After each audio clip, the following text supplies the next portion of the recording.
as we also invite the javelin open for men competitors. Please make your way to the call room. So those are the initial exciting events that are going to be taking place here at the SW Isaacs Invitational meet right here at the National Stadium. Of course, lots more in store throughout the day. We can't wait to bring the action to you.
Good morning, listeners. Good morning, and welcome to Stride Vision Television.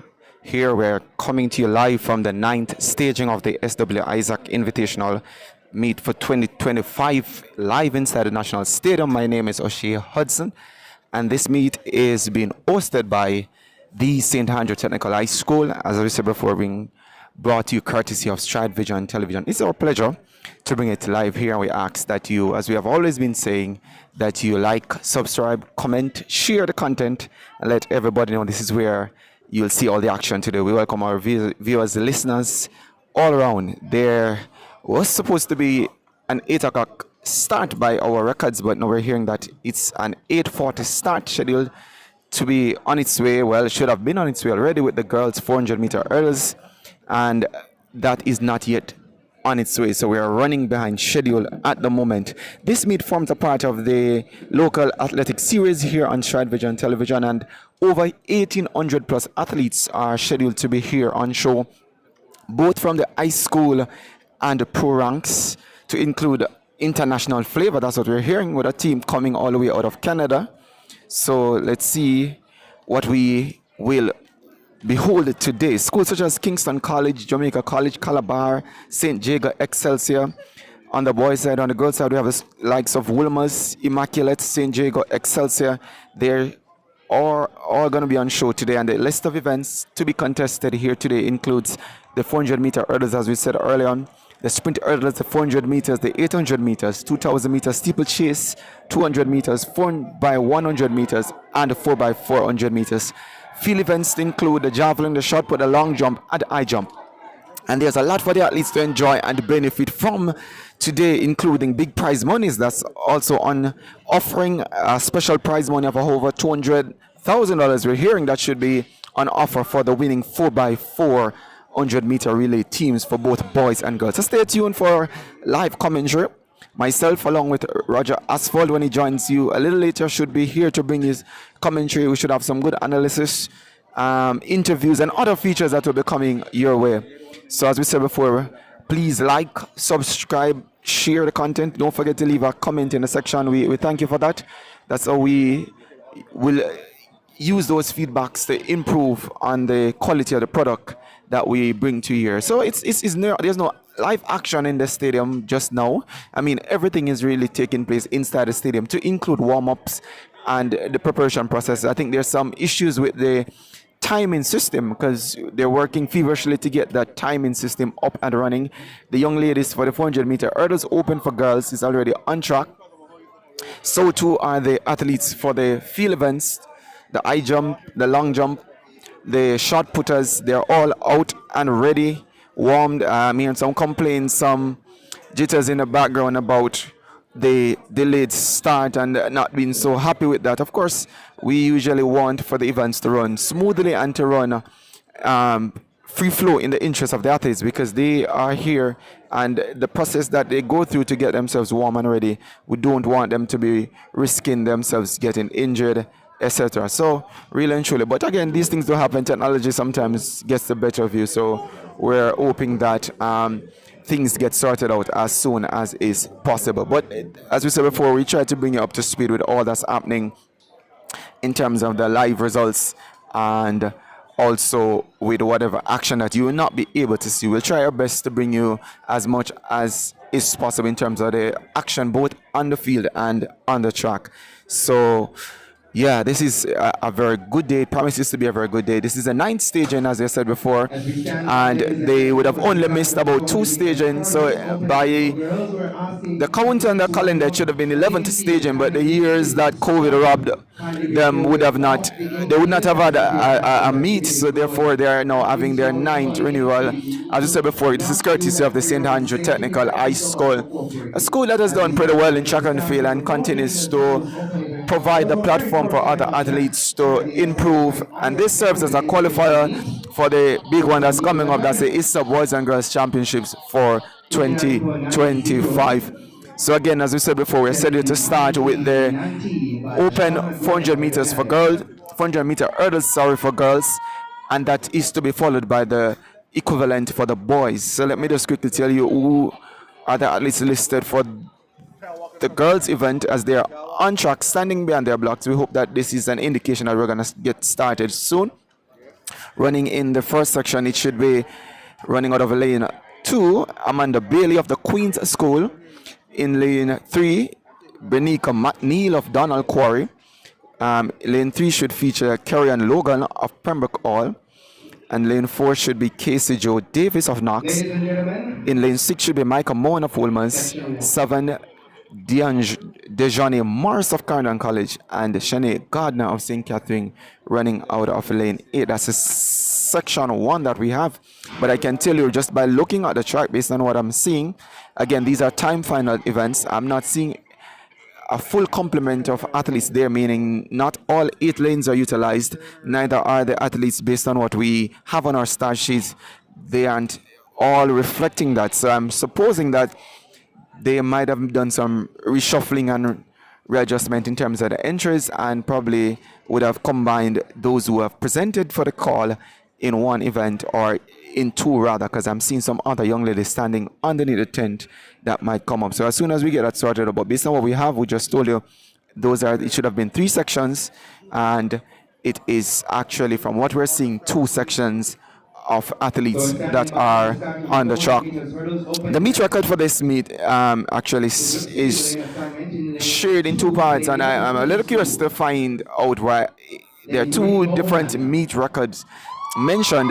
There's one by Lashana Graham, Formula of Edinal, in 59.90 in 2019. And there's also 58.36 by one Nicole Foster, formerly of Omen Technical. So we will see today if any of these ladies will be able to challenge those times. So far, this event has been looking good this season. We have some very strong contenders in terms of the athletes we have seen so far. Contesting this event is usually an open event for girls at the championships. Well, at all events that is contested, and at the boys level, I think it's split into class 1 and 2. So the first event is on track. We're going to try as best to get you the results, but based on the start sheet that we have, these are not the athlete listed, but I'm seeing Woolman's there, I'm seeing Knox there, I'm seeing what looks to be Port Antonio, Soto Oberling, and Alpha. So the first event has been sent off, and it looks to be the athlete from Wilmer's Girls that makes the early running. So to the young lady from Excelsior. So let's see which 2 school will make that. So there's a young lady that looks to be Micah Moen of Wilmer's Girls that takes up the early running. So let's see what she does from here. The others looks to be Mariana Moody of Port Antonio. That should have been in section 2. She's actually running in this section. So it's about Micah Moen and Moody, both at least based on the stagger, should be leading from this field. So let's see how they pan out coming into the home stretch. Just about 110 meters to run. And it's the Moody from Port Antonio that is holding a slim lead, now being challenged by a young lady. It looks to be from Clarendon Cullen. That looks to be Morrison. So let's see. It's actually Shakira Reed of Gainsted. So it's Moody that's challenging Reed, but Reed from Gainsted is trying to make a good run of it. But so too Moody coming back now, but Reed will hold on for the win, and that's Reed from Shakira Reed of Gainsted. Should have been in section 2, but as I said before, there seemed to be a combination of section 1 and 2. So we just have to figure out who these athletes are as they come, and we'll tell you the official times when the other section is completed. But it looks to be the young lady from Gainsted, Shakira Reed, that have taken that one ahead of the young lady from Port Antonio, Mariana Moody, and Micah Moan of Wilmans faded to third in that event. Official times will come to you shortly, and also we will sort things out in terms of who were in which event, and that's a challenge we have sometimes when the start list they change without our notification. It proves a challenge for us to give you accurately the athletes who are presenting themselves. But as we speak, the second section, which is looks to be a loaded field. Well, not loaded, still seeing about 2 lanes not being utilized. And as we said to you, welcome again to our listeners, welcome to our viewers. If you're not yet at the stadium, you still can come along. With the meet has just about started. Yes, there was an obvious long delay, but the action is on its way. We just saw section 1 of the girls 400 meter hurdles out of the way. And as we speak, the high jumpers for class 2 girls, the long jump boys, shot putters have started their competition. All that is happening inside the stadium, all live action, both for the warm-ups and the action on the track and in the field. They're happening inside the stadium. The athletes have also make residence on the cycle track or in the grandstand. That's really what is being utilized today. So it might prove a little challenging one in terms of the audience and the background noise, because the traditional use of Stadium East and also the bleachers is not in use today at this meet. So we'll try our best to be as efficient as we can in terms of not having the competing noise as we bring the meet to you. So this is the 9th staging of the SW Isaac Invitational. And as we have said, this is section 2 of the girls 400 meters hurdles open. The first event, this is section 2 of that event. The starter sends them to their marks, and the gun sends them off. This is a clean one. Looks to be the 2 athletes from St. Jacob. That looks to be lane 3 and 4 from St. Jacob. One could be, I think, that's Corner Walker of St. Jacob. Should be one of the better athletes here. And she was scheduled to be in the second section. So Corner Walker, that's leading ahead of Tanisha White, also of St. Jago. So it's a St. Jago pair of Moody, of Walker and White from St. Jago is doing much of the running. Corner would have been experienced athletes over this event, contested it for St. Jago before, and I know she's trying her very best this year to establish herself as one of the favorite athletes or one of the better athletes over the 400 meter hurdles. She also does the 400 meters. So it's all about Corner Walk of St. Jago with less than 80 meters to go. It's all about Corner White ahead of Tanisha White of St. Jago. Says Walker ahead of White, and the others are left a little back, but it's all about Corner Walker of St. Jago will come to the line in first ahead of Tanisha White, and closing in rapidly from lane 2, that is the young lady from Queens, that probably is Amanda Bailey of Queens that came through for 3rd spot there. Again, we'll try to bring those times to you, as we said, with the completion of this event.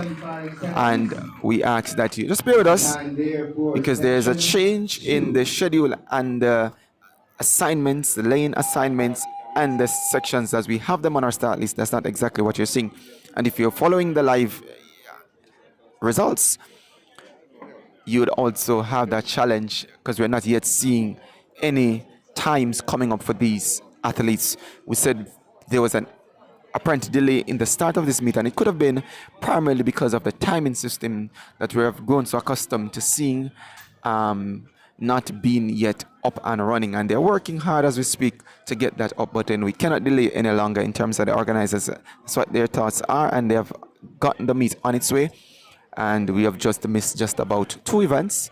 Well, and one single event with two sections. That's the girls 400 meter hurdles that would have just taken place. Again, welcome to our viewers, listeners, and all those who have joined us here on Stride Vision Television. This is what we do from time to time. Almost every Saturday you can tune in for some track meet somewhere in Jamaica. And let's just let you know that you will not see any of the schools from the Western region because they're actually having their finals day of championships. That's the Western Championships happening live as we speak. And also later on we'll have action again from the what is now an inaugural meet, the sprint at the distant carnival being held courtesy of Jamaica College. So they're facilitating action for the longer distance event that we have so grown to love now in Jamaica at the Ashanine Stadium at Jamaica College. But for now, it's all about the National Stadium and the SW Isaacs Invitational for 2025. We await the boys that will come up shortly in terms of their event, and this is also the 400 meter hurdles for class 2 boys. And I'm going to tell you quickly, we should have 4 sections. Again, this is a time final, so the fastest time will emerge as the winner. We are unable, as we said before, to provide as accurate as we can the lineups because, again, we're seeing less than listed the number of athletes presenting for the start and events. So the organizers probably would have just combined the events to ensure that there is an efficiency in terms of executing. The meet record for this event is held by one Junior Gallimore of Calabar, and he set that event, that meet record back in 2023 with a time of 54.50. So let's see which will challenge this event. It needs as I tell you that this event is also a competitive one on the boys' side with the likes of KC, JC, St. Jago, Excelsior, Calabar themselves. They all provide some very good hurdlers over the years, and those hurdlers usually come through and give us some stunning times, and they usually make good when they get to the junior level internationally and also at the senior level. So names like Malik James King comes to mind when we talk about athletes who would have started doing it at the boys and girls championships and to now establishing himself as an international competitor. So really and truly, we hope that this trend will continue and that the other schools, we've seen schools like Camperdown through courtesy of Rashawn Clark, other schools like Jail Hyde, courtesy of Woolman's, they would have been very outstanding over the years. St. Elizabeth Technicals, Murder Marvin, Williams Duo that ran for states back then, they really would have done some fantastic times over these events. And it's really an event that has really gone leaps and bounds both at the international level for men and women. We talk about the event that is probably most anticipated at the international level on the women's side is probably the 400 meter hurdles, to see what the likes of Sydney McLaughlin, and before her there was Delia Mohamed, now Fenke Ball joins our own Rochelle Clayton, just to see what they're doing. Genevieve Russell, those names, they're all making shine summon. They have really made that event gone to a whole different new level. And to think that Jamaica had done so well in this event, because it dates back to 2008 and 9 when we had the likes of Millie Walker, Olympic and world champion Khalees Spencer. Those athletes would have done well on the female side. And we talk about, how could we forget our first Olympian in terms of who would have set the tone, Diane Emmings McCarthy for Jamaica. She really has done, was a standard bearer then.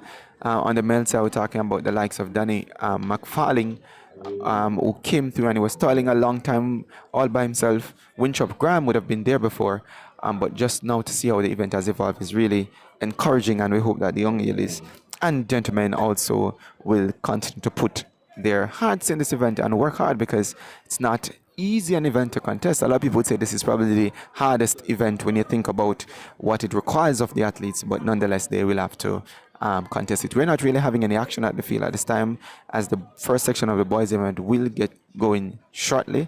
We're seeing now, looking at the track, the starters call them to their marks. See the likes of Casey's there, St. Jago is also there. So to Excelsior, it's just about 5 athletes that have entered in this one. Jamaica College is there, but Kingston College seems to be there and out and doing an early blazing of this event. St. Jago is there, so too Excelsior. So it's almost even going between St. Jago and Casey. Look at the man from Excelsior who now ranges up nicely and challenges for that lead, but it's all about the athlete from St. Jago. I've covered the athlete from Casey, but Excelsior is right there and is looking to strike, but Jago still holds. That looks to be Burke from St. Jago that holds the lead. But look now to the athlete from Excelsior on the inside that now takes up the running, and it's all about Excelsior now that moves to the front and steps ahead. That's McFarling of Excelsior now trying to challenge him is Burke, but it's all about McFarling from Excelsior that will take this one. Excelsior from lane 2. It's all about McFarling of Excelsior away from St. Jago and Kingston College, leaving behind the athletes from Clarendon, looks to be Clarendon College and Jamaica College.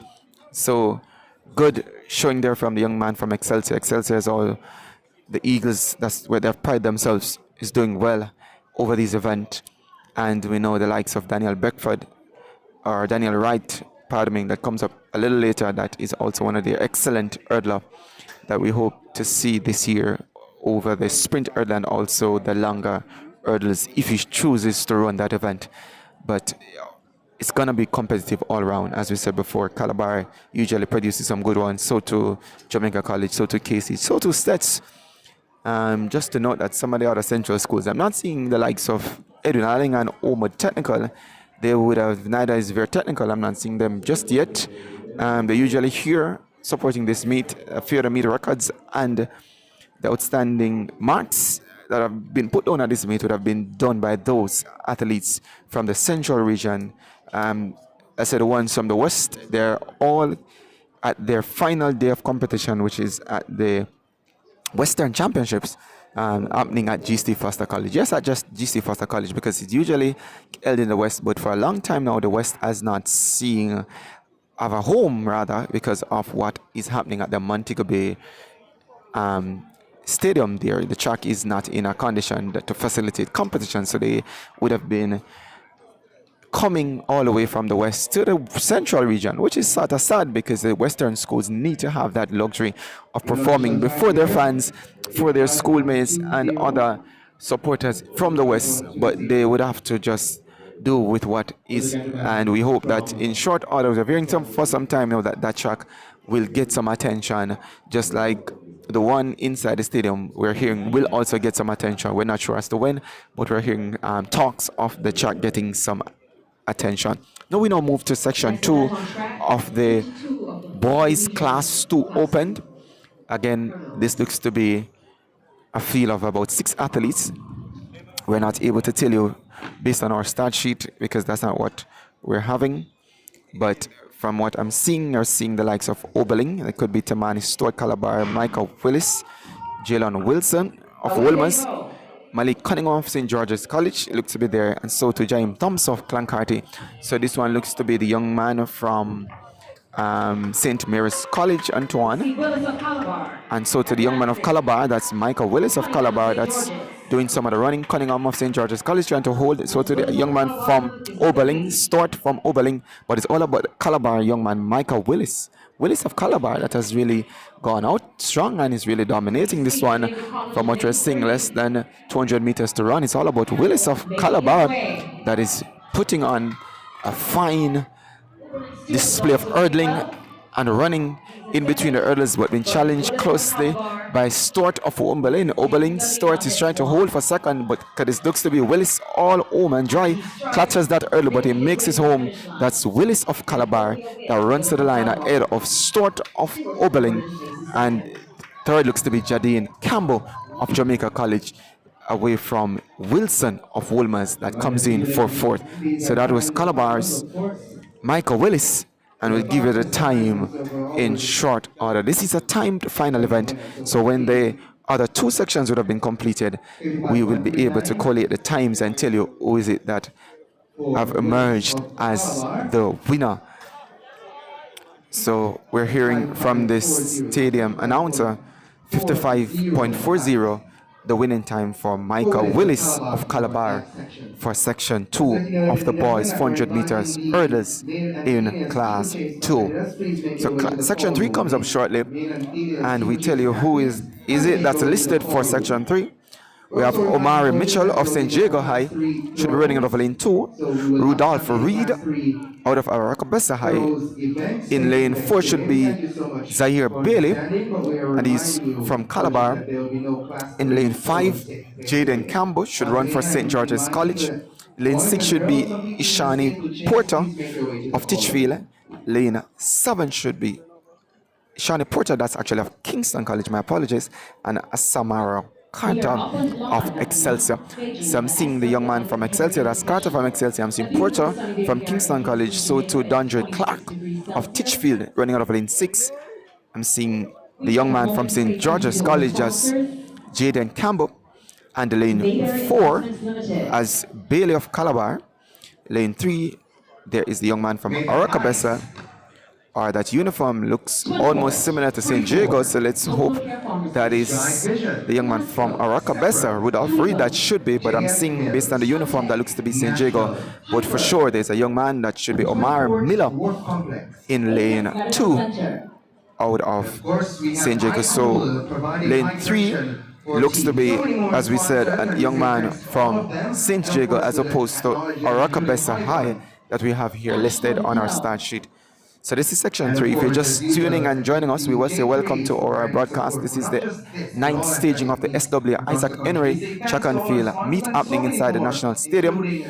And this is where you need to stay for the rest of the day. This is competition live and happening. Yes, we're off to a little start. We had some challenges this morning, a late start rather, with our timing system, and we're still not able to tell you the times because there's no clock up and operating inside the stadium, but the meet has to go on nonetheless. So this is section 3. Again, we take it back quickly through the lineup. Omari Mitchell of St. Jago, Rudolph Reed of Arakabessa, Zaire Bailey, Calabar, Jaden Campbell of St. George's, Dondre Clark of Titchfield, Ishani Porter of KC, and Samara Carter of Excelsior. The starter sends them to their marks. And there is a quick break from the young man from Titchfield. That looks to be Titchfield based on my clock of Titchfield. They seem to have made a quick jump from the block.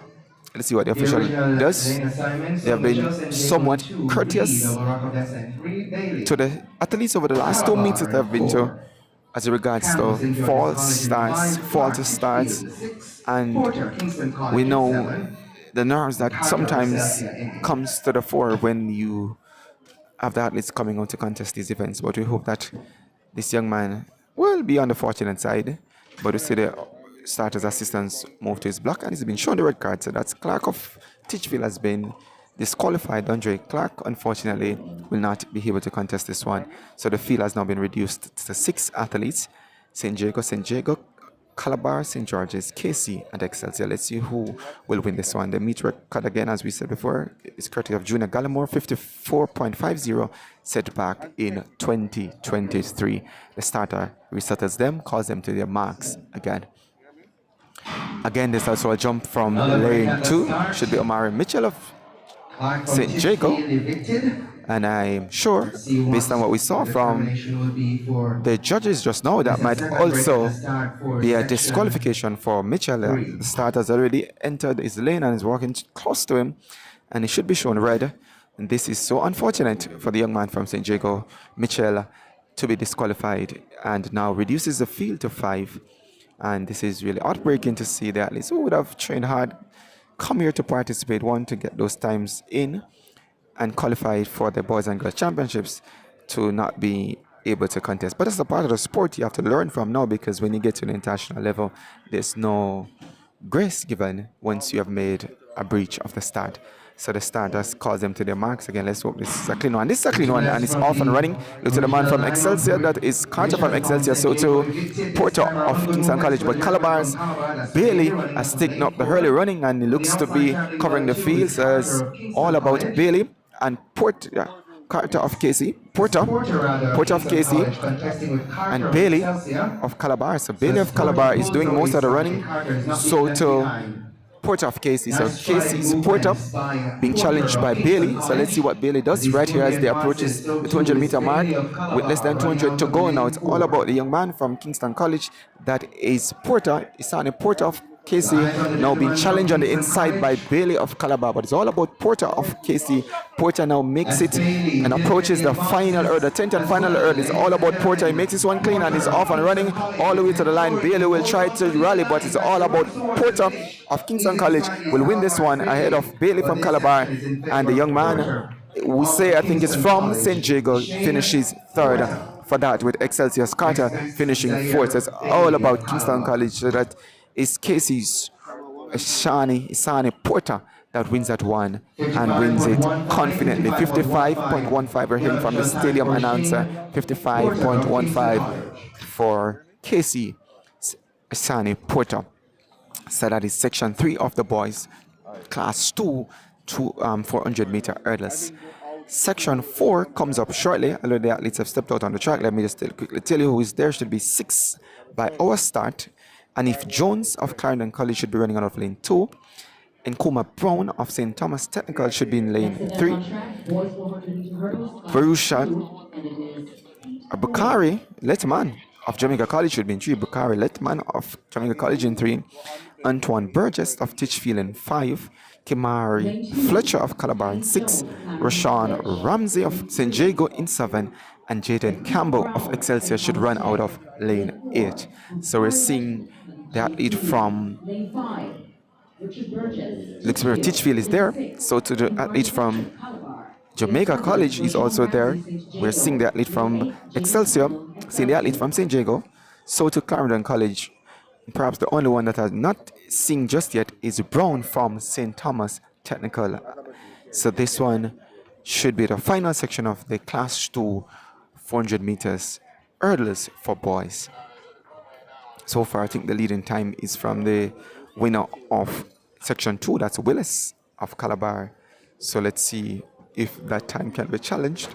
And also the meet record of 54.50 set by Junior Gallimore all the way back in 2023 rather, can be challenged. So the starter calls him to the mark. And as we said, the young man from St. Thomas Technical rather, has not reported. It says about Jones, Clarendon College, Letman, JC Burgess, Titchfield Fletcher, Calabar, Ramsey, St. Jago, Campbell of Excelsior, all on their marks. And this is a clean break. And the gun sensor mark, let's look to the athlete from St. Jago, so to Calabar, Jamaica College also, that's the Letterman. But look to Calabar's Fletcher of Calabar has gotten by Burgess. You ready? So it's all about the young man from Calabar, Fletcher from Calabar, being challenged by Letterman of JC is also there, but it's all about Fletcher of Calabar that is doing the running. Kamari Fletcher, that is, of Calabar, is leading this one, looking to get the second win for Calabar on the day. But the young man from St. Jago is also ranging up. That's Ramsey, ranging up nicely. The man from JC has faded a little bit. That's Letman, but he's still there. But it's all about Fletcher. Fletcher of Calabar approaches the 9th hurdle. And let's see how he negotiates this one. Negotiates it well, and it's all about Fletcher of Calabar. So it's all about Fletcher of Calabar. He's going to win this. But look to the man from Excelsior, Campbell of Excelsior, that is finishing strong. And he will get that Excelsior's Jaden Campbell steals that one on the line ahead of the young man from Calabar, Fletcher. So it's all about Jaden Campbell with that last burst of speed and a quick clearing of that 10th barrier to finish ahead of the early leader, Fletcher. So it's all about Jaden Campbell of Excelsior beating the man from Calabar. So that's the 4th section. As the time comes forth, we will give you the official times and the winners based on what we have. So the times based on the system that we have has not yet been uploaded because the official timing system and organizers for that section of the meet is having some challenge, so you might not be able to see the time reflected on the system that you would be able usually to see those times. But we can tell you for sure that the times will be brought to you later on once we get those times up and running. So the girls 400 meter hurdles and the boys for class 2 has now been done and dusted. So we're going to be moving over to class 1 boys for the 400 meter hurdles. This is the 9th staging of the SW Isaacs Invitational for 2025 happening inside the National Stadium and been brought to you courtesy of StrideVisionTV here on YouTube. As we said before earlier on, we invite your participation through your comments, and also we ask you kindly that you like, subscribe, share, and comment, and share with your friends. Let them know this is where you can see all the action that's happening today inside the stadium at the ninth staging of the SW Isaacs Invitational meet for 2025. We got off to a late start, and I think the organizers were trying as best as they can to catch up on those times in between the break of events and as it permits, because again we'd have to still provide the athletes with adequate times to prepare themselves, albeit this Monday was a very long warm-up process for some athletes, and some coaches were very vocal, not so pleased to know that their athletes were here from after 7 warming up for what should have been an 8 o'clock start by their instructions, and that did not happen till about 9, especially for the boys. They were not so pleased, but again we are off and running, and let we just tell you that it is promising to be a good day. There's a lot of athletes. We said earlier on, over 1,800 athletes have registered both locally, and we're hearing that there are athletes from Canada here. We also have high schoolers and professional athletes that should be participating in events such as the 400 meters, 200 meters, 800 meters, the steeplechase, 2,000 meters, steeplechase for boys and girls, so to the 4x1s, and those interesting 4x4s that should provide with a lot of sizzling action, because there's big monies on the cards to be had courtesy of the organizers at this meet. So class 1 400 meters for boys, we should have 3 sections. Let me tell you quickly who should be coming up in section 1. Section 1 should feature, running out of lane 1, that should be Miguel Spence of St. Mary High. In lane 2 should be Francisco Williams of St. George's College. Lane 3, Davian Chaplin of Campion. Lane 4, John Mark Campbell of Oberlin. Lane 5, Xavier Stewart of Charlemont. 6, Chadwick Robbins running unattached. 7, Michael Williams of KC. And 8 Jerry Thomas of Excelsior. So we're seeing all athletes except for Davian Chaplin of Campion. So the young man from St. Mary St. is there. So too Williams of St. George's. Oberlin's Campbell is there. Stewart of Charlemont. Robinson runs unattached is there. Williams of KC and Thomas of Excelsior.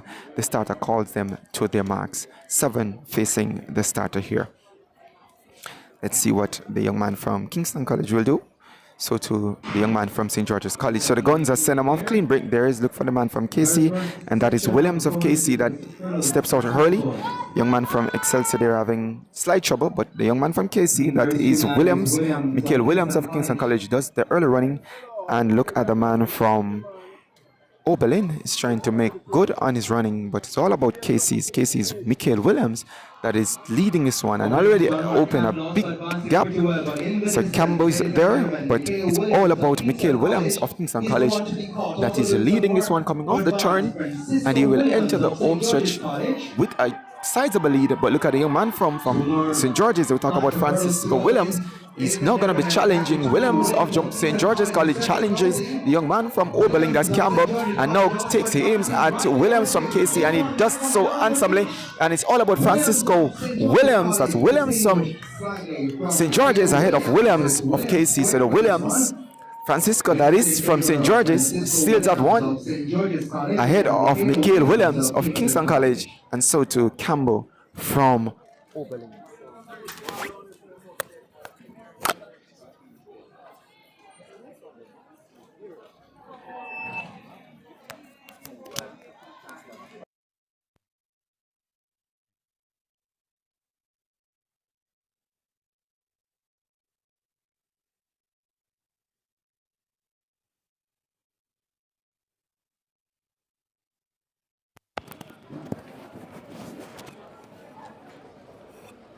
Section 2 comes up again. It's going to be a challenge, another challenge between the schools from the North Street here. Kingston College and Jamaica College is also featured in this one. Let me quickly tell you who's going to be in Heat 2 of the Section 2 of this, the Class 1 boys 400 meters hurdles. This is going to be very interesting. In lane 1 should be Savian Gordon of Oberlin. Lane 2, Nathaniel Abrams of St. George's College. Shaquem Emmings of Charlemont runs out of lane 3. Jordan Taylor of KC runs out of lane 4. Vijay Papili runs out of 5. He's from Titchfield. And the Burst of Clarendon College in 6. Jonah Williams of St. Jago rather in 7. And St. Mary's College of Kevoy Taylor of St. Mary's College runs out of lane 8.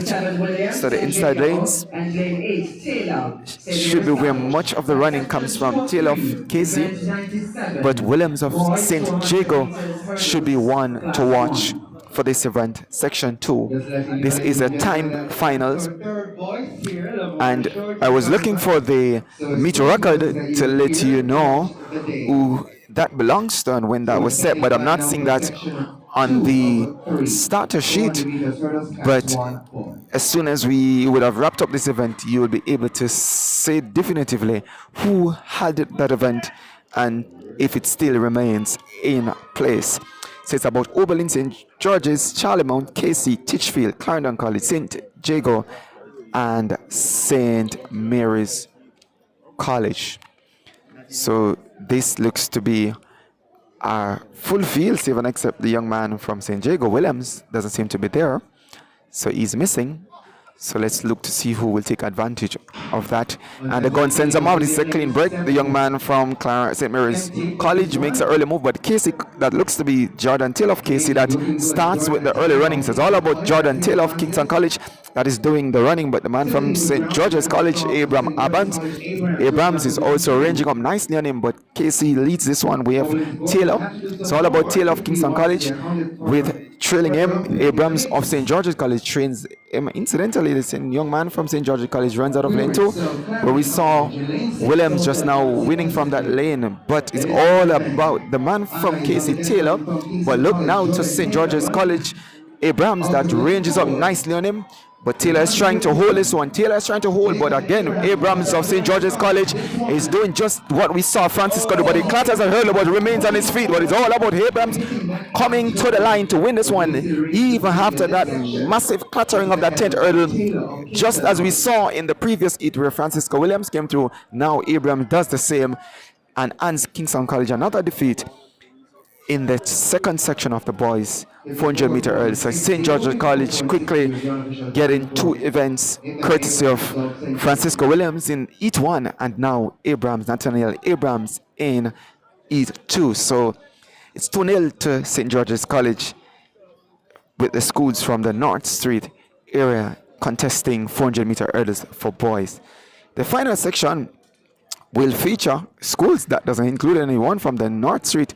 So then and therefore, if you should ask who probably would have won that one in terms of coming out on top, St. George's versus Casey, that is all St. George's College there. Section 3 should feature less athletes based on our start sheet, and this one includes Leroy Gallimore running out of lane 2, runs unattached. I'm looking to see if I see that person. Wait to see who that is. He looks to be there. Leroy Gallimore runs unattached. This is Quinn Roberts of St. Mary College, runs out of lane 2. Kishan Hoffman of Excelsior runs out of lane 3. Nathaniel Robbins of St. George's West. There's St. George's. St. George's, could they make it 3 straight? He's in lane 5. And Daniel Henry runs out of lane 5. Daniel Henry of Wilmer's boys. So I'm seeing the young man from St. George's College, that's Nathaniel Robinson. So to the young man that runs unattached, that's Leroy Gallimore. Also, the athlete from St. Mary, or Excelsior, that is Excelsior's Kishan Hoffman is there. So at least those 3 for now have reported to the track. So if we should go by what we're seeing, there's no athlete from Wilmer's. And so to the young man from St. Mary's College, should have been Quinn Roberts. So 3 to face the starter, it seems, in this the final section of the Class 1 boys 400-meter hurdles. So St. George's College looking to make it 3 straight, but Excelsior, we know they usually have a fine hurdling program, and some fine hurdlers, as we saw in Class 2, will try as best to ensure that St. George's College doesn't clean this one in this event. It says Gallimore versus Hoffman versus Robinson. Final section of the class 1 boys 400-meter hurdles. They start to put them to the mark. And now the gun sends them off. So it's all about St. George's. Robinson. Hoffman is there as well. But Robinson and Hoffman mix early. Go. It's all about Robinson of St. George's College. He takes the ascendancy, but look at the man from Excelsior. That's Hoffman. Hoffman is also ranging up nicely on the backstretch now. So Hoffman, based on the stagger, I think leads this one. But the young man from St. George's College, Robinson, is there. Left back, well back is Gallimore running an attach, but it's all about St. George's College's Nathaniel Robinson and Kishon Hoffman. So Hoffman of Excelsior, Robinson of St. George's. Now it's about Excelsior's Hoffman of Excelsior that takes the lead coming off the crowd, and it's now an even battle down the stretch. But Hoffman, and he slips there. He tried to recover. Now hands the advantage to Robinson of St. George's, but comes back at him is Hoffman. Hoffman of Excelsior rebounds nicely and runs back to win this one. Hoffman of Excelsior, and he gets a round of applause for that gallant effort coming back from that stumbling at the 9th hurdle to win this event. And we'll give you his time shortly. So it's all about Excelsior denying Robinson of St. George's College a clean 3. Interesting competition, competitive hurdling for what we're seeing so far. And we're here in 56.01, if that's the official time, unofficial time for Hoffman, Kishon Hoffman, that is it, of Excelsior. So that should wrap up the boys 400-meter hurdles for class 1. And hurdling, the long hurdles now have been done, and we're still not able to tell you officially what the times are, official times are for the girls' night or for the boys. But we will do so as we get on with the business of what's happening here today. This is the 9th staging of the SW Isaacs Invitational happening inside the National Stadium and being brought to you courtesy of the StrideVision television family. This forms part of their track meet series, and always you can depend on them for bringing to you local action on the high school track scene. And we ask that you stay tuned, that you share, and that you comment, and that you also subscribe and share with your family, friends, especially those in diaspora. We welcome our listeners, those from the Calabar crew. We know last week we had several of them from the Fort Lauderdale area. We hope that they're tuned in. And I know if they're tuned in, they will soon let us know. But last week we had the likes of Richard Parchment, Big Nards, those Chris Mack, all from the Calabar supporting clan, Dwayne, all of them from the Calabar supporting clan. We say welcome, and all the others, both from KC, JC, St. Jago, Excelsior, wherever you are watching from, we say thank you, and we say stay tuned for more action. I am O'Shea Hudson with you this morning, and I said before, Roger Aswell should join us a little earlier, a little later, as we get on with the business of what we have planned for you. It's somewhat very humid inside the stadium. The sun is out in all its glory.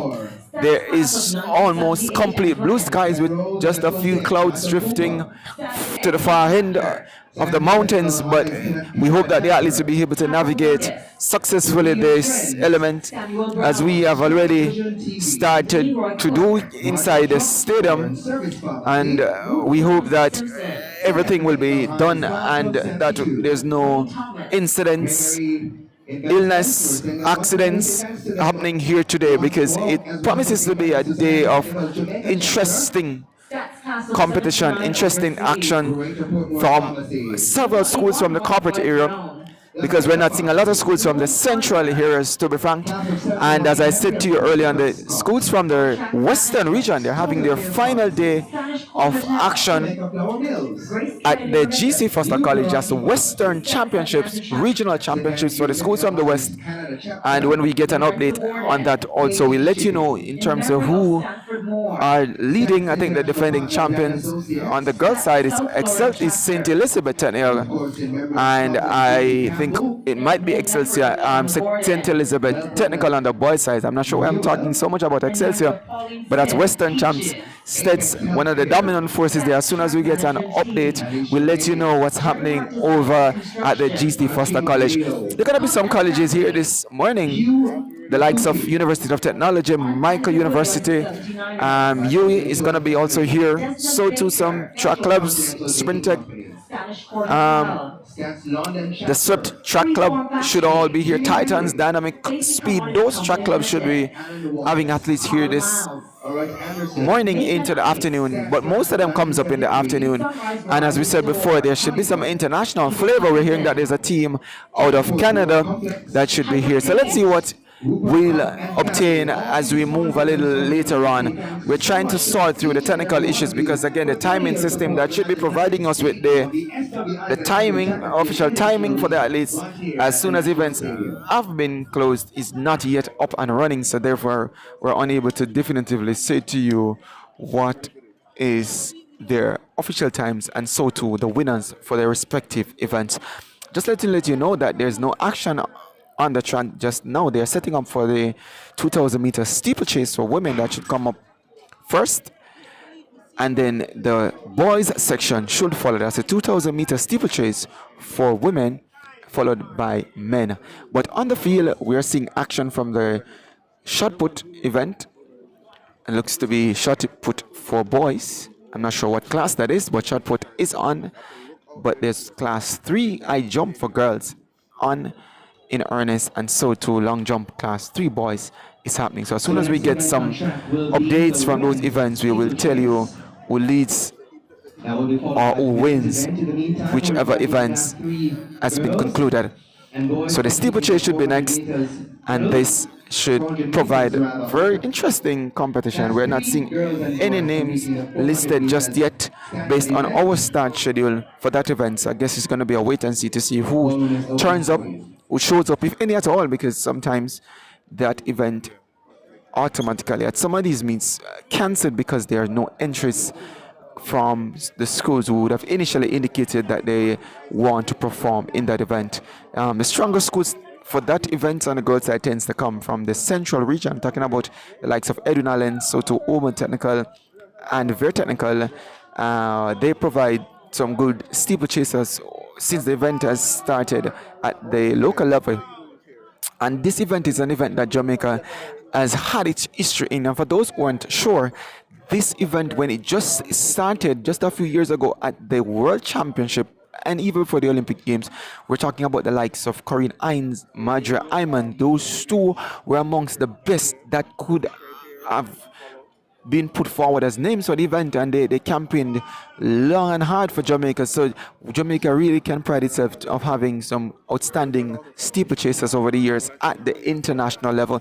And when those two ladies would have retired or stepped away from the event, were the likes of Aisha Pratt-Lair coming to the fore, winning at the Commonwealth Games, and then of recency we're seeing where other younger ones were trying their very best to step into the events. I mean, we saw some good times, interesting times at the Boys and Girls Championship. People like Desiree Montague of Edwin Allen that came to mind, just to know that she was one of those very good steeplechaser. I'm not sure what became of her career, but obviously she hasn't gone on. But the event is still alive and well at the junior level. We're not doing so well international when it comes on to this event, but we still have room now for somebody to step in and to take over from Aisha Pratt-Lair, because she would have called time on her career this year.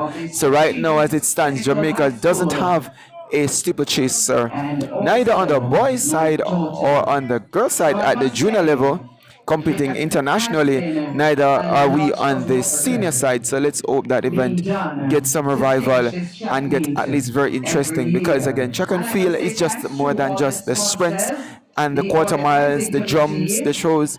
It's also about the longer distances, and we're seeing where schools travel, or athletes travel from far, from all the way from the east to come to Jamaica to really participate in what we have as a product, high school track and field as a product. And we hope that by some good happening or move that they'll Mr. Isaac inspire, if not Invitational inspire someone must local, play at a least significant probably just role fall in love with in our country promoting and athletics choose in to represent Jamaica us, and because we providing a know they're usually platform for predisposed to local doing a little better. We're athletes to talking about the showcase East their Africans talent. over that The event, so we hope event that they continues to find be an important some part form of of liking for Jamaican Jamaica and athletics probably seek to calendar, continue that trend, attracting or more establish a athletes trend and rather on the male enthusiastic side and crowds continue each that trend year. on the female And side. But so steeplechase, a not a very very warm easy thank event, you so to difficult the at times entire when you see public the young at ladies large. and men trying to navigate those barriers and those water jumps.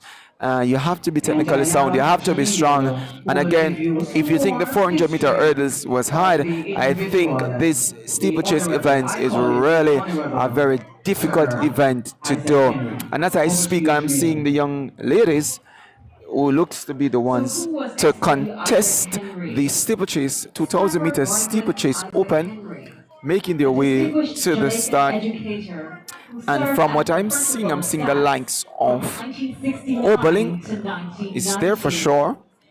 I'm not In sure recognition of that's his Clarendon significant College. contributions to education and And there are athletics, other schools there. the SW Queens Isaac is there Henry track and for sure, the field Queen's School for Girls. Invitational And Meet also looks was to see the established in his St. Andrew honor, Technical High School and seem to be there. its annual So to account the over Alpha 50. This Convent of provides a Mercy Alpha platform looks for to be young there. athletes to showcase And their the talents others, and I become a am notable really fixture unable to tell in you Jamaican who they are for the athletics. women's section, because there are no names listed. But I'm gonna pop on to my device to see if the names have been listed, just to let you know that this event has a double meet record holder, as we saw for most of the events contested before. And let's let you know that the meet record stands at 7 minutes 15.86 seconds, done in 2023 by Shoshana Johnson. That young lady is still contesting. I think she's one of the now the lead contender from Edwin Allen, Shoshana Johnson, to win that event at the championships. And before her, there was a time of 7 minutes 15.34 seconds set back in 2017 by one Megan Thompson of Oldman Technical. Would have done excellently for in her time representing Oldman Technical over this event. So those two share the meet record, and I guess it's for different reasons. Probably one is an ant time, and one is probably electronic timing, as to why there are two meet record holders. But let's tell you some names that I'm seeing now emerging that should have been on our start sheet. I'm seeing Kimon Gohegan of Oberlin, Rutan Gordon of St. Mary's High, Tonique Chung of Oberlin. I'm seeing Natricia Hamilton of Porus, Angeline Taylor of Mirmount, Ashana Bonnick of the Queens, Jada Minot of St. Mary High, Michaela Ham of Mirmount, Peter Gay Francis of Next event on Charlemagne, track, the Women's Carissa 2000 Dennis of meters Oberlin, Steeplechase Open. Jordan Roberts of Woolman's Girls, John L. Murphy of Porus, Rutan and there Gordon, is St. Mary's Naisha High. Robbins of Woolman's Tonique Girls, Chung, Oberlin.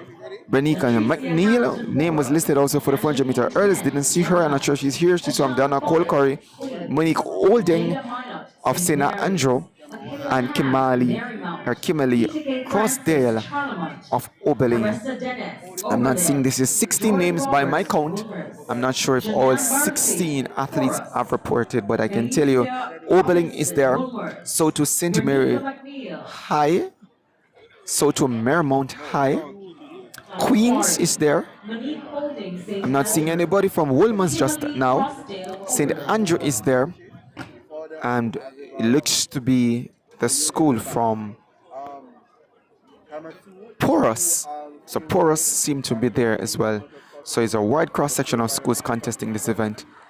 Let's see who will be the winner when this event comes to a close. So St. Mary's there, as we said before, Porus, the Queens, Ladies St. Mary High, and gentlemen, Charlemont, St. Andrew, Oberlin, and it looks to be Marymount also listed and as reported for the start. So this is the girls' 2,000 meter steeplechase open being contested here today at the SW Isaacs Invitational inside the National Stadium. So the starter, I'm seeing indicating to the young ladies, I'm not sure if they have been asked to return to their here that they were before they were called on. So they're all marching in a group towards the tent or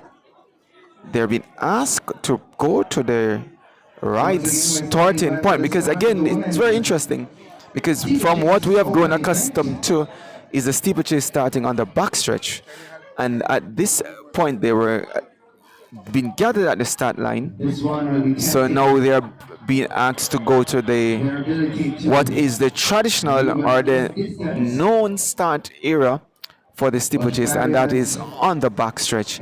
So all the young ladies walking in a group, all reporting to the official start area. So you're not missing out much action on the track because we're waiting for the event to start. But the high jump for girls, class 3, and we're seeing a young lady from St. Diego trying to make an attempt.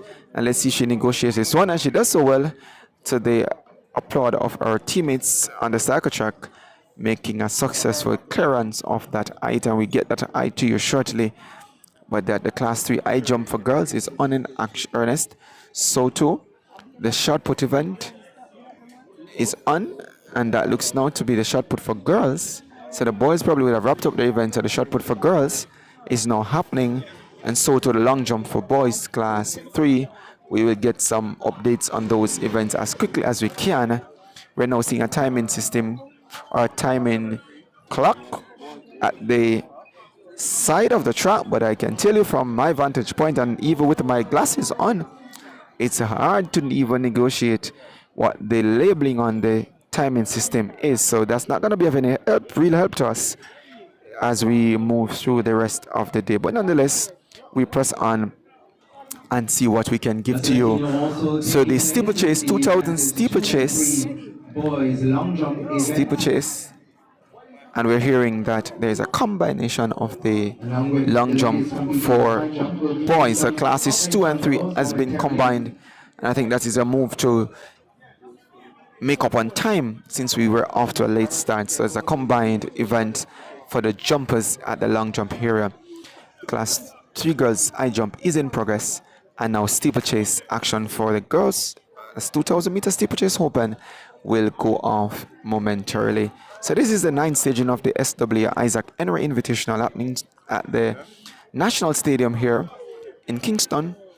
A very sunny morning, no wind in sight, and that's probably one of the good things. Not so windy now, but it's hot, and I hope that as time progresses, the heat will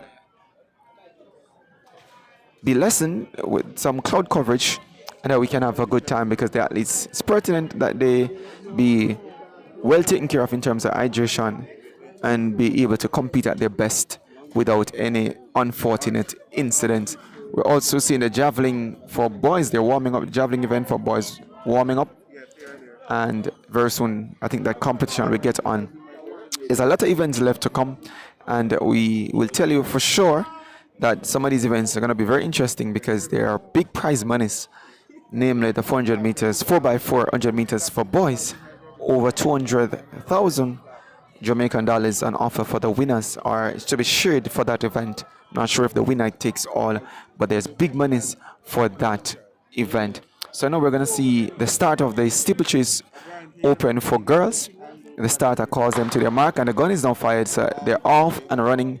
This is the steeplechase events for girls, and already we're seeing the young lady from Queens up there, and so too what looks to be an athlete from Porus. Very difficult to tell you their names based on what we had at the start, and we're seeing what looks to be a little mistake by one of the athletes who would have gone to take the first water jump on the infield, not seeing the cones. But I can tell you it is a catastrophe for those who are trying to clear that water jump. Almost all, probably less than 2 others, all went down in that water jump. So they have now all been soaked from head to toes as they try to negotiate that water barrier. So it is an event that some athletes really don't understand just yet. We see one athlete stepping away, failing to negotiate that third barrier. But it's all about the young lady from the Queen School who is leading them, and the pack is just trotting nicely. And of course, you don't want to expend a lot of event, and there's something that we need them to understand. You're able to put your foot on that barrier, but again, if you're not able to balance going over that barrier, it makes good for you to properly negotiate it with much control. But there is a little trick to it. You put some momentum to your step to be able to hurdle that barrier, because it should be hurdled versus stepped over or jumped on. But we're seeing the young lady from Queens who seem to be doing the best of the lot in terms of negotiating that barrier. St. Mary's High is also there, so too Oberlin, and I'm seeing the young lady from St. Mary's High and Marymount rather is also there, so too Porous High being represented here. St. Andrew Technical is there. Now we look to the young lady from Oberlin. Not sure which of them. There are three at least from Oberlin listed.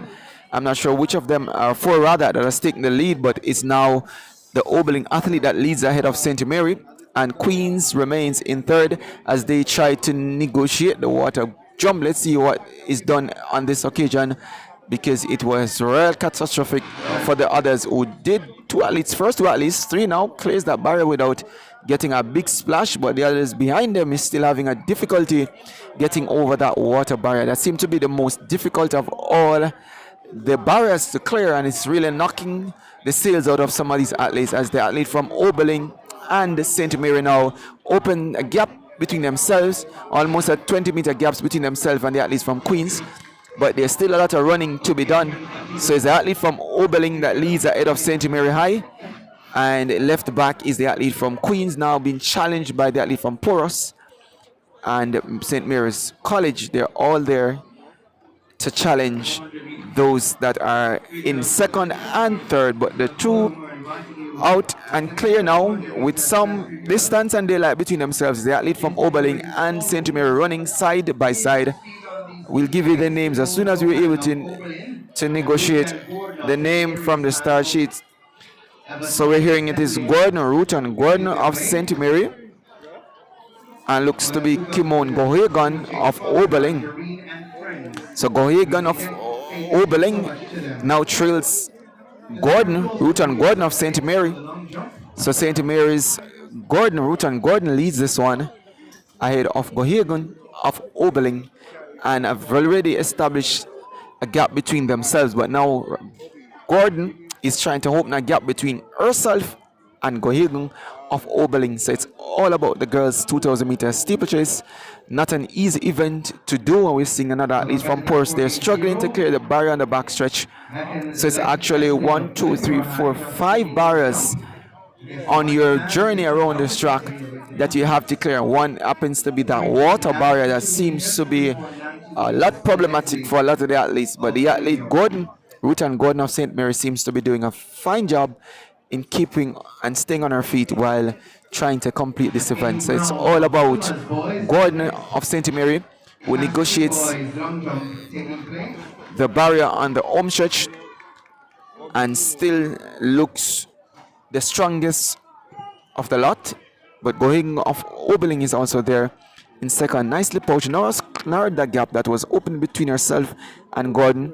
So it's going to be probably between both athletes. The young lady from Queens have now regained third spot and tries as best as possible to keep pace with the top two leaders. But it's all about Gordon of St. Mary High leads Oberlin's Gohegan. And from Queens, we're trying to let you know who it is from Queens that is there, and this looks to be Bunnick of Queens.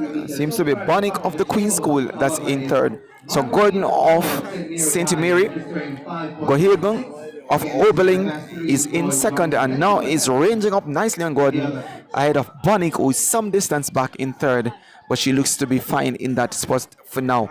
So it's all about Gordon of St. Mary High negotiates a barrier, gets that one clean. Now Gordon of Oberlin does the same and looks to take strike at the 200 meters mark to get by Gordon, as they will once again negotiate that water barrier. Now Gohegan of Oberlin that sprints with a little energy and pass Gordon and will try to negotiate that water barrier. That's what she does, and nicely done, and is off and running out of that water jump pit and looks to get by that barrier also on the home stretch in this the girls 2,000 meters steeplechase. Others really struggling lagging behind. Bonick Oberlin is still holds on to third. Now the gap Gordon. has widened between Gohagan and Those are Gordon, still the top two and it looks athletes to be that are Gohagan taking that now has challenging and most competitive event, the or more 2000 gas in meters her tank Steeplechase Open, than is Gordon sponsored of by St. Marine Mary, and Friends. while Bonick of Queens trying to find some energy. I guess they are narrowing it now to what is going to be the final lap. So Gohagan now, it's the final lap, and Gohagan of Oberlin negotiates the first barrier on the final lap, and now Gordon will try to do the same. That's Gordon of St. Mary trailing Gohagan of Oberlin, while Bonick is trying to range up, and it's Bonick of Queens. So Oberlin leads this one ahead of St. Mary, ahead of the Queen School, with the others left well back, and will find the going tough when they get to the backstretch.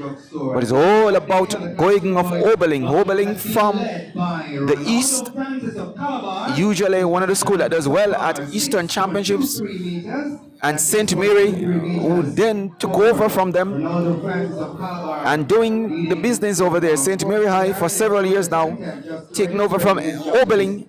And these two schools are battling out here. Somewhat a battle, although it is a gap that Oberlin holds over St. Mary High now, with the Queen schools through Bonick all the way back in third. So it's all about Gohagan of Oberlin, who tries to make the water barrier for the final time. This is going to be her final water barrier, and with one barrier, they're going to be before her once she is able to negotiate this one, and should come home as the winner based on what we're seeing. And she does the water barrier, very careful to get over that barrier. Now looks to Gordon to see if she's able to navigate that barrier and stay on her feet, and she does so very carefully calculated as she makes it out of the pit. But it's all about Gohagan, who will look for the final barrier, and usually as you get that final barrier out of the way, you're able to give everything that is left in the tank and sprint to the line. Let's see if that is what the case for Gohagan. Gohagan is keeping a steady pace, having established a big gap between herself and Gordon. I don't think she's too bothered by what Gordon is doing, as Gordon tries to rally now with some amount of speed and try to close. But Gohagan is all unconcerned as she runs to the line and wins this one for Oberlin ahead of Ruth and Gordon of St. Mary High, laboring but gets there for second. And now to Bonick of the Queen School will run in for third. And those three are well home and, well, can't say home and dry because they are all soaked based on having to navigate that water barrier, but they're home and safe and can say they have completed the girls' 2,000 meter steeplechase. This is a win for Oberlin through the young lady. I'll give her entire name. Gohagan is the name, surname, but her full name is Kimon Gohagan of Oberlin, winning ahead of Ruth and Gordon of St. Mary. And for the Queen School, that's Ashana Bonick of the Queen School. Now there is a mad scramble for fourth and fifth, as we're seeing, and the young lady looks to be from Alpha, contesting with the athlete from Porus. Sometimes you don't win the battle, but you want to win that war, and Alpha has emerged with a fourth spot ahead of the young lady from Porus Eye, and the others are coming in nicely, and it's commendable that these athletes up to finish the event, because what is really important is that you finish the event. It's very difficult, hard to do, but it's important that you finish, because even though it's a difficult event, the standards to qualify for the championship is not as huge as would expect for some other events, because the organizers, I think, have made it so easy for more athletes to gravitate to that. So really and truly, it's good that when we see the athletes able to complete. Oberlin now comes in with their next athlete, who comes to the finish, and we still have about two others, make that three to complete, to include the athlete from Porus, who now comes to the line ahead of the next Oberlin competitor, and at the back of the pack looks to be the athlete from St. Andrew Technical, the host school for this, the ninth staging of the SW Isaacs Invitational coming. So they have all now completed the steeplechase for girls open. Winner coming to you from Oberlin, that's Kimon Gohagan ahead of Ruth and Gordon of the St. Mary Eye, and Shauna Bonick of the Queen's School.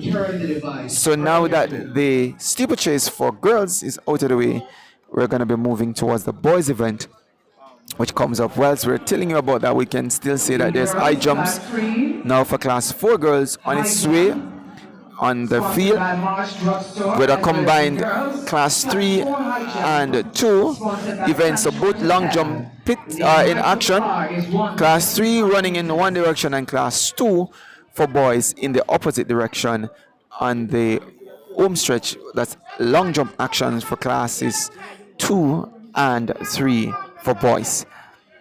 The shot put for girls also on its way, and so to the javelin in a moment's time will get on its way. The organizers are trying as best as they can to get the time or to get back on schedule, or try to make up as best as they can as regards to the time that would have been lost with the delay start to this meet. This is the 9th staging of the SW Isaacs meet, as we said before, being brought to you courtesy of the StrideVision television, and we ask that you come, stay, and interact with us on our YouTube channel. Like, subscribe, share, and tell your friends, tell your family, this is where you need to be. This is local action coming to you from the stadium, and almost 1900 athletes should be on schedule today to perform. We hope that as much as each schedule will take to the track, both from the high school ranks and the professional ranks, to include international flavors and competition. So we get ready for the boys Steeplechase Open, and let me tell you that this meet record also is shared by Fabian Campbell of Jamaica College, set back in 2018 at 6 minutes 16.30 seconds, and Urban Foot running unattached, and formerly of Auburn, from what I know, runs a time of 6 minutes 13.29 seconds back in 2017. So that's a shared meet record, and I suppose, as I said earlier, and it's about an under time versus electronic timing. So let me just tell you quickly who have reported a very huge list of over 34 competitors listed, and I'm just gonna call all names, but I can tell you for sure I'm not seeing 34 males lined up, so it's far from what is on the lineup. But the names that should feature, or some of the athletes that should feature, should include Jarian Campbell of Arakabessa, Tyrone Loss of JC, that's one to watch, Mickey Dalmash of Oberlin just winning the girls section. Let's see what the boys does. Rasheen James of Clarendon College, Ricardo Cunningham of T.H.S. Golding, Devontae Williams of Kellets, Reggie Redwood of Kellets, Michael Walters of Clarendon College, Rasheen James of, that name is repeated there, so I think that's a repeated name, Moses Lemar of Arakabessa, Terence Andrew of McGraw, Tavar Flemings of Arakabessa, Tamar Flemings of Calabar, Justin Grave Waterford, Dylan Ferguson of Oberlin, Tavon Owing of Porus, Shaheen Thompson of Applegrove, Martina Cunningham of T.H.S. Golding, Nicholas Francis of Charlemont, Sequan DeCoste of Clarendon, Ricardo Roberts of Clarendon College, Shaquem Ibanks of Calabar, Stephen Motley of Donald Quarry, Dante Brown of Oberlin, Ricardo Hill of Kellets, Zayn Dix of Arakabessa, Javon Mercer of Yorton, Navir Golding of Oberlin, Alex Baker of Jamaica College, Shama Walker of Glengot and Ryan McKenzie of Clarendon College. So several Clarendon College athletes there. A few from Kellets, a few from Arakabessa, a few from Oberlin. JC is there through their two competitors. So to Waterford, so to Calabar, so to T.H.S. Golding, and Oberlin, as we said, is also there. Donald Quarry, Yorton, and McGrath. Those are all featured here. But I'm certain there are not 34 males, but let's see how many have reported for the start. And this is going to be the boys 2,000 meters steeplechase open, being contested here inside the stadium. That's the only action on the track. Of course, it can only be because of what is required of the steeplers. But on the field, there's a lot of actions happening on the field. I jump for girls, class 4. Classes 2 and 3 long jump for boys. Shot put for girls is also on, and then javelin is warming up to happen for the boys. Actually, that has started. The javelin for boys, and that's usually an open event, has started. So a lot of schools are here this morning. I'm really pleased to see the turnout in terms of the schools. Talking about the likes of KC, JC, Calabar, St. Jago, Excelsior, all on the boys' side with the likes of Immaculate, Wolmer's, Excelsior, St. Jago, all represented on the girls' side here today. And of course, the host school, St. Andrew Technical, is also represented here. So this promises to be a very interesting day of competition. And we have said it before that they, at least from the western region, they're having their championships at their final day of what is their championship, regional championships, being held as we speak at the GC Foster facilities. And then there are some schools who might have taken a day off, or what they call a rest week off, and that would have been some of the schools from the central region, the likes of Edwin Allen, the likes of Veer Technical, Soto, Ormond Technical. You're not seeing them here this morning. Spalding, those schools are what is now called Alphonsus Davis IE. We're not seeing them just yet. So we're hoping that they are either resting up or they're waiting to take part in the JC Fervet sprint over the distance or long distance meet that comes up a little later at the Asher Stadium. But the boys steeplechase, 2,000 meter steeplechase, has begun, and based on what I'm seeing, it's probably close to about 20 guys, 15 to about 20 guys that really have taken to the track. And based on what I'm seeing, and just judging by the colors, it looks to be the young man from Kellitz, as just about one athlete takes a tumble, unlike what we saw in the girls navigating that water jump. Most were able to stay on their foot except one, and it looks to be the young man from Kellitz ahead of Edwin Allen of Oberlin, rather, that is really doing the early running. So it looks to be Kellitz ahead of Oberlin, and a few shirts from the Oberlin camp is up with the early leaders, but it looks to be the young man from Kellitz, and I'm not really sure which of them, because it just seemed to be one athlete from Kellitz that have reported for the start, judging by the red uniform that they usually wear, and he's doing a fantastic job so far in navigating those barriers. But the likes of Apple Grove, who looks to be there, Oberlin is there, so to Porus High seems to be there, and sure, I can tell you that Oberlin is there, JC is there. I'm not sure if that is Lawson of JC is usually up in the early running, and he's one of the stronger competitors over this distance and this event, and I'm not sure if he's there. There's no athletes from KC, neither is there an athlete. Well, there's one athlete from Calabar listed, or two rather from Calabar listed, and I'm trying to see if I'm seeing at least one green shirt that reflects Calabar is also on track. So Calabar is represented there, and I'm telling you that this one should be very interesting, or that looks to be now two Calabar from my vantage point, two athletes from Calabar.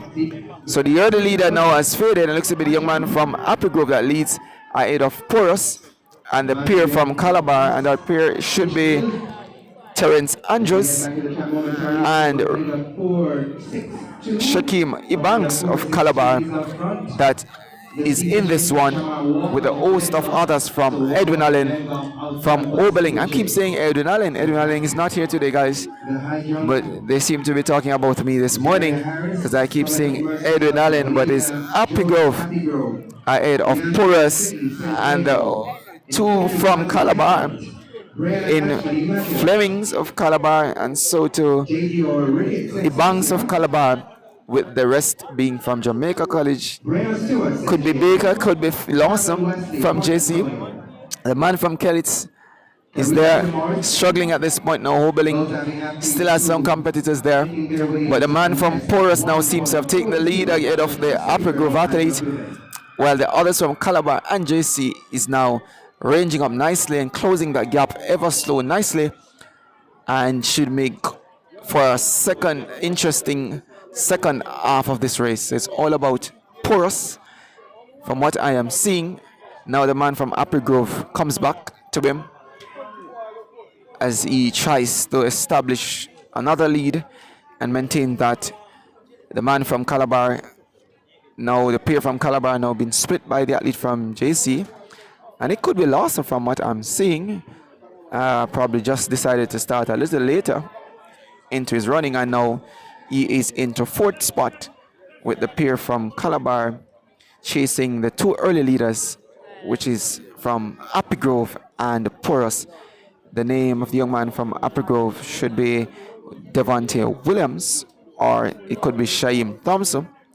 It looks to be either of them. Again, it's so difficult with these events sometimes to tell you who accurately the athletes are if you're not having the benefit of a timing system that will bring them up in there based on who's leading.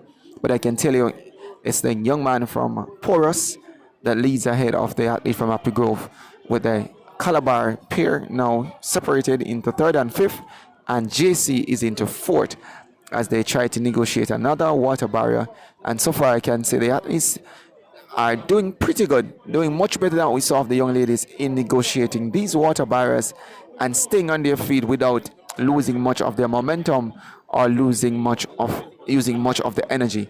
So it's all about the boys Steeplechase Open, and let's see who can challenge that 6 minutes 16 or 17 second barrier. Those times should allow for you to get by one or if not both of the meet records, as a young man from Porus, it seems, makes a very good surge now with the Happy Grove athletes trying to keep pace.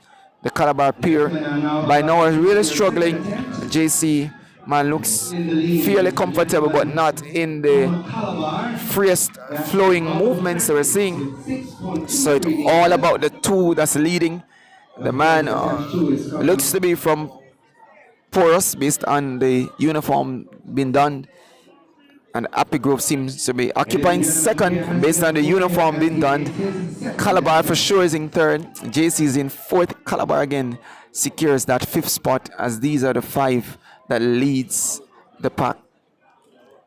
So let's see what they do from here on, and they will quickly sort out the winners as they come through these barriers. And some of these athletes, as always say, are being lapped, and it looks to be the others, and it looks very interesting here because a closer glance now tells you that the Happy Grovians are the ones that are being lapped, as the winner comes up now, which looks to be from Porus. So that has been completed, and St. Thomas Technical might have finished second, with a mad dash for third between Calabar and JC, which Calabar comes up winning that battle there for third. Looks to be lost.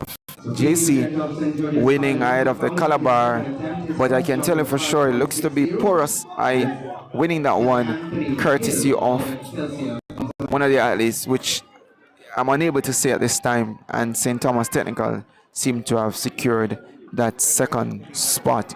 So very interesting as to who comes out winning on this side. So really and truly, you're still early for the actions that's happening here. Still a lot more to go. Still a long day ahead of us. But we are asking you kindly to stay tuned to all that's going to happen. Still 400 meters to go, 200 meters, 4x1, 4x4, both from the high schoolers and the seniors.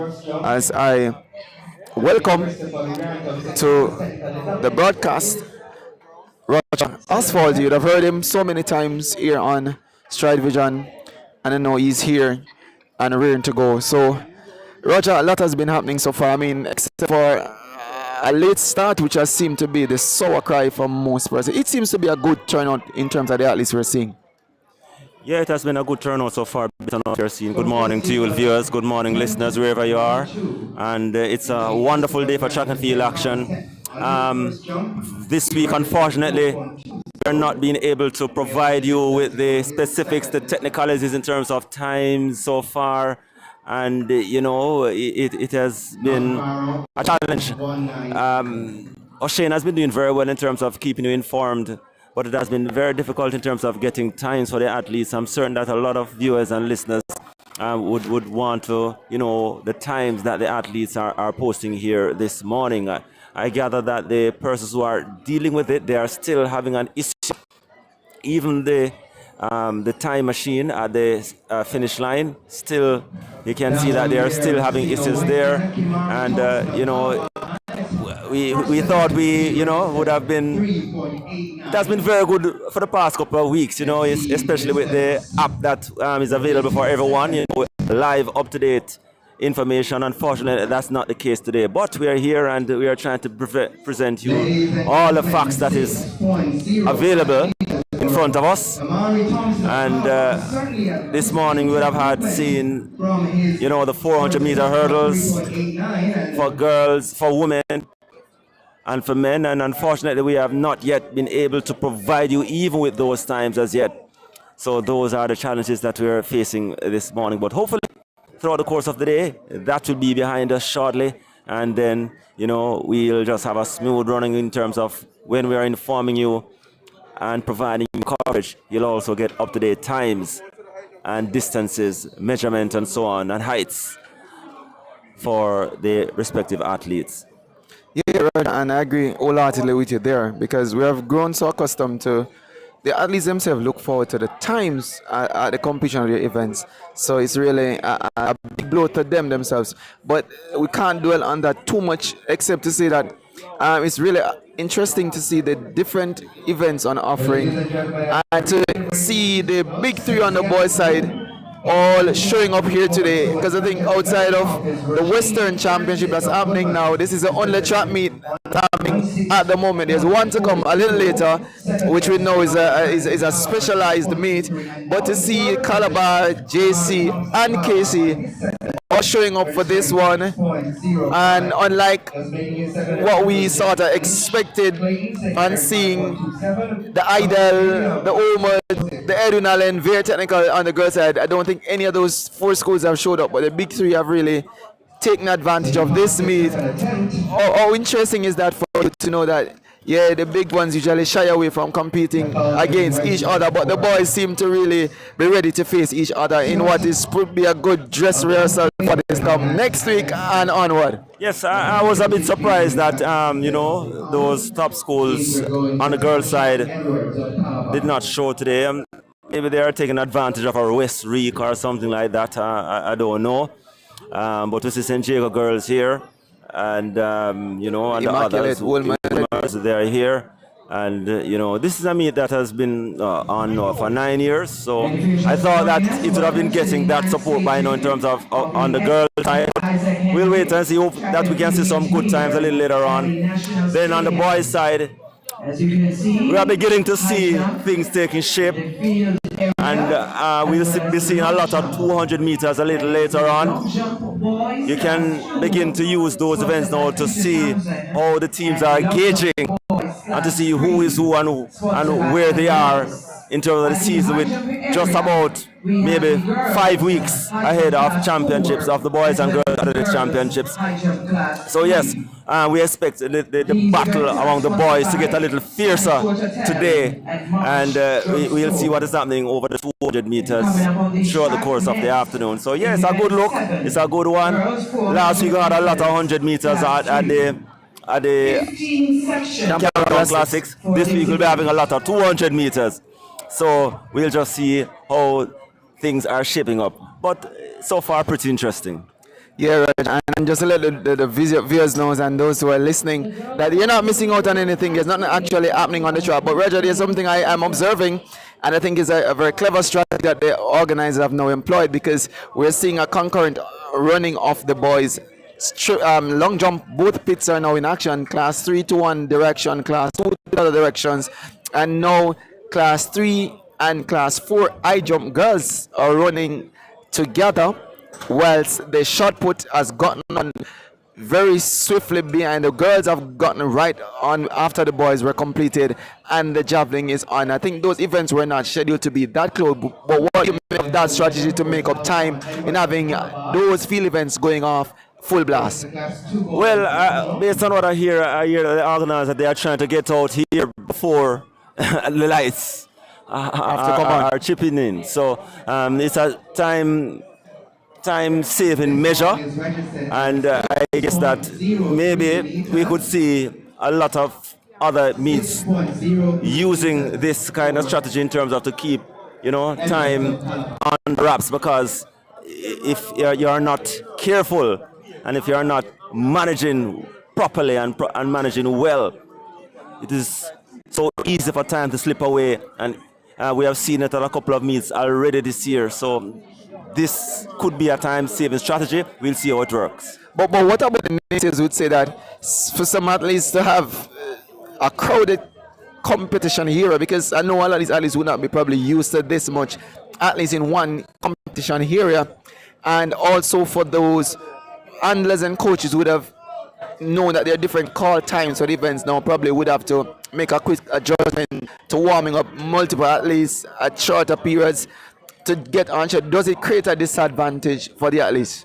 I don't think so. These are youngsters. I think that whatever challenge is placed in front of them, these are the challenges that you need to overcome if you are to make it, and even if you to make it in life. Yeah. So not necessarily even track and field, but these are challenges that you'll have to face. These are challenges that you'll have to overcome, and it's about building character, building strength, building courage, building that thing in your mind, that you are able to overcome these challenges. So I really don't see a problem with it. The organizers are using it as a time-saving measure. People are just fall in and deal with it. That's just my view. And you're so right, Roger. You have to just learn to pivot and now.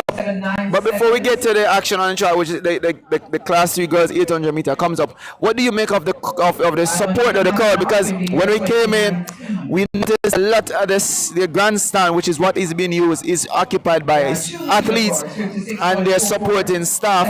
But we're not seeing much fans like we saw last. What do you make of that? Is that something that is a little bit disheartening to you? What do you make of that in terms of, because I think this meet is very cheap. Yeah, it's a growing meet. Maybe this is one of the youngest meets so far. St. Andrew Technical, named in honor of outstanding headmaster, SW Isaacs. I'm pretty certain that the track and field fans and those who really are into what is happening, you'll begin to see the rollout in the afternoon session, especially when the 200 meters and so on have started. So based on what we are seeing, it continues to be a growing meet. So people are still testing the waters, and like the other meets that would have been around more than a decade and more, traditionally, especially for the type of high school as well, the fans would turn out pretty early and begin to see what is happening throughout the course of the day. But I'm pretty certain that throughout the course of the afternoon session, we'll see more and more persons coming in, especially those who want to keep abreast of what is happening. And we all hope so as well. But let us look at the Class 3 girls, 400 meters. Class 3 girl is on track.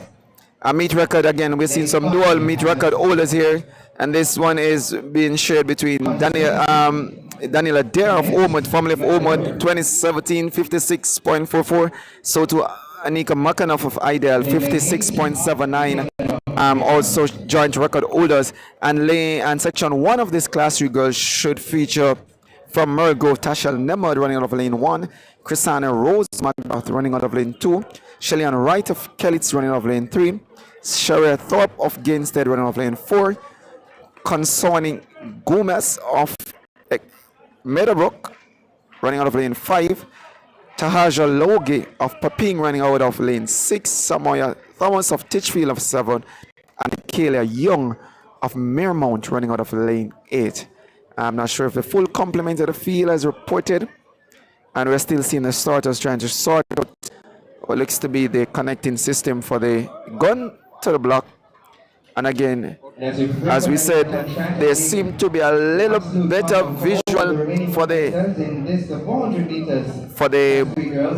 time board at the clock at the start line. Now we're seeing a little bit of visual that should be able to help us with the flash times and the wind reading as well, unlike what we saw for the previous events. But there's still some hiccups in terms of getting the start connections, what looks to be the connections for the blocks, up and running, and I'm not sure how long that will take to sort itself out.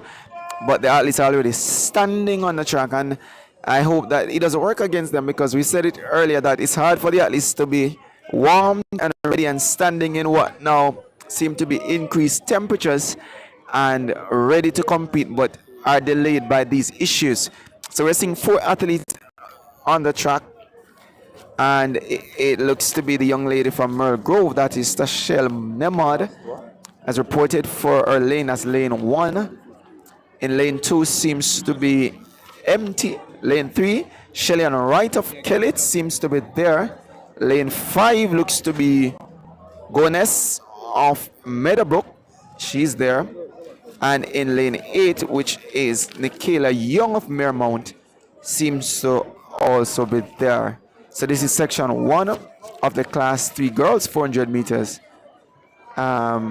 here at the SW Isaacs Invitational for 2025. A meet that is growing steadily into attracting a lot of big schools, especially on the boys' side at this time of the year. Usually serves, if you ask me, as a precursor or a just rehearsal to the Gibson's relay that comes up next week. So they're probably trying to sharpen up and fine-tune on everything that they have, except for the schools that are out in the West. They are now battling for championships. Western Championships is on in the Central region, happening at the GC Foster College, whilst we're over here at the Kingston National Stadium bringing you action from this, as we say, the SW Isaacs. It's been brought to you courtesy of the Stride Vision family. We welcome you on board, and we ask that you like, subscribe, share, and comment as we try to bring you as much as we can in terms of action, time, commentary, interviews from this track meet. This is the 9th staging, by the way. It's been on for 11 years. They would have missed 2 years based on the happenings of COVID, but now they have really settled back and on track, building to their 10th birthday, this being the 9th renewal of the SW Isaacs. So Heat 1 is on its mark. 4 athletes to the start. Tashel Namad, Shellyan Wright, Kanswani Gomez, and Nikayla Young. Those schools represented are Mergrove, Kellett's, Meadowbrook, and Mermount. So the gun sends them off, and it's an even break at this time. Look, the young lady from Mermount, that's Young of Mermount. So to Namad of Mergrove says Mermount, and Mergrove seems to be doing the best or the most of the running. Looks to be Namad of Mergrove out of lane 1 that's doing a lot of the running, but so too Young of Mermount is holding steady. Not seeing any move yet from the young lady from Meadowbrook. That's Gones of Meadowbrook. Kellett's right has been left back, but it's all about Tishella. Nemad of Mergrove that is taking advantage of this one, and she leads based on the stagger coming into the home stretch. It's all about Nemad of Mergrove being cheered on by her teammates in the far right of the stadium. All about Tashel Nemad that is dominating this one and is running away from the pack. All about Tashel Nemad of Mergrove. Left back is Young of Mermount, but it's all about Tashel Nemad that wins this one and wins it nicely from Mergrove. Tashel Nemad ahead of Nikayla Young of Mermount, rallying to finish second ahead of Kansani Gones of Meadowbrook, and finishes in 4th. That's Shelly on the right of Kellett. So already Heat 1 is on its way, and this is one of 15 sections that should come up. 15 section in this class 4 girls. So as Roger said earlier, we should be seeing a lot of 200-meter running, so to a lot of 400-meter running at this meet, as opposed to what we saw last week with a lot of 100-meter running. So we hope that the athletes be safe in competition and execute as best as they can. as the stadium announcers appeal to the personals and the athletes that are warming up on the backstretch. We're seeing some colleges there. UTech athletes seem to be there.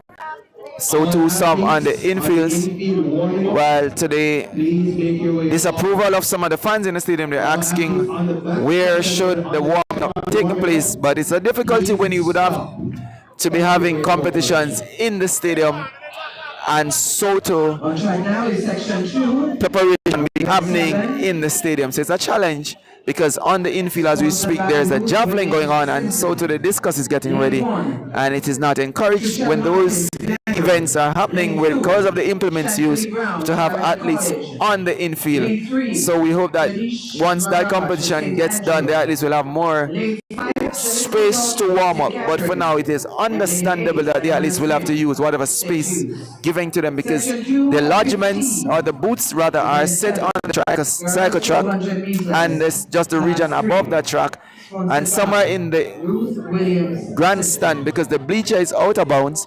And the back seems to be the best place for some athletes to warm up. And the infielders have been asked to leave. I guess it's because of implement. But it's very, very, very, very difficult to really have it their way because it is so difficult logistically as to where we do what and what at what time. But let's tell you who's coming up in this section. This is section 2. Comes up so quickly. Tichelle Martin out of St. Andrew High School for Girls. Chantelly Brown of Clarendon College runs of lane 2. It looks to be Jada Shea Mirage of St. Andrew High School for Girls. Statius Edwards of Pepin in 4. Just Jalicia Dawkins of St. Catherine in 5. Tatius Golden Rashida Witter, Port Anthony Chang and St. Hughes Alana Smith. They're going to send them off, and it's a field of 5 that takes to the start. The young lady from St. Hughes Smith that does a lot of running, but St. Catherine's Dawkins, Jalicia Dawkins is there. So too Tichelle Martin of St. Andrew High School for Girls is there. I look to Brown of Clarendon College that's also doing a lot of running. So it's about the young lady from St. Andrew, that's Tichelle Martin of St. Andrew, challenges Brown of Clarendon College, Chantelly Brown of Clarendon College, that is doing a lot of the running, and she now looks to take the lead coming into the home stretch. It's all about Chantelly Brown of Clarendon College. Well, back is now Martin of St. Andrew, but it's all about Chantelly Brown of Clarendon College, that is running away with this one, and now challenging for the second spot. It looks to be the young lady from Pepin coming into challenge for the second spot, but it's all about Chantelly Brown of Clarendon College win this one ahead of the young lady from Mirage from St. Andrew Technical. Mirage of St. Andrew Technical wins for second ahead of Martin who challenged early on from St. Andrews High School for Girls.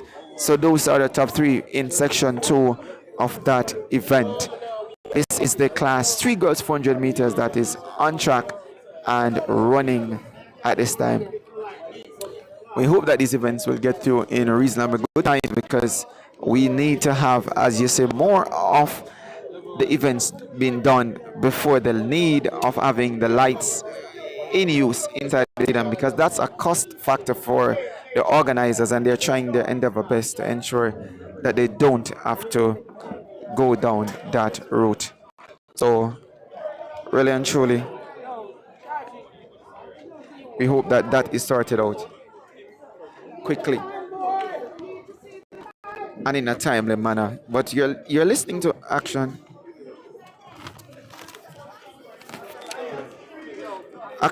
coming to you from the SW Isaacs Invitational, and this is the 9th renewal, and you're listening to commentary courtesy of Stride Vision Television. And we're going to move to section 3 that comes up, and now we're going to see some international flavor. We've been saying it all morning. It looks to be a team from Canada with an athlete running out of lane 3 from Canada.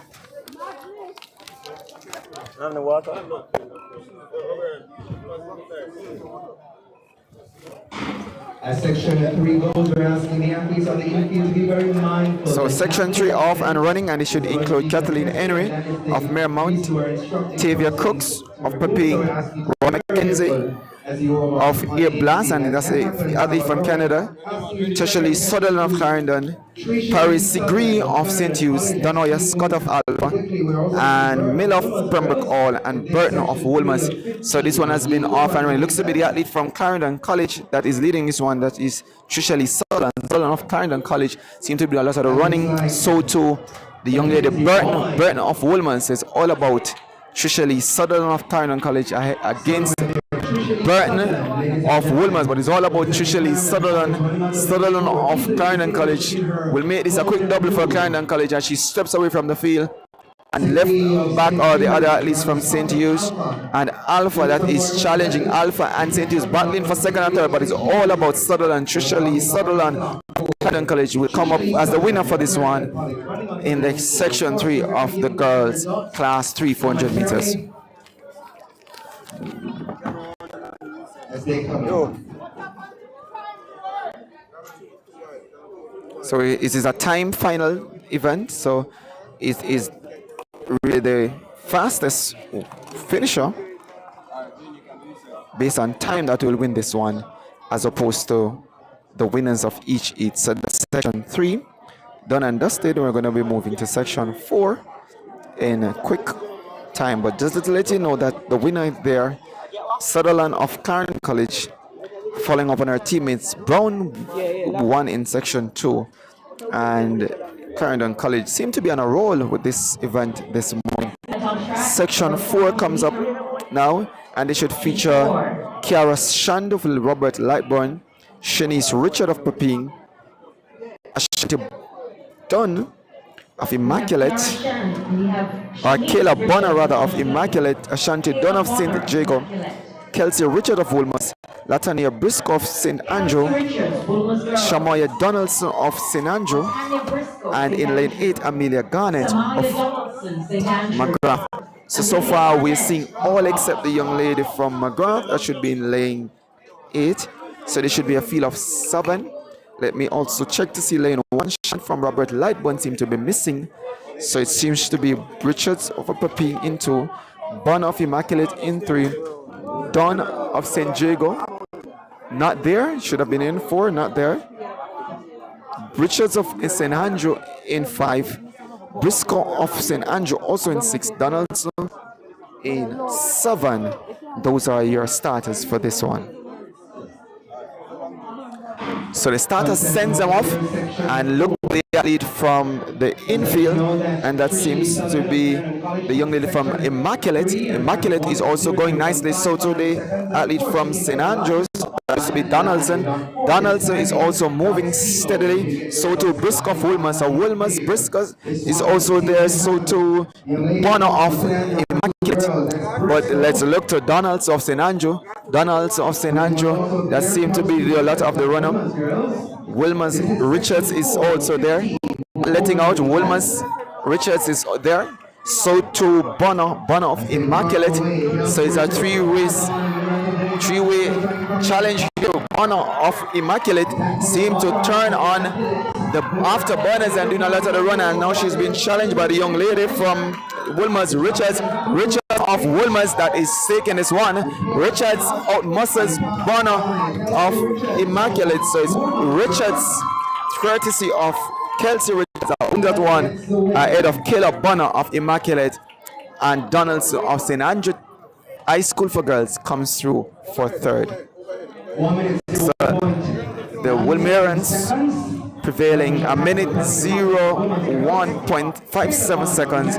That's a flash time for the young lady Kelsey Richards of Woolmer's. 1 minute 02.78 for Kayla Bonner, and 1 minute 03.43 seconds for Donaldson of St. Andrew High School for Girls. From the girls, 400 meters hurdles open. So we're going to be moving quickly to section 5. Section 5 comes up in short order. Let me tell you who's going to be there. So Keona James of Mill Grove runs out of lane 1. Savannah Bay of Immaculate runs out of lane 2. Shadora Cameron of St. Andrew for girls run out of lane 3. Kayla Eubanks of Holy Charlie runs out of 4. Francis of Charlemont runs out of 5. 6.21. Tanisha Navas of Glenmere runs out of 6. Natalia McCarthy of McGrath runs out of 7. And Cora Pinnock of Kellitz runs out of lane 8. Let's look to tell you who is there. So based on what I'm seeing, the young ladies from Grove, Kiona Jones has reported, Kiona James have reported, Soto Savannah Gobe of Immaculate has reported, Kayla Bonner, Eubanks Kayla, Eubanks of Ochalo is there, Soto Shadora Cameron, all there. It seems that the whole childhood athlete Eubanks has forfeited this one, with the others being Nevers, McCarthy, and Pinnock all reporting. So this one should be 6 facing the starter. The gun sends them off, even break from what I'm seeing, but look to the athlete in lane 2, and that is Savannah Gobe of Immaculate that starts early, chasing down the athlete from St. Andrew, Cameron. So Cameron and Gobe seems to be doing the early running. Cameron of St. Andrew, Gobe of Immaculate is also there, but it looks to be the athlete from St. Andrew's High School for Girls, Cameron, Shadora Cameron, that is up and muscling the field, leading from, based on what I'm seeing. But Gobe of Immaculate is there, but it's all about Cameron. Cameron leads this one. Cameron is of St. Andrew's High School for Girls, now being challenged by Gobe of Immaculate. But look to Gobe now, who looks to spring off the curve into the home stretch, and it's Gobe of Immaculate. Immaculate's Gobe that's going to take this one away from Cameron of St. Andrew's. All about Gobe. Savannah Gobe of Immaculate will run to the line and should win this one quite easily, as Cameron from St. Andrew holds on for second. Let's see the time that comes up as a flash time. Winner there, 1 minute 01.43 seconds. That's for Savannah Gobe of Immaculate ahead of Shadora Cameron. 1 minute 03.23. That's for Cameron, and it looks to be the young lady that comes up for third. We're going to tell you that in short order. James Mergrove comes up for third. 1 minute 03.66 seconds. So the winner there coming from Immaculate, Savannah Gobe ahead of St. Andrew High School for Girls, and Soto Mergrove finishing third. Section 6 comes up shortly. We're going to tell you who are the athletes for that section. Lane 1 should be Santana Brown of Carrington. Gabriel Dennis of Campion should be in lane 2. Natalia Moore of Gainshead in 3. Ashantaway Crawford of Robert Lightburn should be in 4. Joshua Alliance of Clancarty in 5. Alia Mighton of Teachers Schooling in 6. Alicia Conti of St. Jago in 7. Latania Brown of St. Catherine should be in lane 8. Let's tell you who are there. Seeing the young lady from St. Catherine, Latania Brown. Alicia Conti. Let's look to see if she has reported. That should be from St. Jago. We're not seeing that young lady just yet, but I can tell you that the athlete from Clarendon College in lane 1, that's Santana from Clarendon College, is there. Let's see if she can follow suit with, based on what we have seen from the 2 previous Clarendon College athletes. So to the young lady from Gainsted, that's more of Gainsted, Natalia Brown, more of Gainsted. So to St. Catherine's, Latania Brown. So the Browns are there. The athlete from Campion is also there. And that young lady goes by the name of Gabriel Dennis of Campion. They're all there. So let's see who will challenge for this one. So they are not yet called their marks, so they're standing behind their blocks. And based on what I'm seeing, just about 3 competitors, rather interesting. So now, from the group that would have entered the just 3, this looks to be Santana Brown, Gabriel Dennis, and Latania Brown of St. Catherine. So, very interesting race. This one should, the gun sends them off. It looks to Brown of St. Catherine already gone like a gazelle from a gun, running away with this one already. That's Latanya Brown, and also in second, that's Santana Brown of Clarendon. So Brown of Clarendon changing Brown of St. Catherine, but it's all about Latanya Brown of St. Catherine all by herself on the side, running out of lane 8, and she's motoring down that backstretch and having to be running blind. She's doing all that she needs to do to ensure that she wins this one. But Santana Brown of Clarendon College on the inside is now looking to give a challenge to that early lead from Latanya Brown. But it's all about Latanya Brown of St. Catherine that leads ahead of Santana Brown. So the Browns are battling to the finish. But look now to Santana Brown on the inside, trying to steal a march on Latanya Brown on the outside. It's Santana Brown of Clarendon College in lane 1 that's running now to take this one ahead of Latanya Brown. So Santana Brown of Clarendon College follows through with her teammates, wins ahead of Latanya Brown. So Santana Brown ahead of Latanya Brown, 1 minute 01.90. That seems to be the flash time for Santana Brown of Clarendon College ahead of Latanya Brown, 1 minute 03.55 of St. Catherine. And the time for third, that should be Gabriel Dennis of Campion College. We'll tell you that in a moment.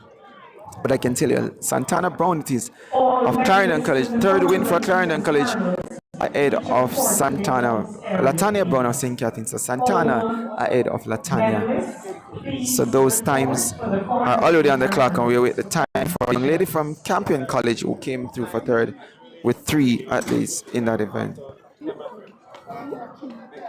So you're listening to live and ongoing coverage of the StrideVision broadcast of the 9th staging of the SW Isaacs Invitational, and on track is the Class 3 girls 400 meters, and they are coming up quick and fast. We're going to tell you who comes up in this section, and this is section 7 and should have featured. So let me just tell you who is reported, because we're not seeing anybody in lanes 1 and 2. Should have been Young from McGrath and Williams from Titchfield, but Dixon of Pepin teams to 3. That's Kamisha Dixon. Lane 4, we're seeing the young lady from Olichalu, Taisha Barrett. Lane 5 looks to be the young miss from St. Thomas Technical. That's Kayla Marie Nicholas. Sienna Whiteley of Gainstead runs out of 6. Roberts Lightburns, Kiana Kelly, Arena Kelly, while Zoe Davis of the Queens runs out of lane 8. Section 7 for the Class 3 girls, 400 meters. So they're going to send them off. It's an Eva Braitley to a young lady from Queens. That is Davis of Queens that already makes some early running, but so too Whiteley of Gainstead. Whiteley of Gainstead looks to be running strong in this one. Whiteley of Gainstead looks to have the best advantage. So too Dixon of Pepin. Pepin's Dixon seems to be doing some early running there. So Dixon of Pepin that seems to be leading this one based on the stagger. The lady from Queens, that's Davis from Queens on the outside, yet to make a significant move, but looks to Barrett of Olichalu. So too Gainstead's Whiteley. And this one looks to be the athlete from Dixon of Pepin. Pepin's Kamisha Dixon that is doing the business. But it is Barrett now of Olichalu now establishes a massive lead. Barrett of Olichalu now steps into the home stretch with a huge lead, and it's all about Taisha Barrett of Olichalu that will win this one without any challenge. It's all about Taisha Barrett of Olichalu who comes up the winner ahead of the young lady Kamisha Dixon of Pepin, and so too the Queen's Zoe Davis comes up in 3rd. So that's the win there for Barrett of Olichalu, and the flash time 59.73 ahead of the young lady from Gainstead, Whiteley from Gainstead, a minute 05.50. And then we await the time for the others. But we can tell you that is the winner comes to you from Olichalu. This is Taisha Barrett of Olichalu ahead of Sienna Whiteley of it's Sienna Whiteley of Gainstead that finishes in 2nd place. The time for the others will come up momentarily. Discus class 1 boys, shot put class 2 boys, please report to the competition area. So the next section comes up should be section 8. This is the girls 400 meters for class 3. Ikea Ghana, Teachers Goaling Gainer runs out of lane 1. Renika Henry for Brett Lightburn runs out of lane 2. Natalia Dawkins of Meadowbrook runs out of lane 3. Gabriel Francis of St. Catherine should be in 4. Horatia Brooks of Excelsior in 5. Rana Young of Titchfield in 6. Shoshana McInnes of McGrath should be in 7. And Ishona Phillips of Pepin should be in lane 8. And let me quickly tell you that lane 2 is there. That's Renika Henry of Robert Lightburn. Uniform looks a bit different. Lane 3 is Dawkins of Meadow. She's there. Lane 4, Gabriel Francis of St. Catherine. One to watch. Look to lane 5. That's Brooks of Excelsior. She's there. Also to watch. So to Raina Young of Titchfield. That runs out of lane 6. Shoshana McInnes of the Titchfield is there. And so to Ishona Phillips of Pepin. So this one is a field of 7 that faces the starter. Let's look to the athletes from lane 4 through to 6. Should have some interesting running coming from those lanes. So the starter calls them to their marks. And this is an even break. Let's look to Excelsior. Excelsior's Brooks, that is off and running. So to Francis of St. Catherine. So Brooks of St. Catherine, but now looks to McGrath. They are from Titchfield. McInnes. Runner Young brother of Titchfield is also there. So Young of Titchfield is there. So to Excelsior's athletes Brooks. Brooks of Excelsior. So to St. Catherine's Francis. So Francis of St. Catherine is there. Brooks of Excelsior. And also Young of Titchfield. So it's an even break. Look to Francis of St. Catherine now that looks to be taking the lead and ranging up nicely on Young of Titchfield. So Young of Titchfield challenged by Francis of St. Catherine, and a challenge that has been successful. So St. Catherine's Francis, Gabriel Francis of St. Catherine, that leads coming into the home stretch. So it's all about Gabriel Francis now being challenged by the young lady Brooks of Excelsior. So Brooks of Excelsior tries putting a challenge, but all about Gabriel Francis of St. Catherine. Francis of St. Catherine tries to hold on, but Brooks will come back at her. Brooks comes to her, but Francis managed to hold on. That's Gabriel Francis of St. Catherine holds on ahead of Horatia Brooks of Excelsior, and Raina Young of Titchfield finishes third. A minute 01 is what comes up. Let's tell it official time for Gabriela Francis of St. Catherine, winning that one. 1 minute 06.27. Well, that's a wrong time. That's the time for Young. That's third place's time. We tell you the time for Francis of St. Catherine, winning ahead of Horatia Brooks of Excelsior, and Raina Young of Titchfield finishes in third. So we're still awaiting the official time. I can tell you that the young lady from St. Catherine has won this one, and she has won it nicely after being challenged by Brooks of Excelsior, but St. Catherine from St. John's Road in St. Spanish Town prevails in that one. As we see, next rushes to the aid of one of the athletes at this start line. As we get ready for the next section, that should be section 9. Again, we're pardon you. My apologies for the timing. We're still having some challenges to the clock. The times now have really become obscured. It's hard to see the times based on what the clock is looking like. So we are unable to tell you officially the times for the winner of that event. But I can tell you St. Catherine has won that one. Well, section 9 is ready. Section 1 should feature just a long bridge of St. Hughes, Kayla Chang of Port Antonio, Michaela Palmer of Myrtle Grove, India Jones of St. Andrew High School for Girls, Ayoka Graham of Dunoon runs out of lane 5, Michaela James of the Queens runs of 6, Eshika Zan of Clarendon College runs out of 7, and Kiara Rood of Marymount runs out of lane 8. Let's tell you who there. I'm seeing the young lady from Marymount. That's Roden in lane 8, Azan of Clarendon College in 7. 6 is James of the Queens, and she's there. So too the young lady from lane 4, which should be India Jones of St. Andrew. And this looks to be St. Andrew Technical. The Oast School runs out of lane 4.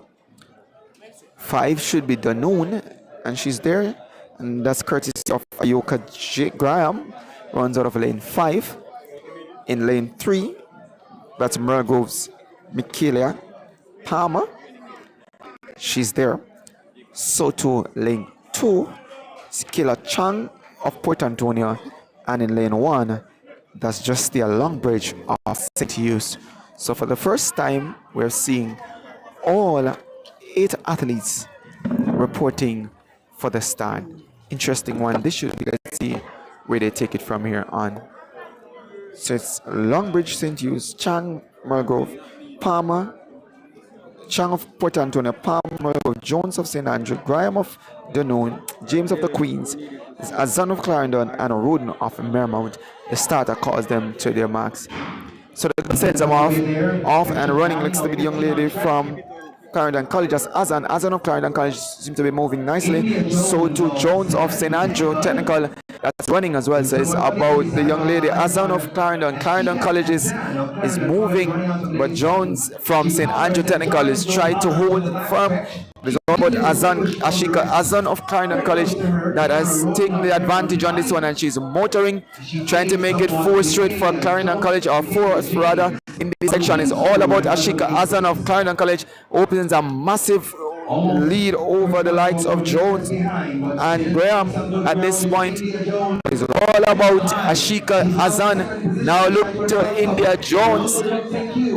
Is trying to rally, but it's all about Ashika Azan. Ashika Azan of Clarendon College holds even with that gap narrowing. It's still about Ashika Azan, but look to Jones that comes through from St. Andrews Technical, but Azan will have done enough to win this one, as Ashika Azan of Clarendon College ahead of India Jones of St. Andrew Technical. Those are your top 2 for this event. Clarendon College getting another winner courtesy of Ashika Azan. 1 minute 00.19 seconds, 1 minute 01.91 for India Jones, and Longbridge 1 minute 03.24 comes up for third.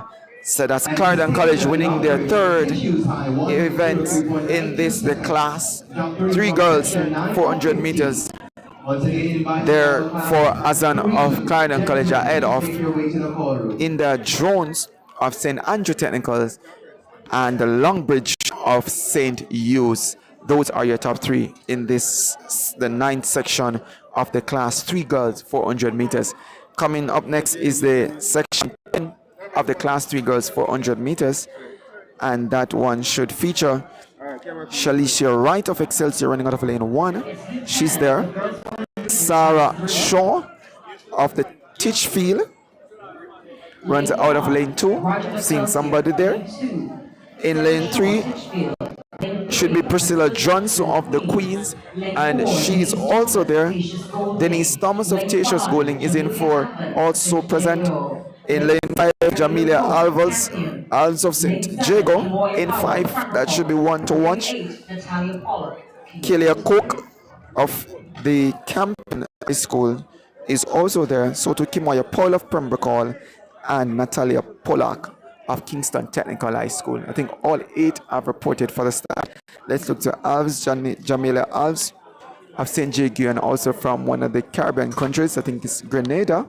She might be from Grenada. She runs for St. Jago. She's also there. So this is a full field. Excelsior, Titchfield, the Queens, Tatius Golding, St. Jago, Campion, Pembroke Hall, and Kingston Technical High School. The starter calls them to their marks. Should be a very interesting battle between St. Jago's Alves and so to the athletes from Titchfield and also the Queens School. So they're gonna send them off. Already, Alves looks very strong out of the blocks and is moving already. Jamila Alves of St. Jago that is leading this one. Alves of St. Jago already covers the athlete on her outside, and that's the athlete from Campion. Got by her easily and now takes the ascent on the back stretch. It's all about Jamila Alves that runs a stout race here. Been challenged closely now by the athletes from Titchfield, but it's all about Alves of St. Jago. Queens and Titchfield is trying to make a run of it. Queens now comes to the fore, but it's all about Alves. Johns of Queens, but it's all about Johnny Alves of St. Jago. Jamila Alves now tries to put another step in her gear as Johns of the Queens ranges up nicely on her. But Jamila Alves of the Queen School is now coming forward. It's all about Johns of the Queen School now motoring to take the lead from Jamila Alves, and successfully does so. It's all about Johns, Priscilla Johns of the Queen School will win this one 58 is the flash time ahead of Jamelia Halls, 58.23. That's for Priscilla Johns of the Queens ahead of Jamelia Halls, 59.02. And in third looks to be the athlete. I'll tell you in just a moment that athlete looks to be Right of Excelsior that finishes third in 1 minute 02.45. So Priscilla Johns of the Queen's School 58.23 ahead of Jamelia As 59.02 and Chelsea Right of Excelsior in third with that one. That's section 9 in this the girls class 3 400 meters going to the Queen's School courtesy of Priscilla Johnson. Section 11 comes up. The following athletes are asked to report to the medal presentation area. Shakia Reed, Gainsted, Kwana Walker, St. Jago Isaacs. So section 12 comes up next, and that should feature Alistair of Excelsior, Diamond Shorter of Campion College, Leonard Lawrence of St. Catherine, Chanel Walker of McGrath, Demi Caesar of St. Andrew, Terian Curving of Robert Lightbone, Kea Itza of Camden, and Torian Marshall of Papine. And let's just tell you who has reported. The young lady from Papine seemed to be there. It's in lane 8. Itza of Marshall of Papine is there. Itza also of Camperdown seems to be there. I'm not seeing anybody in lanes 5 and 6. Sorry, let's do that again. This is section 11. So my apologies. Anisha Ferran of St. Andrew, Abigail Mills of Wolmers, Nicola Hart of Papine, Soto Immaculate Natisha Hamilton, Tashanik Henry of Tishus Goling, Jada Diggs White of Mulgrove, and Trishana Lynch of Tivoli. So Trina Lynch of Tivoli is there. So to Jada Diggs White of Mulgrove. We're not seeing the athlete Hamilton of Porus, Niders, Henry of Tishus Goling. Seneca Grant of Immaculate is also there. Nicola Hart of Papine is there. Abigail Mills and Sia Ferran have all reported for the start. So this one should be very interesting.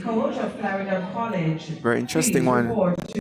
Just about 7 athletes reporting, 6 athletes rather reporting for the start. There's no Porus athlete, neither there's an athlete from Tishus Gold.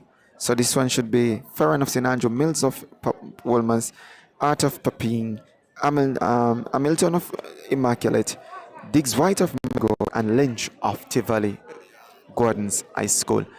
Starter sends them off. Let's look to the athlete from Immaculate. Hamilton of Immaculate is out and running. So to Diggs White of Mulgrove. So Diggs White of Mulgrove is also doing some running there. Art is also there. Papine is doing some running as well. But it's all about Diggs White that is running Stonely. Art of Papine is there. But let's look to the athlete from Porus. So it's Diggs White. Jada Diggs White that's leading this one ahead of Heart of Papine.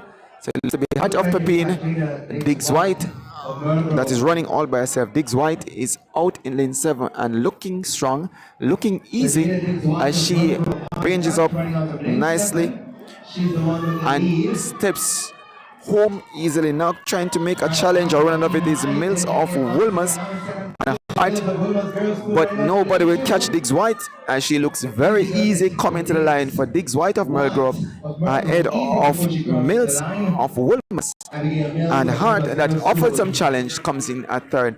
So Jada Diggs White 1 minute 03.96 for Diggs White of Mulgrove ahead of Abigail Mills of Wolmers for second. So Diggs White of Mulgrove wins that one, and you can tell you that Abigail Mills of Wolmers finishes second and Anisha Ferran finishes in third.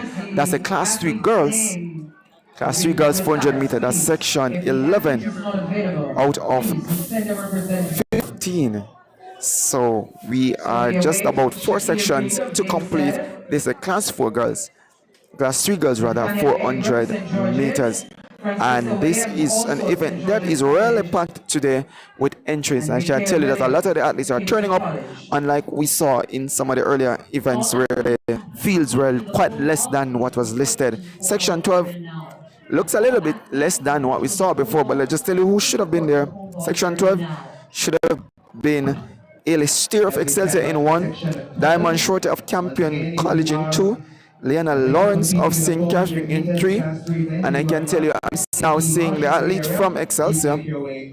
Late arrivals to the party, the Steer of Excelsior is there, so to Shorter of Campion College, Lawrence of St. Catherine also is now there, so to Chanel Walker of McGrath. Well, she has not presented herself. Standing in lane 5, that's Sitza of St. Andrew. It's also there. It runs out of Camperdown. She's in lane 7. 6 is Curving of Robert. Curving is there, and she's courtesy of Robert Lightborn. She's there in lane 6, and in 7, that's Torian Marshall of Papine. So Papine is represented, so to Camperdown, so to Robert Lightborn, St. Andrew, St. Catherine, Campion, and Excelsior. Missing is McGrath High School, should have been in lane 4. So the starter calls them to the mark. It should be an interesting matchup between Steer of Excelsior and the others on the inside, to include Shiza of St. Andrew and Curving off and the others. So already we've seen a start, and looks to be Excelsior's Steer of Excelsior that starts very strong. So too It's of Camperdown. It's of Camperdown starts strong. On the outside is all about It's on the outside. On the inside, Steer of Excelsior travels nicely, but look to It's of Camperdown. It's of Camperdown is running strong. Let's hope she has enough to carry her home, as the athlete from Excelsior Steer is also there and will want to make a good run of it when they come into the home stretch. But it looks to be Ice of Camperdown. It's of Camperdown that seems to have measured this one and has a lot left in the tank, because it's all about It's of Camperdown from the gun until the tip. They're not going to be catching her now, because she is now making a stout run of it, and that's Camperdown's odds that win this one. Kaya It's of Camperdown with this one strong, and then Papine's Marshall runs in for second, while Steer on the inside comes in for third. So 58.23, that's the winning time there for Aya It's of Camperdown. Kaya It's winning that one ahead of Marshall of Papine, and Ailey Steer of Excelsior finishes third. Very good running there from Kaya It's of Camperdown in lane 7, running blind and running all by herself, but was able to navigate that race successfully and wins that one from her team for Camperdown High School. Section 13 comes up as the medicals try to render assistance to one of the athletes there from that heat. Section 13 should finish Sanique Brown of Early Childhood, Adriana Wright of Dunwood should be in lane 2, Bianca Bernard of Oberlin should be in 3, Idea Grant of St. Hughes in 4, Jaylene Ingram of the Queen's School should be in 5, Ariella Francis of St. Diego, Ariella Francis of Papine should be in 6, Trishan Grant, one of the favorites, should be in 7, and Shantoya Coleman of St. Catherine should be in lane 8. So we're seeing the athlete from St. Catherine, that's Shantoya Coleman of St. Catherine, that's there. We're not seeing the young lady from St. Diego just yet, as Trishan Grant. Alia Francis of Papine is there in lane 6. Ingram of the Queen's School is in 5. And she seemed to be Grant is also the of St. Hughes. So to Bernard of Oberlin. Or that seemed to be a late scratch there from Oberlin's. Bianca Bernard does not show up. Joanna Wright is there though. She runs out of the noon. And Sanique Brown of Early Childhood is in lane 1. So this should be a field of 6 athletes facing the starter, with lanes 3, Brianna Brown, and lane 7, Trishan Grant of St. Jacob, both not showing for this one. 54.60 seconds. Let's give them all a round of applause, please. Thank you very much, Mr. Michael Minto, committee member. So, very interesting race. This one should be. Distinguished past students. Over to you, Javon. for the race on track. So let's look to this one to see who is going to take this one. It's section 13 of the class 3 girls 400 meters. So the gun sends them off a very slow start, but looks at the young lady from St. Catherine, and that's Coleman of St. Catherine already up and doing a lot of the running, but also the athlete from Pepin, well, Francis of Pepin is also running there. So too Grant of St. Hughes, Adia Grant is there. So too Pepin, Alia Francis is doing a lot of the running. Grant is also there. So it's Pepin and St. Hughes that has taken the early break in the first 200 meters of this race. Francis of Pepin now moves to the front and starts to get into a running, but on the inside it's gonna get some challenge from St. Hughes, but it's all about the athlete from Pepin, and that is Alia Francis of Pepin that seems to be holding strong here and will hold to the end. Brown of Holy Charlie tries to rally, but it's all about Alia Francis of Pepin that will win this one nicely ahead of Brown of Holy Childhood. And those are your top two, with the young lady from Adia Grant of St. Hughes finishing third. For Alia, the flash time is 1 minute 01.86 seconds. For Ariella Francis of Pepin and Sonic Brown of Holy Childhood comes in at 1 minute 05.29 for second. Those are top two. So you're still listening to commentary courtesy of Stride Vision. You're listening to the live broadcast of the SW Isaacs meet, and we're watching the girls 400 meters. This is a class 3 on show. So let's see what we'll obtain here. As we stand by for the penultimate section, section 14. So the 14th section comes up on Chakri. We'll tell you what that is all about in a moment in terms of those who have reported. Section 14 should feature Denique Mann of Meadowbrook running out of lane 1. She's there. Natalia Francis of McGrath should be in 2, not there. Seems that the McGrath athletes are not here this morning. Emmanuel Lowe of Alpha runs out of lane 3, and she's there. Riquana Walls of Dunoon should be in for not seeing that athlete either. In lane 5 should be Toya Ross of Tivoli, not seeing her. Lane 6 is going to be Torian Jones of Camperdown, she's there. Achille Gordon of Mermount should be in 7, she's there. And in St. Catherine, Raquela Walker runs out of lane 8.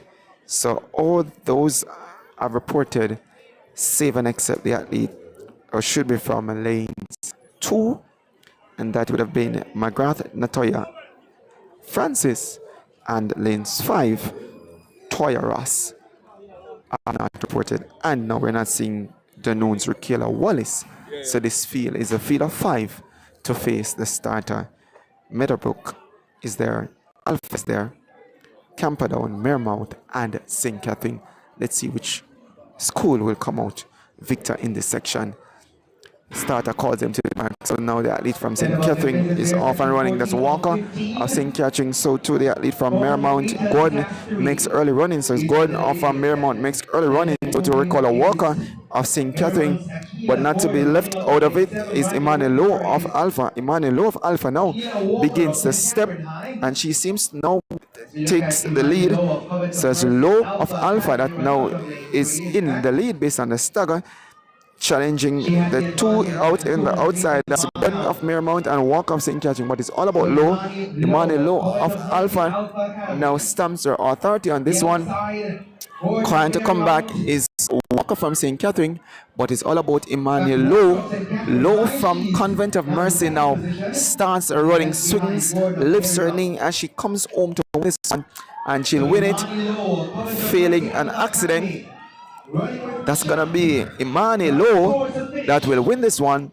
Comes across the line with the official time ahead of Raquela Walker of St. Catherine. And running in for third is the young lady Denique Mann of Meadowbrook. So 1 minute 00.05. That is Emmanuel Lowe of Alpha that wins this section. Sections 40 ahead of Raquela Walker will tell her time in short order. So it's all about the school from Alpha, Convent of Mercy, courtesy of Emmanuel winning that one. Section 15, final section in this class 3 events for girls. That comes up. Will wrap up the class 3 girls. Section 15, and this is in the class 3 event. So it should feature 4 athletes. Serafina Williams of P should be in lane 3, Ashara Campbell of Oberlin in 4, Adiana Williams of St. Hughes in 5, and Nicoya Andis of Excelsior should be in 6. So I'm seeing Serafina Williams of Pepin in 3, Ashara Campbell of Oberlin is also there. Adana Williams of St. Hughes is there, and Nicoya Andis of Excelsior is there. So all 4, based on the starting list, have reported for the start. So the final section is the class 3 girls 400 meters.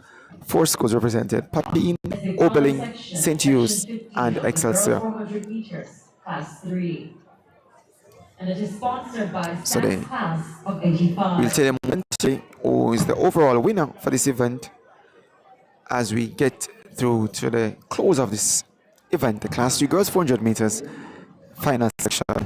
Williams, Papi, Campbell, Oberlin, Williams of St. Hughes as well, along with Anderson of Excelsior. The starter calls them to the marks. Final section is class 4 girls, 3 girls 400 meters. So the gun sends them off. Even break it is. Excelsior is there through Nicoya Anderson. She makes early move as well as Adana Williams.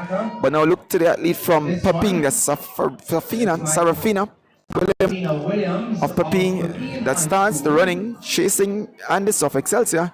Says about Williams of Papine trying to pick back Anderson of Excelsior. So to Oberlin's Campbell, that's there. So it looks to be a close one in this race.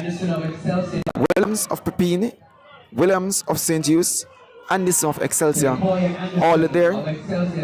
So the athlete now of Anderson of Excelsior seems to have the upper hand, and she leads them coming into the home stretch. Nicoya Anderson of Excelsior is leading ahead of Oberlin's Ashara Campbell.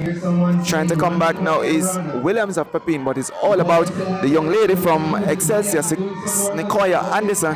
Anderson of Excelsior will win this one ahead of the pair from St. Hughes and Oberlin. So it's all about Nicoya Anderson, 1 minute 05.37 seconds.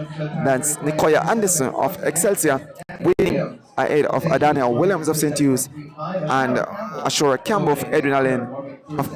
He gets third. Serafina Williams of Pepin seemed to have some steam there, finishes in fourth. So the winning time 1 minute 05.37 for Nicoya Anderson as we wrap the girls class 3 400 meters, the 15th and final section, and we'll tell you momentarily the overall winner in this what is the time finals event. So now we're going to move to the boys.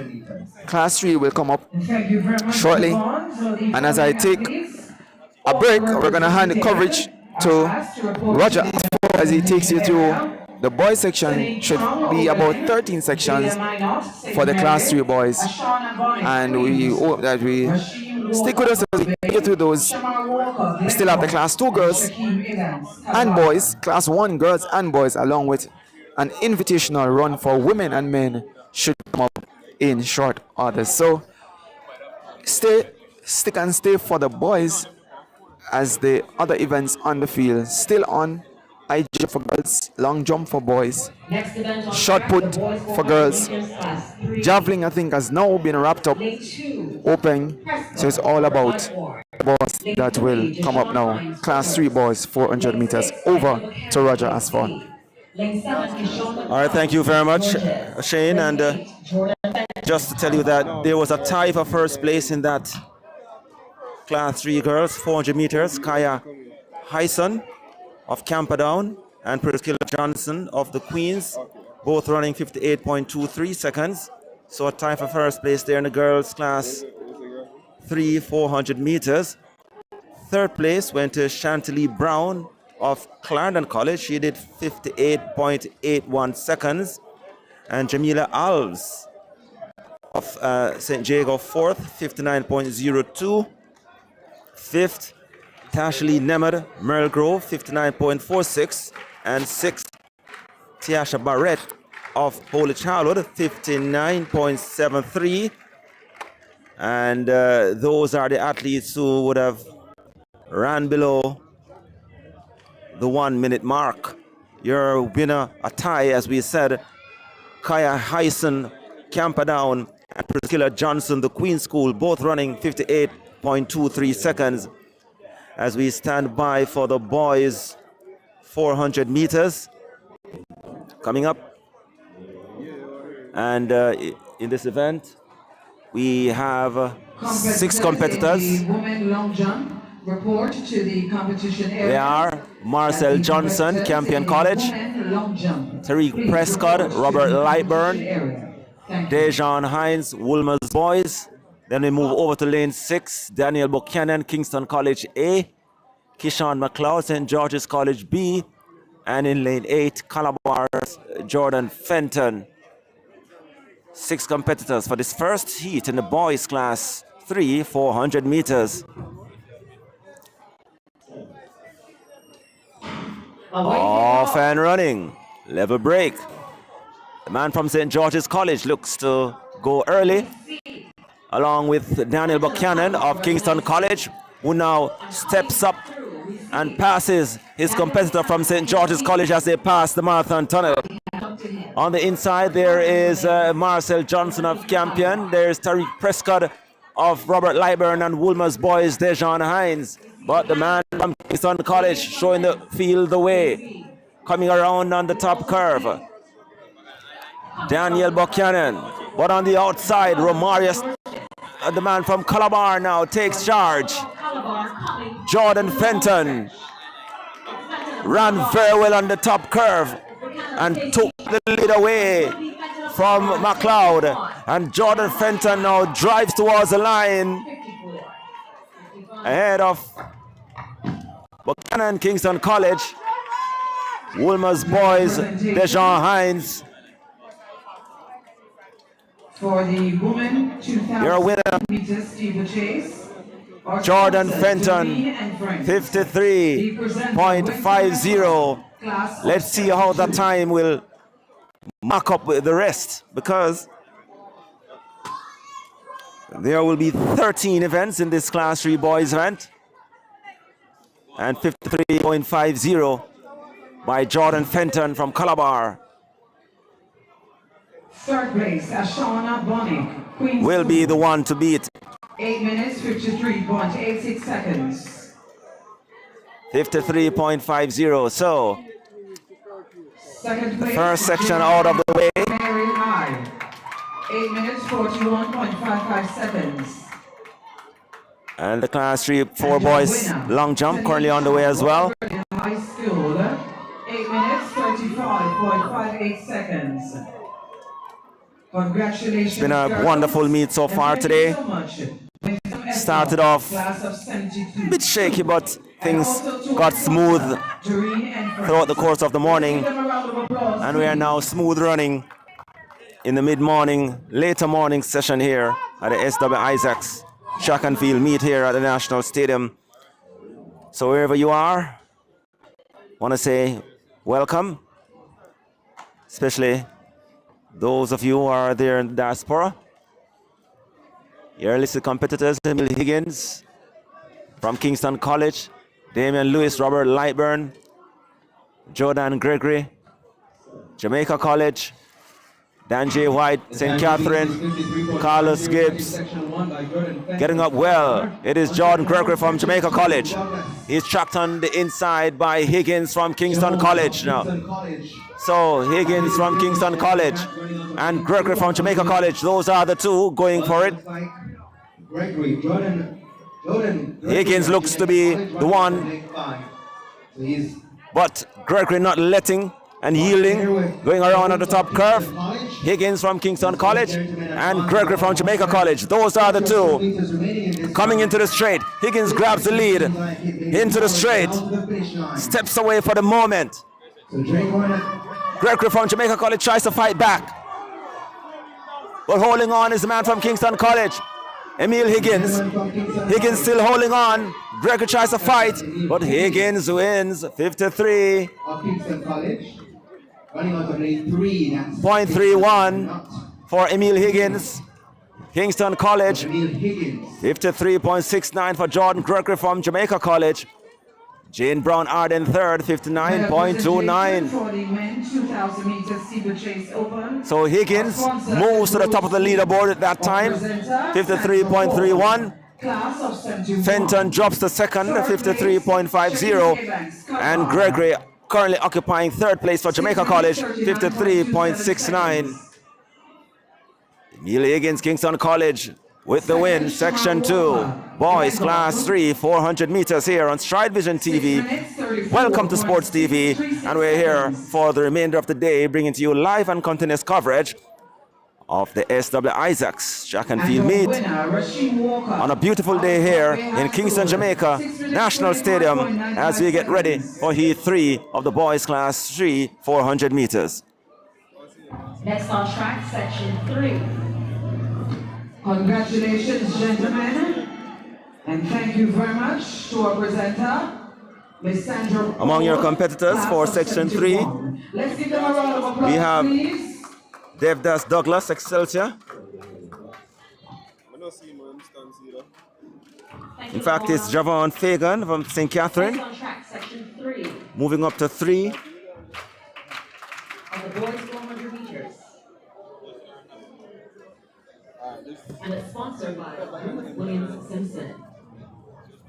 We have Deshaun McIntosh, Charlemont. Class 2 girls high jump report to the competition Only area. 3 facing the As starter. the girls participating in the class 2. Then we move over to lane 7. The competition area. man from Pepin, As the women Tahim Muir. open long jump report to the competition area. Thank you. Those are the 3 that have turned up for this event. Section 3, class 3 boys, 400 meters. Only 3 facing the starter.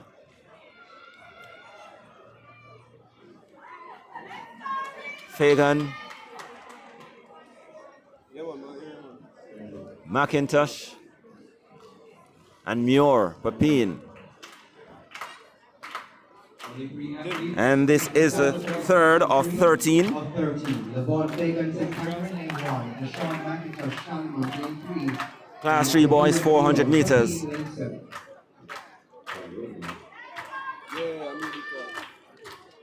As they return to their marks yet again.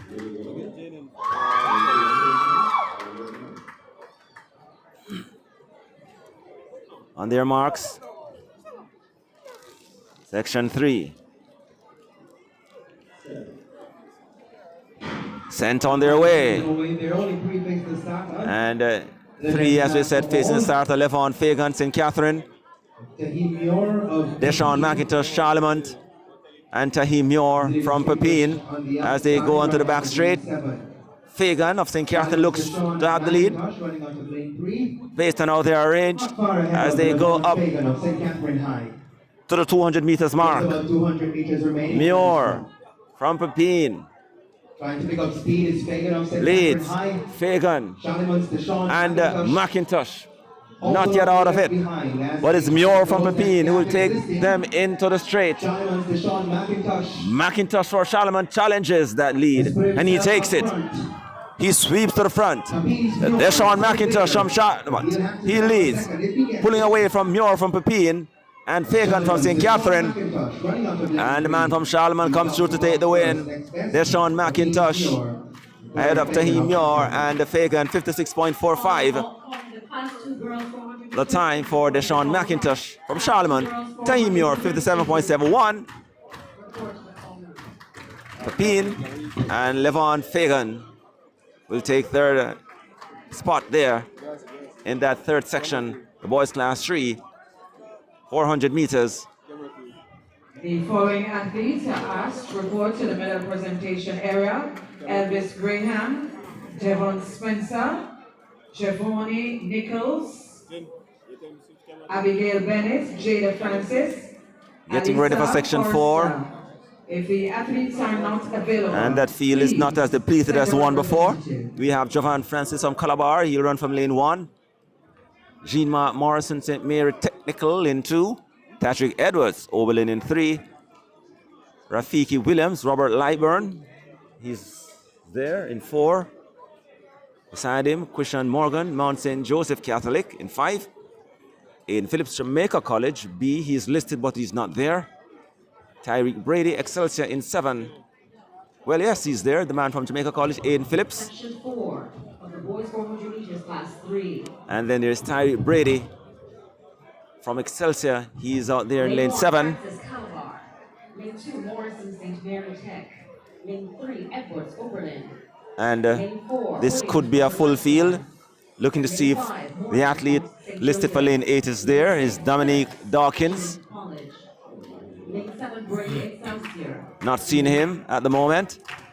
So it appears that 7 will face the starter here for this 4th section of 13. Boys class 3, 400 meters as they go to their marks.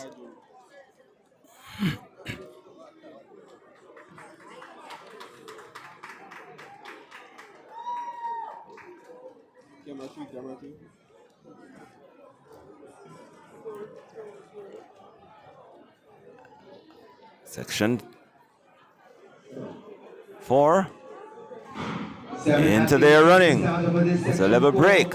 At the moment, the man from lane 3, Tajik Edwards, powers his way to the early advantage. Aiden Phillips from Jamaica College responds, and he go after Brady from Excelsior. The man from Oberlin now drops back as Phillips from Jamaica College now takes charge at the 200 meters mark. Edwards not yet going away. Now it's between Brady and Phillips. Phillips or Excelsior and Brady, Excelsior, into the straight they come. Phillips holds the lead. Brady tries to fight. Phillips is still holding on for Jamaica College. Phillips is still there. But Aiden Phillips from Jamaica College powers away, crossing the line ahead of Tyreek Brady from Excelsior and Jean-Marc Morrison from St. Mary Technical 3rd. 53.44 for Aiden Phillips from Jamaica College B. Tyreek Brady 2nd, Excelsior, 54.12. Jean-Marc Morrison from St. Mary Technical 3rd, 55.12. And Patrick Edwards, 4th Oberlin, 56.08. The man who shot out of the blocks, faded into 4th, 56.08. Your winner, Aiden Phillips, 53.44. That time moves Phillips up to 2nd on the leaderboard, 53.44. Only Kingston College's Emil Higgins of 53.31 is ahead of him at the moment. Class 1 girls are asked to report to the long jump area. As we head into section 5. Please report to the long jump area. Class 3 boys, 400 meters.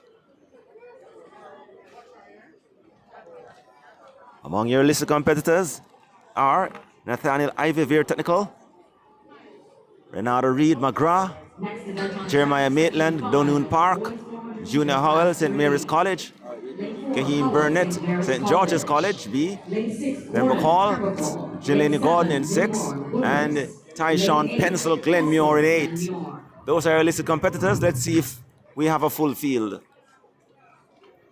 Not seen an athlete in lane 5. That should have been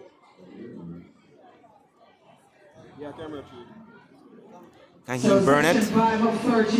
None in 3 as well. That should be Leandre Cooper from Camperdown. St. Mary's. Lane 6, Gordon Pembroke Hall. Lane 7. Okay. So it's Ivy Veer, Nathaniel Ivy, Junior Howell in 4, Jelani Gordon Pembroke Hall in 6, Caleb Milburn Woolmers in 7. And Tyshawn Pencil Glenmuir in 8. 5 are facing the starter here of the Section 5 Class 3 boys 400 meters.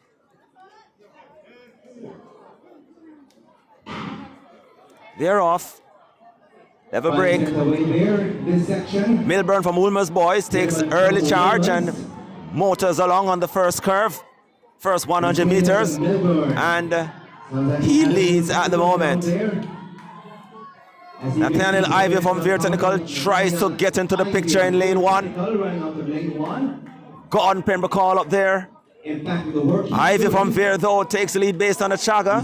Coming around at the top curve now, less than 150 meters to come. Here's Nathaniel Ivy from Veer, Hayes Clarendon. He sweeps into the lead. He swings into the home straight, all alone. Nathaniel Ivy from Veer Technical. The others fighting for third and second. But Nathaniel Ivy from Veer Technical is pulling away, and he's gonna win Section 5. Second place going to Junior Hoyle from St. Mary's Technical, and the man from Woolmers takes third, Caleb Milburn. Nathaniel Ivy, 55.49, the official time. Nathaniel Ivy, 55.49. Junior Howell, second, 100.12. And Caleb Milburn, Woolmers, 101.15. Third position, 1 minute 01.15 seconds.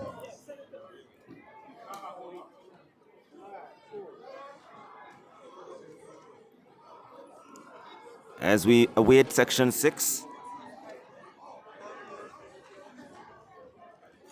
Your competitors include Rashan Bygrave, Tatius Goling in 1, or should be in 1.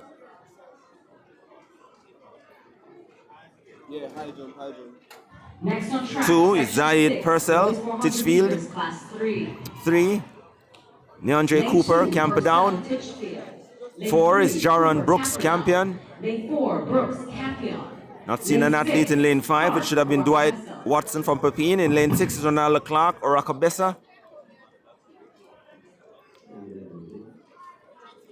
As 4 will face the starter here for this Section 6 of 13, the boys class 3, 400 meters. Your listed competitors as is Zaid Purcell, Titchfield, Neandre Cooper, Camperdown, John Brooks, Campion, and Renanda Clark or Rakabessa.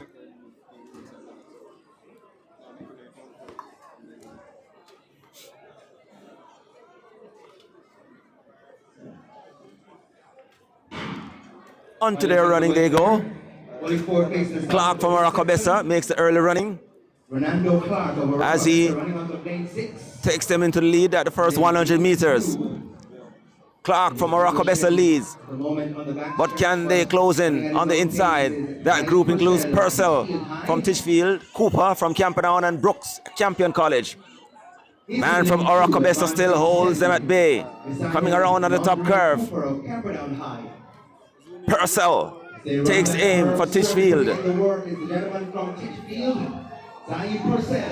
Purcell now comes and challenges into the lead. Purcell. Ronaldo Clark not giving up as yet. But Zaid Purcell now finds something extra. He's trying to stay straight. And he bubbles towards the line. 54. Should be Zaid Purcell of Titchfield High. 54.74 for Zaid Purcell. Second, Renanda Clark, 55.37 from Rakabessa. Cooper, Neandre Cooper, Camperdown, 57.78. And Jaron Brooks, Campion, 58.62. In the meantime, we're inviting the class 2 girls competing in the 400 meters. Kindly make your way to the call room.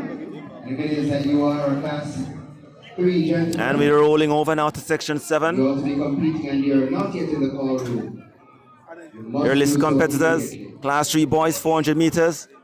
We have Ronaldo Wilson, Holy Trinity in 1. Section 7 of the 400 meters, Class 3. Malric Thomas Calabar in 2. Holy Trinity. Nikwan Joseph Papine in 3, listed there, he's not there. In 4, it's Jamar Downer, Robert Lightburn. 5, Leighton Dowse, Guys Hill. Amir Tucker, St. Ange Technical, over there in lane 7. And in lane 8, Jaheem Brown, St. Catherine. Your list of competitors here.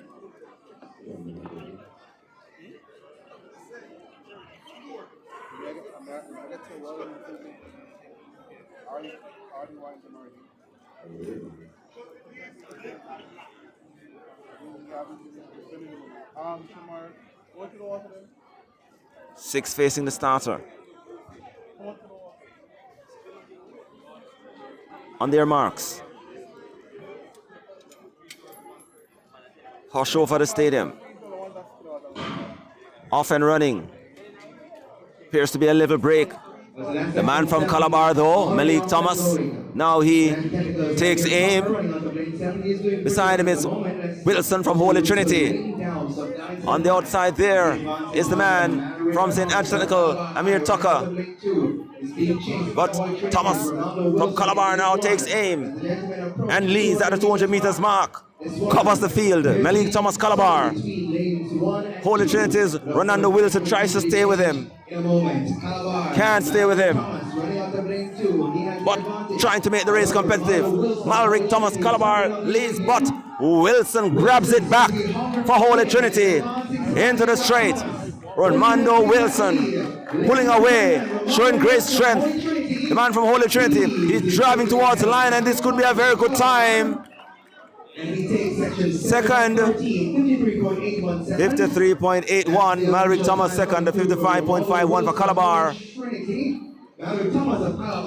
And third, Leighton Dowse. Guys Hill 101.57. And Romando Wilson with that win moves into fifth on the leaderboard with 53.81. The field headed by Emil Higgins, Kingston College, 53.31. Ahead of Aiden Phillips, Jamaica College, 53.44. And holding that third podium spot at the moment is the man from Calabar, Jordan Fenton, 53.50. As we head into section 8. This looks to be another depleted field. Boys class 3, 400 meters.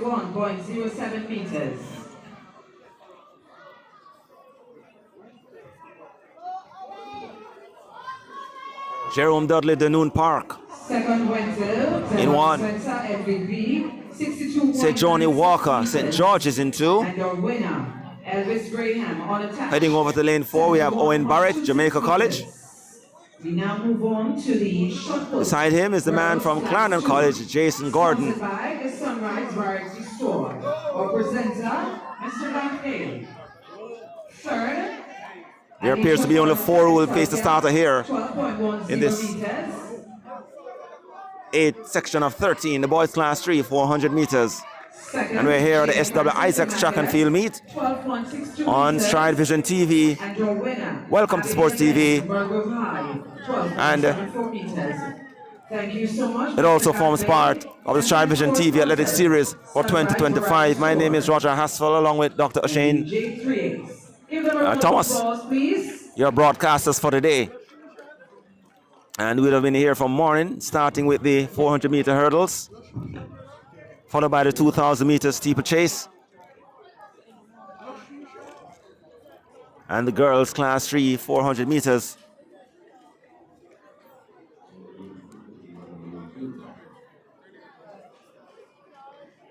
As we face the starter here, 4 of them.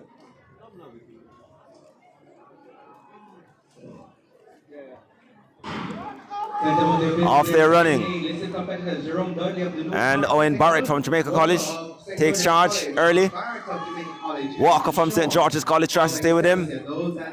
Barrett tries to cover Excelsior High School's Begaloo Duchesne, who is staying with him at the moment. So Barrett from Jamaica College and Duchesne from Excelsior, those are the 2 who are pouring away from the rest. Going around on the top curve. Less than 130 meters to come. Bart now kicks for home. Into the straight. The man from Excelsior tries to stay with him. But the man from JC continues to show the way. Owen Bart. He's pushing. He's driving. He's trying to run a good time. He's driving towards the line. Here he comes. Winning. Ahead of Bakaloo Shane Excelsior. Third place going to the man from Dunoon, or rather St. George's on 01.06. Your winner, Owen Bart, Jamaica College, 54.40. Live.fortistiming.co. And of course, once you head there, you can select SW Isaac Henry. That's the meet, of course. Once you do that, you will see all the live results being updated right at your fingertips. So the man from Kingston College continues to show the way overall. Emil Higgins, 53.31. Heading into section 9. Serrani Flynn, St. Mary's. Technical, not there. So we move over to lanes 3. Anthony McGregor, Wolmer's Boys. Beside him is Dante Facey Oberlin. Lane 4, Facey Oberlin. Lane 5, Mayor Campion. Lane 6, Leonard Clapton College. Lane 7, Grant. So it's Dante Facey Oberlin in 4, Khalil Mayer Campion in 5, Kamoy Leonard Clarendon College in 6, Jaheim Grant Jamaica College in 7, and Adrian Taylor St. Catherine. 5 of them going to the starter, or rather 6.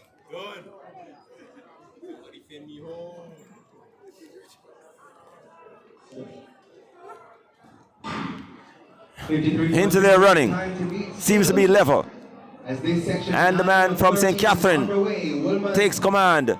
But Woolmer's Anthony McGregor now challenges and has the lead based on how they are arranged. Woolmer's Boys, McGregor, he's leading at the Marathon Tunnel, passing the man from Jamaica College and Clarendon College. Coming around on the top curve. And Tony McGregor shows the way. Trying to fight on the outside there is Flynn from St. Mary's Technical. Coming into the straight. The man from Woolmer's Boys. And Tony McGregor. McGregor, the others fighting back. On the outside there is Taylor from St. Catherine and Grant from Jamaica College. But the man from Woolmer's holding on, takes the win. Second is Jaheim Grant, Jamaica College. And third, Mayer from Campion College. 53.89 for Anthony McGregor. 53.89 seconds, the unofficial time for Anthony McGregor, Woolmer's Boys School. Jaheim Grant, Jamaica College, 55.04. And for third, Adrian Taylor, Catherine High, 55.40.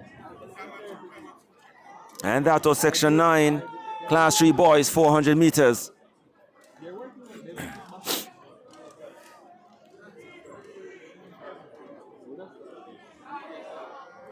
As we head into section 10.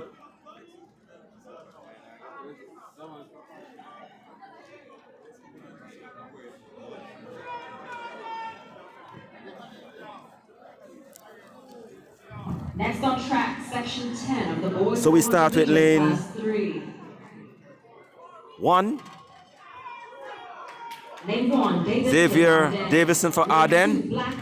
In 2, it's Javane Blackwood for Maximum Momentum. Beside him in 3 is Nikhil Henry Glenmore. We have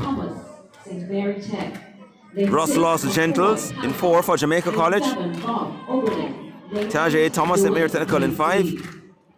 Justin McCoy, Calabar RB in 6. Justin McCoy of Calabar in lane 6. We have Jordan Goff of Oberlin in 7. And Louis Jossara of Kingston College in lane 8. So maybe the first loaded field. Class 3 boys, 400 meters today, section 10. As they go to their marks.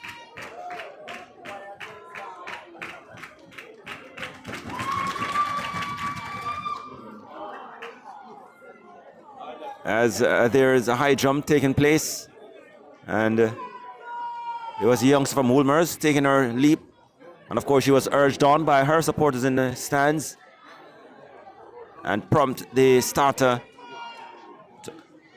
to ask the athletes to stand and come again. Section 10 of 13, boys class 3, 400 meters. Class 3, 400 meters.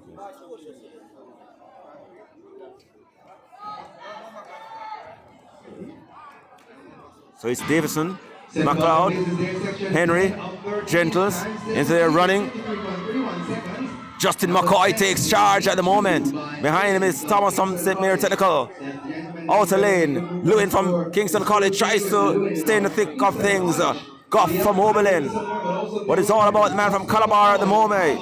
Justin McCoy, he leads at the 200 meters mark. Still, Justin McCoy pulls away from the pack. Lewin from Kingston College, still in second. And he takes aim at McCoy, but into the straight they come. Justin McCoy from Calabar shows the way. On the outside there is Joshua Lewin from Kingston College. Behind him is Goff from Oberlin. It's all about Justin McCoy going towards the line now, winning. Justin McCoy ahead of Lewin, Kingston College. Unofficial time for him. Next best, Justin Lewin. 53.72 for Justin McCoy from Calabar. 57.19. Not yet able to topple the 53.31 set by Emil Higgins earlier. You can use it.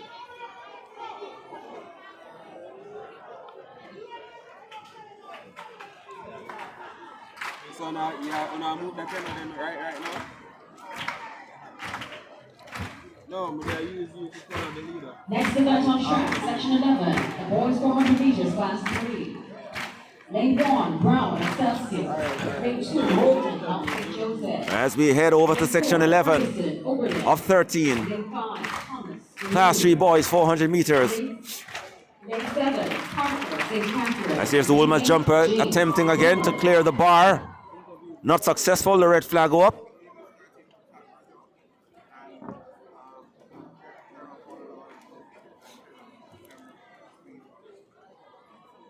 Section 11, Q Wayne Brown Excelsior. In a depleted field. Looks to be about 5 or 4. 5, that is. We have Q Wayne Brown Excelsior. Then in the 4, it's Kane Ferguson Oberlin.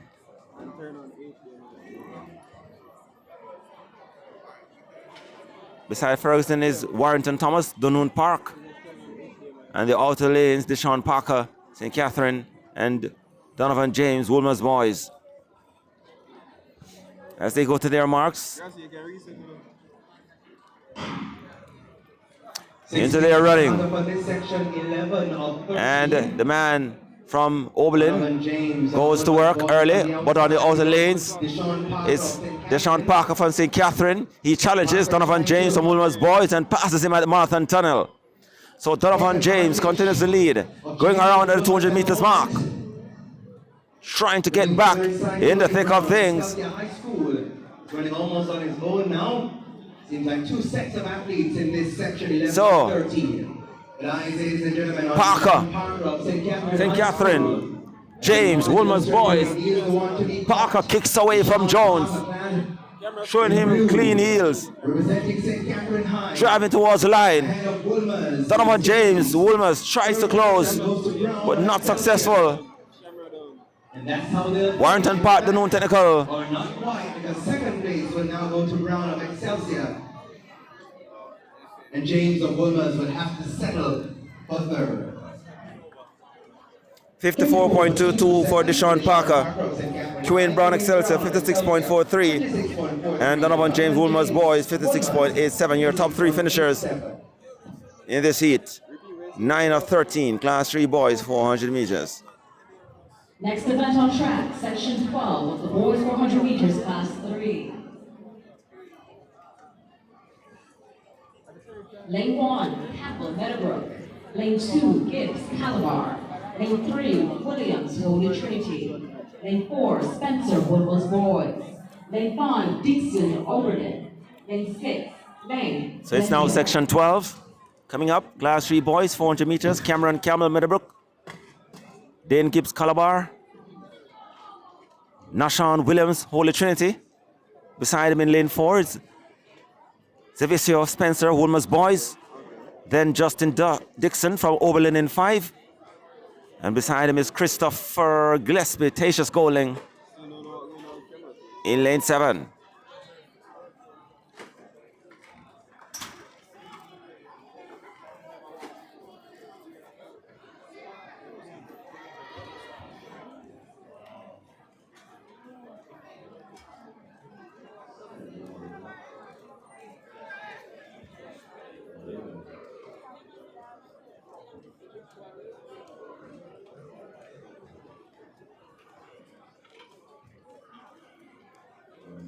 As they go to their marks, 7 facing the starter here in this Class 3 boys section 12, 400 meters. Into their set position, off and running. So Zevisco Spencer from Woolmers gets up well, sweeps by Dixon from Oberlin. And Spencer from Woolmers takes charge at the 100 meters mark. There he goes, motoring down the back straight. Gibbs from Calabar now will try to remain in the picture and takes aim. So, Zevisco Spencer from Woolmers leads, but Gibbs from Calabar tries to advance with each and every step. Spencer holds on though, coming around at the top curve. Zevisco Spencer from Woolmers. Calabar's Dane Gibbs will try to test him into the straight. And he does so. So Gibbs takes over now. Spencer tries to remain with him. But Dane Gibbs from Calabar now passes him at the 50-meter mark to go. And running away to take the win. Dane Gibbs Calabar 56.39. Ahead of Zevisco Spencer 57.30. And Nashawn Williams 59.74. First of 19, or rather 13. Wrapping up section 12 of 13 as we move into the final. Class 3 boys 400 meters. Class 3 boys 400 meters, and once again, as we said earlier, coming up, all 400 meters Class 2 girls athletes. If you have not already done so, you should already be in the call room. The final call has already been made. So please make your way if you have not already done so. Only 9 sections listed for that event. Which means that we can also make way for the Class 2. So this could be another depleted field, a field that includes David Livingston from St. George's, The call room is open for you. Malik Thompson, Camperdown, and Terry Creary, Oberlin. Next event on track is the final section, section 13, of the boys 400 meters class 3. Lane 1, Livingston. Coming into the picture now, in lane 3, is Ryan Johnson, Mount St. Joseph. He's there. So it will be 5 who will be facing the starter here in this section 13 of 13.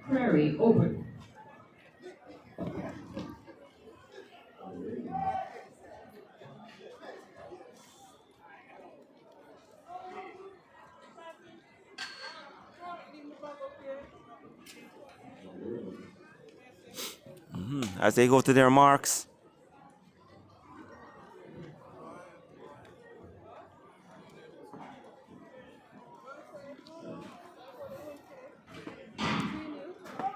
Into their running. Lane 3. And the man from Camperdown takes aim. Sweeps by Robert Lightburn's Tony McCoy, taking aim at Strutt from McGrath and Oberlin's Creary. Malik Thompson from Camperdown leads based on the stagger, moving just about 200 meters to come. But it is the man from Camperdown. Coming around at the top straight now. Malik Thompson, Camperdown, he leads. But running very well on the outside there is the man from Oberlin. Tries to tackle the man from Camperdown, but he responds. to the top. and pulls away. It will be a win for Malik Thompson driving towards the line. Here he comes. Paws over the line Oberlin taking second place. with Oberlin's Jalen Hibbert. To McCoy. Curry second. And third, 52.66. Malik Thompson camper down. And with that time, he shoots to the top of the leaderboard, 52.66. So Malik Thompson from Camperdown in the final race of the day, saving the best time for last, 52.66. Malik Thompson topples them all to take the win overall in the boys class 3, 400 meters, 52.66. Eliminating Emil Higgins from the top. From Kingston College, 53.31. And Jamaica College is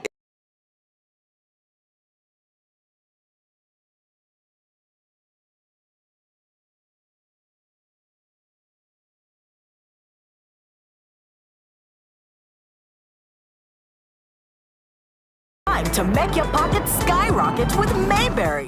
Make your pockets skyrocket with Mayberry's Tranche 3 public bond offer. Invest from as little as $20,000 and earn 10.25% interest per annum. Take charge of your financial future and invest with confidence, knowing that your money is bound to return. Use your returns to accomplish financial goals, pay personal expenses, and invest even further. Visit bondberryja.com to view the prospectus and to learn more, or contact your investment advisor today. It's time to make your pockets skyrocket with Mayberry.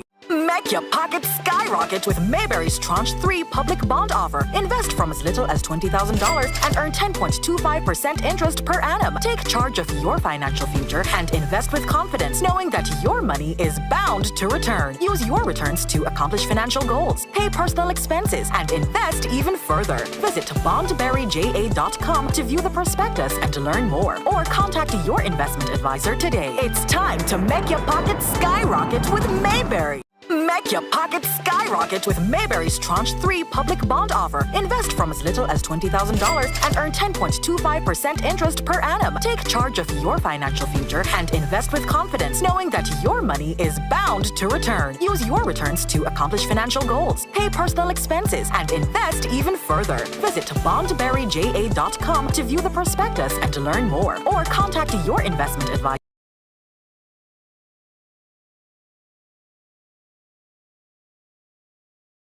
High school.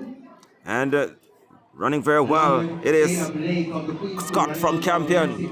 But closing now inside the lane there is the youngster from Excelsior, Brianna Brown. She takes the charge at the 200 meters mark and comes around at the top curve, pulling away from the rest of the pack.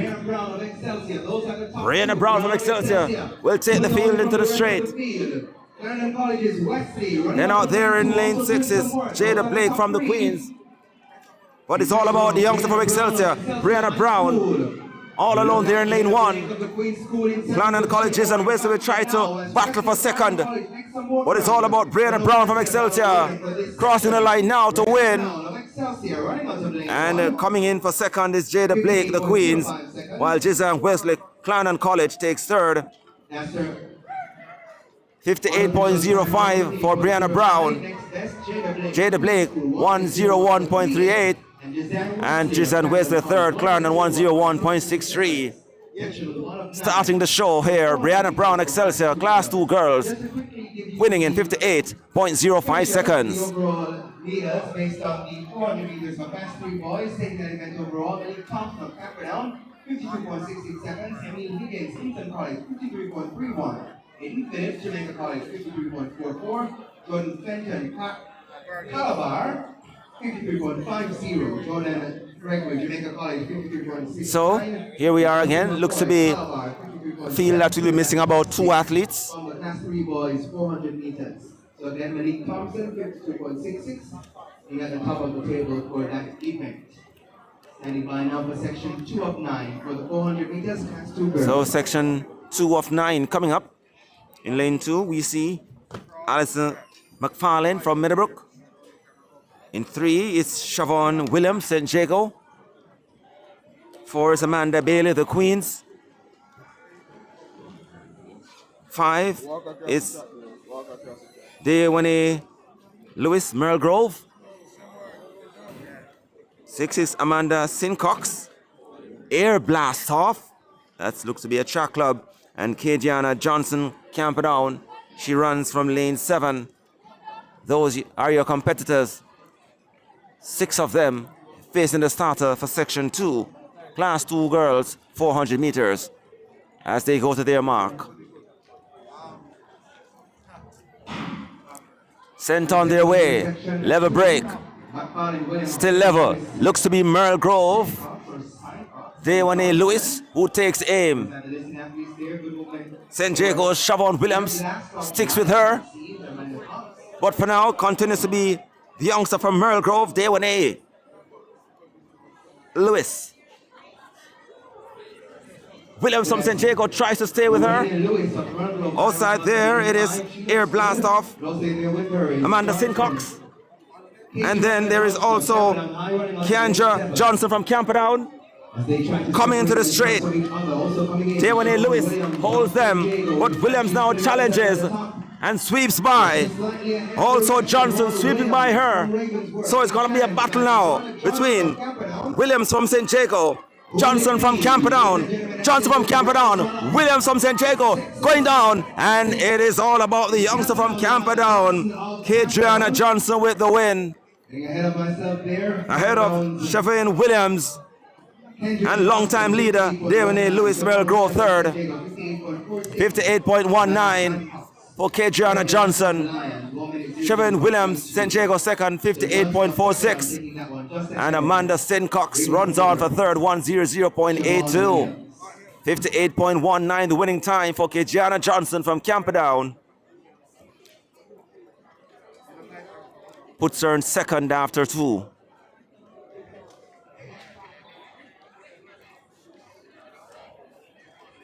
Section 3 coming up. Class 2 girls, 400 meters.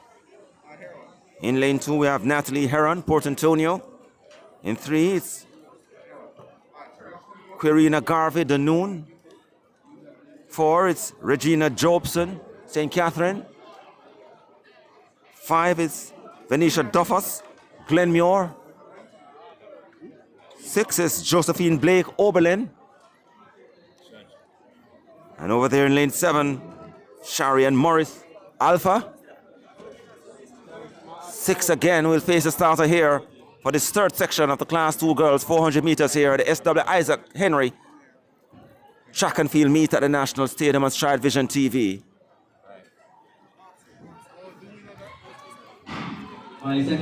Off they go. Level break. So getting up well. It's Alpha's Morris. Then there's Regina Jobson from St. Catherine now takes aim. Morris looks to have the lead though. But Regina Jobson challenges. Beside her it is Venetia Duffus from Glenmuir. Going around the 200 meters. Jobson from St. Catherine tries to stay with Morris from Alpha. Going around on the top curve. It's Sharian Morris from Alpha. Still holding on. Coming into the straight. Can Jobson fight something into the straight? But it's all about Morris for now. Sharian Morris from Alpha still leads. And it looks to me that will be how the race will end. Unless Jobson run a blanket. But it's all about Sharian Morris. She's fighting to take the win and does so in the end. She was fighting for the line with about 95 meters. But she holds on for the win in the end. 101.30 for the win. And Jobson second, St. Catherine 102.56. And Natalie Heron third, 103.58. Section 3, Class 2 girls, 400 meters.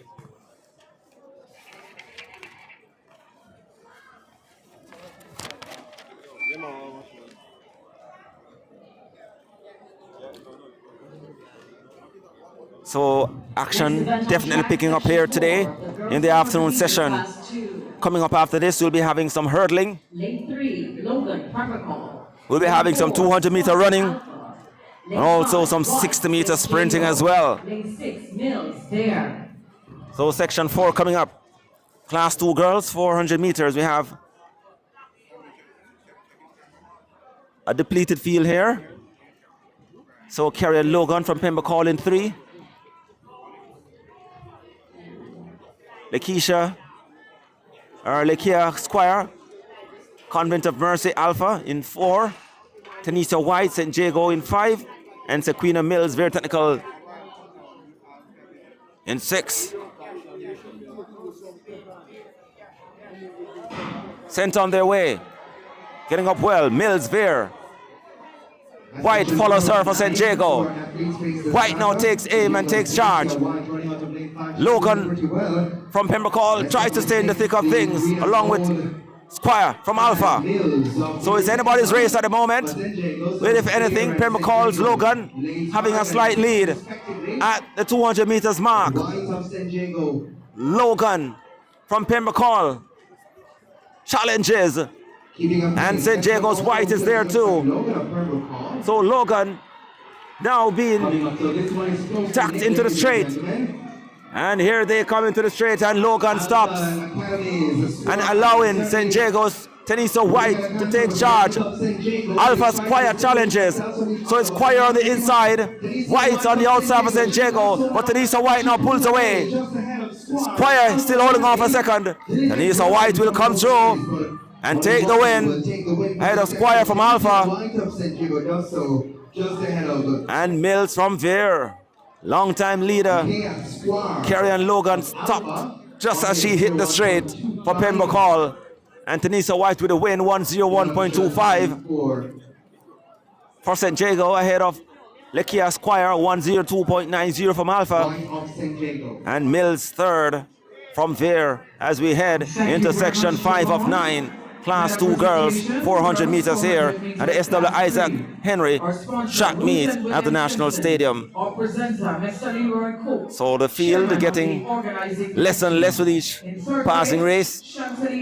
Looks to be another depleted field here. Section 5, Akila McPherson, St. Jago in 1. Noeline Williams, Holy Childhood in 2. Zanny Edwards, Merle Grove in 3. Jamina Humes, Meadowbrook in 4. And our winner. And Diana Lower, St. Hughes in 5. 58.23 seconds. We announced 5, but it's only 4 there at the starter for the moment. Lane 4 missing.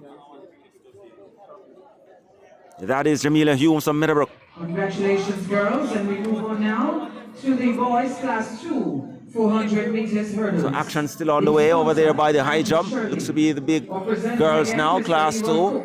Chairman of the organizing committee. We'll try to get some results. Keep you informed as to what is happening also in the field momentarily.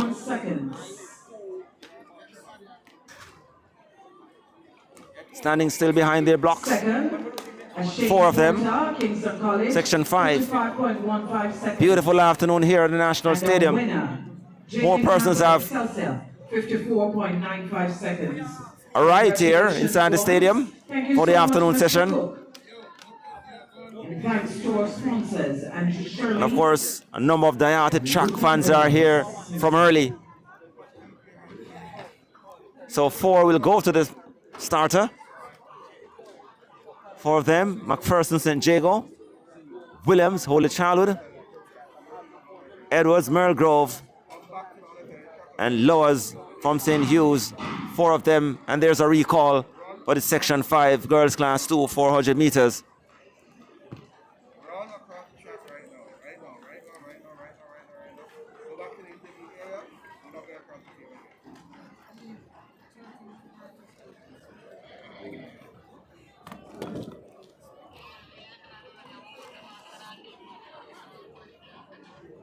So the green card comes out as they go back to their marks. Section 5.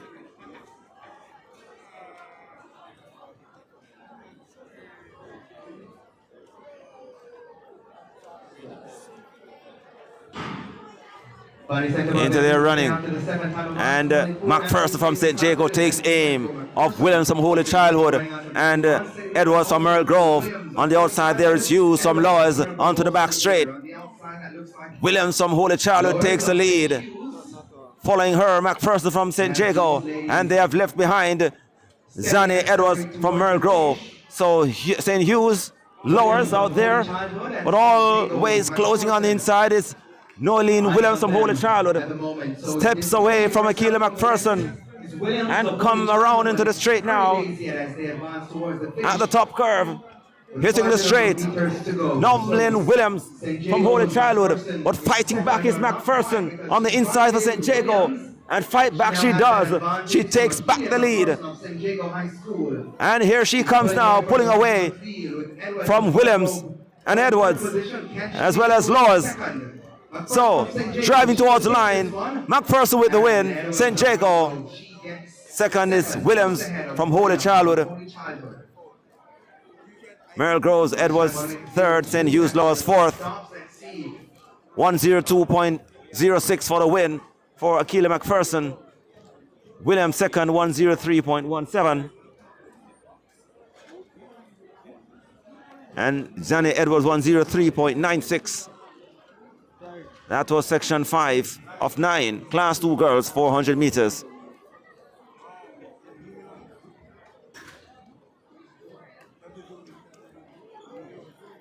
We've seen a lot of athletes moving around with hydration fluids, talking about water and the respective sport drinks.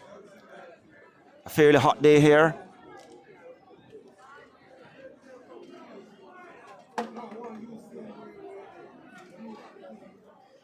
As we move on to section 6, class 2 girls, 400 meters.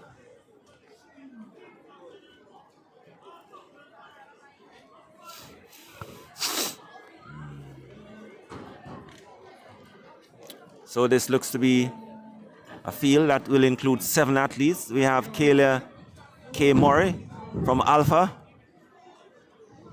Mahalia Ferguson, St. Catherine in lane 2. In lane 3 is Carrier Harris, Excelsior. Lane 4 is Rihanna Brown, St. Thomas Technical.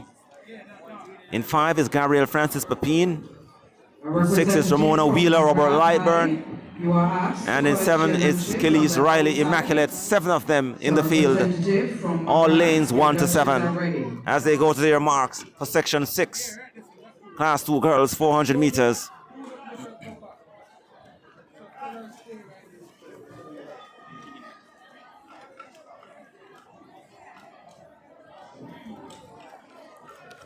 Sent on their way, and it looks to be a level break, and it looks to be the youngster from Immaculate at the top, Riley, but closing in the inside now. It's the youngster from Excelsior, Kiara Harris, takes charge at the marathon tunnel, pulls away from the rest.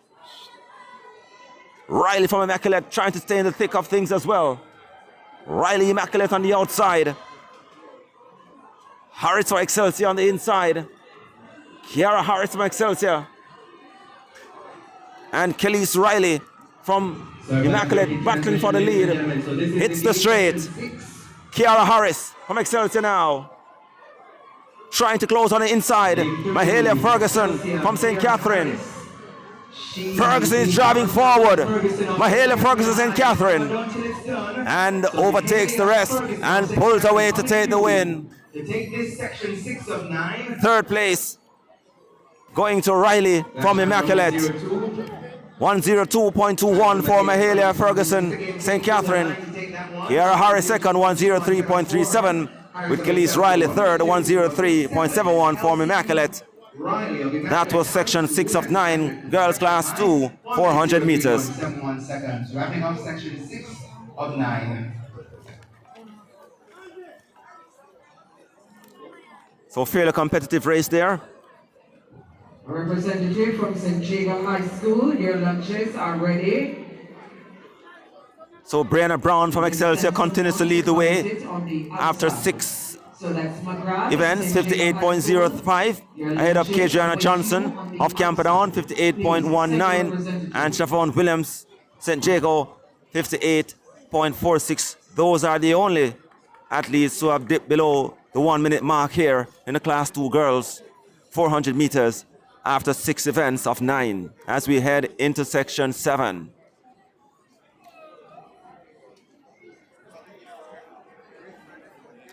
Leanna Noble, Porus, is listed for 1, but she's not there, so we head over to lane 2. Isabel Dodd, Campion, in 2. Beside her in 3, it's Latanya Johnson, Papine. Then over there in lane 4 is Ashley McFarlane, Meadowbrook. In 5, it is Shakira Reed, Clancarthy. 6 is Daniel Bailey, Pembroke Hall. 7,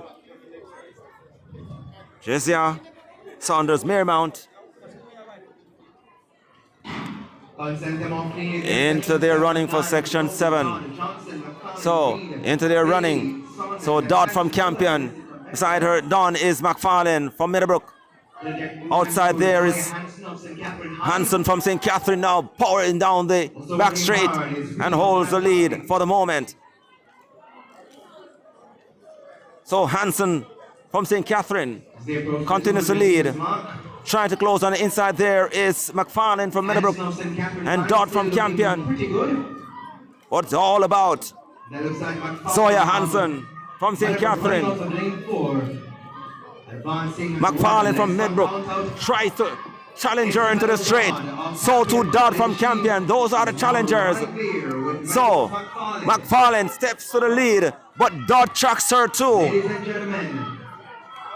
Ashley McFarlane from Meadowbrook holds on and pulling away to take the win. Dodd closes but had to settle for second. And third will go to Hanson from St. Catherine. Ashley McFarlane 1:00.91 for the win for Meadowbrook. Section 7. Isabel Dodd Campion 1:01.16 for second.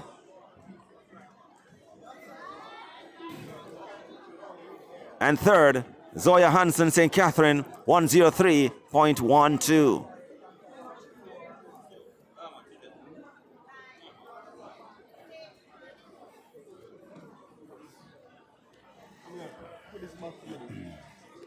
So as we stand by for Heat 8 of 9, a reminder to all the athletes in the 400 meters, Class 2. So Heat 8 coming up. Already done, so please make your way Of 9, penultimate event for the Class 2 girls, 400 meters.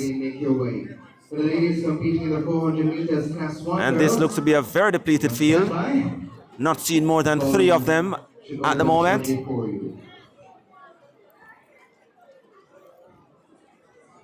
Only 3 will face the starter at the moment, based on what we're seeing here from trackside.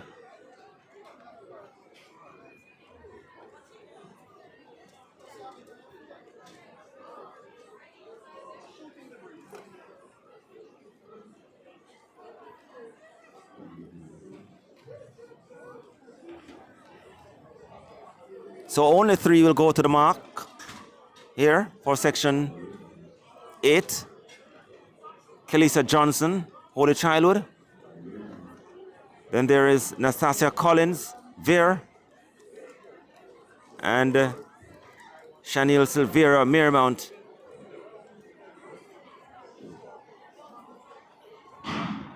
Into their running for this 8th section.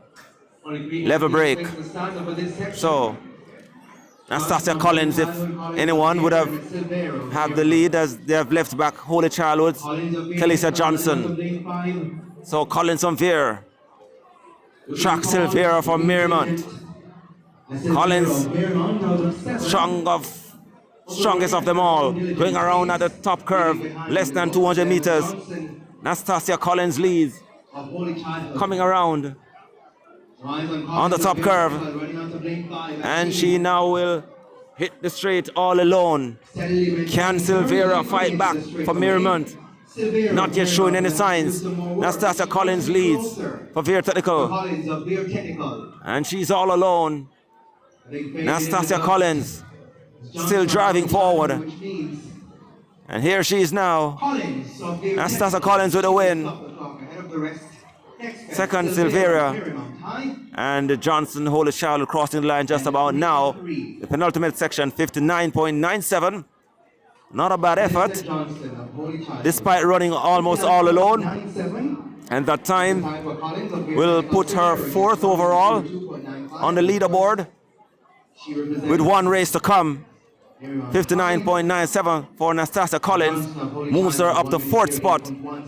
And the list headed by Brianna Brown from Excelsior, 58.05 ahead of Kajana Johnson, Camperdown, 58.19, and Shavon Williams, 58.46. Final event coming up. Class 2 girls, 400 meters. Lane 3, Smith, Holy Childhood. Lane 5, Grant, Immaculate. Lane 7, Barnett, St. Mary High.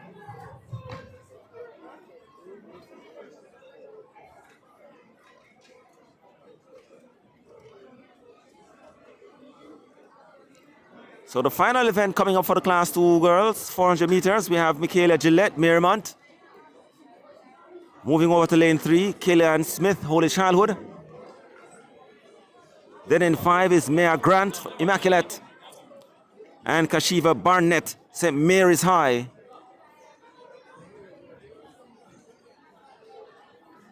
Four of them are facing the starter here for this final event. Class 2 girls, 400 meters, off into their running. And kicking away is St. Mary's Barnett at the top. Grant from Immaculate tries to reel her in, but also Smith trying to reel both of them in for Holy Childhood. And she now has the lead based on the stagger, leaving behind Michaela Gillette from Marymount. So Smith from Holy Childhood leads at the moment, coming around less than 200 meters. Keelan Smith leads. Barnett from St. Mary up there, not yet yielding. Coming into the straight, Smith from Holy Childhood hits the home straight in front. Immaculate Grant tries to fight back, but it's all about Keelan Smith still, looking the strongest of them all. Keelan Smith, Holy Childhood, bouncing towards the line now, and Keelan Smith comes through to take the win. Malia Grant, Immaculate second. St. Mary's, Kashiva Barnett. And Gillette, 58.73, which will put her up in the top ranks, I'm certain about that. And it puts her in fourth. So that time of 58.73 pushes Nastasia Collins down to fifth.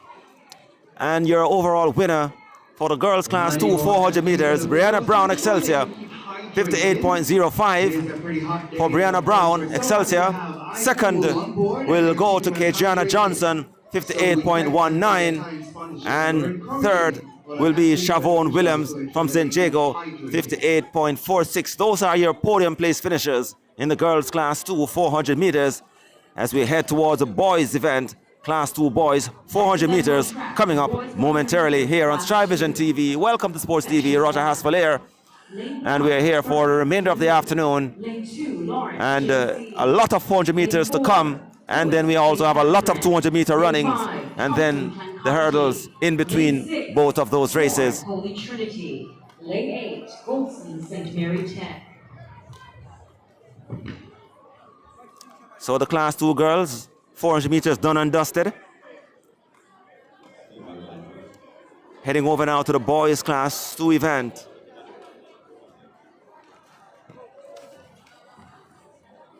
In this event, we'll be having 15 events, class 2 boys.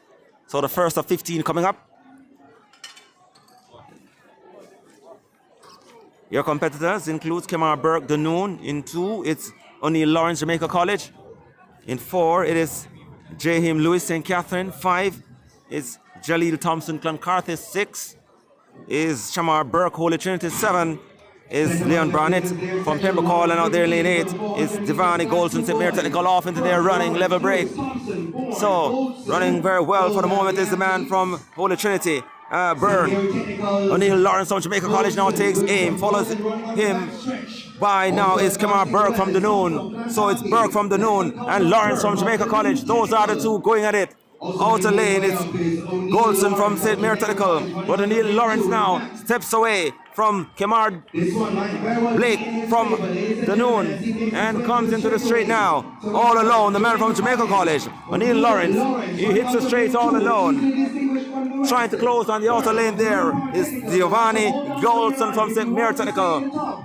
Squeezing in between them is Raheem Lewis from St. Catherine. But O'Neill Lawrence drives towards the line, 51 seconds for him, and running on to take a very creditable second, Giovanni Golson, St. Mary Technical, while Raheem Lewis, St. Catherine, 51.84 for O'Neill Lawrence on Jamaica College. Giovanni Golson second at 54.14, and Raheem Lewis 54.37 for third. O'Neill Lawrence sets the standard in Class 2 for now. First of 15. Lane 1, Reed Kellets. Lane 2, So Thompson. 51.84 Lane 3, for O'Neill Lawrence from Jamaica College. Lane 4, Leads off. Holy Trinity. Lane 5, Mattox, St. Mary Tech. Lane 8, Cuff, Woodward's Boys. So coming up now, we have Section 2. Coming up, Chevron Reed, Kellis will run in 1. In 2, it's Antoine Thompson, Penwood in 2. Khalil Henry Meadowbrook in 3. Angeloni Holy Trinity in 4. Gareth Mattox, St. Mary Technical in 5. Then we head over to lane 8, Kurt Cuff, Wolmer's Boys. 6 of them facing the starter, lane 6 and lane 7 unoccupied.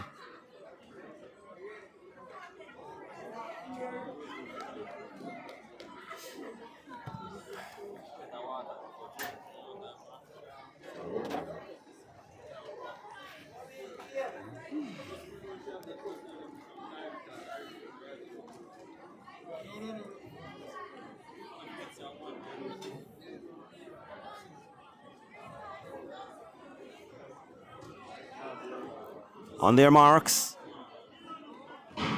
Away they go. sent off. At the top, it's Cuff from Wolmer's. Looks to have taken the early command. Cuff of Woodward's Boys. Loney from Holy Trinity. Mattox Cuff running strongly for Woodward's Boys. fighting, but Cuff continues to hold. Mattox of St. Mary Technical holding Mattox firm. from St. Mary, though, challenges. Loney, And he challenges Holy Trinity, Loney. So those are the 3 at the moment, but Cuff continues to show the way. Woodward's Boys holding strong. Can Mattox fight his way into the straight? Kurt Cuff, Wolmer's Boys, leads them into the straight and looking the best of them all. A battle for second between Mattox from St. Mary and Loney from Holy Trinity. Mattox takes over, but it's all about the man from Wolmer's. While there's a battle for second place going on, and that challenge is won by Mattox. So your winner, Kurt Cuff from Wolmer's, now steps up with 50.82 to take over the leaderboard. Top position, 50.82 for Cuff. Second is Garth Mattox, St. Mary, 53.27. And Angeloni, 53.39. Round out the top 3 places with Khalil Henry, 55.02, 4th place.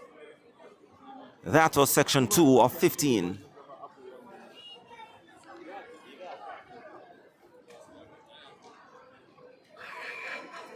Class 2 boys, 400 meters.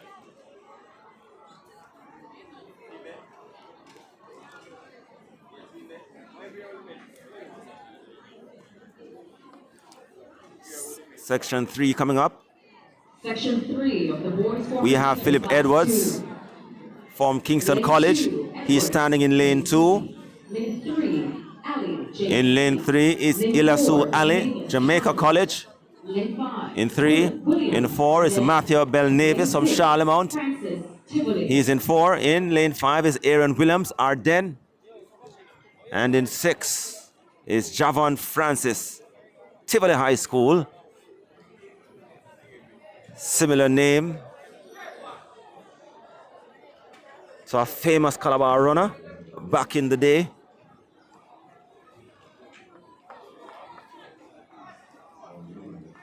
But Javon Francis representing Tivoli, West Kingston, the West Kingston standard bearer. He is there in lane 6.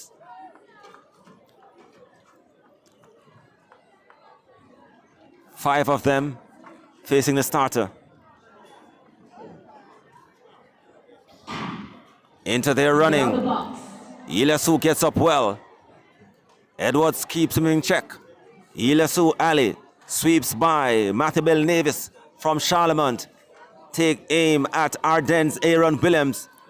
So too Tivoli's Javon Francis. Philip Edwards biding his time for Kingston College though. And with less than 200 meters, Ilasu Ali still leads. He extends it slightly and pulls away. Ilasu Ali, he's running very well for Jamaica College. This could be a time that takes over the leaderboard. And he's driving, powering forward now. Ilasu Ali, he's showing great form. He looks strong and he's pumping his arms, driving towards the line as a sprinter. 50. We'll await as Kingston College's Edwards runs on for second battle for others. 50.71 for Ilasu Ali, and that time takes over the top of the leaderboard. Ilasu Ali 50.71 with the win for Jamaica College, and that is after 3 sections in the boys class 2. 400 meters. Edwards, Kingston College second, 55.14. And Javon Francis holding on for third place, 55.49 with Matthew Belnavis Charlemont, 55.50. Close finish there. As we head into section 4. Shania Ferguson, Shania White. Ishani Porter, Kingston College, he is in 1. Go to the medal presentation area, or if you're not available, coaches. In 3, we move over to DeAndre Beckford from Happy Grove. Then we move over to lane 5, Justin Gray, Waterford.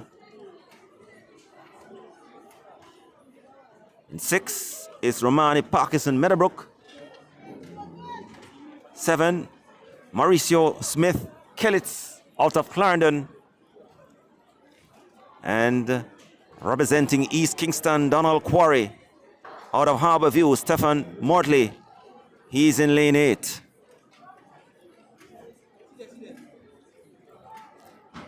So lanes 2 and 4 vacant as they go to their mark for this 4th of 15 class 2 boys 400 meters. 6 facing the starter. Off and running. And it's a level break. So let's see now the athletes sorting themselves. Smith from Kellitz sweeps by Motley from Donald Quarry. The man from Kingston College, Eastern Porter, working his way and looks to have them in his range at the moment at the 200 meters mark. Porter from Kingston College now doing very well on the inner lane. Beside him is Beckford from Happy Grove. And Ishani Porter now, he kicks home in front.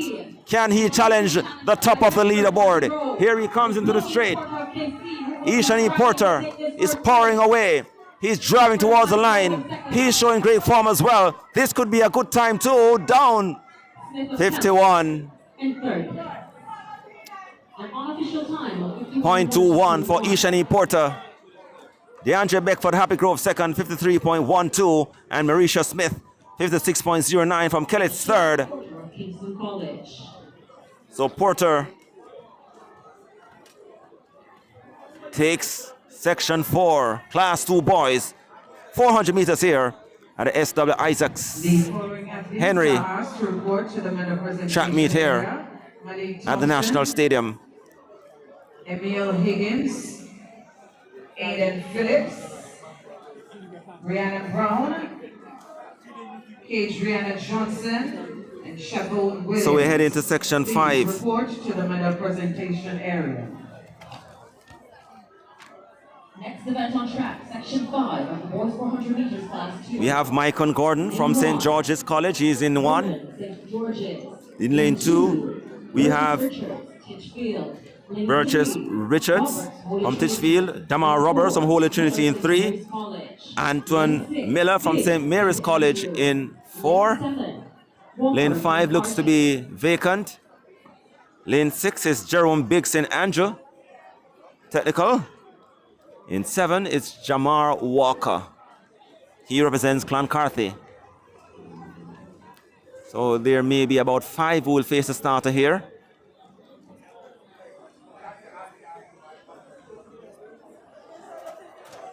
No lanes 5 and no lanes 8.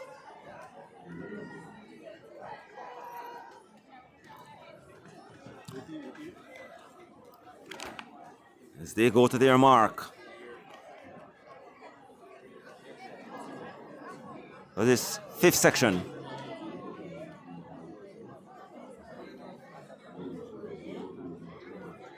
As more persons continue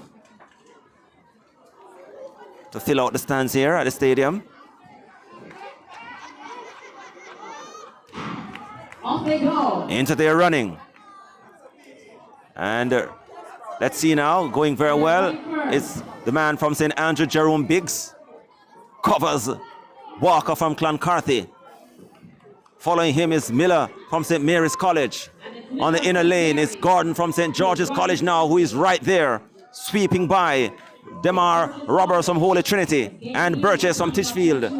So the man from St. George's now takes charge. Miller from St. Mary's College stays with him. Coming into the straight now and hitting the front. It's Michael Gordon, St. George's College. He kicks away from the field. The others will battle for the minor placings. Michael Gordon is driving away. Closing on the inside is a man from Titchfield. Coming through is Holy Trinity trying to grab third. He does not succeed. As Gordon takes the win for St. George's College in lane 1. 54.08. Anton Miller second, St. Mary's 56.06, Antoine Richards third, 56.23, and Damar Roberts, Holy Trinity 56.27. That was section 5. Class 2 boys, 400 meters.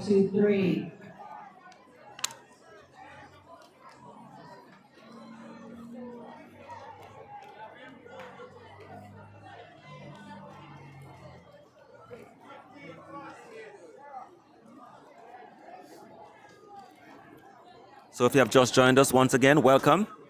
Next on the track, section 6 of the boys 400 wherever you are. class 2. Special shout out to our friends from Team Jamaica Bickle. We know a lot of you are tuned in over there in the USA, New York, and Pennsylvania, Philadelphia.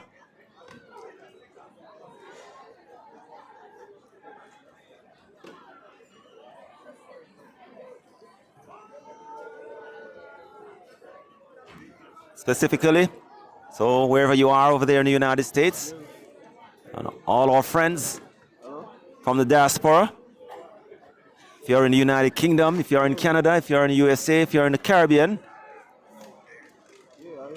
Europe, you know, we have maybe even viewers from even down there in Australia. Welcome. I know it might be early morning for you.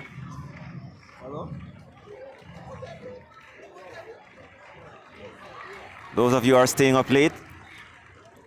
Section 6, Jamal Green, Holy Trinity in 1. Dejan Grant, Port Antonio in 2. In 3. In 4, it is Devoy Clark, Porus. Over there is Dimitri Scott, Ardennes. And then there's Cloncarty's Geisel Brown. So into their running. And now, Porus High and Port Antonio's Dejan Grant now powers to the lead. Dejon Grant, Port Antonio. He leads at the 200 meters mark. Trying to stay with him, it is Ardennes Demetrius Scott. But it's all about the youngster from Port Antonio, Dejon Grant. He's all alone as he hits the straight. Can the man from Ardennes reel him in? So, Port Antonio's Grant. The man from Ardennes, Demetrius Scott, tries to fight with Davis Stride. Scott pulling alongside with Davis Stride, and he comes through to take the win. Demetrius Scott, Ardennes,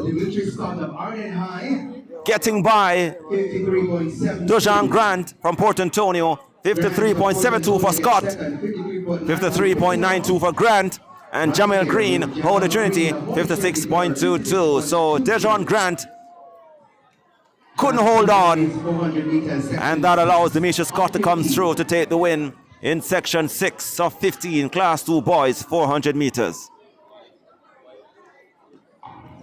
Medal presentation, girls, high jump. So 7 of 15 coming up. Our sponsor, Spanish Court Hotel.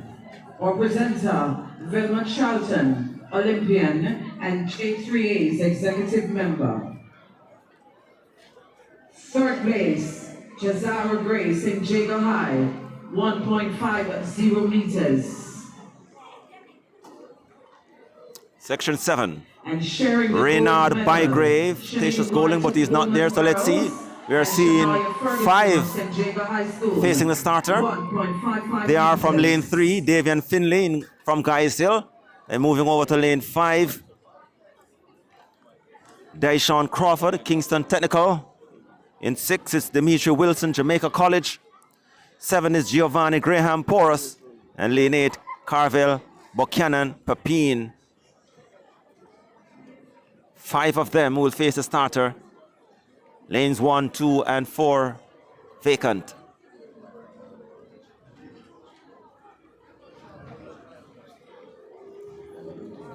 Of course, our fans or viewers over there from the West Coast as well.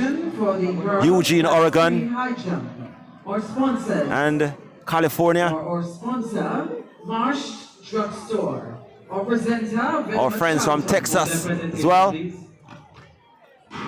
And there's a recall.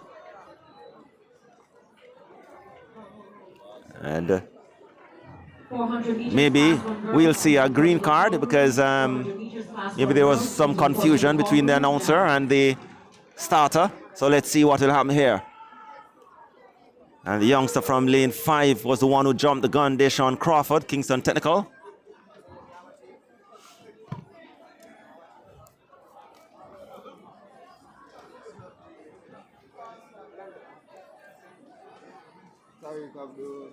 And the man from Kingston Technical has been shown the warning sign as they go back to their marks.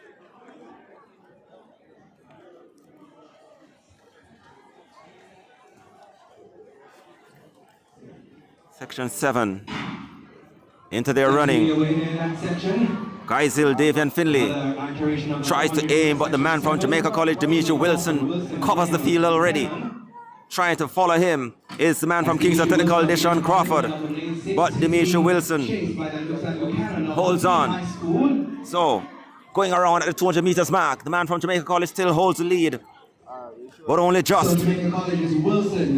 As Finley from Geisel follows him. Into the straight they come. Into the straight they come. And taking charge now. Porus into the straight. The man from Kingston Technical takes over. He was one who jumped the corner shortly.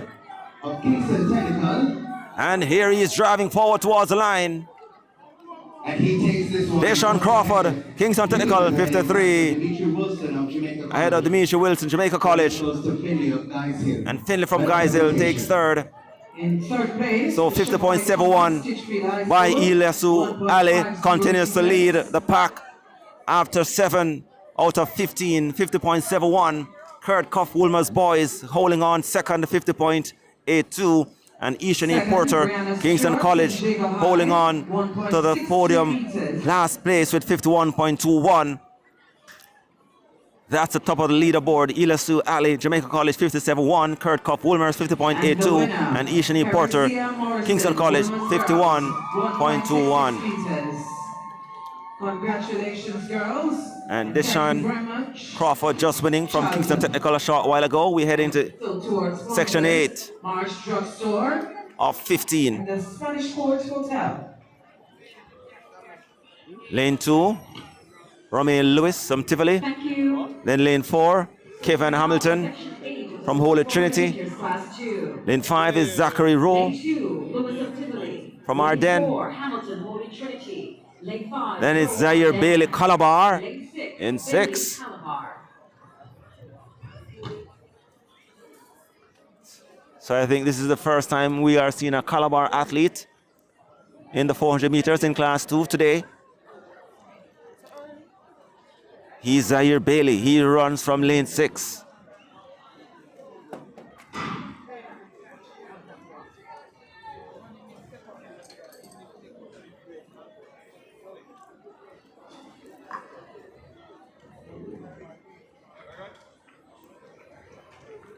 As they are called to their marks, we see more persons continue to filing here inside the stand.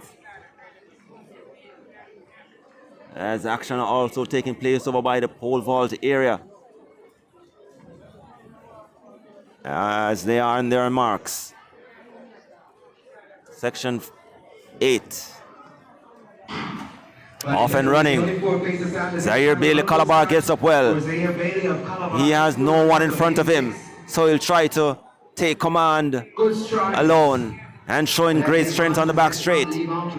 He's tracked by Ardennes Zachary Rowe, but the man from Calabar continues to lead, Zaire Bailey. So it's all about Zaire Bailey and Zachary Rowe. Those are your top 2. Holy Trinity's Caban Hamilton, Zachary Rowe, Ardennes. Into the straight they come. Zaire Bailey leads. Can Rowe reel him in? Rowe is showing something special here. Rowe is fighting. Bailey holding on. Rowe is fighting. Rowe is fighting. Bailey, Rowe, Bailey, Rowe down to the wire. Very close. Bailey and Rowe dipped for the line. And this will be a photo finish. Zaire Bailey on the outside. And Bailey with the win, 50.45. Zachary Rowe with the win, 50.41. So the man from Ardennes with the win, 50.41. Zaire Bailey second at 50.45. And Kevin Hamilton. That was an intriguing race. And that time takes Zachary Rowe to the top of the leaderboard and Zaire Bailey second on the leaderboard. And they have eliminated Ilasu Ali from Jamaica College from the top of the podium. Ilasu Ali 50.71 now occupies 3rd place. Zachary Rowe Ardennes sweeps to the top of the leaderboard with that run, 50.41. Ahead of Zaire Bailey, second on the leaderboard, 50.45, and Ilasu Ali Jamaica College, 50.71. The most exciting race so far we have seen since the series of 400-meter running started today.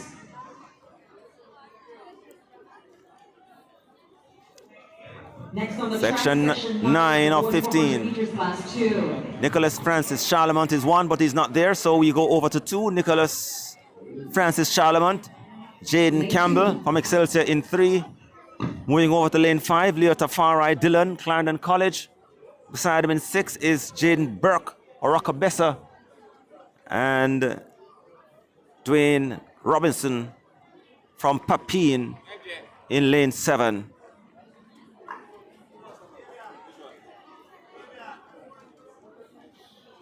Nine of 15. Class 2 boys, 400 meters. They're off. And making the early run in is Campbell from Excelsior. Tracking him is Nicholas Francis from Charlemont. But Excelsior Campbell covers the field. Running very well on the outside. There is a man from Orocabessa, Jaden Burke. He passes Dwayne Robinson from Pepin. But the man from Excelsior continues to show the way. But he's not yet out of the woods. Trying to follow him is Charlemont Nicholas Francis. But Campbell steps away this time and looks good for the win. He kicks off the top curve into the straight. Can he run a good time and challenge the podium toppers at the moment? Jaden Campbell pulls away. He is looking good. Accelerates. Nicholas Francis holds off a second. He's driving towards the line. And let's see the time for Jaden Campbell from Excelsior. Can he get into the top three? Yes, he can. He sweeps to the top of the leaderboard. 50.33 with that time. Jaden Campbell from Excelsior. Second, it is Nicholas Francis, 52.57. And third is Jaden Burke, Orocabessa. So Jaden Campbell takes over the lead overall in the Class 2 boys 400 meters, 50.33. And second overall is Zachary Rowe. Previous race, 50.41. Zaire Bailey drops to third, 50.45. And Ilasu Ali Jamaica College drops to fourth, 50.71. And Kurt Cuff, the only one dipping below 51 seconds, in fifth from Woolmer's, 50.82. Heading into section 10 of 15. In lane 1, DeMarco Harrison.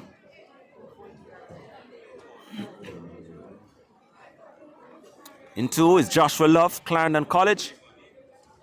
Lane 3 vacant. Lane 4, it's Amaria Murphy, Guys Hill. 5 is Kimani Smith, Charlemont. 6, Alex Bonner, Robert Lightburn. 7, Dorian Douglas, St. Jago. And Isidore, DeAndre Isidore, Jamaica College out there in lane 8. And there's a recall. Someone appears to have jumped the gun. Let's see if that athlete will get a reprieve.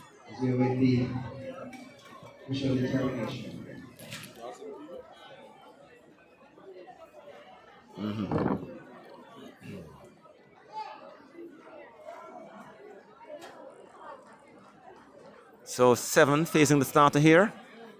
Lane 3 vacant. And the man from lane 5 is shown the red card, unfortunately. Kimani Smith from Charlemont. Clear jumping off the gun there, and he's disqualified. He'll not compete in this 10th section of 15. Tough luck.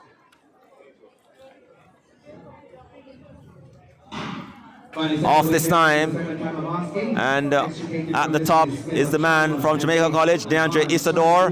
He's tracked by Dorian Douglas from St. Jago. So those are the two who are going at it at the moment. The others left behind. Bona from Robert Lightburn.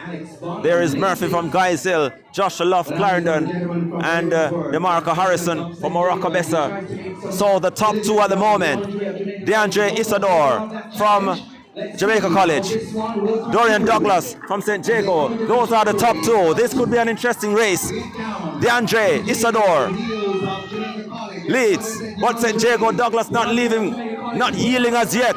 Isidore DeAndre leads, and he's pouring away. Douglas will have to second for second. Third place going to the man from Clarendon College, Joshua Love, 50.38. 50.38, that's the and DeAndre Isidore wins, and that time will take him into second overall. So Isidore DeAndre moves to second overall behind Jaden Campbell from Excelsior, 50.33, and Zachary Rowe drops to third, 50.41. Next on the track, section That was section 10 400 meters, class 2. Leg of 1, 15. Griffin, Charlemont. Class 2 boys, 400 meters. Here the SW Isaacs Leg 4, Henry Ron. track and field meet at the National Stadium, and you're tuned to Stride Vision TV. Welcome to Stride Vision TV, and we're here for the Stride Vision TV Athletic Series for 2025. Heading into section 11. So, in lane 1 we have Mikhail Staple Charlemont. Just a gentle reminder that sections 2 is Damoy Garrick from Tatius Golding.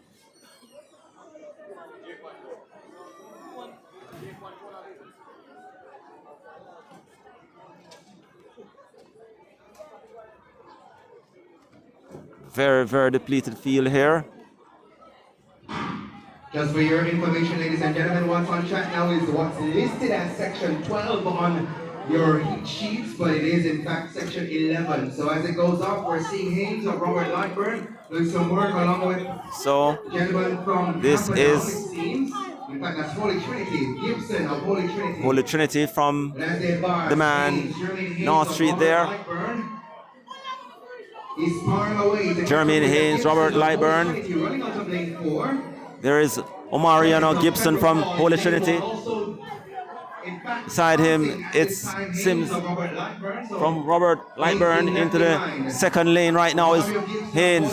So the man from Holy Trinity leads. Gibson trying to follow him is the man from Wilmer's, Yehuda Little, but pulling away. Omariano Gibson drives towards the line and wins. Ahead of Yehuda Little and Jermaine Haynes. 53.21 for Amarino Gibson from Holy Trinity. Yehuda Little, Woolmer's 53.90. And Lincoln Bennett 55.87. Doing enough running to take second place, 53.90. Lincoln Bennett, third, 55.87. He's from Pembroke Hall, section 11 of perhaps 14 sections in this event. Girls, class 1 shot put, you are asked to report to the competition area. That's the competitors for the girls, class 1 shot put. Report to the competition area.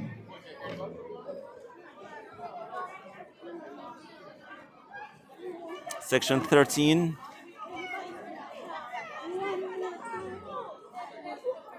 And here Lewis Arden in 2. Beside him in 3, it's Alex Mackenzie, Titchfield.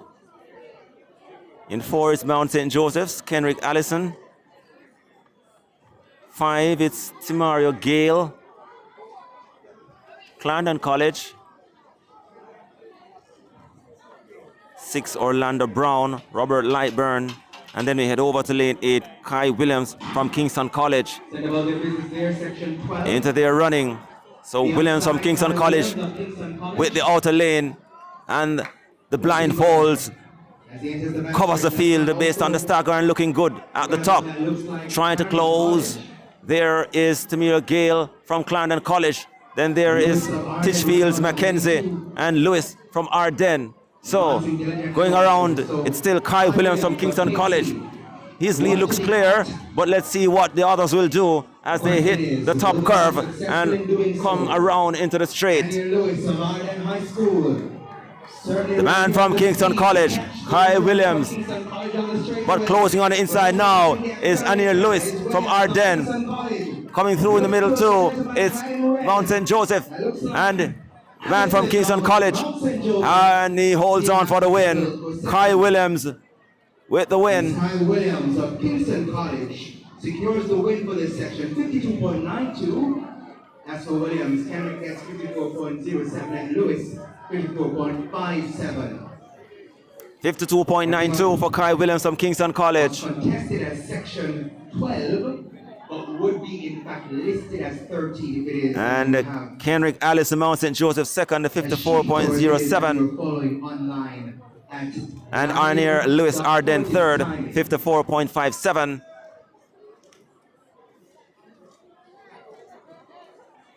And we head into the next 14. Section 14 coming up. The following competitors for the girls, class 2 and 4 long jump. That's the girls, class 2 and 4 long jump competitors. We have Please report to the long jump area. Butler from Tatius Goling is not there, so let's see. We have 5 facing the starter in 2. Jared Mallet, Arden. Over to 4, we have Antonia Johnson, St. Andrew Technical. 5 is Dominique Daly from Mount St. Joseph. Then we head over to lane 7, Lamoy Ramsey, Arokabessa. And in 8, it's Joshua Lewis from Camperdown. 5 of them facing the starter here for this section 14. Off they go. And into their running. And it's a level break. Going around at the top curve. The man from Arokabessa looks to have a slight lead, but also there, Daly from Mount St. Joseph. So, man from Clarendon, or rather Camperdown, holding off the man from Arokabessa, Ramsey. Ramsey for Arokabessa, and Lewis from Camperdown. So on the inner lane now, we have Mallet from Arden, who snatches the lead away and hits the straight all alone, and he's powering away. It will be a battle for second and third, but it's all about Jared Mallet from Arden. He's pouring towards the line. Here he comes, and he takes the win. Second to the man from Camperdown, Joshua Lewis, and Mount St. Joseph, Dominique Daly, third. 51.39 for first place. Joshua Lewis, Camperdown, 54.74. Second place.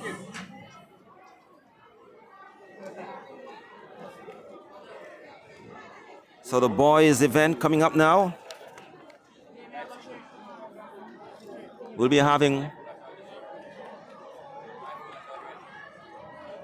5 finals or 5 events in the girls class, 1 event. Next on track. So it's going to be a competitive class 1 girls coming up. Section 14, which comprises of athletes from both sections 11 and 50 as listed. So it's going to be a long afternoon, and we'll be in a short while handing over back to Shane Hudson to take you further into the afternoon. We'll be having hurdling as well, and some 200 meters and some 60 meters.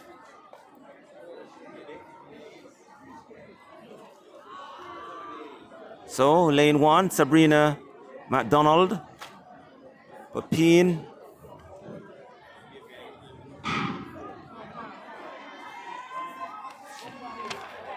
in fact, we still that one already up and running. Completing the boys' event.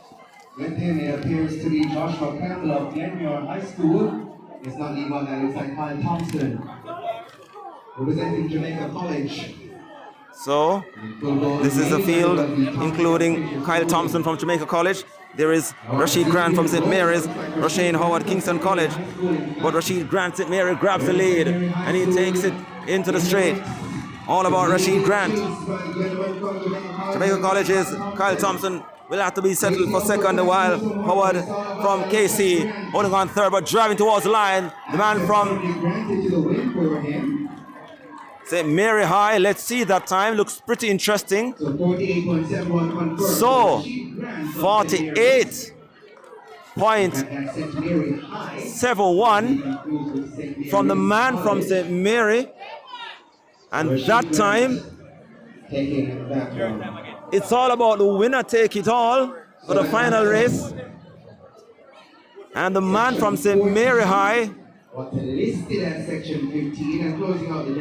sweeps for the Everyone away to ladies. finish on top in the boys class 2, 400 meters.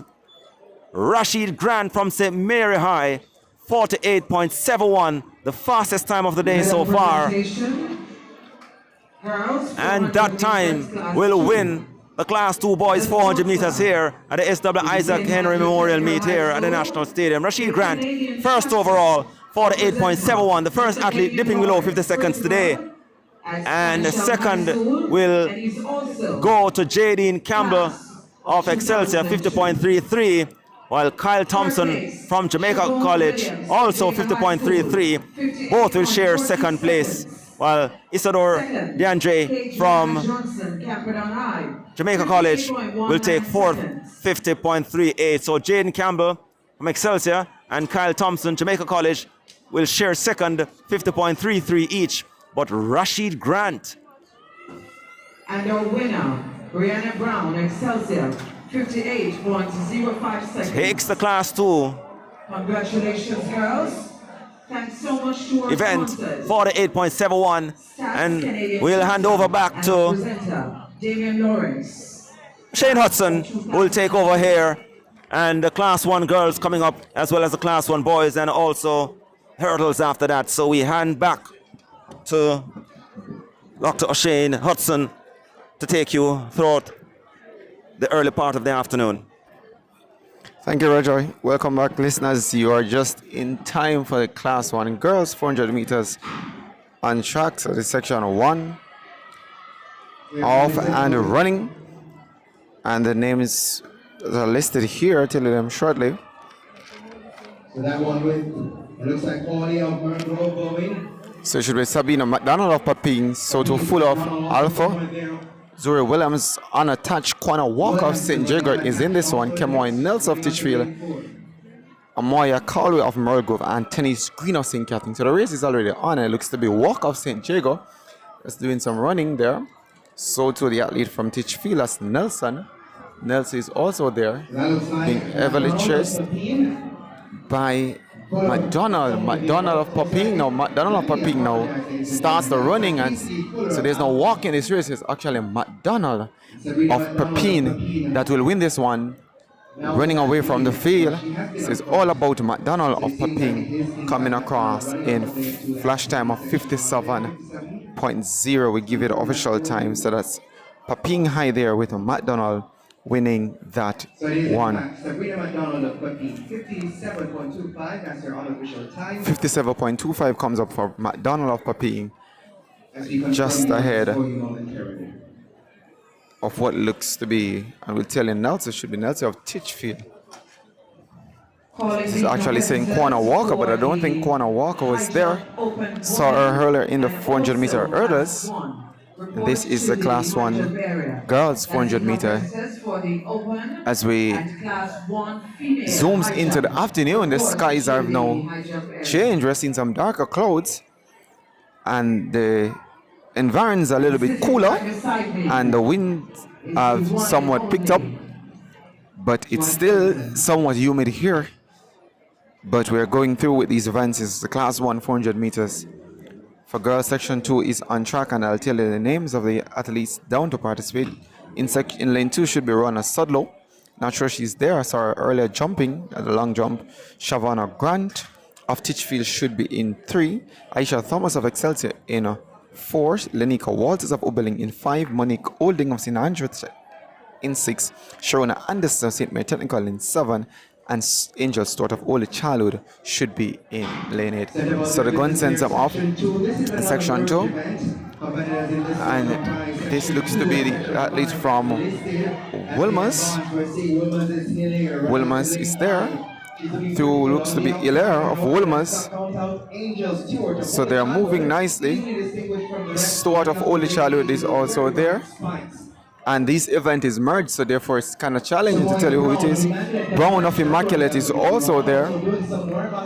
Brown's Immaculate seems to be the one holding the advantage at this time. Samoya Brown of Immaculate running out of lane 1. She turns for home and looks to be leading by the Stuggers. It's all about Brown, it seems, from Immaculate So to the Woolmeran is there, but it's all about Immaculate Brown.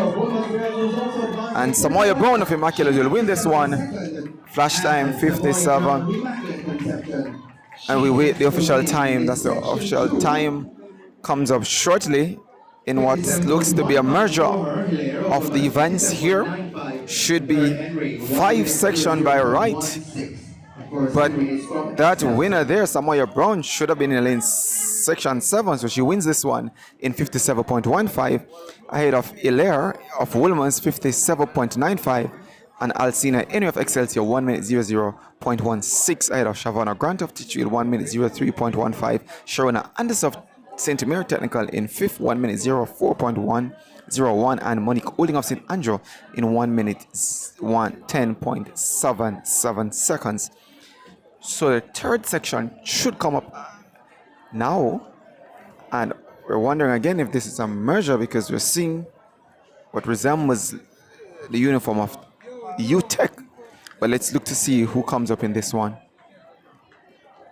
This is a field of 5 athletes from my vantage point, and I'm seeing Immaculate represented there.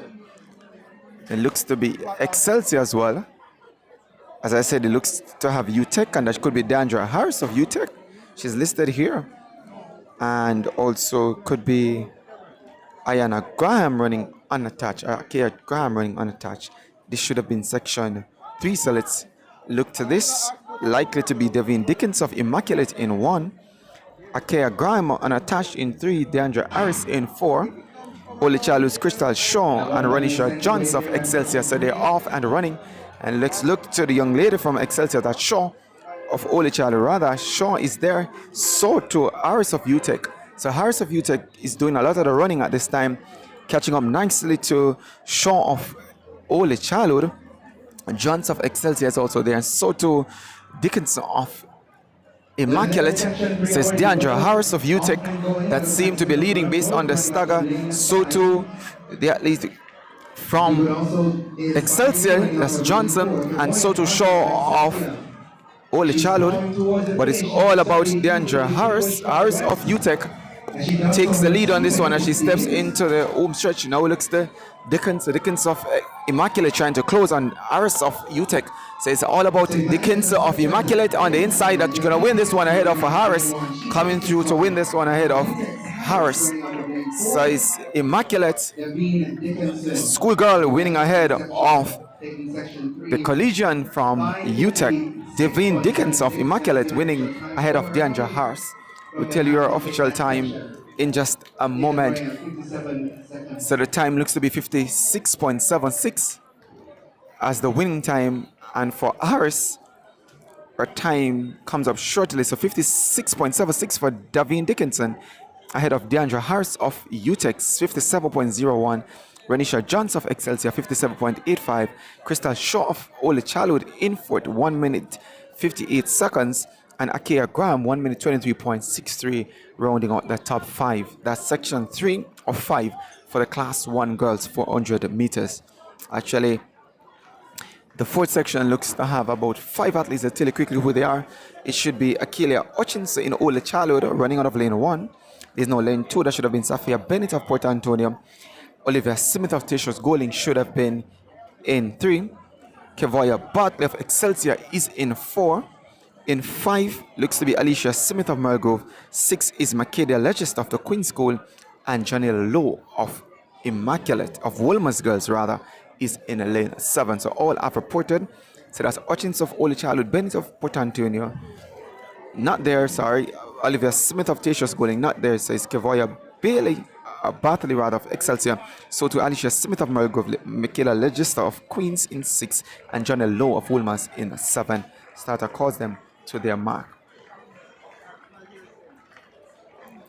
So Hutchins, Bennett, Smith, Bartley, Smith, Legister, Lowe. So the gun sends them off. Look to Lowe of Wolmer's out and running. So to Legister of the Queen's School seems to be out and running, as well as the young lady from Excelsior, that is Bartley. So it's Legister looking good at this point. So to Lowe of Wolmer's. Bartley not too far back. That's from Excelsior. but it's all about Legister. Makeda Legister of the Queen School is there running and staying in touch. Is the athlete from Mergrove. So to Bartley of Excelsior, but it's all about Makeda Legister of the Queen School that comes into the home stretch with the advantage and looking the strongest of all, and that's Makeda Legister of the Queen School. Now look to Smith of Mergrove, tries to make a run of it, so to Bartley of Excelsior, but it's all about Legister of the Queen School, who now turns on the afterburners and pulls away from these two athletes. Bartley now powers their way into second, but it's all about Makeda Legister crosses the line, flash time 58. We give it officially ahead of Kevoya Bartley of Excelsior and Alicia Smith. Makeda Legister 58.28, that's her winning time. Kevoya Bartley of Excelsior 1 minute 01.19. Alicia Smith 1 minute 02.21. Janelle Lowe of Wilmers 1 minute 04.92. Akila Hutchinson 1 minute 11.36 finishes in fifth.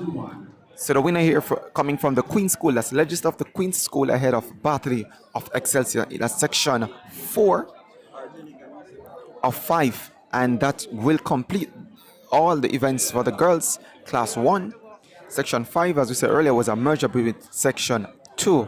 So we move quickly over to the boys, and this is class 1 boys 400 meters. We should have just about 17 sections here for the boys class 1. So it's a lot of 400 meter running still to come, and coming up in Heat 1 should feature Brian Kiprop running out of Kingston College B. Steve Bailey of St. Mary High runs out of lane 2. Dante Mendes of Calabar B runs out of lane 3. David Acosta of St. George's in 4. Tavan Weatherly of Rakabessa in 5. Raheem Robbins of Robert Lightbone should be in 6. Arth Davis of Clarendon College in 7. And in lane 8 should be Corel Fletcher running for Big Links. So we're not seeing Fletcher there. Neither is it Davis. Seems to also be missing. That's Davis of Clarendon College, but for sure is the athlete from Robert Lightbone. Right now we're seeing what looks to be Big Links. Fletcher from Big Links now moving to the track.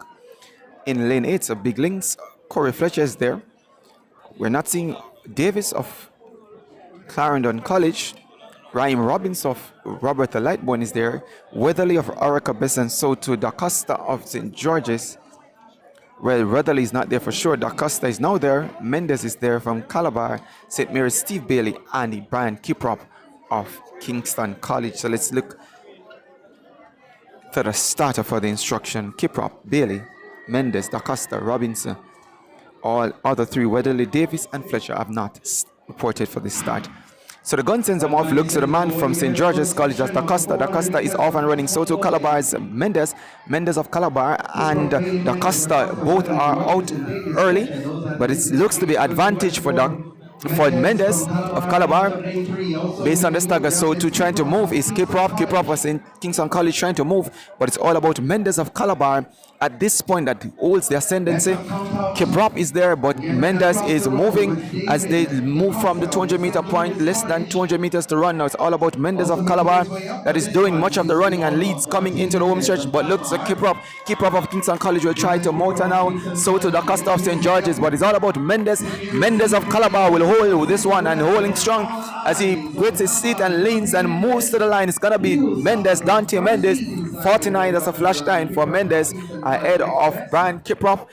And the young man looks to be Bailey from St. Mary that runs in for third. We'll give it official time. Brian Kiprop finishes in second. So it's all about Dante Mendes of Calabar, 50.454 ahead of Brian Kiprop, should be 51.23. So we'll wait the official time. The scoreboard, based on the time we're seeing, that's not correct. We're sure the winner came from Calabar, and Kiprop would have been in second spot. So we wait for that to sort itself out. But Calabar there through Dante Mendes winning section 1 of 17 in the class 1 boys 400 meters. Section 2 is up and just about ready. Events moving thick and fast. So let's tell you who should be in that one.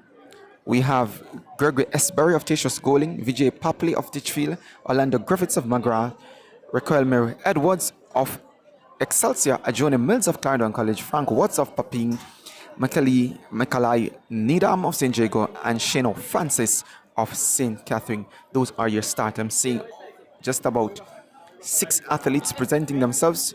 Looks to be Papali of Titchfield with Excelsior's Edwards. There's an athlete in 6, that's Frank Watts of Paping, St. Jago's Needham, and in lane 8, that's Francis of St. Catherine. She's trying to start out that time in the previous 8 that was won by Dante Mendes. So let's see which will win this one. Off and running, and look to the man from St. Jago, that's Needham. Needham of St. Jago, so to Excelsior's Edwards. So Edwards of Excelsior, so to Needham of St. Jago is there. Keep a close eye on Francis from St. Catherine, but it looks to be Needham of St. Jago that leads this one. Excelsior's Rick Elmer Edwards is also there, but all about Needham at this point. Needham at this point looks to be doing most of the running as he advances ahead of Raquelme Edwards of Excelsior. Staying close to them is also the man from Papine, Watson from Papine, but it's all about Needham of St. Jago that will turn for home with the advantage and the lead. That is Caline Needham of St. Jago. So now it is Watson that runs into second ahead of the man Francis of St. Catherine, but it's all about Caline Needham. Needham of St. Jago will win this one, holding strong, holding fast to the line. This is Caline Needham of St. Jago, 50 seconds flash, the flash time that comes up. Give you the official time in just a minute. 50.87 for Caline Needham of St. Jago ahead of Frank Watts of Paping, 51.60 for your run-up. And in third is Shano Francis of St. Catherine, 53.17, and Raquelme Edwards of Excelsior fades to fourth in 53.38. Papley of Titchfield finishes fifth in 53.52. That's section 2 of the boys class 1 400 meters happening here at the SW Isaacs Invitational. Racer coming up quick and fast. Let's move to section 3. Should be from lane 1, Davina Macklin of Camperdown. In lane 2 should be Davane Codner of McGrath. In 3 should be Nicoy Bromwell. Interesting, he's there. We're looking forward to see what he does. Ronaldina Benjamin of Camperdown runs out of 4. Javon Campbell of KC runs out of 5. Patrick Tomlinson runs out of lane 6. And he's from St. Andrew Technical. In lane 7 is Jordan Smike of St. Catherine, and in lane 8 that's Omar Richardson or Robert Lightbone. So let's look to see how this one will pan out. Should be very interesting matchup, but let's look at the young man from Calabar. That's Bromwell. Nikolai Bromwell is one of their strong man from Case Calabar, and he moves out quickly. So to Campbell of KC, so it's KC Campbell steady and moving. Bromwell yet to make his move, but he's right there with the group. So that looks to be advantage for Richards, but he pulls up. So it's all about Nicoy Bromwell.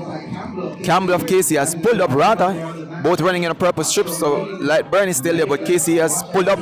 But look now to Bromwell. Bromwell now starts his running as he approaches the home stretch. It's all about Nicoy Bromwell of Kingston College, looking strong, looking easy. And he gets into his running just about now. It's all about Nicoy Bromwell of Kingston College, looking strong, looking powerful as he pulls away from the rest of the field, and he will win this one handsomely. Coming to the line in flash time of 48, that's Nicoy Bromwell winning pretty easy, looking nippy. That's Nicoy Bromwell, and he should be one to watch. 48.25, that's the winning time for Nicoy Bromwell ahead of Randall Dino Benjamin of Camperdown, 50.80, and Jordan Smike of St. Catherine, 51.84. Omar Richards of Roberta Lightbone in 454.75, and Davane Codden of McGrath, 59.26, finishes in 5th. So that's one Nicoy Bromwell there. For the Calabar supporters and fans, they must be happy to see that from this young prodigy. Looking good, looking strong. Section 4 of the boys class 1 comes up now. Should be in lane 1, Kishan Hoffman of Excelsior. In lane 2, Tajan Blackett of Titchfield. Tajay Taylor of St. George's runs out of lane 3. Xavier Stewart of Charlemagne runs out of 4. Antonio Briscoe of Port Antonio is in 5. Obino Reed of Caledon College in 6. Jabari Johnson of Calabar in 7.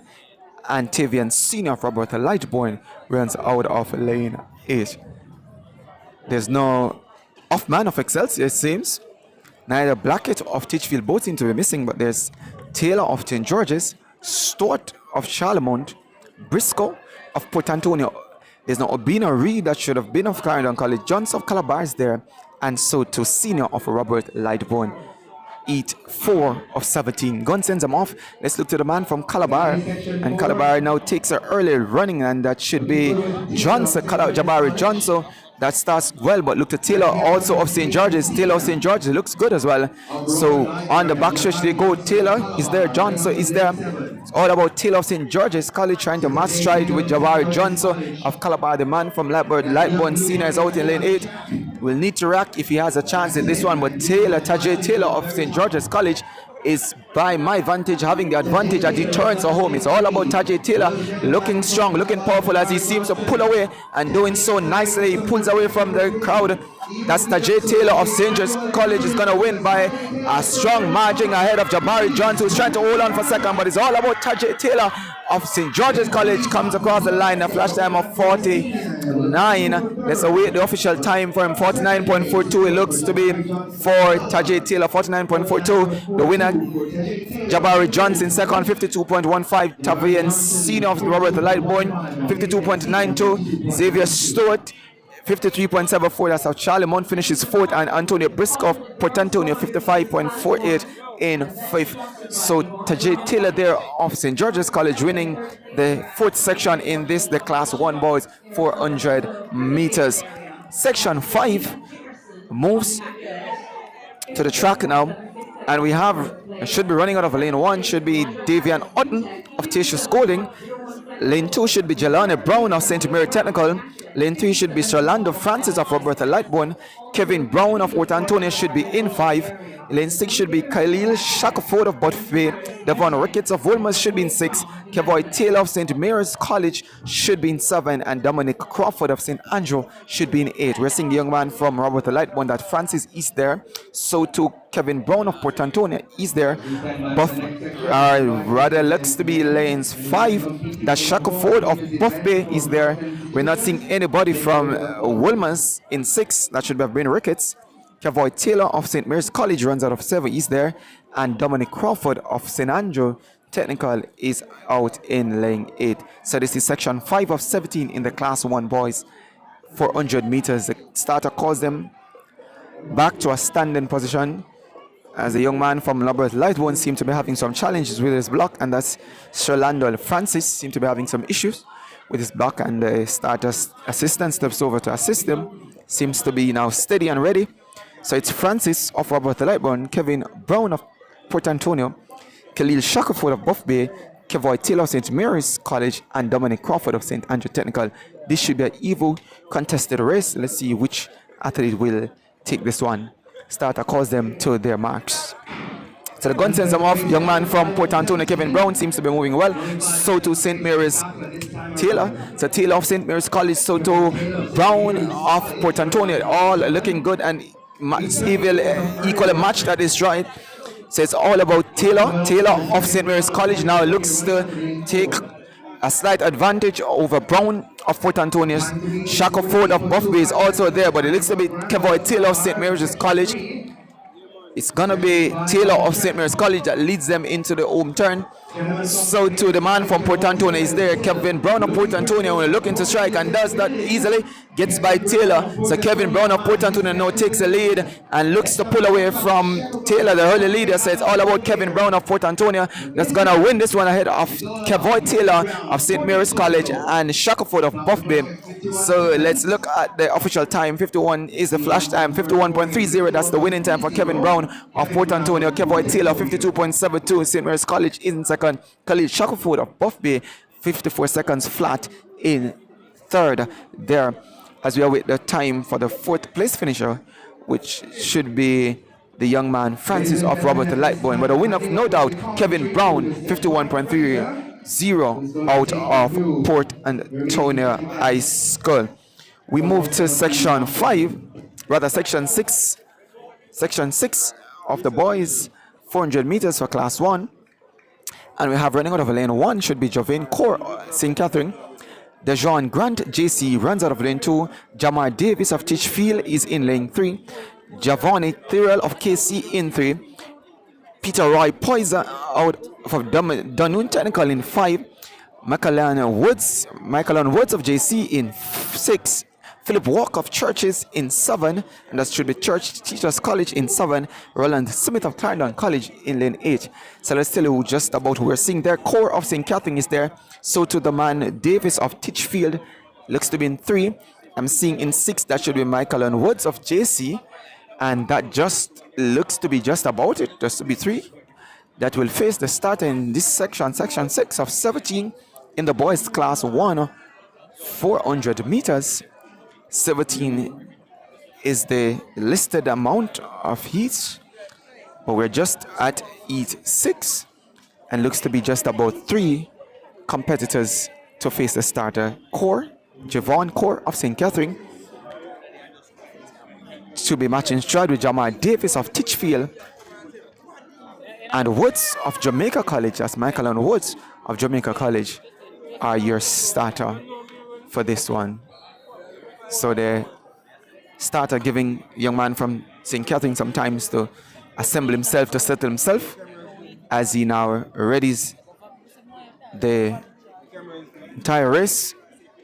3 to face a starter should have been a full field, but just about 5 of the athletes have not reported for the start, as we seek to get on with this one. 3, as we said before, Core running against Davis, against Wood. Let's see who will get this one. Should be interesting to see what Michael and Woods does for Jamaica College, running out of lane 6. So the gun now off already. Woods moves out strong from the blocks and already starts to open a gap. From my look of things, it's Michael and Woods that has opened a huge gap already on the field. Core left back, Davis left well back, but it's all about Michael and Woods in this first 200 meter. He's blazing down that back stretch. Michael and Woods of Jamaica College. Now Core tries to make a move, but it's all about Michael and Woods. Woods of Jamaica College will bleed them home. Now takes it from the last 100 meters. Now looks to pour home ahead of Woods. Core of St. Catherine. It's all about Michael and Woods of Jamaica College. Turns for home and looking strong, stepping, trying to chase that time that have been put down by Bromwell. It's all about Michael and Woods from gun to tape. He's gonna win this one quite handsomely as Core moves into second, but it's all about Michael and Woods. 48 seconds flash. That's a flash time ahead for Michael and Woods, ahead of Javon Core of St. Catherine, and the man from Titchfield, that is Jamar Davis, comes home for third. So 48.80. That's a time for Michael and Woods of Jamaica College. Javon Core of St. Catherine, 53.09. And Titchfield's Davis, his time comes up at 57.31. That's the flash time there for those 3 in that race that showed up. That's section 6 of 17 in this, the boys class 1, 400 meters. Section 7 is next on track, and let me tell you who's there. Andrew Williams of Dunoon should be running out of lane 1. Daryl Clark of Meadowbrook in lane 2. So both athletes are there. Genevieve John of Jamaica College should be in 3. Junior Gallimore of Calabar should be in lane 4. Javon Mars of Yorkton in 5. 6 should be Simeon Bailey of Charlemont. He's also there. Jordan Fitzgerald of Papine in 7. And Nicoy Johnson of Tivoli High running out of lane 8. Does it seem that Johnson from Tivoli is there? But I can tell you that Williams of Dunoon is there. Meadowbrooks Clark is also there. John of JC is there. Gallimore of Calabar is there. So to the young man from Yorkton Morris is there. Bailey from Charlemont is there. And Fitzgerald of Papine all have reported for the start, minus Johnson of Tivoli Gardens. So this is section 7 of 17 for the boys class 1, 400 meters. Let's see who will win this one. We just saw a win there for Michael and Woods of Jamaica College. Let's see what John does. But Junior Gallimore, one of the outstanding quarter milers in the Calabar program, should have something interesting to say about this one. Let's look to see. So the starter sends him off already. Young man from Calabar steps up well. Gallimore looks good, has already covered the young man from Yorkton Mars. So that's all about Gallimore at this point. That's leading. So too the young man from Jamaica College trying to range up. That's John. But Gallimore of Calabar holds the advantage at this point. John tries to stay close to the leading but it's all about Junior Gallimore of Calabar that will take them into the home stretch. It's all about Junior Gallimore looking strong, trying to chase that time put down by his teammate. Seeing a pull up from one of the athletes way back that looks a bit Charlemont, but it's all about Junior Gallimore. Now look to the man from Pepin, Fitzgerald from Pepin out in lane 7. That's closing fast, closing strong. Let's see what he does. The young man from Pepin is coming to the line. He's going to steal this one on the line. That's a young man, Fitzgerald of Pepin, that comes back to win this one just ahead of Junior Gallimore. So that's Fitzgerald of Pepin, 48.0 here too. Very strong. Last 50-60 meters there for Fitzgerald to come back and win this one ahead of Junior Gallimore, 48.25. And Genevieve Jean, 49.75. So win there for Pepin's Fitzgerald with a last burst of speed there to snatch the win from Gallimore of Calabar. So Fitzgerald ahead of Gallimore, ahead of John from Jamaica College. That was section 7 of 17. Section 8 is right on track. Johnny Barrett of St. Jago runs out of lane 1. Chris Wayne Doyce of McGrath runs out of lane 2. He's not there from what I'm seeing. Dante Sims of Port Antonio is in 3. He's actually there. Tristan Wong of St. Andrew Technical is there. Janiel Walters of Kellitz is there. Antoine Anderson of Charlemont is there. Trevor Ammon of St. Mary's College is also there. And in lane 8, Brady Sinclair of Porus High of All Report. So McGrath, Doyce is the only one that seems to be missing from this section, section 8 of 17 for the boys, class 1, 400 meters. So the starter readies them as they try to get as much silence for the start. The traditional starting system is not in effect today, then, and therefore it's pertinent that the environment be as quiet as it can for the start. So the starter's assistant is signaling to the stadium announcer to create a pause on the presentations, as now he's sent off the section 8, and it looks to be the young man from St. Mary's College that starts well. That's Ammon of St. Mary's College, so to Kellitz Walters, and also Anderson of Charlemont is there. So they're all evenly matched at this time. Kellitz Walters, so to Anderson of Charlemont. Well, let's look to Sims of Port Antonio. Sims of Port Antonio is doing some running. Now Barrett of St. Jago starts a step. So Barrett of St. Jago is also there. So to Sims of Port Antonio, evenly break. But look to the man from St. Mary's College, Amand, out in lane 7. He's trying to hold strong. And on his heel, that's Anderson of Charlemont. So Amand of St. Mary's College being challenged by Anderson of Charlemont. Now to the man on the inside, Barrett of St. Jago tries to propel and is moving strong. That's the Barrett of St. Jago. Is trying to challenge Anderson of Charlemont. Anderson of Charlemont now yields to Barrett of St. Jago. So the man from St. Jago on the inside, 49, the flash time. That's Barrett of St. Jago ahead of Antoine Anderson of Charlemont and Tava Amand of St. Mary's College. So Barrett wins it in 49.79 ahead of Jamil Walters there of Kellitz 49.91, Tava Amund 50.35, and Dante Simpson 50.73. Simpson there from Port Antonio finishes in fourth rather. So that's a very strong last 30 meters for the young man Ajani Barnes of St. Jago to win that one from lane 1, 49.79. Now to section 9 of 17, Ajani Murphy of Geisel runs out of lane 1. Omario Graham of Charlemont runs out of lane 2. Tajay Williams of Excelsior runs out of lane 3. Romario Mars of Papine should be in 4. Daniel Wildman of Dunoon in 5. Rashid Buckler of St. Jago in 6. Rashawn Lee of KC in 7. And Ricardo Cunningham Cummings of Tatius Golding should be in 8th. So we're not seeing Cummings of Tatius Golding, doesn't seem to be there. But I can tell you Lee of KC is there. Buckler of St. Jago not yet shown himself to the track. Wildman of Dunoon is there. He's in lane 5. Mars of Papine is also there. He runs out of lane 4. Soto Williams of Excelsior in 3. The young man from Charlemont, Graham, is in 2. And Murphy of Geisel in 1. So that should be 6 facing the start. There's no lane 6. Buckle. And 8, which should have been Cummings of Tatius Golding. So let's see where this one, who should take this one. Lee of Casey is there, and so to Williams of Excelsior Graham of Charlemont start across them to their mark.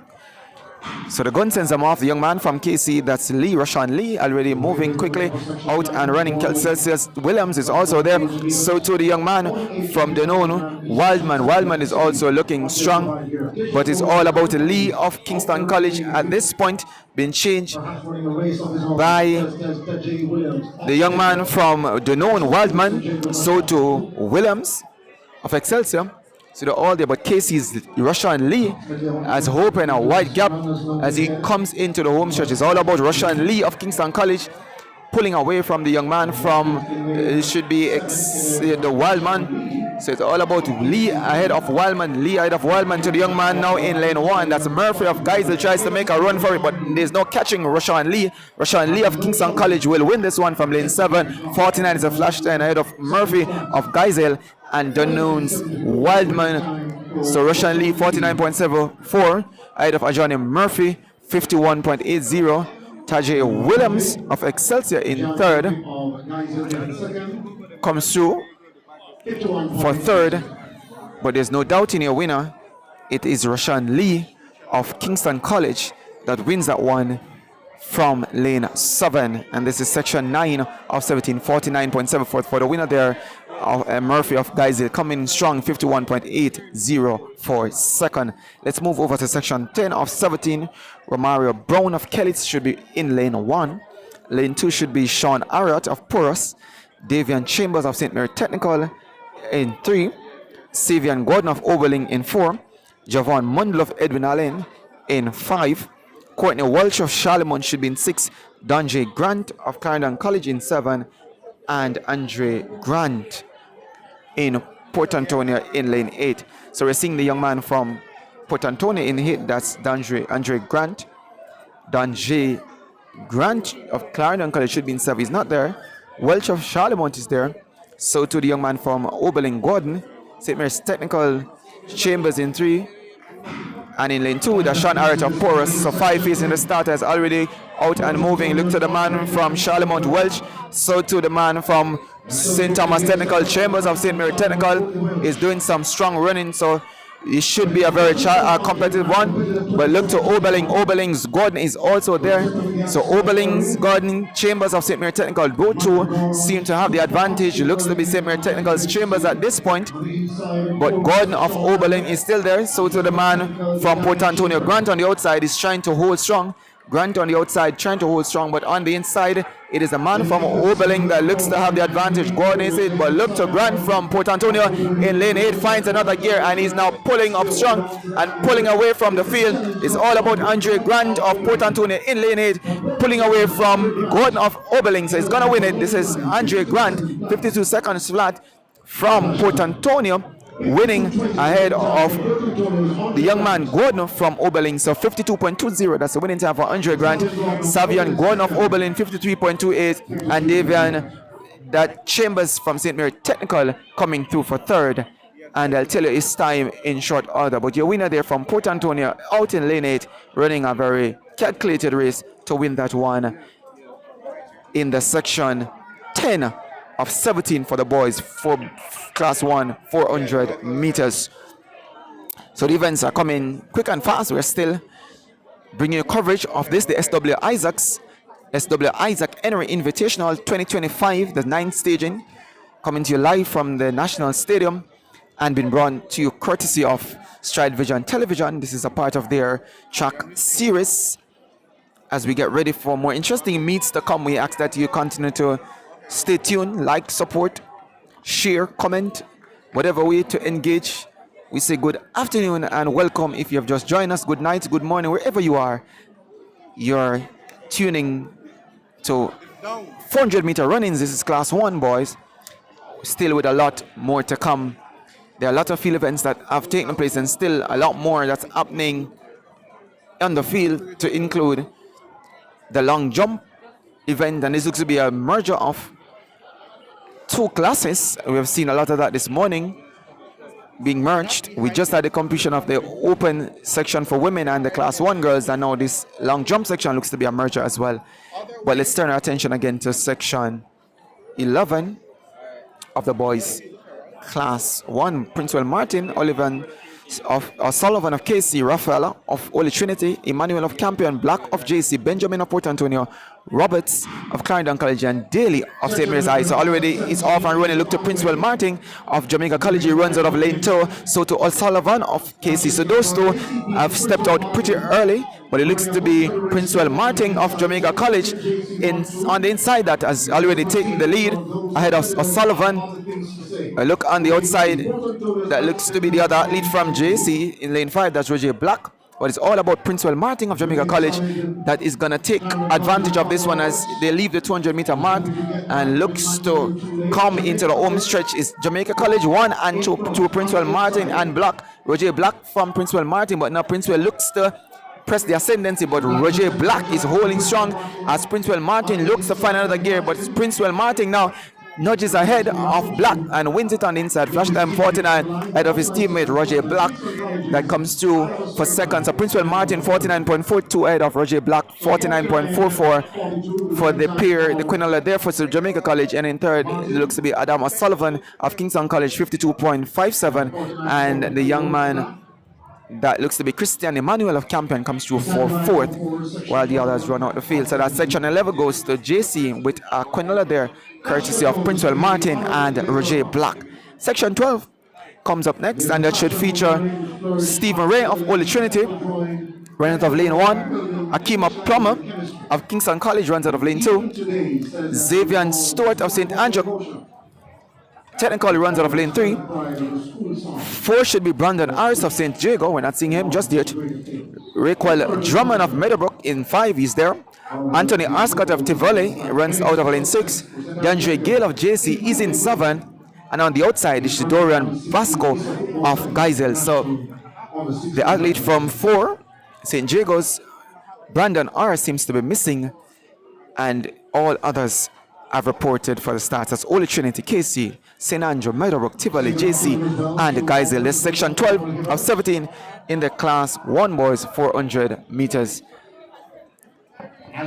So the starters try to get them ready for the start to ensure that everything is even break and clean, and that the athletes are giving a fair stance. So the adjustments have been asked, final adjustments been made, asking the athletes to stand in their desired places or the space that they should be as they get ready to send off this one. This is section 12.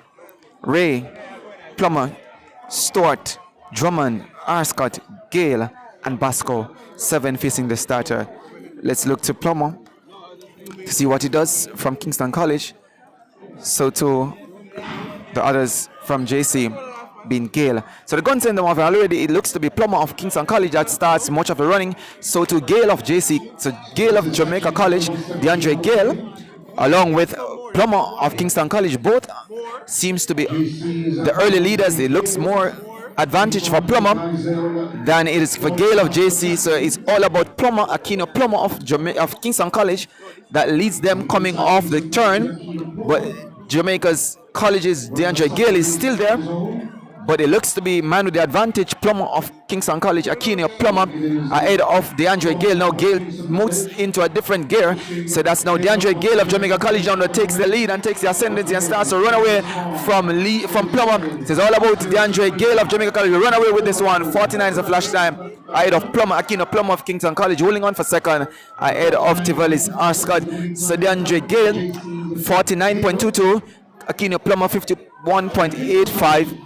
And the young man Arscott from Tivoli got 52.51. Stewart finishing back in fourth. So good running there for a young man from Jamaica College. That's DeAndre Gale in the last 80 meters to get the win for Jamaica College in section 12 of 17. This is the class 1 boys 400 meters. Section 13 is already on track and coming out of lane 1, that's Alessandro Newman of Jamaica College. Adriana Smith of MVP should have been in 2. Lenore Chung of Calabar in 3. I'm seeing him right there. Ajari Bloomfield of Titchfield should be in 4. Jamel Wright of Dunoon in 5. I'm not seeing either athlete just yet. Theo Brown of Port Antonio in 6. He's actually there. Davian Chaplin of Campion in 7, not there as well. And Meadowbrook Maurice Hughes runs off 8. So it looks to be 4 facing the starter. That's Newton of Jamaica College. So to Calabar's Chong in lane 3. And the athlete in 6, that is Tia Brown of Port Antonio.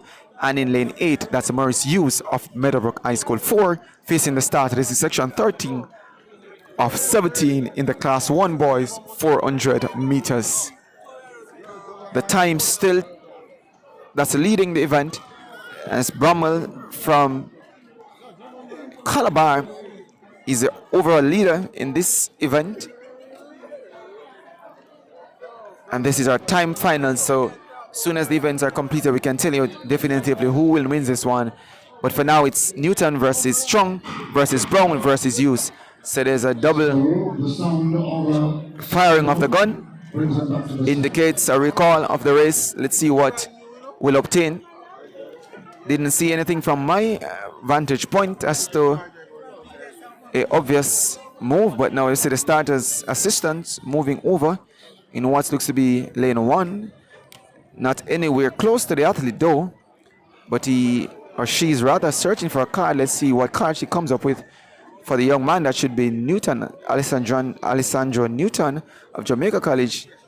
And he's going to be shown the red card, so now he's been ejected.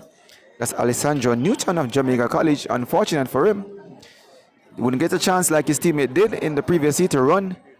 So now the field has been narrowed down to 3 athletes, and that's Chong of Calabar, Brown of Port Antonio, and the Hughes of Meadowbrook 3 to run this one. That's section 13 of 17. So the young man from Calabar slips. That's Chong, but he gets up and starts running.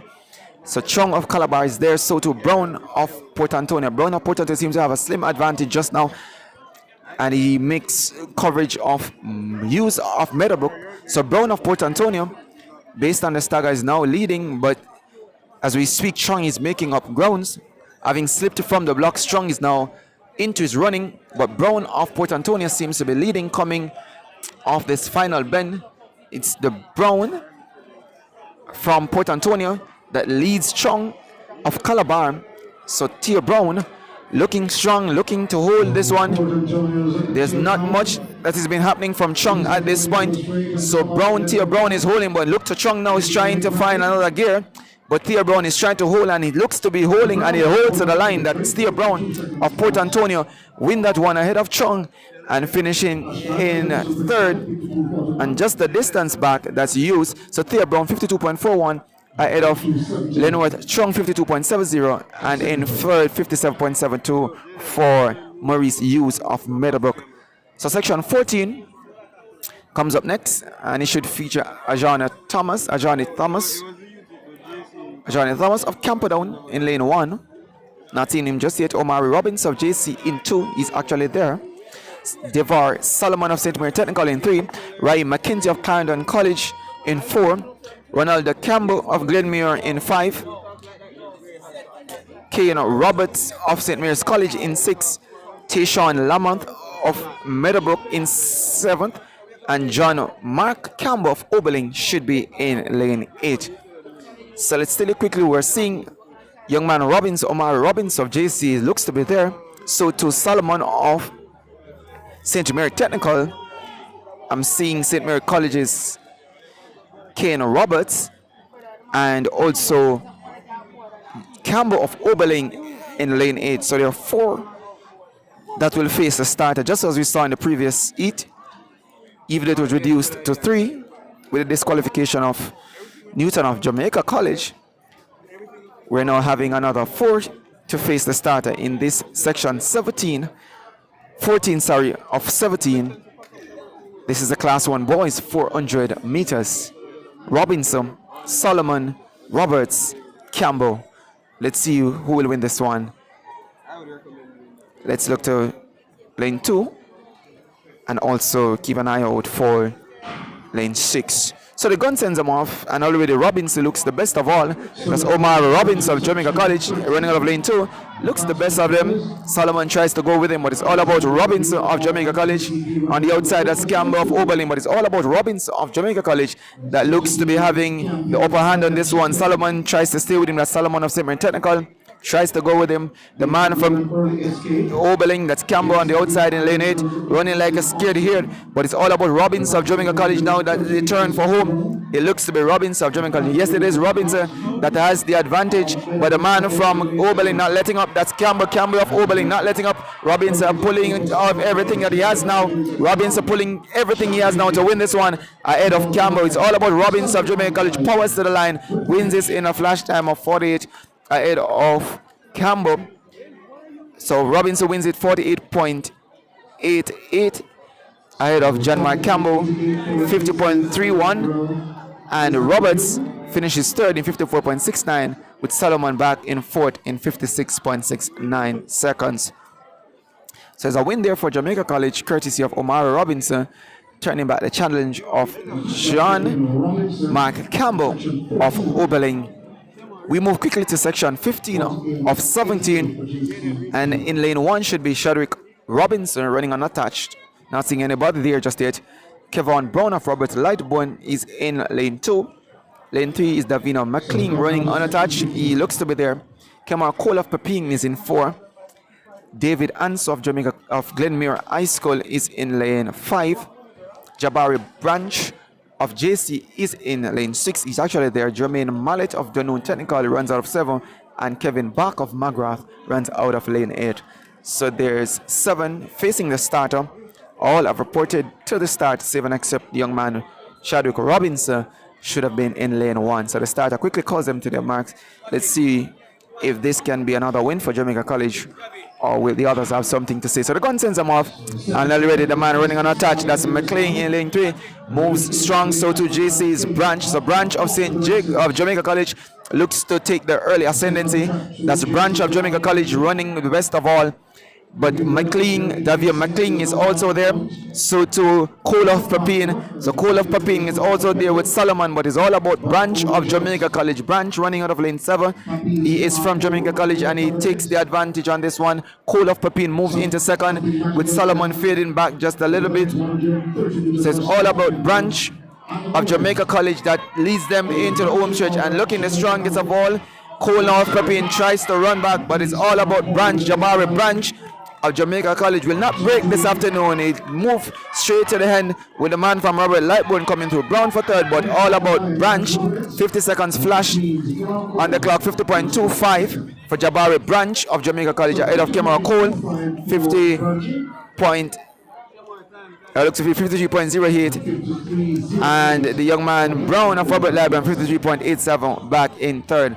So Jabari Branch of Jamaica College quickly makes it a quick back-to-back for Jamaica College in this, the boys 400 meters for class 1. Section 16 of 17 comes up next, and in lane 1 should be Rasheen James of Clarendon College. Kenado Bailey of St. Mary Technical runs out of lane 2. Tyler Ferguson of JC should be in 3. Domain Whitaker of McGrath in 4. Zenale Allen of Osemati should be in 5. Markland McCarthy of Pepin in 6. Matthew Minot of St. Mary's College in 7, and Dante Davids of Porus High School should be in lane 8. Young man Davids of Porus is there, so to Minot of St. Mary's College. McClarty of Pepin is also there. Missing seems to be Allen of Osemati. Whitaker of McGrath is there, so to Fergus of JC. Bailey of St. Mary's Technical, and there's no James of Clarendon College. So the starter sends them off. Let's look to the man from Jamaica College, Ferguson that is there and already looks to take an early break on this one. Minot of St. Mary's College tries to go as well, but it looks to be Ferguson of JC that leads this one ahead of Minot, who tries to push. That's Minot of St. Mary's College, but already Ferguson of JC has covered the field as he approaches the 200 meters mark. Now leaves that mark in front and looking to create a significant advantage on this one. Ferguson of JC will lead them coming into the straight. Bailey of St. Mary's Technical tries to go with him, but there's no company for Ferguson of Jamaica College as he moves away from the crowd and now propels and powers his way home. It's all about Tyler Ferguson of Jamaica College. I will win this one ahead of Bailey of St. Mary's Technical. He comes across the flash line. 50 is the flash time We wait that official time for Tyler Ferguson of Jamaica College winning this one, making it 3 back-to-back for Jamaica College, 50.07 for Tyler Ferguson of Jamaica College, ahead of Ronaldo Bailey of St. Mary's Technical, and his time will come up shortly, but there's no doubt in the winner, 52.74 for Bailey of St. Mary's Technical for second, and in third, that's Domain White, Whittaker of McGrath winning, coming to 53.64 for third. So Jamaica College winning there courtesy of Tyler Ferguson. Final heat comes up now on track. This is section 17 of 17. And in lane 2 should be Jaim Walters, not there. Kellitz Jaron Douglas, he's there, running off lane 3. Jarian Campbell of Arakabessa should have been in 3. Not 4, sorry, not seeing him. Rushane James, that names look very similar to what we saw, so probably he was listed for this heat as opposed to the one before, because he's actually, Rushane James actually in 5.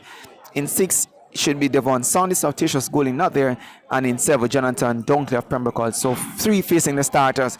Kellix, courtesy of Douglas, James of Clarendon College, and Dunkley of Pembroke. Already the young man from Clarendon College, that's James, Rushane James, looks steady. So to Douglas of Kellitz, it's hard to decipher who's now actually in the lead, because they all look evenly matched. All 3 runners looking strong at this point, but the man from Clarendon, that looks to be Rushane James, that now takes the early lead as they turn off that bend at the 200 meters and approaches the final bend for home. It's all about Rushane James of Clarendon College that has the advantage on this one.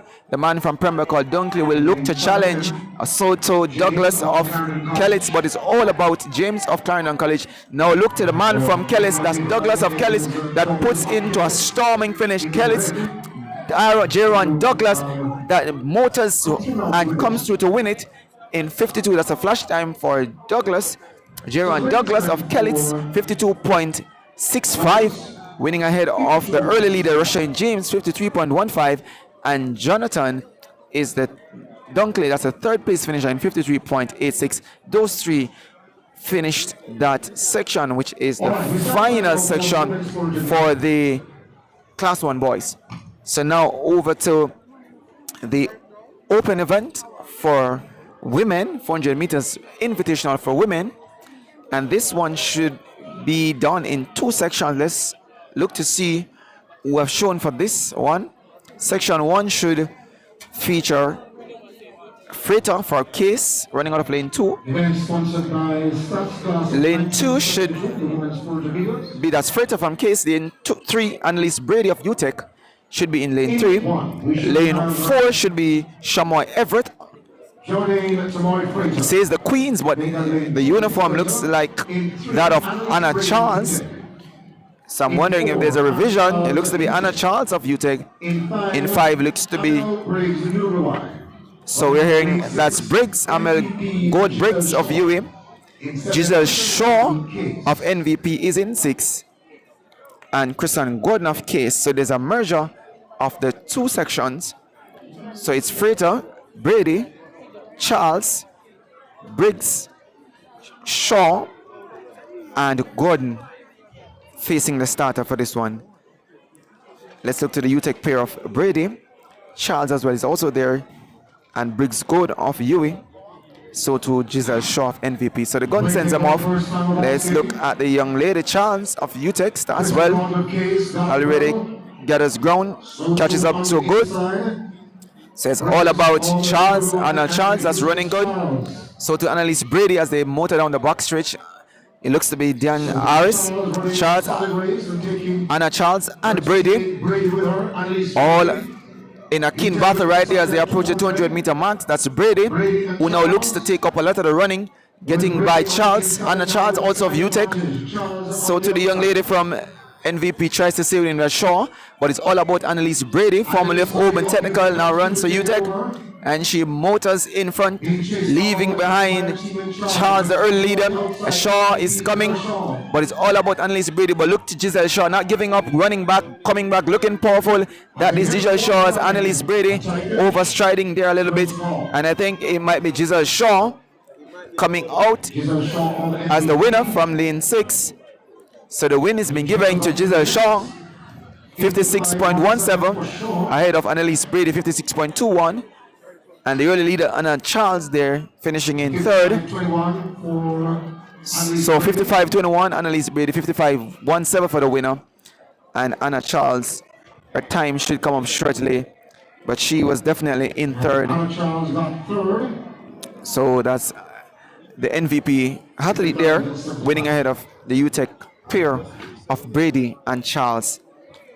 Briggs Gold and the other young lady from Case finishing fourth and fifth respectively.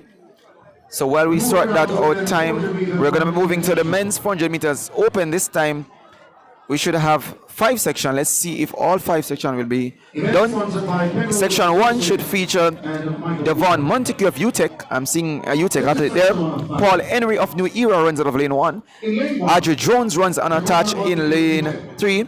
Justin Green of Case should be in 4. Not seeing him just yet. Yazid Daniel of UTEC should be in 5.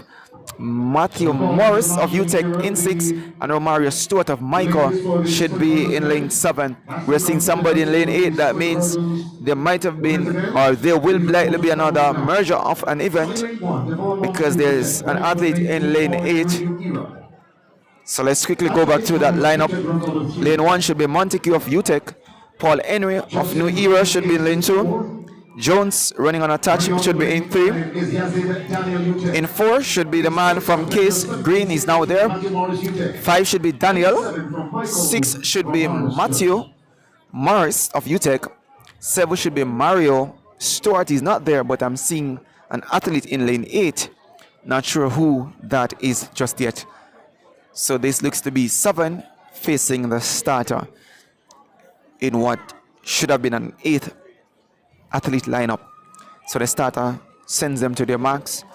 Let's see who gets this one. The pair from UTEC, that's Daniel and Morris, gets up quick. So to Henry of New Era. So Paul Henry of New Era looks to be the one that starts the earliest and the quickest of all. So Paul Henry of UTEC now closing down on Morris of UTEC. So to Daniel also of UTEC is there, but it's all about Paul Henry. Paul Henry of New Era that is doing the running now as he approaches the 200 meters. He's in the lead based on the stagger as they swing off that final bend. It's all about Paul Henry of New Era that will take them into the home stretch, looking strong, powerful, and confident in his running as he pulls away from the UTEC pair. And on the outside, as a young man in the neon green, not sure who he is, but it's all about Paul Henry is pulling away to win this one, and he will win it ahead of the athlete in lane 8. 48 is the flash time for Paul Henry ahead of the athlete in lane 8, and looks to be Morris of UTEC finishes in 3rd. Paul Henry 48.72 from New Era wins that one ahead of Adriana Smith that comes through for 2nd in 49.83. And Yazid Daniel of UTEC in 3rd, 50.55 seconds for 3rd. So those are your top 3 from the first section. Section 2 comes up next. Should feature in lane 2, Romario Stewart of Racers. Lane 3 should be Clifton Pusey of Happy Grove. Lane 3 should be Marcus Hutchins of Michael. And we're seeing an athlete from Michael there.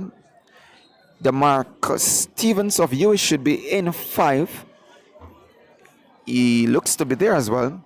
So too the young man Orion Smith of Mount St. Joseph's running on of lane 6. Ryan Garwood of Church's Teachers College should be in 7. And Ryan Webb of UTEC should be in 7. So there's an athlete in 3. That's Pusey. So too Hutchins of Michael in 4. In 5 it's Stevens of UA.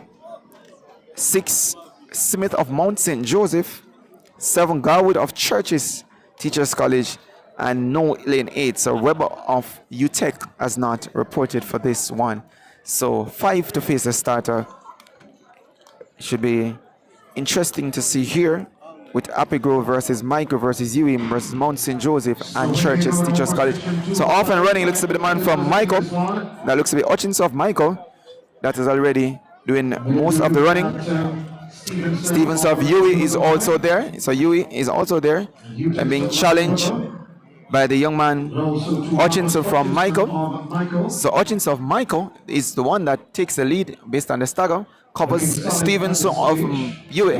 So it's all about Hutchinson Michaels. Hutchinson that is leading this one, looking the strongest, looking more dominant, Danny is the challenger from Huey Stevenson, that is. So it's all about Marcus Hutchinson of Michael Teachers College that will be running away with this one, and he's doing as we sweep. Hutchinson will win this one ahead of Stevens of Huey, and left back is Smith of Mount St. Jove. Is all about Hutchinson. 48 is the flash time for the winner there. Marcus Hutchinson of Church is 48.16 for Marcus Hutchinson of Church Michael University ahead of the Marcus Stevenson 50.62, and Orion Smith of Mount St. Joseph finishes in third.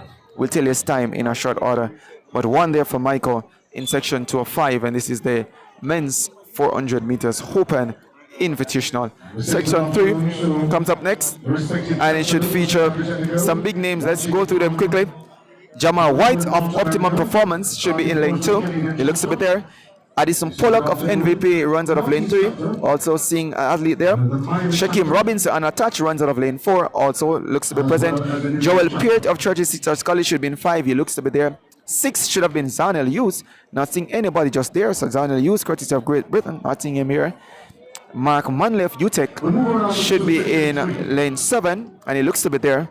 And lane 8 should be Antoine Williams of Michael. So it looks to be a situation where lane 6 that should have been Zanel Hughes is empty, as in void of Zanel, but it looks to be filled with somebody else that doesn't look like Zanel Hughes. So we'll tell you surely who takes that lane, but it should have been Zanel Hughes based on our start sheet. So lane 2, White, Optimum, Pollock, MVP, Robinson Unattached in 4, Peart of Churches Teachers College in 5. 6, as we said, is not Zanel Hughes, which should have been from racers. Mark Manley of UTEC runs out of 7. That uniform also looks very un-UTEC-like, but it should have been Mark Manley, so I'm suggesting he's probably not there. And in lane 8 is Antoine Williams of Michael. Let's see what he can do here. We just saw an athlete of Michael, Hutchinson, winning the second section rather. So let's see what happens here. So this looks to be a merger of another event, could be 4 or 5 section, 4 or 5 been merged, or somebody else is rather been merged with section 2, because we're not seeing Zanel Hughes. And it doesn't look from all indication that Mark Manley, also of UTEC, is not there.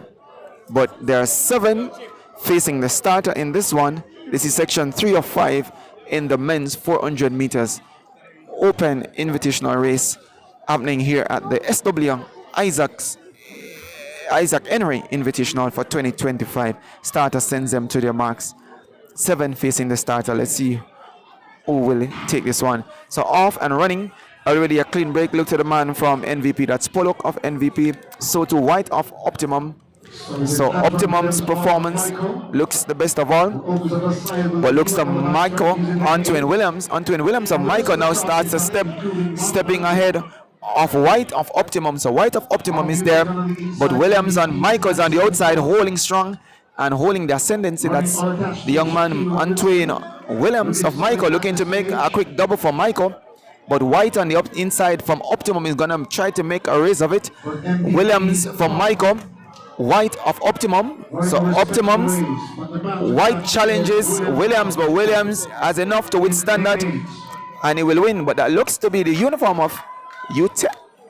So that might just be a change in the names that we have and the lineup, as we says. But the winner for sure, it says Antoine Williams, 48.33, and if that's him, he wins it for Michael, despite the uniform looking so much like UTEC. And Jamal White of Optimum would have finished second, 50.27, and Shaquem Robinson, 51.33, would have been for third there. So the winner by our record is Antoine Williams of Michael, making it a quick double for Michael, winning ahead of White of Optimum Performance. Section 4 is now on track. Let's see who shows up for this one. Lane 2 should be Romano Roberts of Arakabesa. Lane 3 should be Christopher Gibson of MVP. In lane 4 should be Deshaun Gordon of New Era. Clifton Pusey of Swift Stride runs out of lane 5. Glenmere Biggs running unattached should be in 6. Daniel Banks running unattached in 7. And Emil Gordon of UTEC should be in lane 8. So let's quickly tell you, based on what we're seeing, lane A looks to be a different altogether team. Looks to be Tyrese Jackson of Buff Bay, based on the uniform. Lane 6 might be Biggs running unattached. It looks to be, but it could be Bain Buckle. So Bain Buckle, that is from UA, runs out of lane 6. That's not Glenmere. In lane 5 should be Pusey. Not sure if that's Pusey just yet, but it should be Pusey from Swift Stride. And in lane 4, it should be Deshaun Gordon of New Era. He's there, I believe. Lane 3 should be MVP's Gibson. And in lane 2 should be Romano Roberts. But I can tell you this one looks to be a merger of the 4th and the 5th heat, because I'm seeing Ben Buckle of UE in lane 6. So to Tyrese Jackson of Buff Bay in 8. And the others seem to have been the lanes 2, 3, and 4. So to 5 from lane 4. But let's see who these athletes actually are. So the man from 5, that should be Swift Strides Pusey, Clifton Pusey, seemed to have made an early move there. Not sure if he fell from the blocks or he tried to move in an anticipation of the gun, but let's see what the starters will do for this one. But based on our start sheet, that should be Clifton Pusey from Swift Stride. There seemed to be a new club there, some new names of clubs popping up all together over these track mates. Swift Stride being one of them, and that should be Clifton Pusey. Could be disqualified. Let's see what happens as the starters sort this one out. We're seeing one of the assistants now giving some support to the blacks or the pedals for Christopher Gibbs of MVP in section 3. Well, a green card has now been shown to the field, so the entire field has been cautioned. So everybody will take a sigh, or rather lane 5 will take a big sigh of relief and will resettle himself as he gets ready to contest this, the 4th, which looks to be a combined 4th and 5th section of the men's 400 meters open here at the SW Isaacs Invitational for 2025. So the starter calls them again to their marks. Based on our records again, this is what we have: Roberts, Gibson, Gordon, Pusey, Buckle, and Jackson, all 6 facing the starter. So the starter gets them steady onto their mark and off and running. Bain Buckle looks to be quick and moving. So too Gibson of MVP. So MVP's Gibson looks to be doing a lot of the running. So too Bain Buckle of UWI as he covers the athletes. Both covers the athletes on the inside. But it looks to be Gibson doing the best of all. Gibson of MVP running best of all, with the man Roberts of Arakabesa left well back. So Buckle now begins to step, trying to match stride with Gibson of MVP. So it's Bain Buckle of Ewing, Gibbs of MVP, and also let's look to the young man there that should be running on the inside. This is lane 4, that is Deshaun Gordon of New Era. So it looks to be the young man from New Era, that's Deshaun Gordon of New Era, that's going to win this one ahead of Bain Buckle of UWI and Gibbs of MVP. So it's all about the young man Deshaun Gordon. So we're having it as 4. The stadium announcers says Kemar Davis could well be, could very much be, but the combination of the youths creates that problem. Was Kemar Davis, yes it is, comes up at 47.77, so he should have been in section 5, so section 5 and 4 has been combined.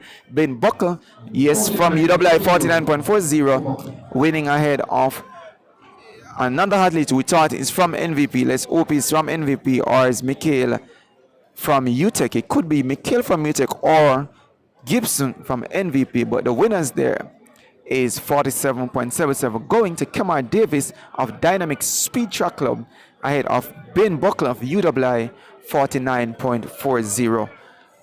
we await the time for the others just now. So that would conclude the 400 meters here today for all classes and also for the invitational men and women.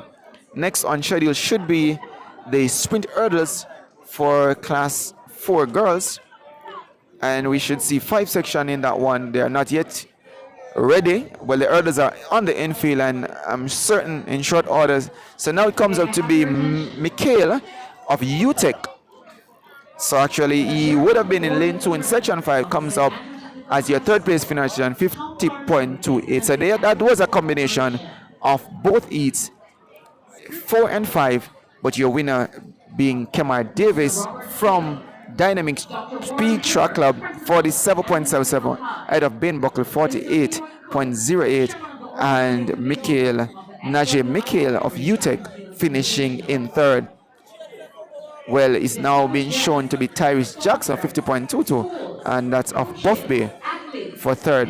Somehow those times seems to be a little mixed up based on the placings, but that's the completion of the 400 meters here. And now we turn our attentions to the sprint hurdles for class 4 girls.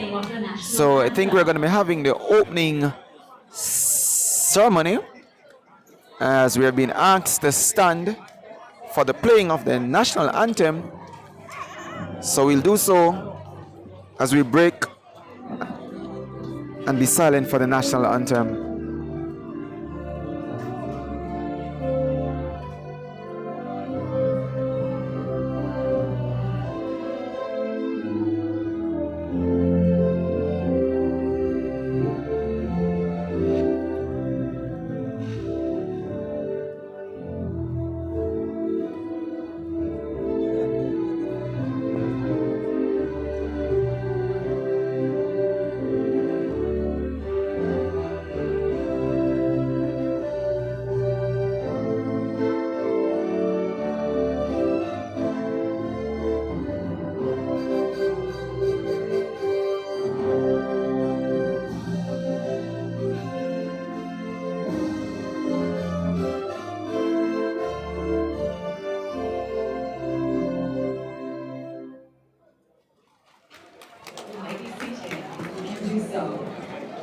We now invite one of our longest serving officials, Ms. Carol Copley, to pray.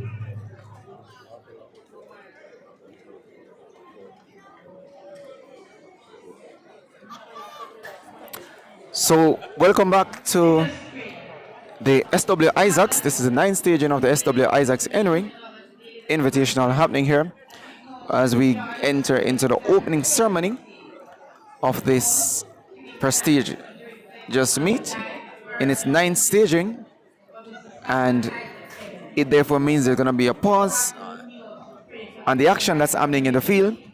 But I can tell you that we should have the sprint hurdles events coming up next on track, at which time I'll turn the button over again or on the off for another exchange to Roger Asphalt as he takes you through those events.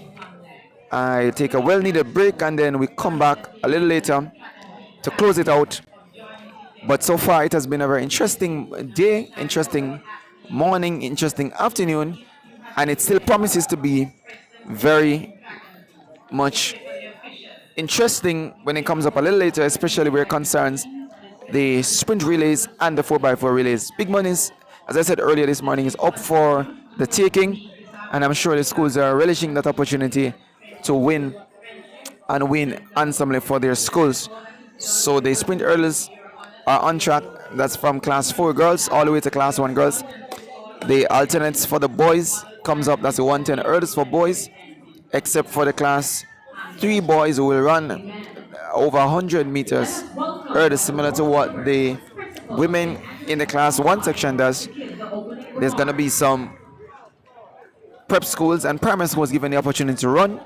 Good afternoon, everyone. In the 4x1, there's a mixed 4x4 events that's on. Mixed 4x4 is something that has now become a new feature in international track circles. So we should be seeing mixed event there. And then we move straight into the 200 meters. Several 200 meters should be on track. from the class 1 girls all the way to the class 4 girls, and same for the class 3 boys all the way to class 1 boys. Once those individual events are done and dusted, it's gonna be time for the relays. So the relays will close things out, and that's the relays for the. So let me tell you, before we run to the relay, there should be, and I heard of it, but it was not on the original start sheet. There should be a 60-meter dash for women. So the women have been included for 60 meters. So to the men's 60-meter dash invitational, that is, then the 4x4 women and 4x4 men would come up right after, and those are the events, 2 relay events that should close out the action here at this, the 9th staging of the SW Isaac Henry International and Invitational track meet. So far it has been a very interesting day. We got up to a late start, but I think the organizers have done fairly good to get back some amount of the time that they would have lost. And so far most of the events have been running. We had an issue this morning with the starting timing system, and that created a huge delay, but I think they have sorted that out to some extent. It's not the best, but we saw where another system was employed to ensure that the timings would have been available both to ourselves here inside the stadium and also those who are following online. But it is promising to be a very interesting finish, and we hope that there are no other hiccups going forward and that we can get out of here in reasonably good time. Again, we say welcome to you if you're just joining us, and we are happy to have you and delighted to bring you this meet here on StrideVision Television. This meet forms a part of their track series that have been happening for some time now. Local track and field on almost every Saturday. You can catch a track meet here on StrideVision. So we ask you that you like the channel, you subscribe to the channel, and leave a comment as well, so that the holders, organizers can know how is it that they can improve on the product which they hope and desire to do for you going forward. Just to let you know that also happening out in the central region of the country, that is the Western Relays, Western Regional Championship, final day for Western Regional Championships. So therefore you're not seeing any schools from the West, because they are now out there doing battle for who's to win and to be crowned champions of the West, Western champs. Not happening in the West as it usually is the situation for years. It has now been moved to GC Foster College because of the inconvenience created with the lack of a track, proper track, all-weather track, synthetic track not being available in the West. Some other notable schools though would have been missing this meet. We talk about the likes of Edwin Allen, so to Omen Technical. We're not seeing Idel. Small handful from Bear Technical is here. We're not seeing the likes of Spalding, so those schools seem to be resting it up. But we can tell you for sure that just a little later there's going to be an event at the Ashanine Stadium for Jamaica College, where they'll be hosting their first ever distance carnival meet. So it should feature all longer distances, both for individual athletes and for relay teams. So that should be interesting. Starts about 4 p.m. So that's also an event you can, if you are nearby, go by and watch. So say welcome to all our listeners from the different camps, different schools, different support teams, KC, Calabar, JC, Bulmas, Immaculate, Excelsior, wherever you are watching and cheering on your schools. We're delighted to have you, and we know without doubt this could not have been possible without your input and your feedback. So we say stay tuned for us for the rest of the afternoon. So there's no action happening on the track. They're actually setting up for the sprint hurdles for class 4 girls. So that is actively being done with the high jumper thing for class two girls coming to its final Can we have your attention, please? section or closing out with just about probably the last two competitors, but all other action should be on the field momentarily.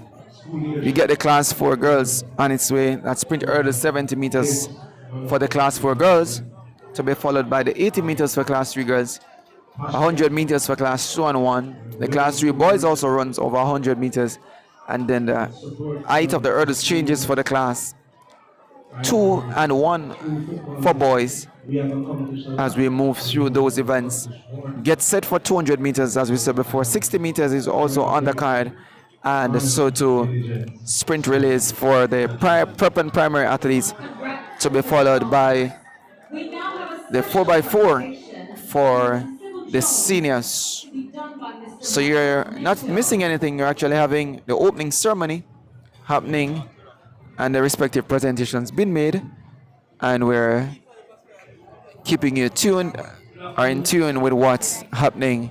This, as I said, is the 9th staging of the SW Isaac Henry Invitational meet, a meet that is hosted by the St. Andrew Technical High School. Former principal of that institution, that's Isaac Henry, and there's a story to be known about him, and if you are so interested, you can find that on the organizer's website, the story of Mr. Isaac Henry.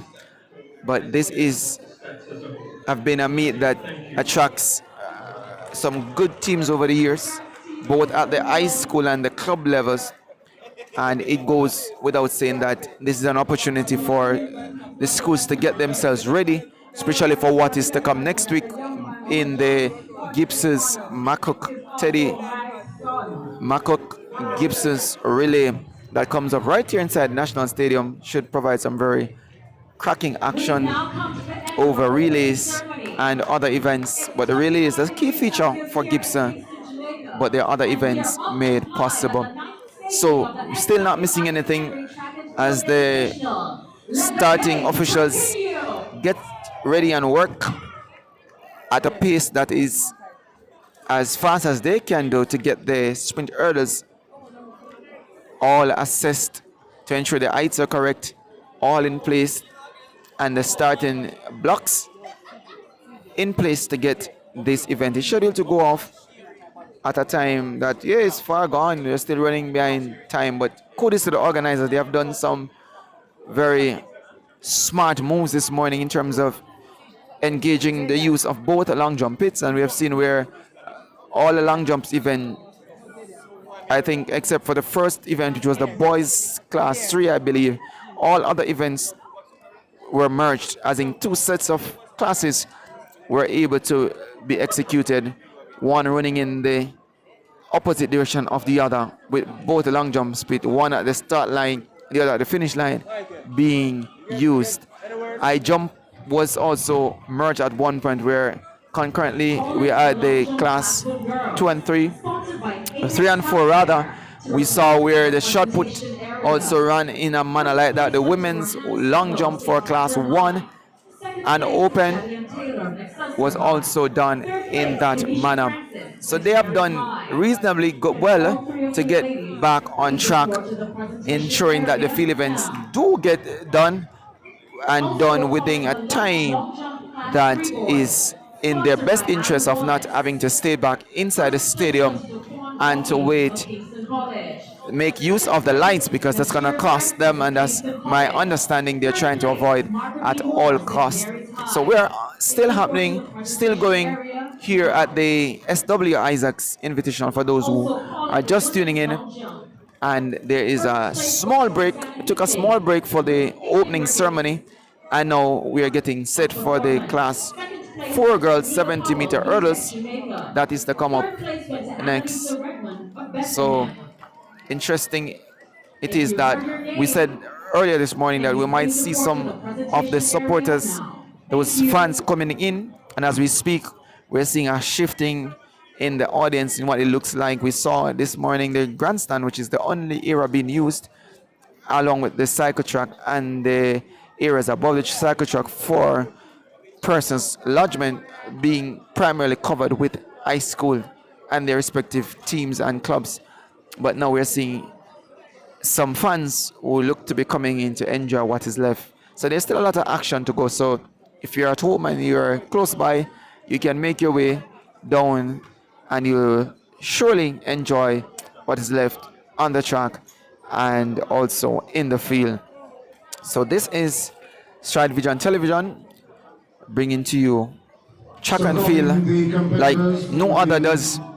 And we ask that you continue to share, spread the word, and let the entire world and universe know that this is where you will find track and field every week, ongoing somewhere in the neck of the woods in Jamaica to ensure that nobody is left out in seeing and also hearing the actions as they build up. The big one is, of course, the Easter Boys and Girls Championships. And of course, that comes up a little later in March, around that Easter period. And that is where all things will matter. We're seeing now a big roar from the Wilmers camp as what it seems that their high jumper, I'm not sure the mark just hit a scale, probably a new mark, as she herself celebrates widely with her coach, seem to have gotten over a new mark. So we are waiting to see what mark that is and if she will continue, because it seems from all indication she's the only athlete that is left competing. Wilmers do have a very good high jump program and producing some strong ones over the years, and that tradition continues for Wilmers as we watch for the dual action of long jumping. Both pits, as we said before, are in action. So there's no action at the moment. Class 4 is happening. So we're going to take a quick break. And next you join us is going to be in time for the class 4 70-meter hurdle. So join us then. We come back.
High School Board. All right, welcome back to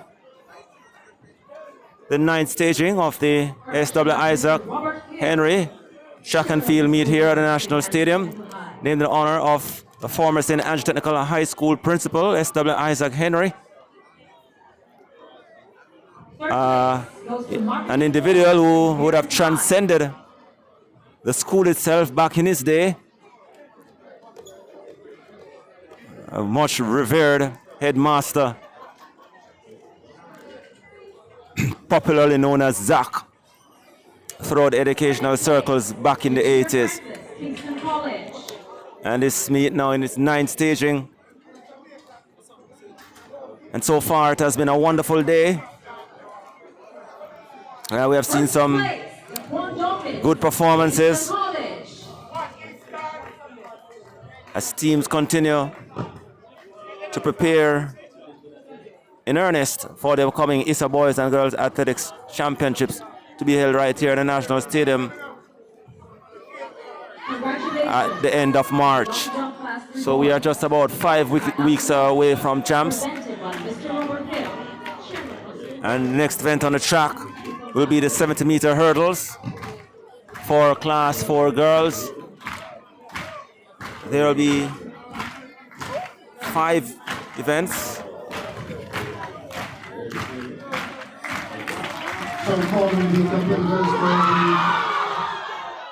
And as we speak, the high jump is currently on the way. And we're seeing the youngster from Wolmer's being urged on by her teammates in the stand. That's the old record, but the meet record 10:87 by Brianna Brown. Looks as if she has won the event already, maybe going for the record here. In lane 1 should be Rosalie Lewis. So in a very short while, we'll be having the running of the Class 4 girls 70-meter hurdles. In 3, representing And the athletes are already standing in their blocks. Akira Fitzgerald runs out of 4. And your athletes listed are as follows. Rochelle Lee Lewis from Immaculate, she'll run from lane 1. Lane 2 is Santina Campbell Charlemont. Lane 3 is Philippa James Alpha. Lane 4 Akira Fitzgerald Gainstead. Lane 5 Ariana Hermit Clancarthy.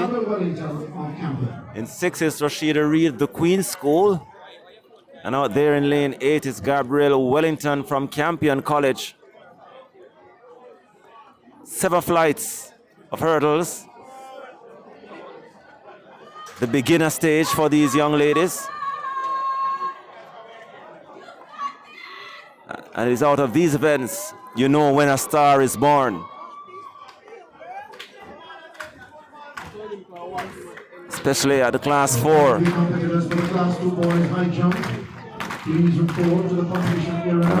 a number of our hurdlers would have gone on to international fame. Would have started this event right here, the 70-meter hurdles. And the youngster from Woolmer, she has cleared the bar. And the entire Woolmer's fraternity is up in celebration.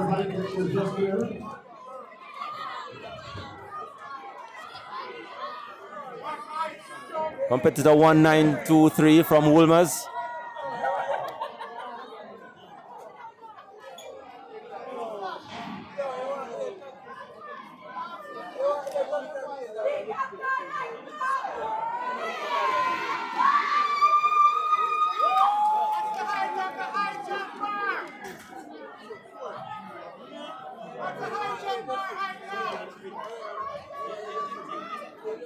So we'll get the info in terms of what she has cleared as we stand by for the running of the Class 4 event. 70-meter hurdles.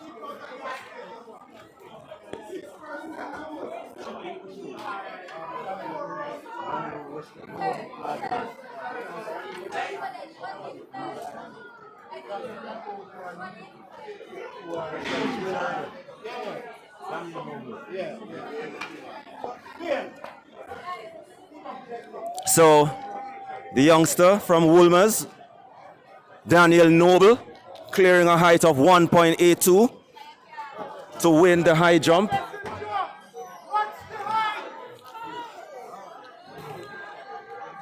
And she celebrates her win, Daniel Noble of Woolmers Girls.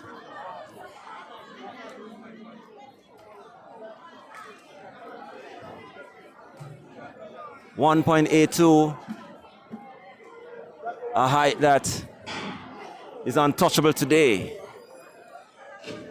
As we are turning attention again, once again, to the track.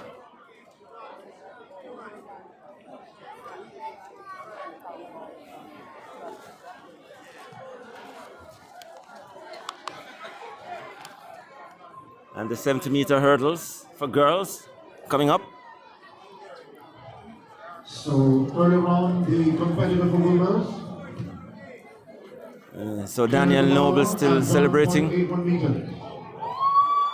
Ladies and gentlemen, that's a new meeting record. So it has just been announced that Daniel Noble. She didn't settle for that. She cleared the bar at 1.82 meters. So she broke the record first of 1.81 meters. And then set a new mark of 1.82 meters. Daniel Noble of Woolmers. And maybe she's going for more records based on what we are seeing.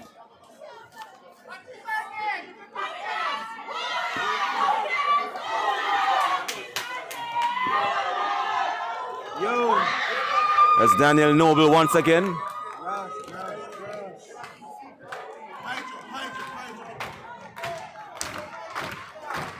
As she again goes, she's going for a record 1.85 meters. Here she's in your screen, Daniel Noble of Woolmers. Here she go. Let's urge her on. And she almost made it. I guess she might have 2 more attempts if she wants.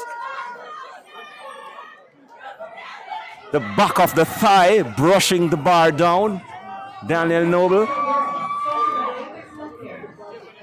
She had everything perfect except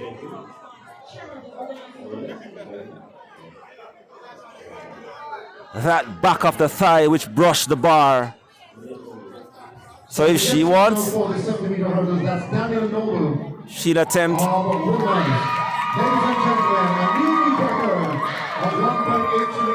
1.82. On her first attempt, she went down. She will jump again. So she has 2 more attempts if she wants. So let's see how that, as we still await the start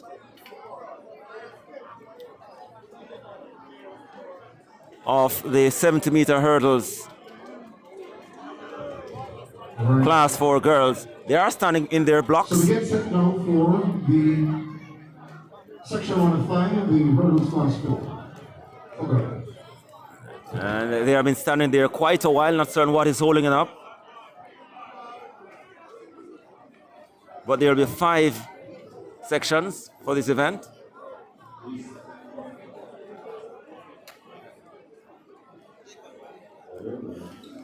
Finally going to their marks.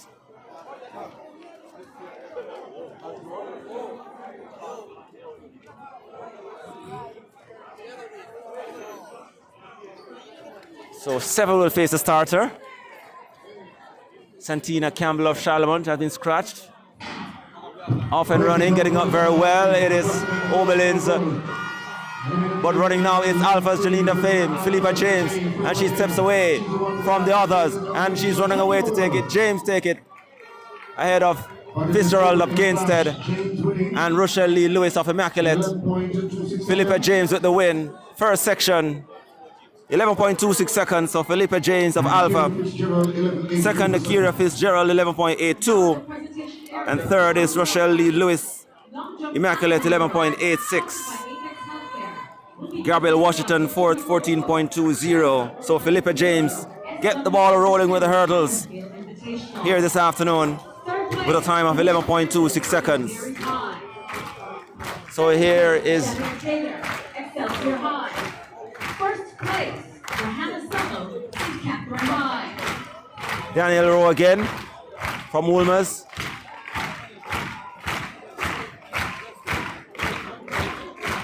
Here she's attempting 1.85 and she hits it. Daniel Noble. Trying to clear 1.85 meters, but she has already established the meet record at 1.82 meters. She is the meet record holder, ladies and gentlemen. Erasing the old mark of 1.75 meters, Daniel Noble of Woodland. So the old record was 1.75. She has one more attempt. Section 205 for the class 4 girls. Daniel Noble of Wolmer's Girls. So heading into section 2 of the 70-meter hurdles, class 4 girls. In lane 1 is Kiara Smith of Titchfield. 2, Alicia Dunbar from Oberlin in 2. In 3, lane 3 is Ashley Allen from St. Jago. Lane 4 is Alexia Zimenez from Oberlin High. Lane 5, Tanisha Kelly, Wolmer's Girls. Lane 6 is Michaela Brown, the Queen School. Lane 7, Jada Graham from Excelsior. 7 listed. Let's see if they're all there for the second section of 5, the girls' class 4 70-meter hurdles.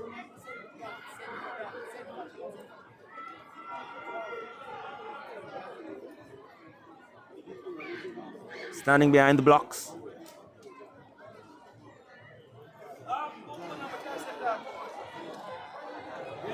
And we know that Daniel Noble, she has one more attempt remaining in the high jump.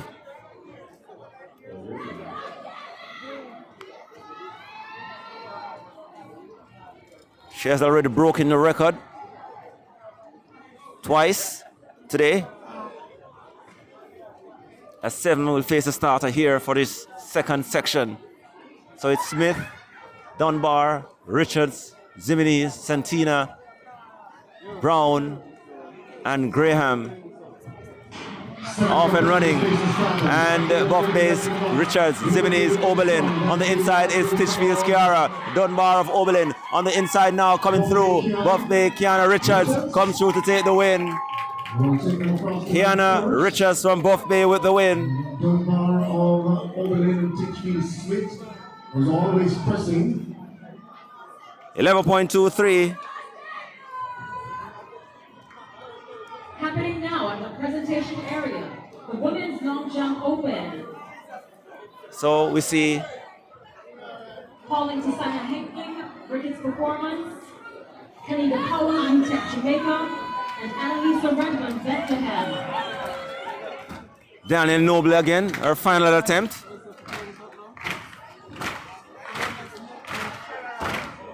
Coming up, attempting 1.85. Ladies and gentlemen, Elvis Noble of Woodlands, clear 1.85 meters.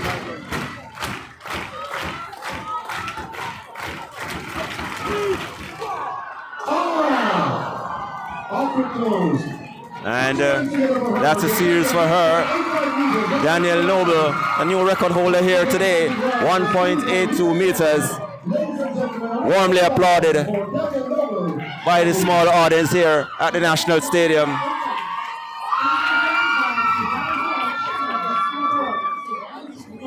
So we head into section 3. Second place, Kenny Powell, Tech Jamaica. 70-meter hurdles. We have Rosina Stevens from St. Mary's College in 1. 2, Janelle Smith, Campion. In lane 3, Malaysia Shirley from Alpha. Lane 4, Odiana Creary, Wolmer's Girls. Lane 5, Danique Scott, Titchfield. Lane 6, DeAndre Cox, Excelsior. Lane 7, Shanice Williams, St. Jago. And lane 8, Myra Byfield, Oberlin.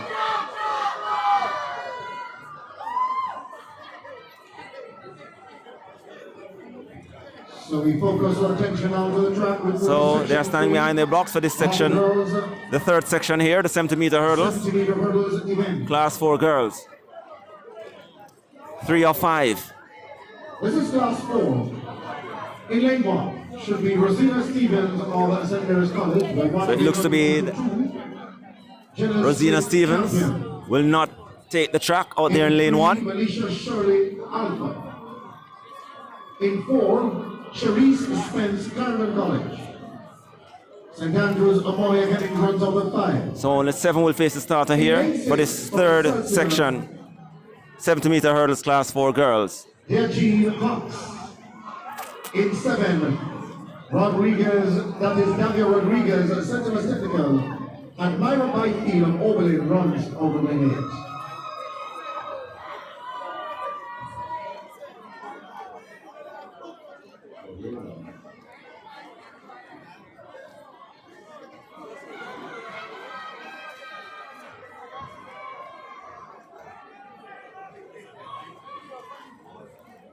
So they're going to their marks. 7 will face the starter. Section 3. Off and running. Level break. Making a very good run is Shanice Williams from San Diego. She's tackled now by Adina Currier from Wolmers. So both of them are going at it. And down to the wire and taking the victory is Shanice Williams. Ahead of Adina Currier of Wolmers. 10.66 for Shanice Williams, a new meet record. Also dipping below the meet record is Adina Creary, 10.80. So good hurdling by both Shanice Williams from St. Jago with the winner, 10.66, and Adina Creary Wolmers, 10.80, both dipping below the meet record. First place went to Sierra McMorris, Camden College. Please report to the presentation area.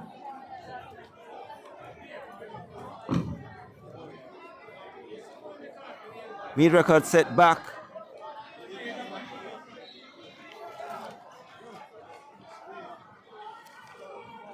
Meet record set back in 2015.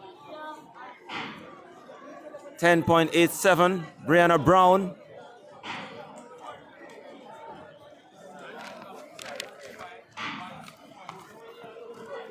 So we have a new record here in the girls 70-meter hurdles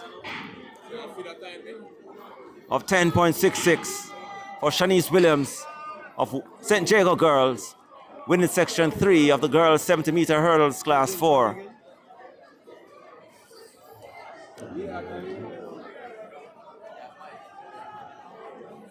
So no doubt that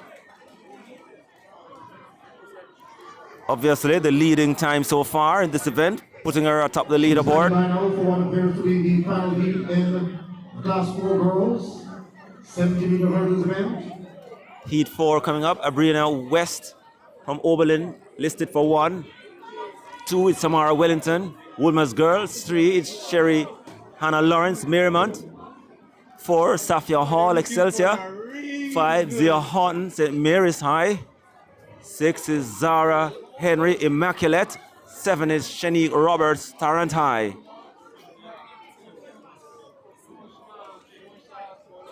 6 facing the starter for this penultimate event in the class 4 girls 70-meter hurdles. And there's some shaking in the blocks.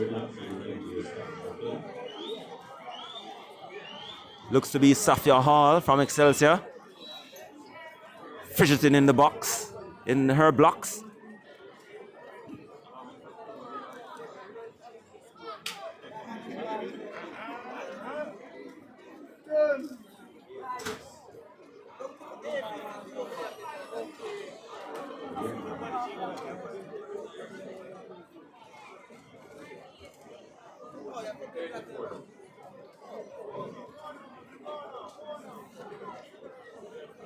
Going back to their marks.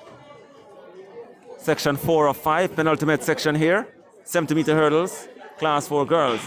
Into their running, tackling the hurdle first. That looks to be Henry from Immaculate. Then outside there is Oberlin, is Roberts from Tarrant. So Immaculate running very well, and is Zara Henry taking the win.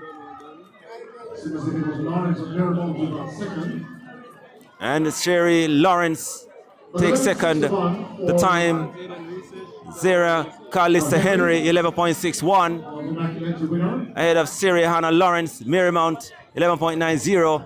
And Safia Hall takes third, 12.49. Samara Wellington Woolmers, 12.84. And Zia Houghton, St. Mary's High, 15.02. Your winner for section 4. 70-meter hurdles, Zara Henry from Immaculate, 11.61.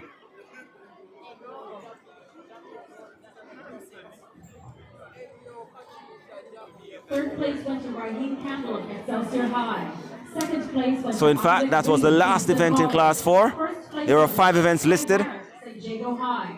That's the boys football open, sponsored by Jerry Mark. So they will just move straight to the 80-meter Class 3 girls event.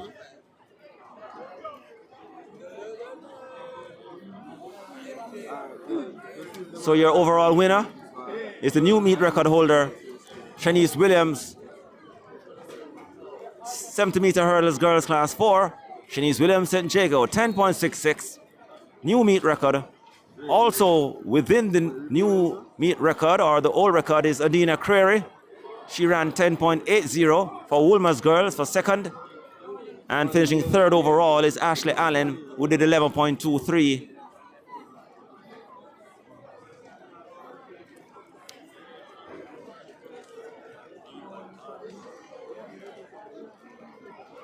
So the 80-meter hurdles girls event coming up shortly.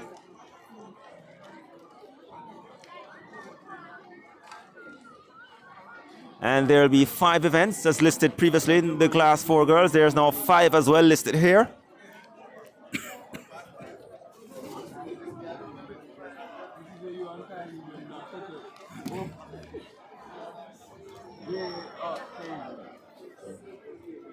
As they try to do the respective adjustments with each flights of hurdles.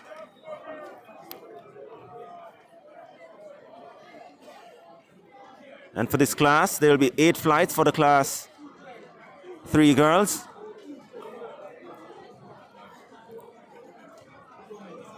And you're watching StrideVisionTV. This is the 9th staging of the SW Isaac Henry Track and Field Invitational here at the National Stadium. Welcome to Sports TV, Stride Vision.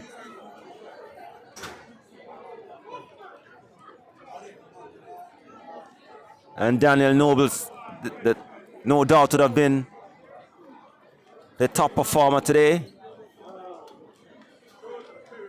in the Class 1 high jump with a leap of 1.82 meters. New record for this event.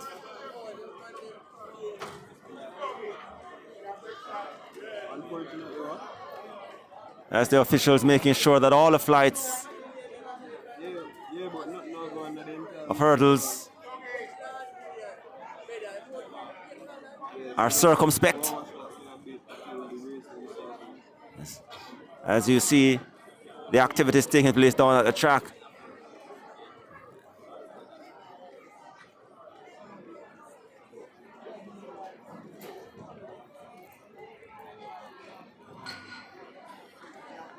Making sure that all the technical details are in place.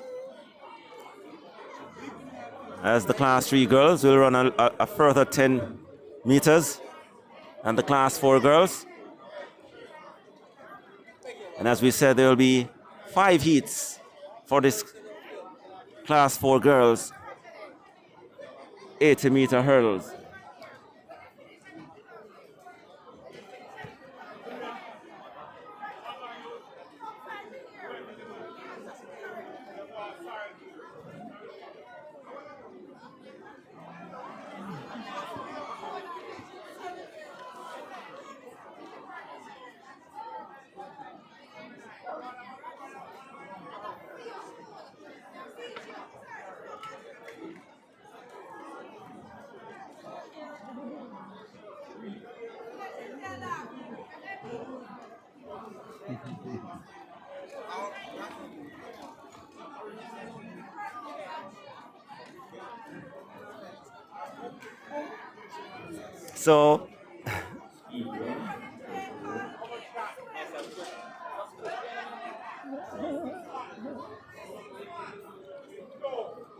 So the Class 3 girls will get on the way momentarily.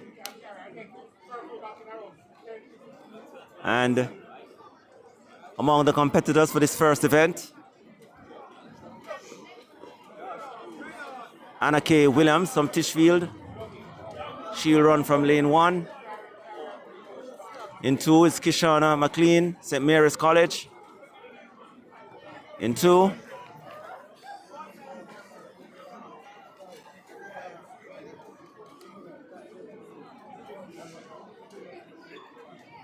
Lane 3 is Leniqua Fraser from Tarrant. 4, it's Shamara Jap from Buff Bay. 5, Cara Harris, the Queen School. Dejane Clark from Excelsior, she runs from lane 6.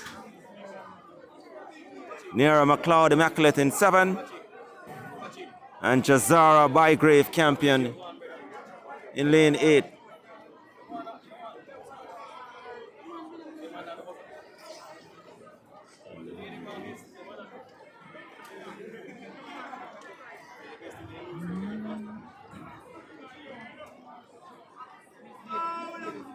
So they're asked to go behind their blocks as we get the Class 3 girls event on the way, 80-meter hurdles. This will be followed by the Class 2.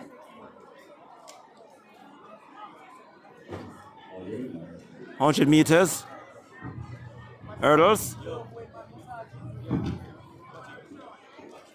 And then the boys event.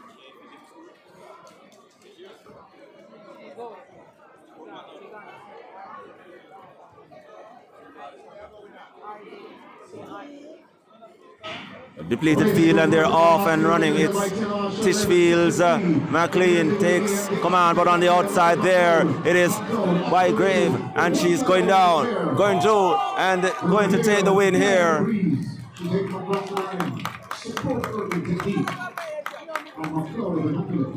Niara McLeod Immaculate with the win, 11.69.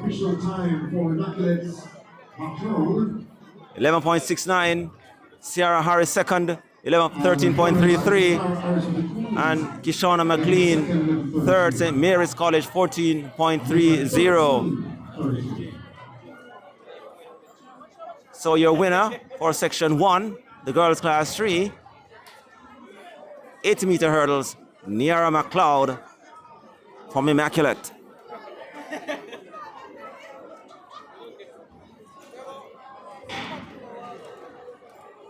So the class 3 event off and running. So we have 4 more sections to come.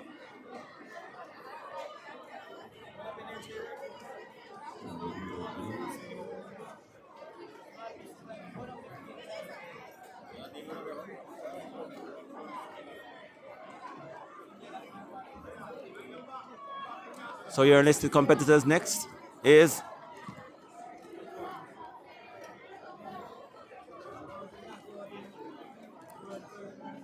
Natalia Moore from Gainstead, she'll run in lane 1. In 2 should be Dejane Morrison Clarendon College. 3, Brianna Young Titchfield. Khadijah Lewis from Kingston Technical. In 4, Martina Parks and Jago in 5. Alana Lindsay Buffbay in 6.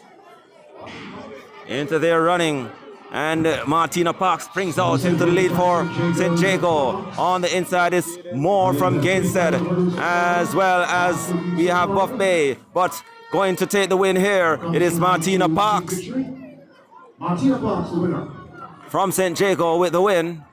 12.02 for Martina Parks. Natalia Moore second from Gainstead, 13.23. And Alania Lindsay from Buff Bay third, 13.86. That was section 3. Class 3 girls, 80-meter hurdles.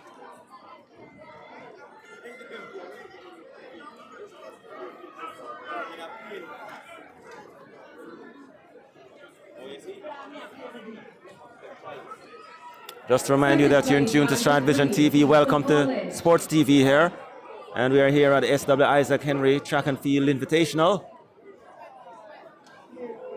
Good afternoon if you have just joined us. We'll be here all afternoon. Trey Barrett, St. Jago High. Following the hurdles events, then it will be a number of 200-meter running, dozens of 200 meters, all classes. And then winding down the day with some 60-meter sprinting and some 4x4 relays. Section 3, we have Rojanay Miller from St. Mary's College. Ariel Baxter, St. Andrew, not there. Nicole Nelson, Excelsior. Shalom Berry Alpha. Kiara King, Kingston Technical. Tiana Oret, St. Mary's. Leniqua Fraser, Motorcade. Off and running and attacking the hurdle first. That was Berry from Alpha, and she takes the lead ahead of Nicora Nelson from Excelsior. Those are the two. And going now down to take the win, and tumbling out there was Nicora Nelson, unfortunately for her. And Shalome Berry takes the win for Alpha.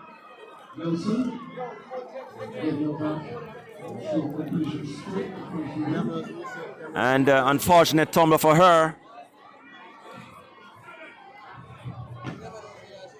But no doubt, it's Shalome Berry with the win from Alpha.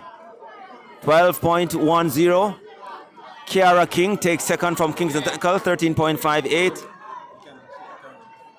So calling the competitors for the Class 1 and Class 2 boys. Sprint hurdle today. That's the Class 2 and Class 1 boys. The competitors for the sprint hurdle event. So Shalome Berry with the win there.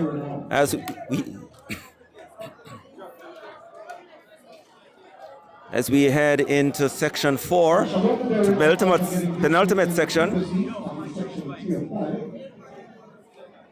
for the Class 3 girls 80-meter hurdles.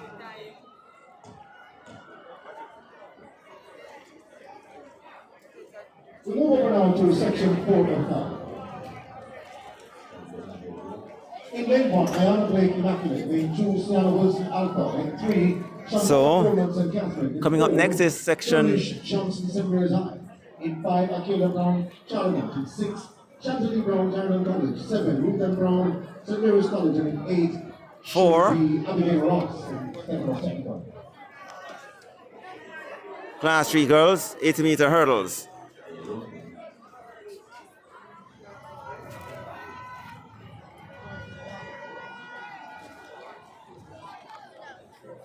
So it's Anna Blake Immaculate, Sienna Wilson Alpha, Shantoya Coleman St. Catherine, Tyrnish Johnson St. Mary's, Akelia Brown Charlemont. Off into their running and getting up well. It is the youngster from St. Mary's College. On the inside now is Sienna Wilson from Alpha, and she's going to make it a quick double for Alpha. A battle on for second, and St. Mary High's Tyrnish Johnson takes it ahead of Clarendon College Chantilly Brown, but Sienna Wilson making it a quick double for Alpha in a time of 11.73 ahead of Tyrnish Johnson 12.43.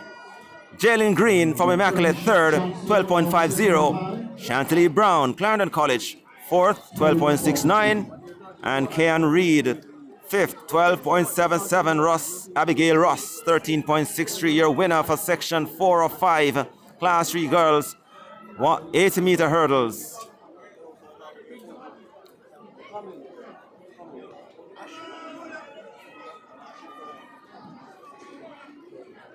Happening live at the presentation area. And then that looks to be the final event in the Class 3 girls event, as they are now preparing for the 100-meter hurdles. St. Andrew Technical High, Dr. Warren Hibbert. Third place, Tashawn Edwards, Calabar High. Second place, Rochelle Francis, Woolmer's Boys.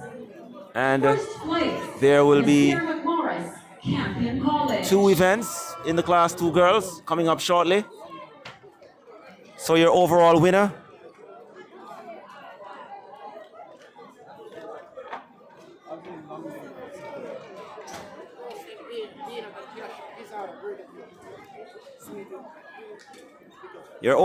for the Class 3 girls 80-meter hurdles, Niara McLeod from Immaculate, 11.69, ahead of Sienna Wilson of Alpha, 11.73, and rounding out the podium place finishes is Martina Parks of St. Jago with a 12.02. Congratulations, Nia McLeod, the winner of the girls class 3 80-meter hurdles in 11.69 seconds.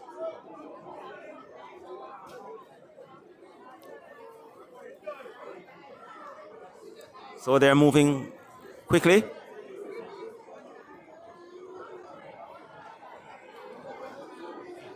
And we are now down to the 100-meter hurdles for class 2 girls. And all the officials are making sure that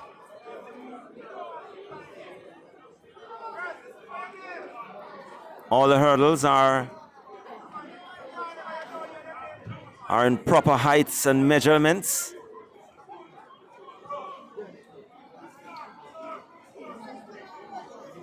And there will be 10 flights to come for these young ladies. Slightly lower than class 1, the height. But there will be 2 events in class 2 girls, 100-meter hurdles. As the big boys are now down there for the class 1 high jump. And when action whittles down, then we might be able to go over there and see what is happening in the high jump boys, class 1 boys.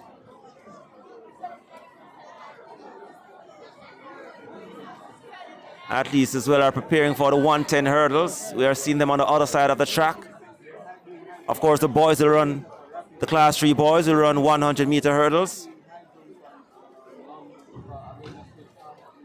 And then it's 110 for both class 2 and 110 for class 1, a slightly lower height for class 2 for the boys.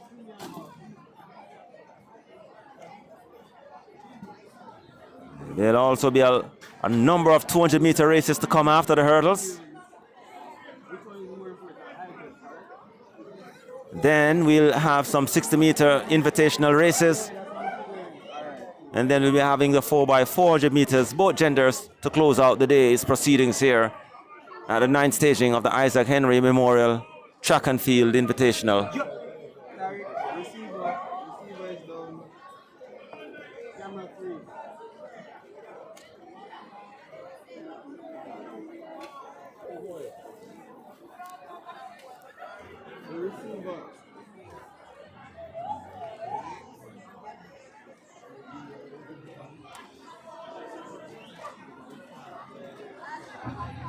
Class 3 long jump girls, please report to pit 2, and that's the pit closer to the finish line. Class 3 long jump girls, please report to pit 2, and that's the pit closer to the finish line.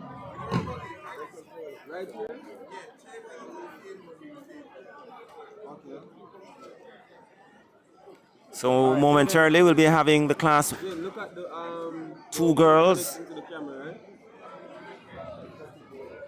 Calling high jump girls, class 1, high jump class 1 girls. And this is an event To report to the presentation area for presentation to be made by the first vice. a very competitive event we are looking forward to. We have Adora Campbell from St. Jago. Third place, Daniel And she will run from lane 1. Second place, Shanika Williams, St. Andrew High. First place, Daniel Noble, Warriors Girls. Please report to the presentation area. So Adora Campbell from St. Jago, she'll run from lane 1 in this event. First of 2. Alright, there's going to be a button, you're going to press it. Calling Discus Boys Class 1, sponsored by Leroy Cook. That's Discus Boys Class 1, sponsored by Leroy Cook. Yeah, there's a button on it that lights up. So all in all, it has been a wonderful day here at the National Stadium. Of course, we have seen the diehard track and field fans coming out in their numbers this afternoon. Jamaica College. Please report to the presentation area now. And so far, so good. In terms of spectatorship here at the National Stadium, if you look around the track, you're seeing a number of tents. Wait, let me press mine. These are the respective bases for some of the schools. So we move over now to the 100-meter hurdles for the class 2 girls. The record held by Janique Brown, 13.74, set back in 2015. This is section 1 2. In lane 1 to the Adora Campbell of St. Jacob. With lane 2 vacant, we jump to lane 3, Shelby Harvey of Excelsior. So your listed competitors are as follows. First of 2. The side bearing in lane 5 is Shakia Reed Gangster. Class 2 100-meter hurdles events. Lane 1 we have Adora Campbell from St. Jago. Lane 2 is empty, so we over up to lane 3, Xavi Harvey from Excelsior. In 4 is Gani Berry from Titchfield. Beside Berry in lane 5 is Shakia Reed from Gainstead. Lane 6 is empty, so we head over to lane 7. Yeah, it's fine. Kylo Kelly Immaculate. Class 1 girls And in lane 8 is Rihanna Newman, St. Thomas Technical. 6 will face the starter in this first of 2. 100-meter hurdles, class 2 girls.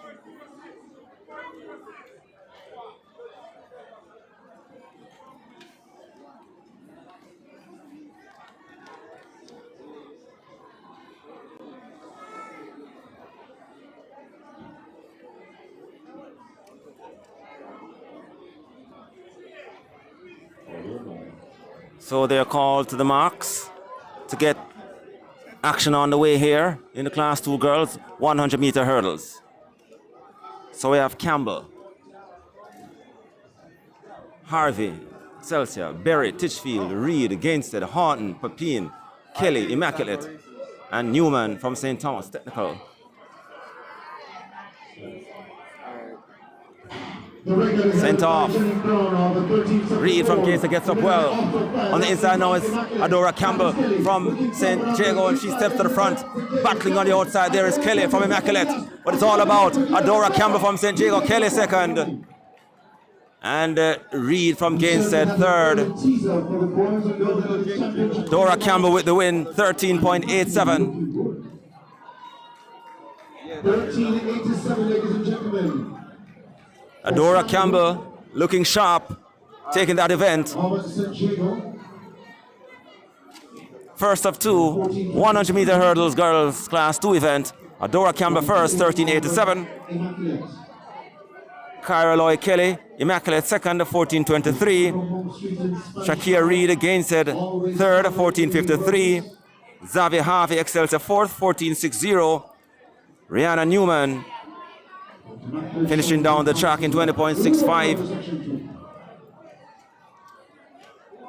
So Adora Campbell throwing down the gauntlet with that time, 13.87. Let's see if anyone can respond in the second and the final section. Class 2 girls, 100-meter hurdles.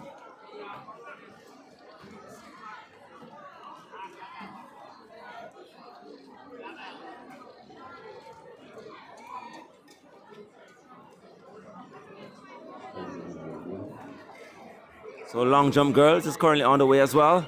The next event on track is section 2. So they are standing behind their blocks for the second section. We have Sanjay Marshall, Titchfield in 1. In lane 1 should be Sanjay Marshall, Titchfield.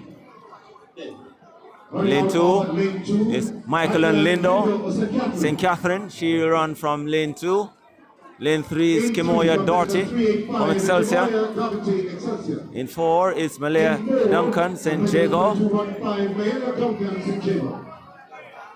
Ashima Morgan Pepin in 5. Rebecca Nugent Gainstead and Casey Joe Davis Knox in 7.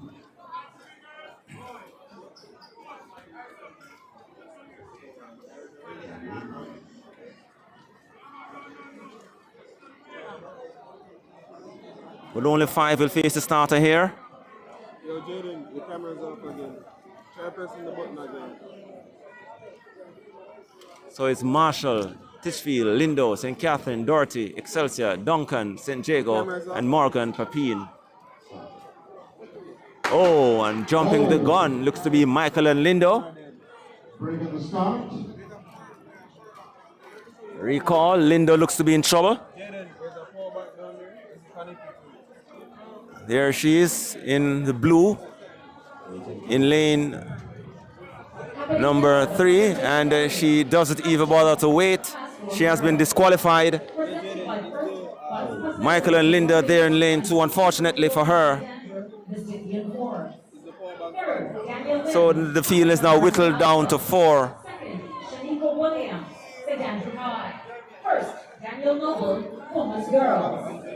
So unfortunate there for Michael and Linda. Disqualified due to a false start. The field now down to 4. So it's Marshall, Titchfield, Doherty, Excelsior, Duncan, St. Jago, and Morgan Papine going back to their marks for a second time.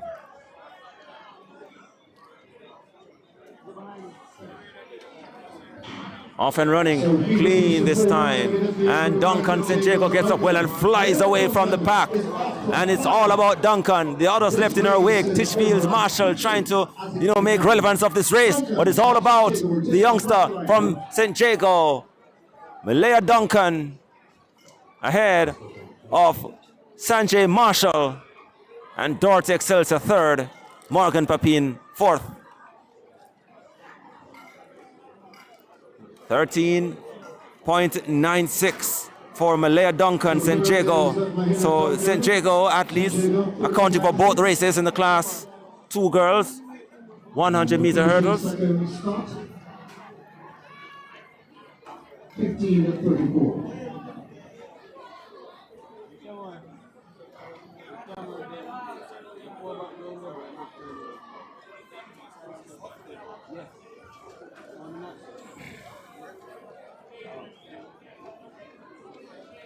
So that's it. Adora Campbell, your overall winner, 13.87. Aquinella for St. Jago, Malia Duncan, you just saw her, finishing second overall, 13.96. And completing the podium spots, Kyra Loy Kelly from Immaculate, she did 14.23. Adora Campbell, the winner, 13.87 for the class 2 girls, 100-meter hurdles. And it's another 2 event for the class 1 girls as further adjustments to the heights of the hurdles now being administered by the officials for the class 1 girls. And there will be 2 events again, just as was the class 2.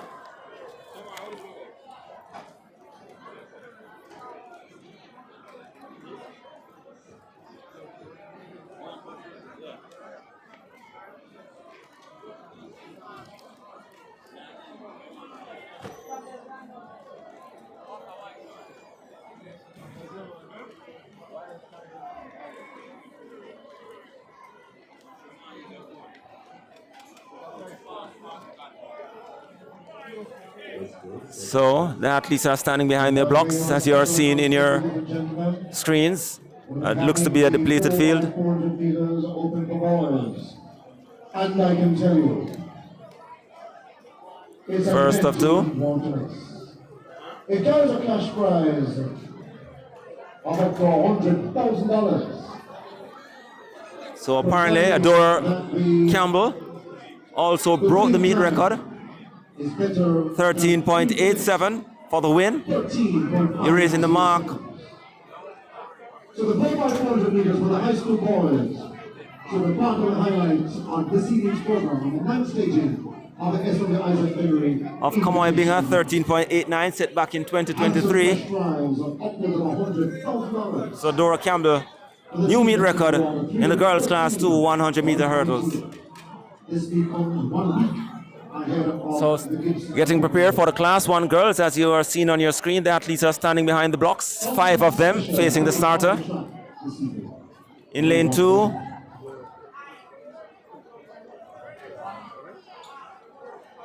Class 1 discus girls, please report to the discus area. in lane 2 we have Tashe Faulkner from Alpha.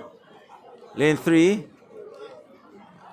Alia Pessoa Rollins, St. Andrew. Class 1 discus girls, please Lane 4 is Jada Creary, Immaculate. Beside her in 5 is Octavia Thompson from St. Andrew High. And over there in lane 7, it's Amoy Kentish from Excelsior. We're standing by now for the Class 1 girls. This seems to be a crack field. 100 meter hurdles again. Girls Class 1, The regular girl by 100 meter 58 hurdles, section 1 of 2. Make that a shallow unit of 1381. In lane 1 should be Samaya Barrett Sanjeev. Lane 1 is vacant to move to 2.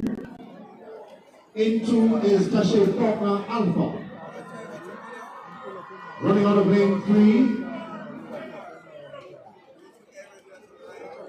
Ada Rollins Pessoa of St. Andrews. So they're standing behind their blocks, getting prepared for the start of this event.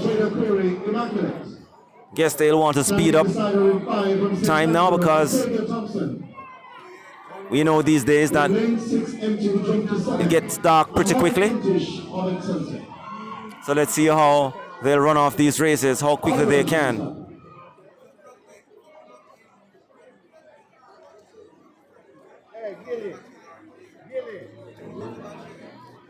Call to their marks to get the girls Class 1 100 meter hurdles on the way. First of 2 sections.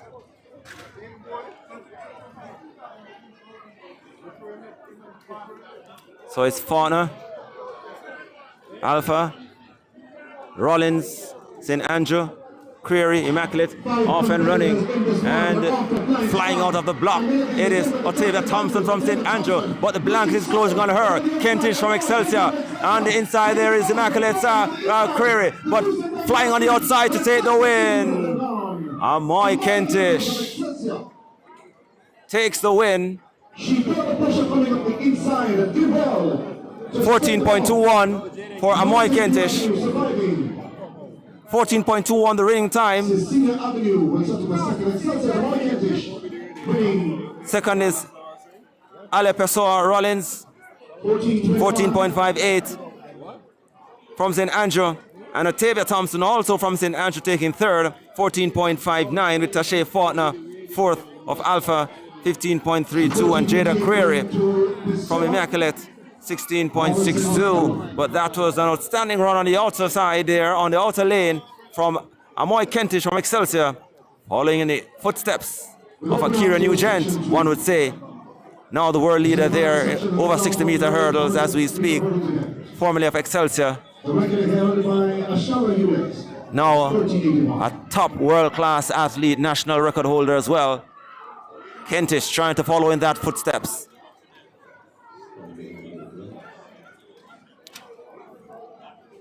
So, second race coming up, second of 2. Class 1 girls.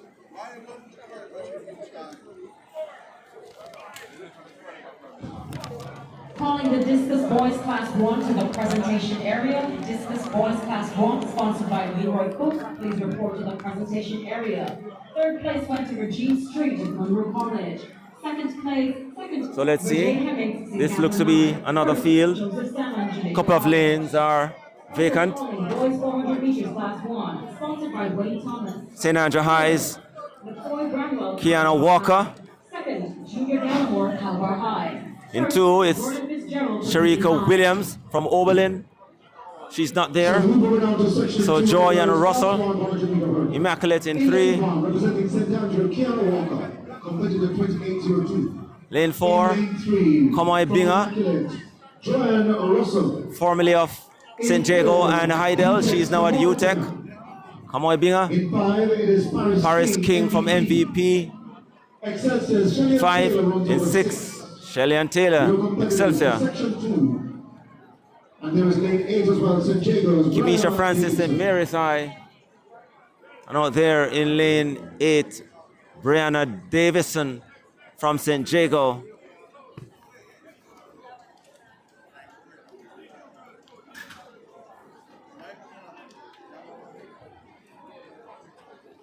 So 6 will face the starter here. Lane 7 and 2 are vacant.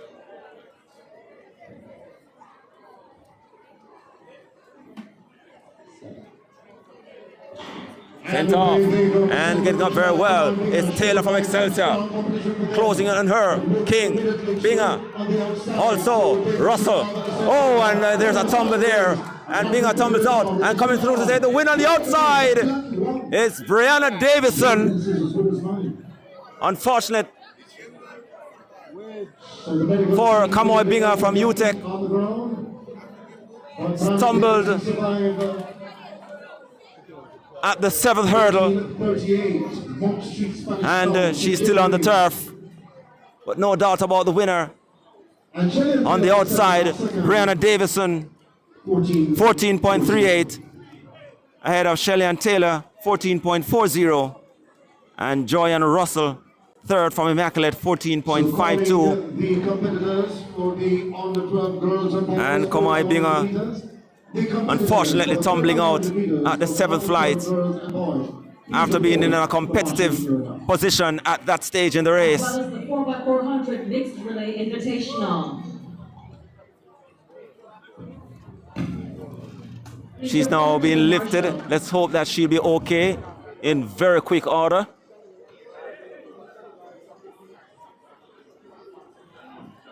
Doesn't appear to be well at the moment. But let's all well, that ends well for her. So, your overall winner, Amoy Kentish from Excelsior, 14.21. And Brianna Davison, you just saw her from St. Jago, second overall, 14.38. And completing the podium position in third place, Shelley-Ann Taylor, Excelsior, 14.40. Your winner, Amoy Kentish, Excelsior, taking first and third in this race, with Amoy Kentish on top in 14.21.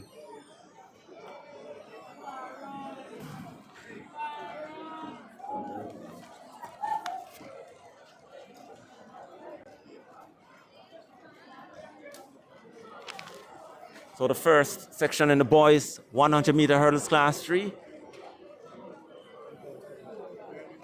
5 facing the starter. 6 actually. St. Mary's College Kejon Seaborn off and running, and getting up well there is Rodney from St. Mary's, but on the inside there it's Seaborn from St. Mary's College. On the outside now is Reynolds from St. George's trying to close. Just a battle between those two, but going to take the win here in lane 1. Seaborn, Kejon Seaborn, St. Mary's College with the win, ahead of Tyshawn Reynolds from St. George's College.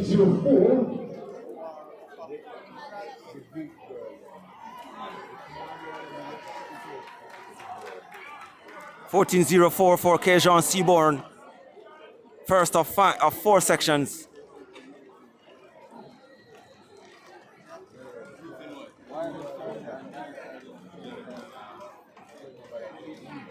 Class 3 boys, 100-meter hurdles. 14.16. Tyshawn Reynolds, second, 14.16. As we head over to section 2 of 4. We'll move over to section 2. We say good afternoon again to all past students in St. Andrews and Go, those visitors from the United States, as well as Canada, and in England as well. Welcome to the 9th staging. Of course, our sponsors include, but is not limited to,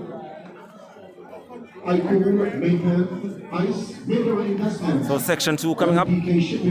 We have listed Jaquan Miller, Meadowbrook in 1. Lane 2, it is Dominic Edwards from St. Mary's College. In 3, Hilton Bailey, St. Catherine. 4 is John Michael Price, Campion. Lane 5, Hamani Goburn, Buff Bay. In 4 is Michael John Price of Campion. We head over to lane 7, Adrian Phillips from Jamaica College, Adrian Phillips. And in lane 8, Daquan Dawkins, Kingston College, section 2 of 4, class 3 boys, 100-meter hurdles.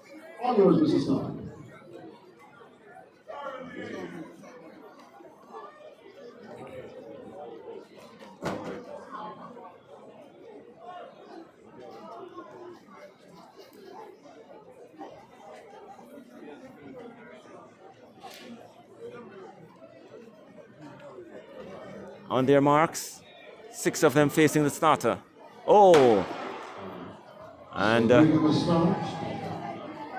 trouble there for the athlete. Looks to be in lane 3. Hilton Bailey from St. Catherine. Looks to have jumped the gun. Calling the 4x100 meters relay under 12 girls and boys. Please report to the call. Disqualified. There's a red flag, unfortunately. The young man will have to return from whence he came. Disqualified for a false start. Hilton Bailey from St. Catherine High. Field now down to 5 competitors.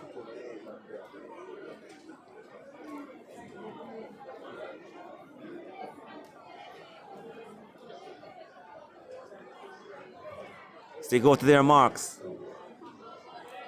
Into their running. Dawkins from Kingston College gets up well on the outside. He's followed by Phillips from Jamaica College. On the inside there is Miller from Meadowbrook. But it's all about the youngster from Kingston College. Daquan Dawkins pulling away all the time and will win by 8 meters. Ahead of Adrian Phillips, Jamaica College. And Daquan Miller, Meadowbrook third. 13.51 for Daquan Dawkins. A meet record. Erasing the old mark of 14 flat set by Tarjamar Miller. Presented by Mr. Barrington Johnson, member of the organizing committee. Back in 2015. Bramwell, Calabar High. Second, Junior Gallimore, Calabar High. So, Daquan Dawkins breaking the record in the second of 4 sections. Class 3 boys, 100-meter hurdles. Kingston College's Daquan Dawkins have established a new record in the Class 3 hurdles boys. Put it together for him. 13:51, erasing the old mark of 13:77.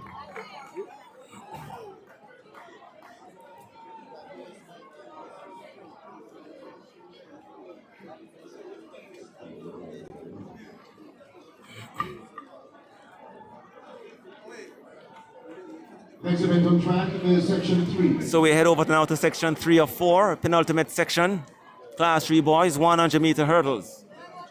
In lane 1, we have Ryan Chamberlain from Buff Bay. He's listed for lane 1. In 2 Javier Brissett of St. George's College is Javier Brissett.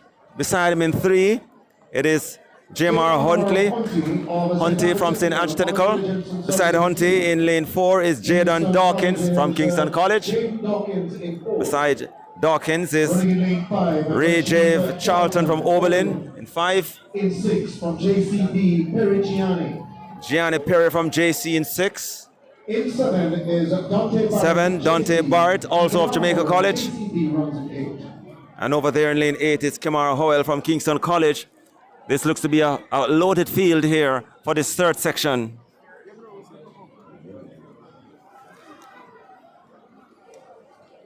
Class 3 boys, 100-meter hurdles.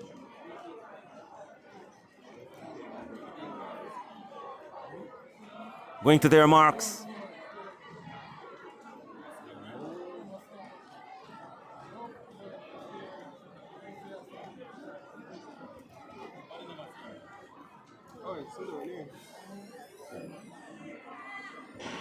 And a recall there. We saw some shuffling in the blocks. We saw Hunter being left back. Second gun. A recall. Let's see what will happen here. The previous section by Daquan Dawkins of Kingston College, erasing the old mark of 1377. The third record to fall on the day.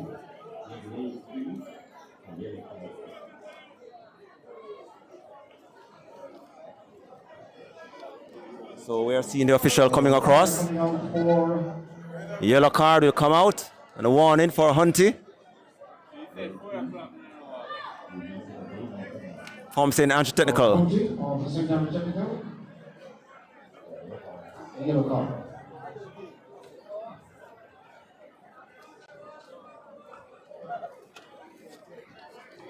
As they go back to their marks for this third section. Full field for this class 3 boys 100-meter hurdles. On their marks.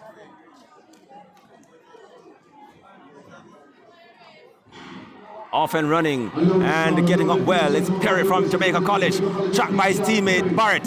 Howell from Kingston College on the outside. What it's all about, Gianni Perry from Jamaica College. He's tracked by Dawkins from Kingston College, who splits Jamaica College pair. But it's all about Gianni Perry from Jamaica College with the win. Ahead of Jaden Dawkins from Kingston College. And Dante Barrett from Jamaica College, 13.72 for Gianni Perry. A meet record in no time. Also within the meet record is Jaden Dawkins.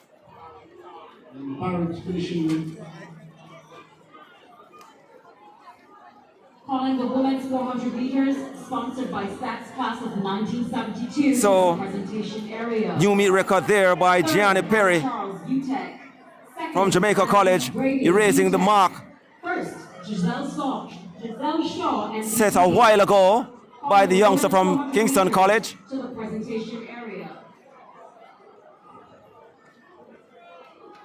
Also, the discus Daquan Dawkins, sponsored by Leroy Cook. Third, Regine Street, Monroe College.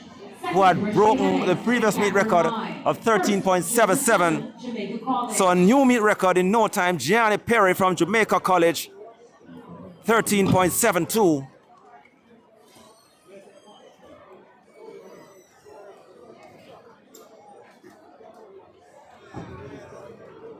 We say thank you to our sponsors, Rupert Comfort and Family.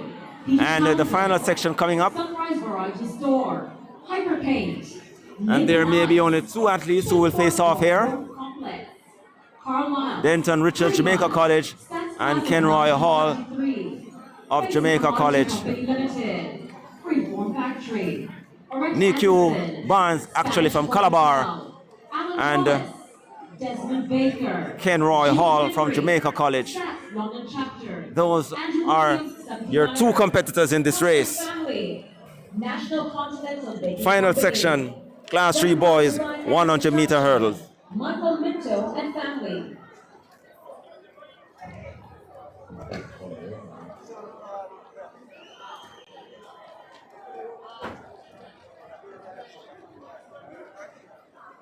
Can the mixed relay team please report to the call room now? It's the final call for the mixed relay team to report to the call room now.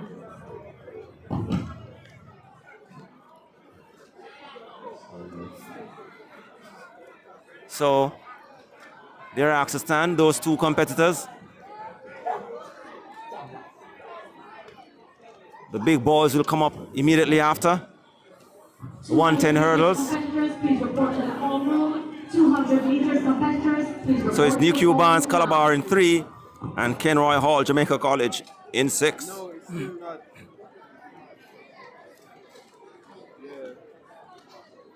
Making a final call for the mixed relay team, please report to the call area. The mixed relay team, please report to the call room. It's the final call. So it's not divine now for section 4. So the fourth and final section still to be run. And they're going to their marks. Off and running. So two of them, Barnes, Calabar, Hall, Jamaica College, both of them going at it. Hell for leather. The man from Calabar appears to have a slight lead, but Hall not yielding for Jamaica College. They are coming down, very close. But Barnes appears to have crossed the line ahead. In fact, it's Hall who has been accredited with the win, 14.25. So Jamaica College's Kenroy Hall with the win. 14.25.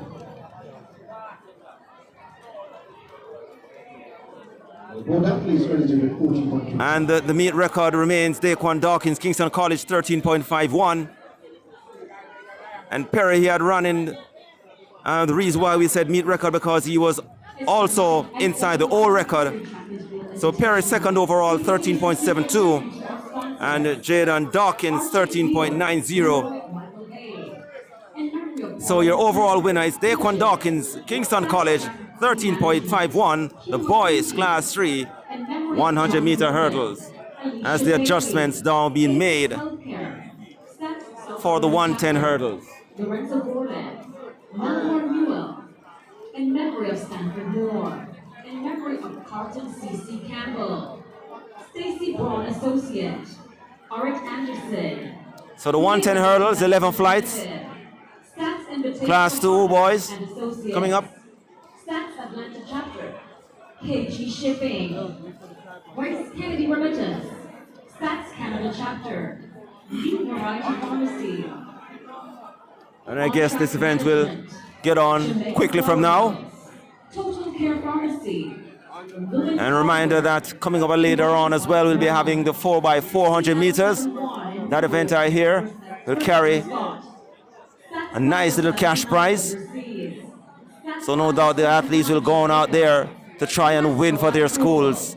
La Vega Pharmacy, Will Thomas, Richard Portmore Pharmacy, Ruth Williams Simpson, Stats Jamaica Chapter, Leroy Cook, Stats Class of 72, Samuel Brown, Tyrone Burgess, March's Drugstore, On Track Management, StrideVisionTV, Stats Class of 1978 and Friends, Stats Canada Chapter, Andrew Shirley, Penrose and Associates, Michael Cooper, Alan Nesbitt, Gillett Parks Livermore, Mayberry Investments Limited. So as we said, there will be 3 events in the Class 2 boys, 110 meter hurdles.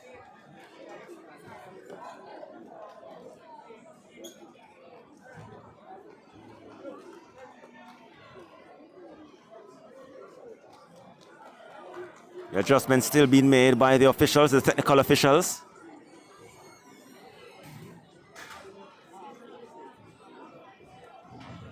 Happening now at the presentation area, the high jump Class 2 girls, sponsored in memory of Angela Cooper. Third, Titania Anglin, Melgrove High. First, Ashley Kentish, Woodward Girls.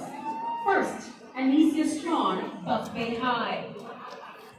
So all in all, action still on the way over there by the high jump area for the Class 1 boys.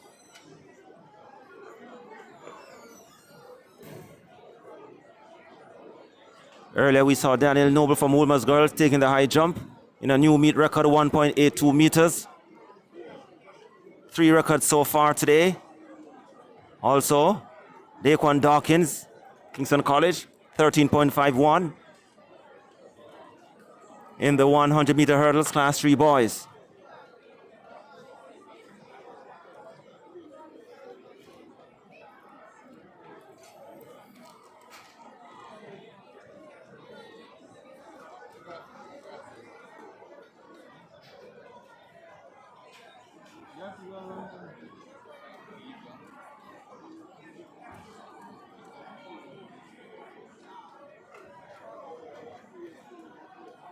Class 1 boys long jump.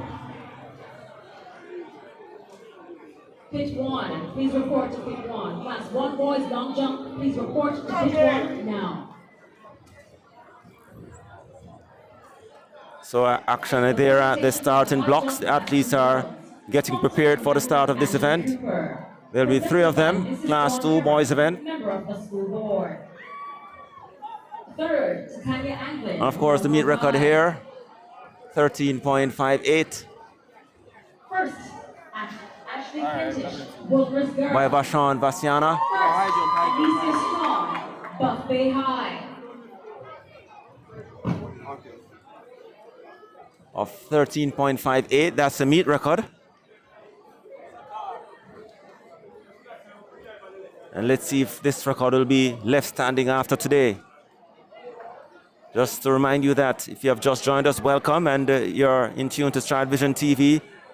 Welcome to Sports TV, and we're here for the 9th staging of the SW Isaac Henry Track and Field Invitational, and it's named in honor of the former St. Andrew Technical High School principal, Isaac Henry, popularly known as Zach.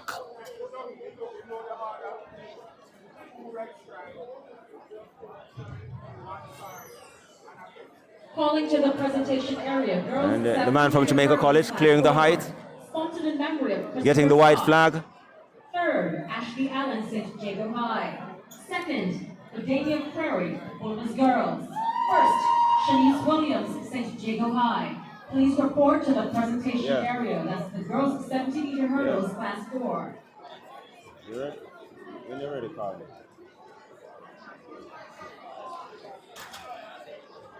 All right. All right, after the race.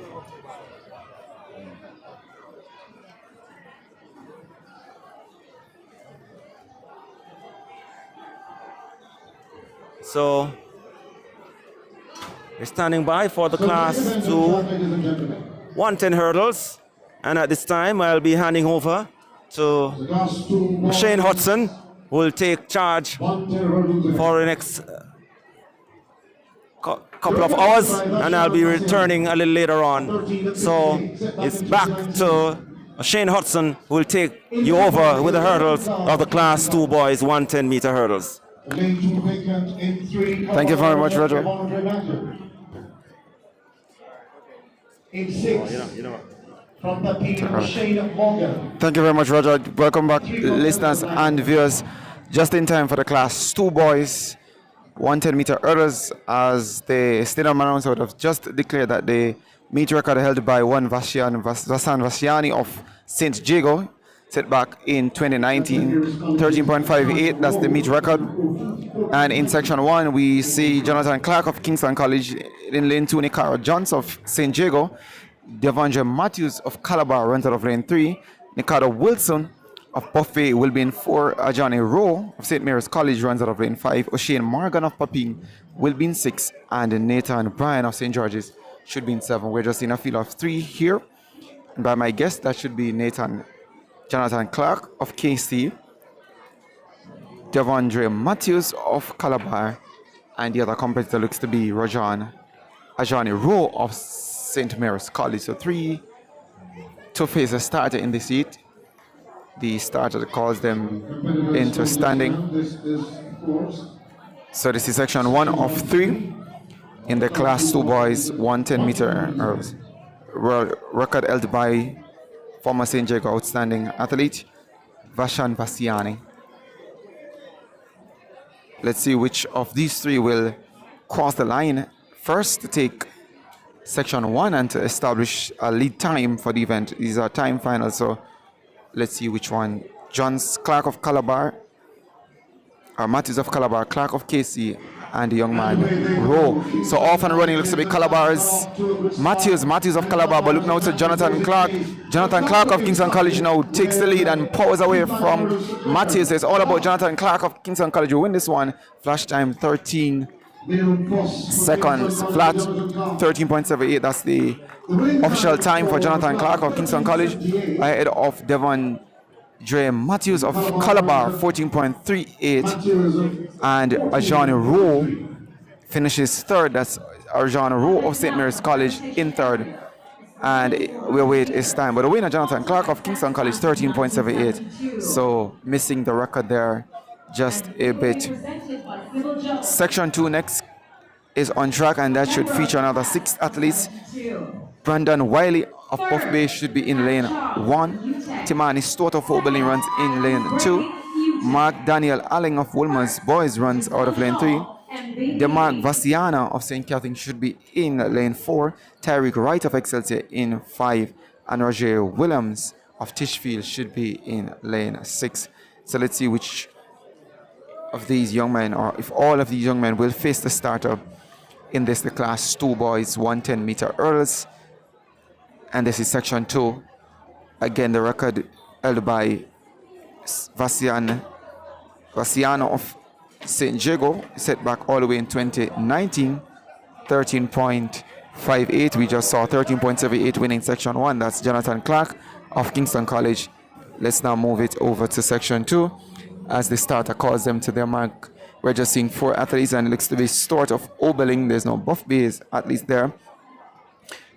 Allen of Wolmer's, along with Wright of Excelsior and Williams of Titchfield. So let's see which of these four. So the gun sense have looked at the young man from Wolmer's. That looks to be Allen of Wolmer's that leads them. Now comes the athlete who looks to be from Kingston College. This seems to be an athlete from Kingston College, but it's all about Allen of Wolmer's. Wolmer's boys is going to win this one through. Allen comes across the line, a flash time of 14 seconds. We await the official time.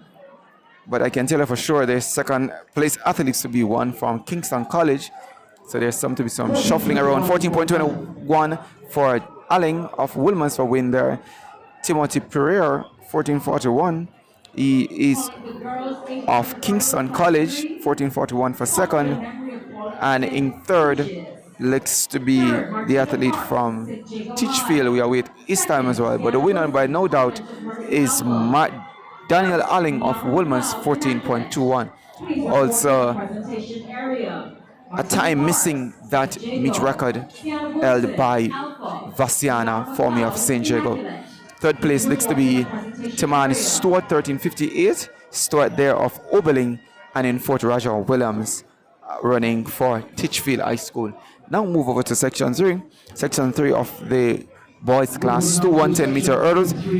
And this one should feature another 5 athletes. Let's see if they all return. For the start, Peter Walker of St. Andrew Technical should be in lane 2.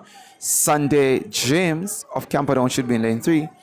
Josiah Walters of St. George's College should be in 4. Gregory Williams of JC should be in 5. And Jordan Smith in 6th. And he runs for St. Mary's College. So far, it's Jonathan Clark, 13.78, that leads this chasing pack in terms of times put down so far.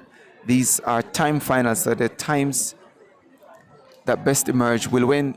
So we're seeing 5 athletes there. It looks to be Walker of St. Andrews, James of Camperdown. The young man from St. George's seems to be missing. Williams of JC, while Smith of St. Mary's College is also there.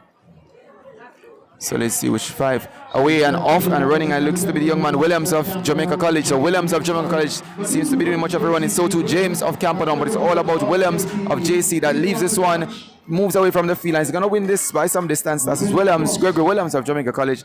Flash time 14 seconds dead, but we wait for the official time. But the winner for sure, Gregory Williams of Jamaica College, 14.29, just ahead of Sunday James of Camperdown, who finishes in 15.09, and Jordan Smith 15.56. And the young man there, Jordan Smith of St. Mary's College, finishes in 3rd. So the winner, overall winner for this event is Jonathan Clark of Kingston College, and we'll give you the other places as soon as they have been sorted through. So that completes the events for the Class 2 boy.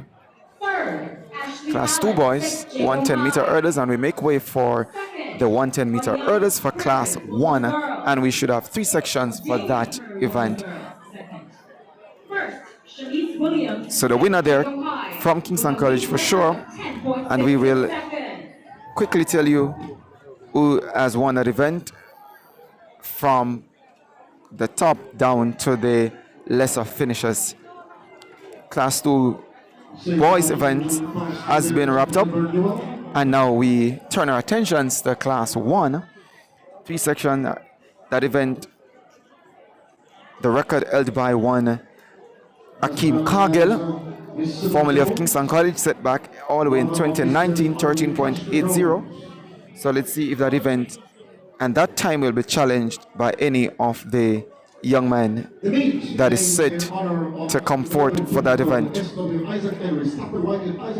So you're listening to live and ongoing commentary of the SW Isaacs Invitational 2025 happening here inside the National Stadium. So let's see if in Class 2 we have a new record established. So I guess they're matching the record against that which was set by DeJour Russell, because Jonathan Clark, 13.78, has been credited with a new main record. Wind reading positive 2.0 meters per second. Mark Daniel Anel of Wolmer's with a finished second, 14.21. Gregory Williams, third, 14.29. Devondre Matthews, 14.33. Timothy Pereira of Kingston College in fifth, 14.41. Sunday James, 15.09. Sixth, Timani Stuart Oberlin 15.58, And out there in lane 8, and Joshua Jordan Edwards. Smith rounds out the top 8, 15.86. Section 1 of the Class 1 boys comes up next. In lane 2, we have Christie of Kingston Technical High School, Jadon Ingram of KC, Shakim Emmings of Charlie Mount runs out of 4, Zidane Brown in lane 6. We saw Pereira listed here. He was running lane in class 2, so that was a mistake there. Myers of Buff Bay runs out of 7, and Edwards of Jamaica College in lane 8. Just 4 to face the starter.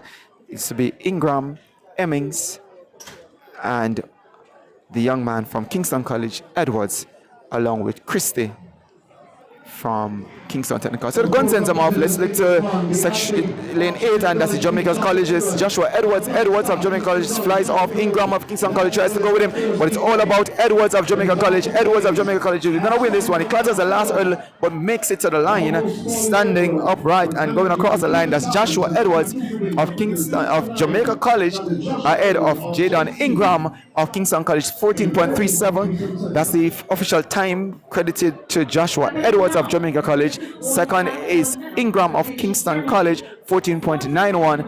And in third, that's the young man Christie of Kingston Technical High School, 17.35. So that was section 1.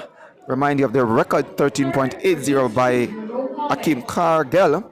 And now we have just 2 sections to go to complete this boys class 1 110-meter hurdles. Section 2 should feature in lane 2 Khalil Shackleford of Buff Bay.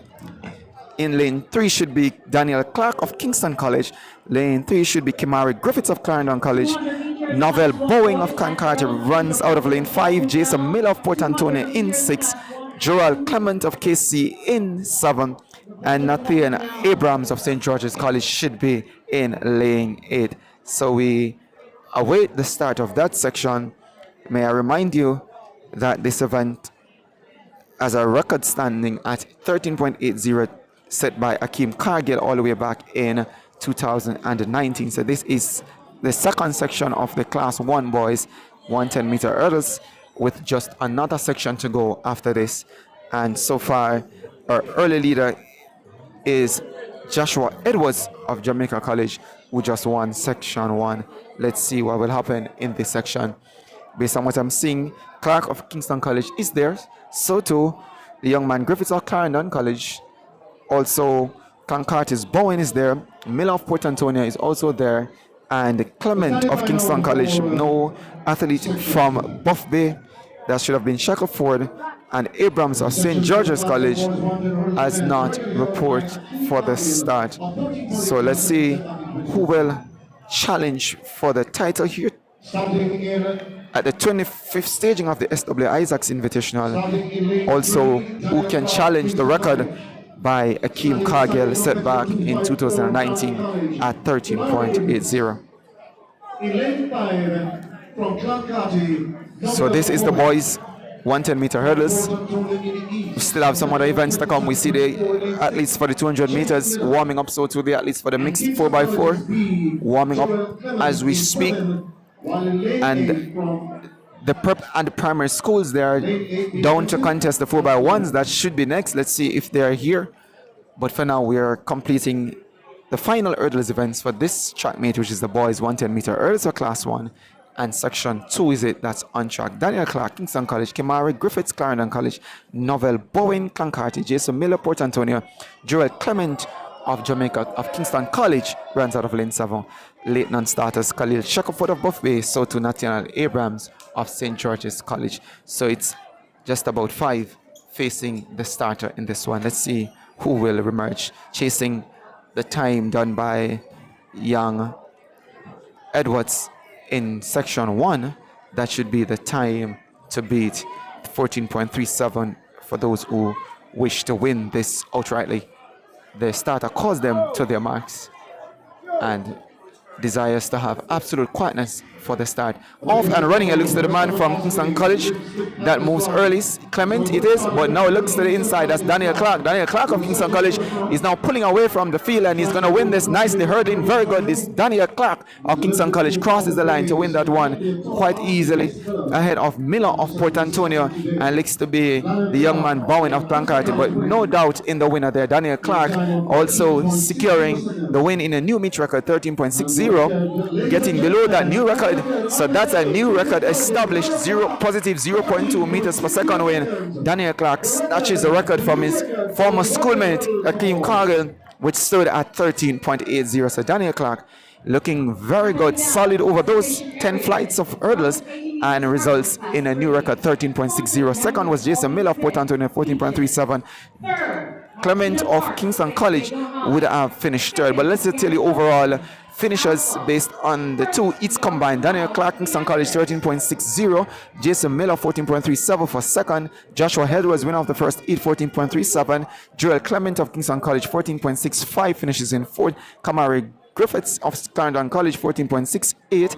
Jaden Ingram, 14.91. Deverell Christie of Kingston Technical, 17.35, and finishes in eighth. That's Novel Bowen of Clancarty, 17.48. So very excellently done event there. We still have one more section to come, rather, so we're not yet done. But the time to beat is 13.60, set by Daniel Clark just now in section 2. And this section 3, should feature Kyle Clark of Wolmer's. Shakir Lewis of Jamaica College should be in 2. Shavar Henry of St. Mary High in 3. Raven Walking of Kingston College in 6. And Kaim Williams of St. George's should be in 7. So that's Clark of Wolmer's in 3. Lewis of Joyce in 4. Henry of St. Mary in 5. Walking of Jamaica College in 6. And 7 should be Kaim Williams. And those are the 5 that will face the starter. Let's see who can challenge that 13.60 new established meet record by Daniel Clark in this, the final section of the Class 1 boys 110 meter hurdles. So the starters not yet ready for them, as the 5 athletes from Wolmer's, that's Clark, Lewis from Jamaica College, Henry Shavar Henry from St. Mary High, Raven Walking of Jamaica Kingston College is in lane 6, and Kaim Williams of St. George's is in lane 7. So the time to beat 13.60. Let's see which of these will emerge as the winner of this section, and if they can challenge for the outright victory of this event, trying to eclipse the time of 13.60 set by Daniel Clark in section 2. So the starter calls them to their marks. It's Wolmer's, JC, St. Mary, Casey, and the gun sends them off already. Athlete from St. George's up and running, and that is Williams. Williams of Jamaica College now comes to the forward. Lewis of Jamaica College, but Kingston College is walking over these earlys, and is going for the win, and he's going to win so easily. That is Raven Walking of Kingston College, looking strong in the latter half of this race, come through to power ahead of Williams of Jamaica St. George's College. Williams and Lewis of Jamaica College got by both of them, also dipping below that old meet record, but I'm not sure how accurate that is, because the record established in the second heat was 13.60. So Raven Walking finishes second overall, 13.92. The young man Lewis of Jamaica College finishes in third in 14.20. Jason Miller 14.37. Joshua Edwards 14.37. There's a tie in that section for fourth. So Kingston College is finishing 1 and 2 in that event there, courtesy of Daniel Clark, new meet record 13.60, and the young man Raven Walking 13.92 finishes second in that event. So now that's the completion of the sprint hurdles. Turns our attention to the 4x1 for girls under 12. That's our prep and primary schools.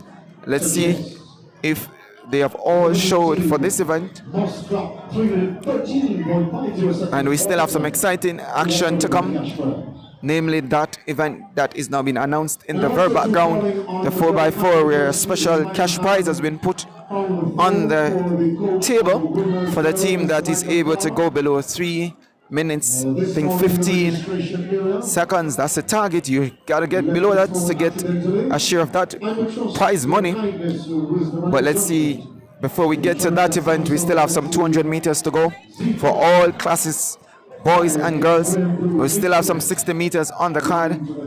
As I said before, we are now down to the 4x1s for the prep and primary athletes, and there's a mixed 4x4 event on the card, while there is the established gendered 4x4 for girls and boys that should come up at the close of this event. So there's still some action left to be completed.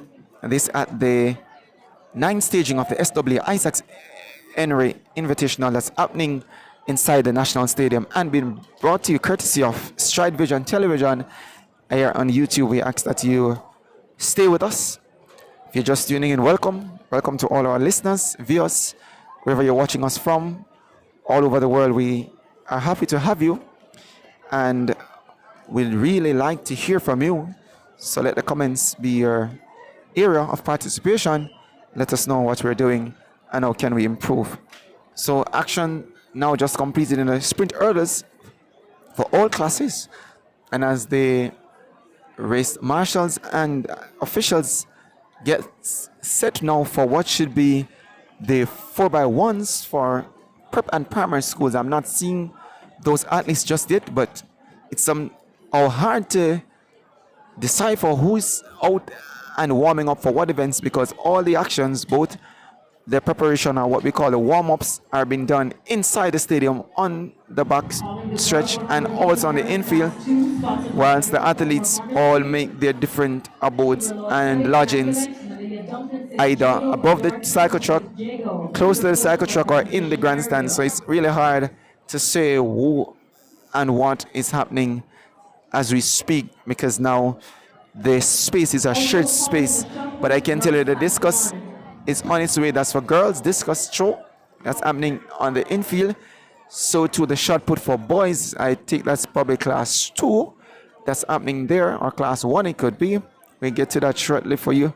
And also the long jump for boys is warming up. Looks to be class 1 boys long jump that is warming up on the runway there. So we still have some events to go, and I must tell you that the organizers are trying their very best to finish in a timely manner, because we got off to a late start and that would have thrown things off a little bit, but they did make some changes to the different events in terms of combination where necessary to ensure that we were back on track. So credits to all the athletes so far for adapting, pivoting and adjusting to the schedule. It was a very hot morning to start, but now things have gotten a little bit cooler.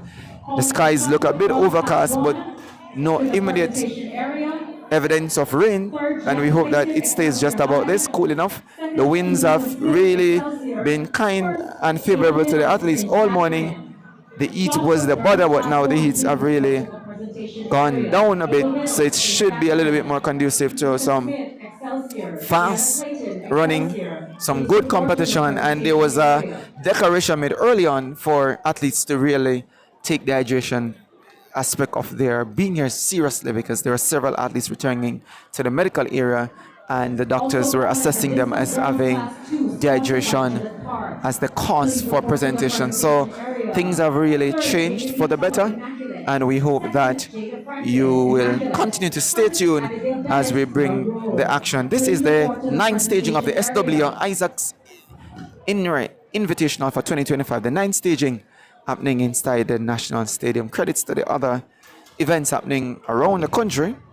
We should be having just about now, if not yet started, the Jamaica College Distance Carnival Meet, and that's an event being held for the longer distance, both the individual events and the relays, and also probably wrapping up by now. The last I saw, there were some exciting relay actions at the Western Championships happening at GC Foster College, and that's where the schools from the West are challenging for the title. And as soon as we would have gotten a winner there, overall winner, we can share that with you for what's happening for the Western schools.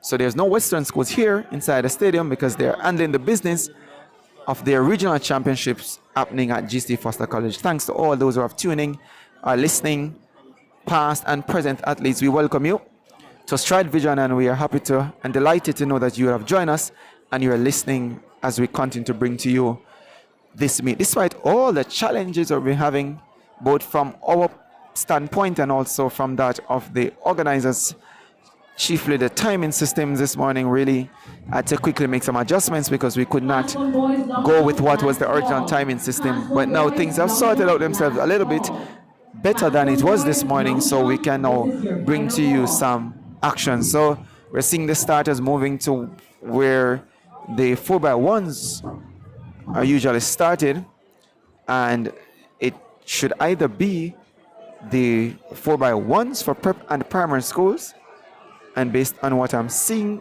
just out on the first area, could be that of the mixed 4x4 as opposed to the prep and primary schools, because those athletes, they look a little bigger than would the athletes for the primary and prep school era. But let's see when the organizers would have laid out those blocks who presents themselves. But as at the schedule we have on hand, it should be the 4x1 for class or under 12 children for both boys and girls.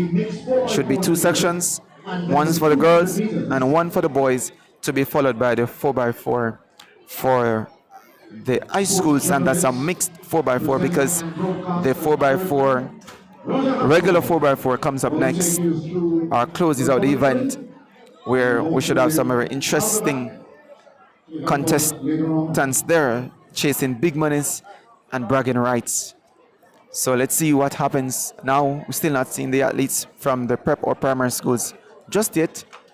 Let me tell you quickly if they should show up. The schools that are listed here is Carnaldi Avenue Primary, Robert Lightbone High School, and that's a little strange because they should not be in that section. Clancarty High, St. Catherine High, Grand Spen Primary Track, and Top Track Academy and Wilmer's High Schools for girls. So this under 12 seems to be a mix of class 4 girls and primary school girls. So that makes sense there. Some of these high schoolers, they're still 12 years old, lest we forget.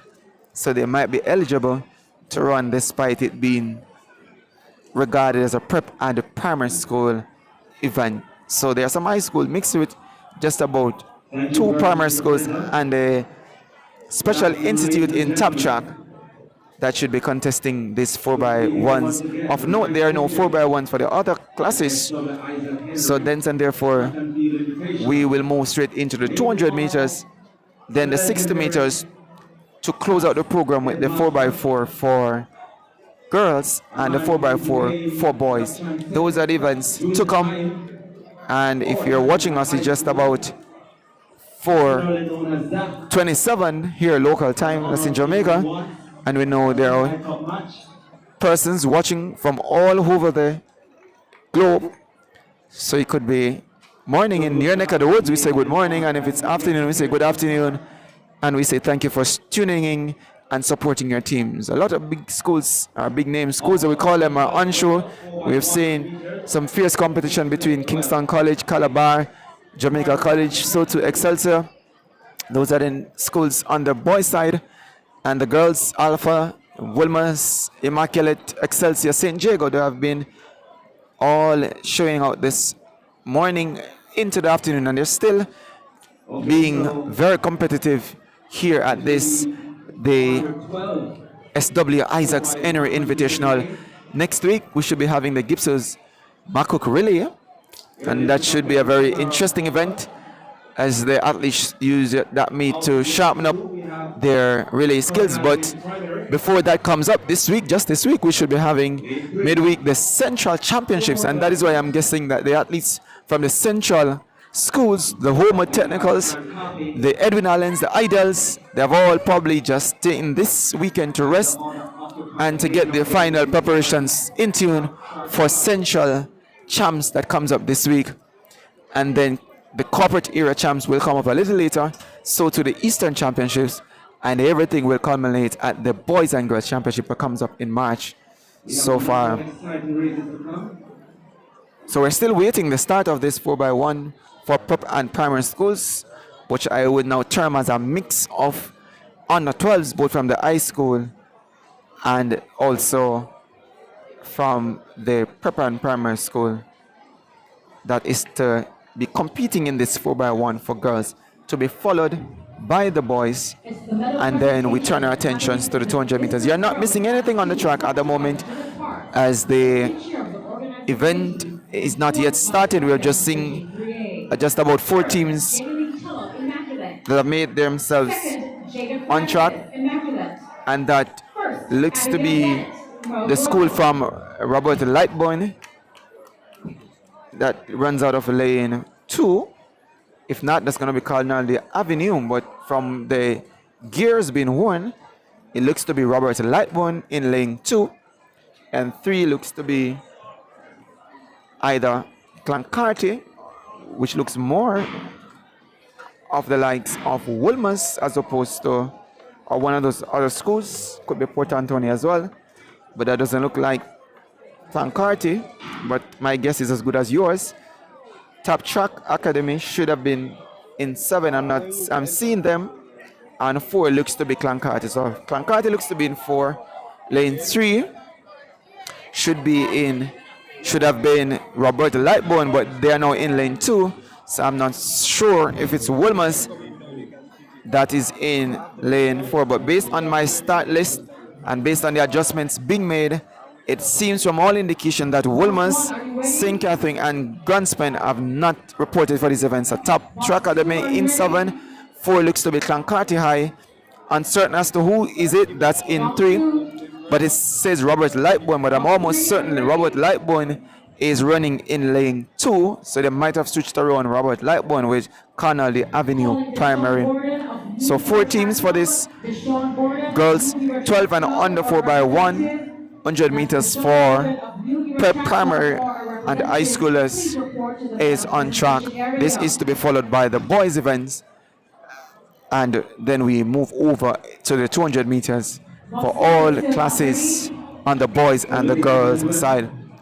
So they're getting ready for 4x1 actions, so you're not missing out anything just yet. 4 schools are present. So the announcers are announcing them, but that's Robert Lightbourne in 2. Based on the colors, they wear the theme purple and white, just as Kingston College. Lane 2 looks to be another school, could be Wolmer's, but Wolmer's is not starting, so it's not Wolmer's. So it's another school, we're not sure. It could be Canaldi. 3 is Clancarty, and in lane 7, that's the Top Track Academy. All 4 teams that have reported for this 4x1 for girls aged 12 and under. So it's a mix of high schoolers and primary schoolers, along with special club teams that are contesting this event. And this is the first of 2 sprint relays that is to come, 4x1s for boys and 4x1s for girls, all at the age of 12 and under. So there's some delay in the start, as the skies looks to change as we speak, getting a little darker by the moment.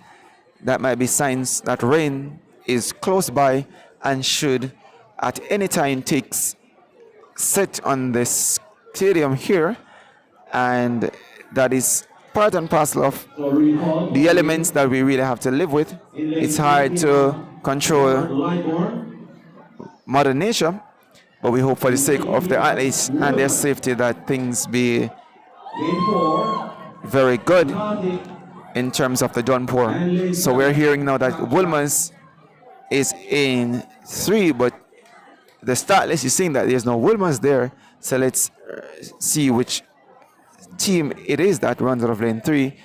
I can tell you they're wearing the maroon and gold, but that doesn't look like the colors of the Wolmer's girls team from what we have been seeing all morning and seeing over the course of the different meets. So the starter calls them to their marks.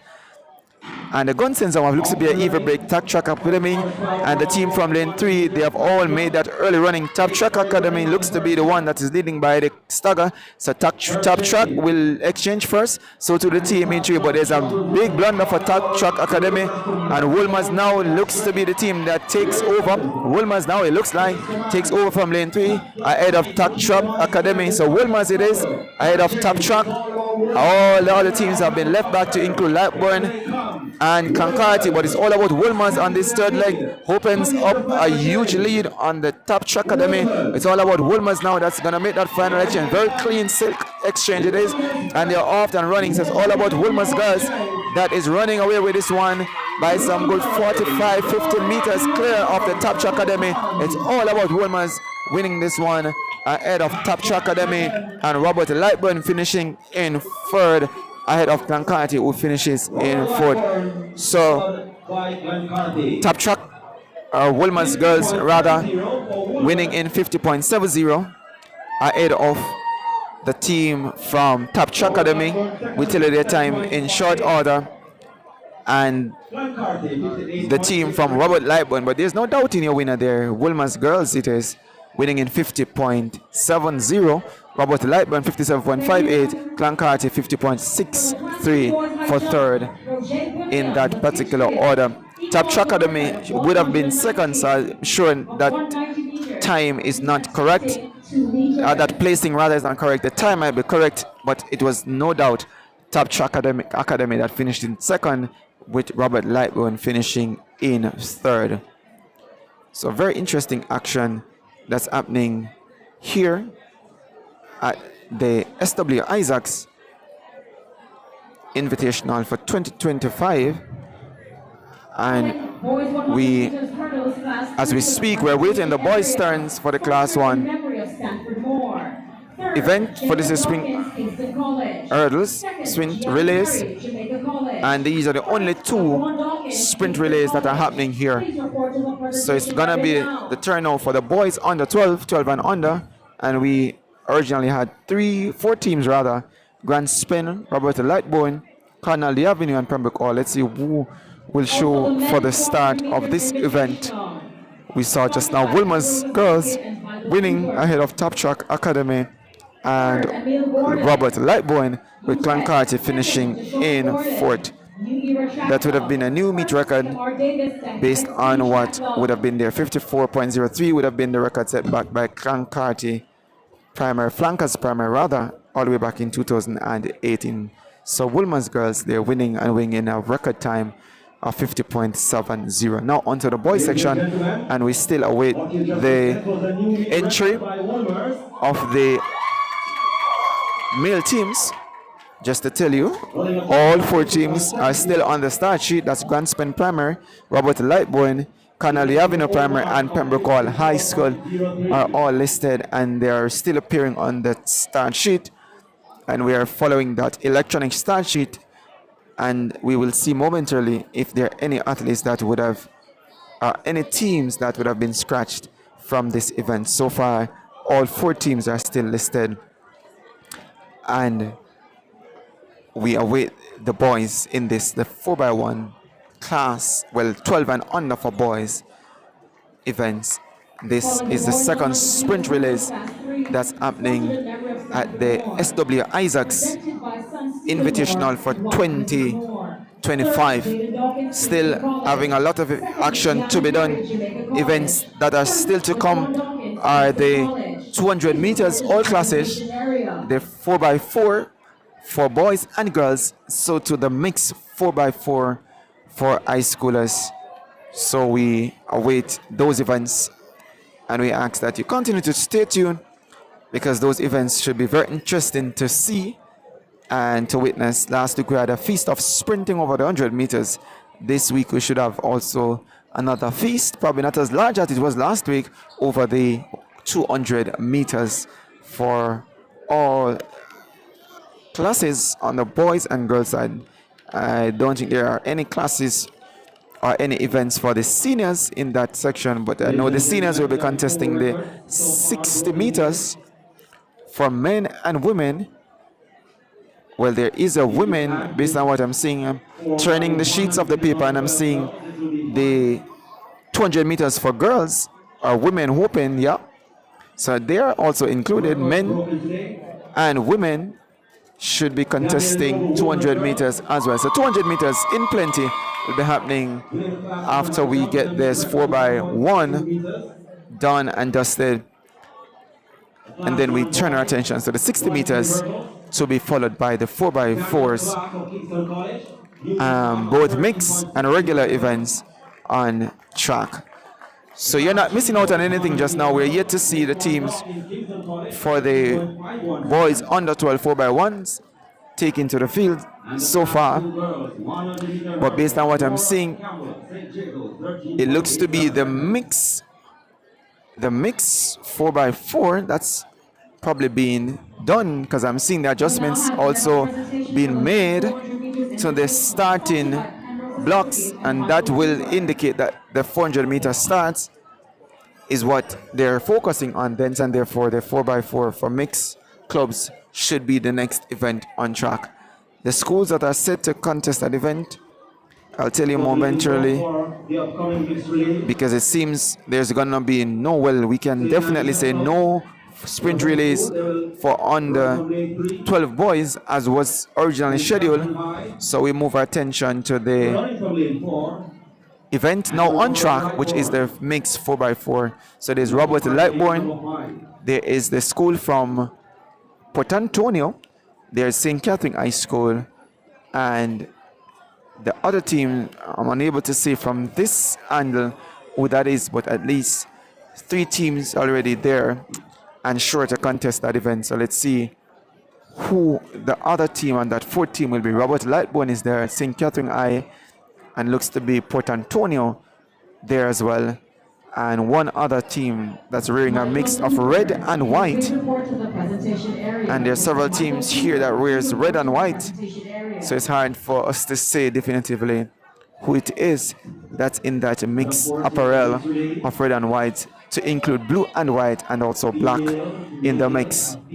So it's a 4x4 mix relay, as we have seen on the international circuit, where there is a combination of male and females running the 4x4, 2 females, 2 males, and they run interchanged between a male and a female, and it has to be an evenly set where all females on one leg and males on their legs, unlike what we saw in formative times when this event just started, where you could set it any way that you choose it. And internationally we saw where males were contesting legs where females were on, and it was really interesting to see how the males sometimes would overall the females even when they got those huge leads.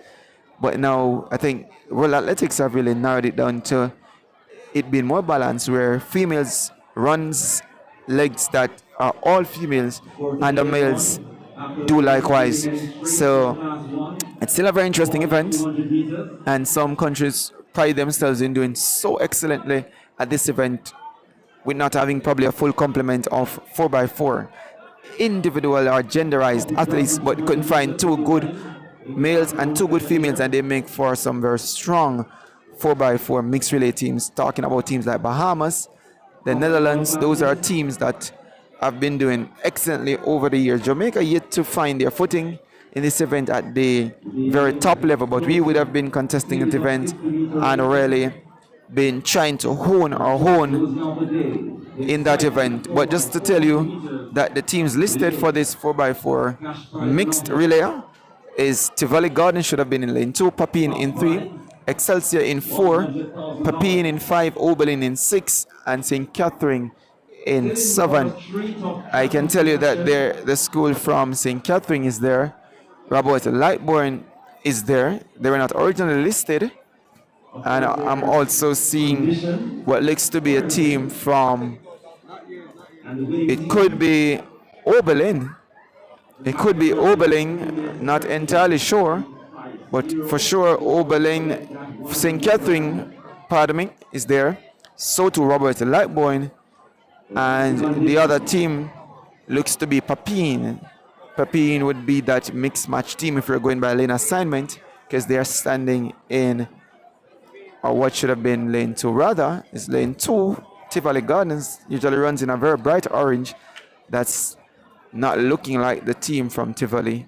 So another team is also there that looks to be Port Antonio. So they themselves and Robert Lightbone seem to be a new addition to this event against what was originally listed. So St. Catherine is there. So too the team that looks to be from Port Antonio. Robert Lightbone looks to be in 5. So let me tell you the lanes based on what I think they are. Lane 2, I'm really unable to say which team that is. It could be any of the teams between Papino or another team rather, but St. Catherine is in 3, 4 is Port Antonio, and 5 is Robert Lightbourne. These teams aren't the teams that were listed, so now we have to just rely on the stadium announcers or what comes up, and the start clock is not able to assist the process because there's no information on that clock. But I can tell you that there is a 4x4 mixed event on track and ready to happen with at least 3 teams that are sure: St. Catherine, Port Antonio, and Robert Lightbourne seem to be the teams that are showed up, with another team standing in lane 2. We're unable to say definitively what team that is. I'm wondering if it's one of those all-age schools or what we call junior high schools, based on the size of the athletes that I'm seeing there. But no doubt they will have some work to do against St. Catherine, against Port Antonio, and whatever challenge that Robert Lightbourne could offer. So the gun sends them off, and it looks to be St. Catherine High School that takes this one hurling, so to Port Antonio. So St. Catherine High School on this first 400-meter legs, females leads off, and they'll hand over to the males to be followed by another set of females, and then they close it out with the males. So St. Catherine High School on the backstretch, leading by the stagger now, chasing Port Antonio. So we're hearing the unknown technical name being called, so they could have been that other team. But St. Catherine High for sure is leading this one as they cover 200 meters and get ready to cover that final 200.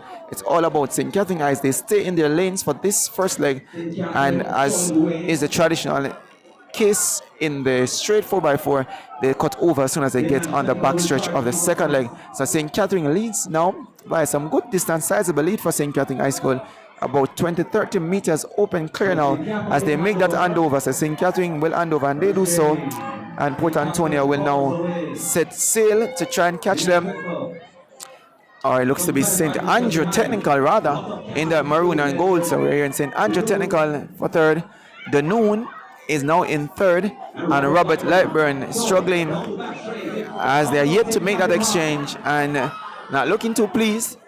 That's the one receiving the ball, but look to St. Catherine High, that is home and dry, if you ask me. They should win it from here because they have opened a massive lead on St. Andrew Technical and Dunoon, and Robert Lightbourne left way back with a lot of running to do. But it's all about St. Catherine High School for this 4x4 mix, and they come into the home stretch, and it's all about St. Catherine with a sizable lead, run to about 55 meters now, the lead, as they made that second exchange, and they have now off and running. They're St. Catherine with a sizable lead now to about 50-65 meters clear, and gone from their nearest chase of St. Andrew Technical. But St. Andrew Technical is putting some burners to their wheel now, and they're stepping it down to try and catch St. Catherine. That third leg for St. Andrew is no doubt pressing the accelerator. Let's see what that makes for them, because now the St. Catherine athletes seem to have slowed a bit, and thus leaving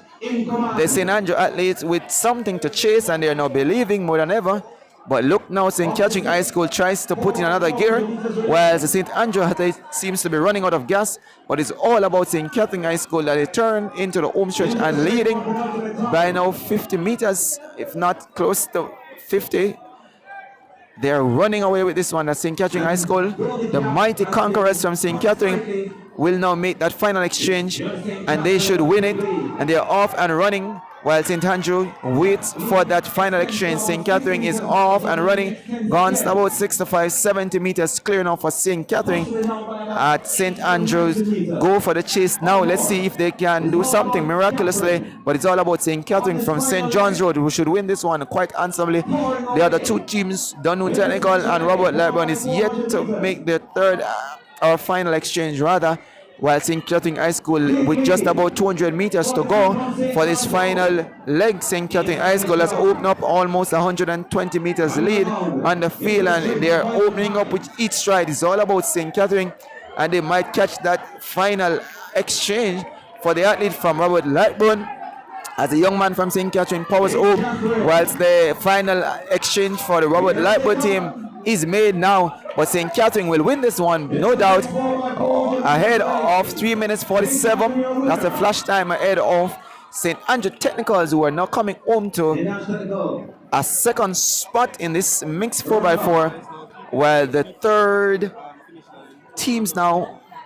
which is Dunoon Technical and Robert Lightburn, will have it all to do, even with Dunoon Technical with over 90 meter lead over Robert Lightburn. It is still anybody's game from this point, but the winner, your winner there, St. Catherine High School, 3 minutes, looks to be 48.30. That's the time, official time that comes up for St. Catherine. We'll tell you the official times momentarily, but now we see Dunoon Technical, who runs home and will secure a third spot ahead of Robert Lightburn, who finishes at the back of the field for this, the 4x4 mix relay. I think this is the first event of such kind being held at the SW Isaacs Invitational, so we might have a new record set here.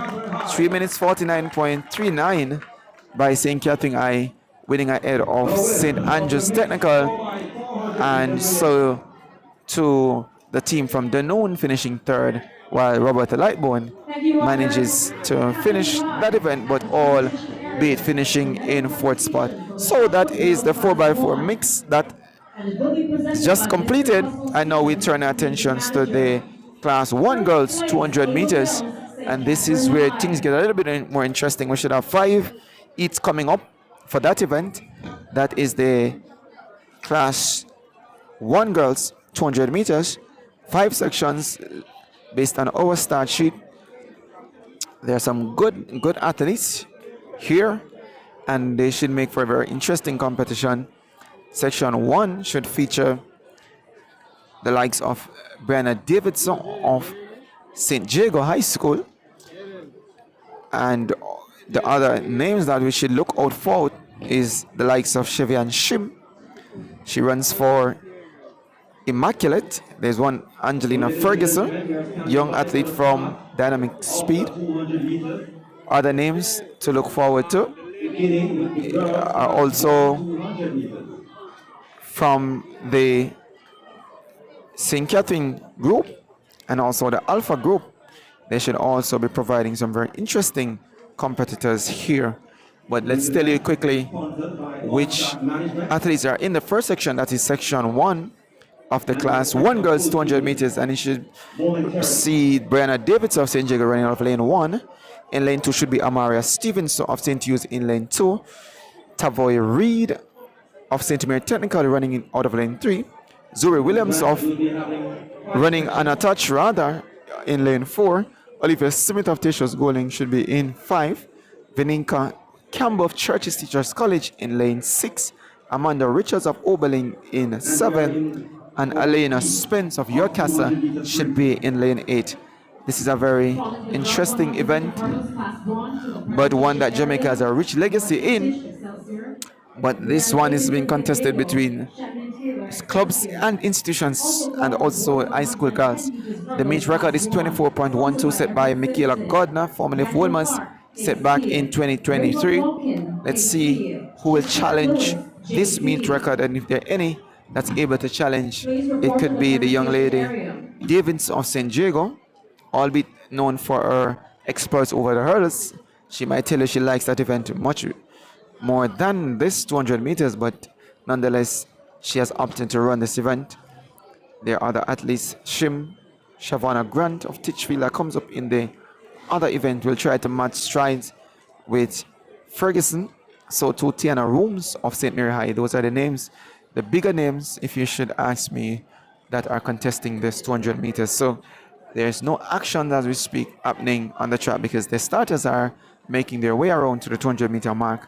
And then we should see a host of 200 meters, all classes for boys and girls, starting with the senior girls and to end with the athletes from the clubs, institutions, finishing off that event.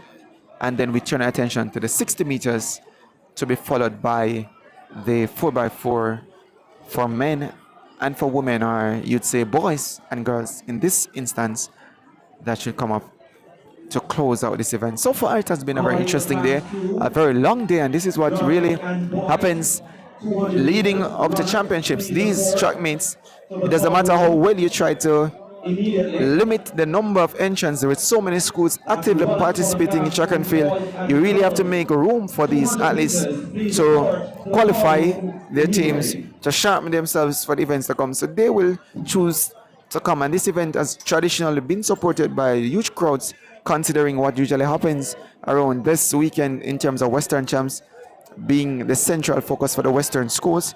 The central schools tend to somehow participate at different time and interval, but this year most of them have opted not to participate, I guess, as I said before, making themselves ready for their central championship, which is your regional championships for the leading contenders on the girls side for championship for sure. Talk about the likes of Idel challenging the defending champion Edwin Allen, Open Technical, St. Jago. Those schools, Alphonsus David, Veer Technical, they're all strong girl teams that will be on show at this week's Central Championships as they seek to take first strike, leading up to what should be a very interesting girls championships this year. And then later on we'll be having the corporate era championships, where the likes of Kingston College will match strides with Jamaica College, and Kingston College in a dress rehearsal. Calabar will be there, Excelsior for sure, St. Hughes, St. Alpha, Wolmer's Immaculate. Excelsior will have it all to do for on the girls' side, and that should be a very interesting matchups on the girls' side. Very interesting as they also make themselves ready for the boys and girls championship that comes up a little later in the month of March.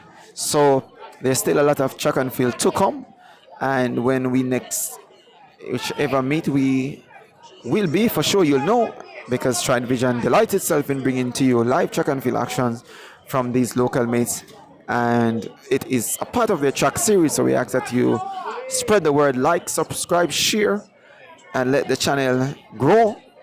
That's what is very important, let it grow, while you also let us know what can be done, what needs to be done, what adjustments needs to be made, so that the product and the brand and the offering that is coming forth from Stride Vision will be of highest quality and appealing to you and satisfying to you as the consumer. So let us know in the events. We pick up all our listeners, both from the diaspora and also locally.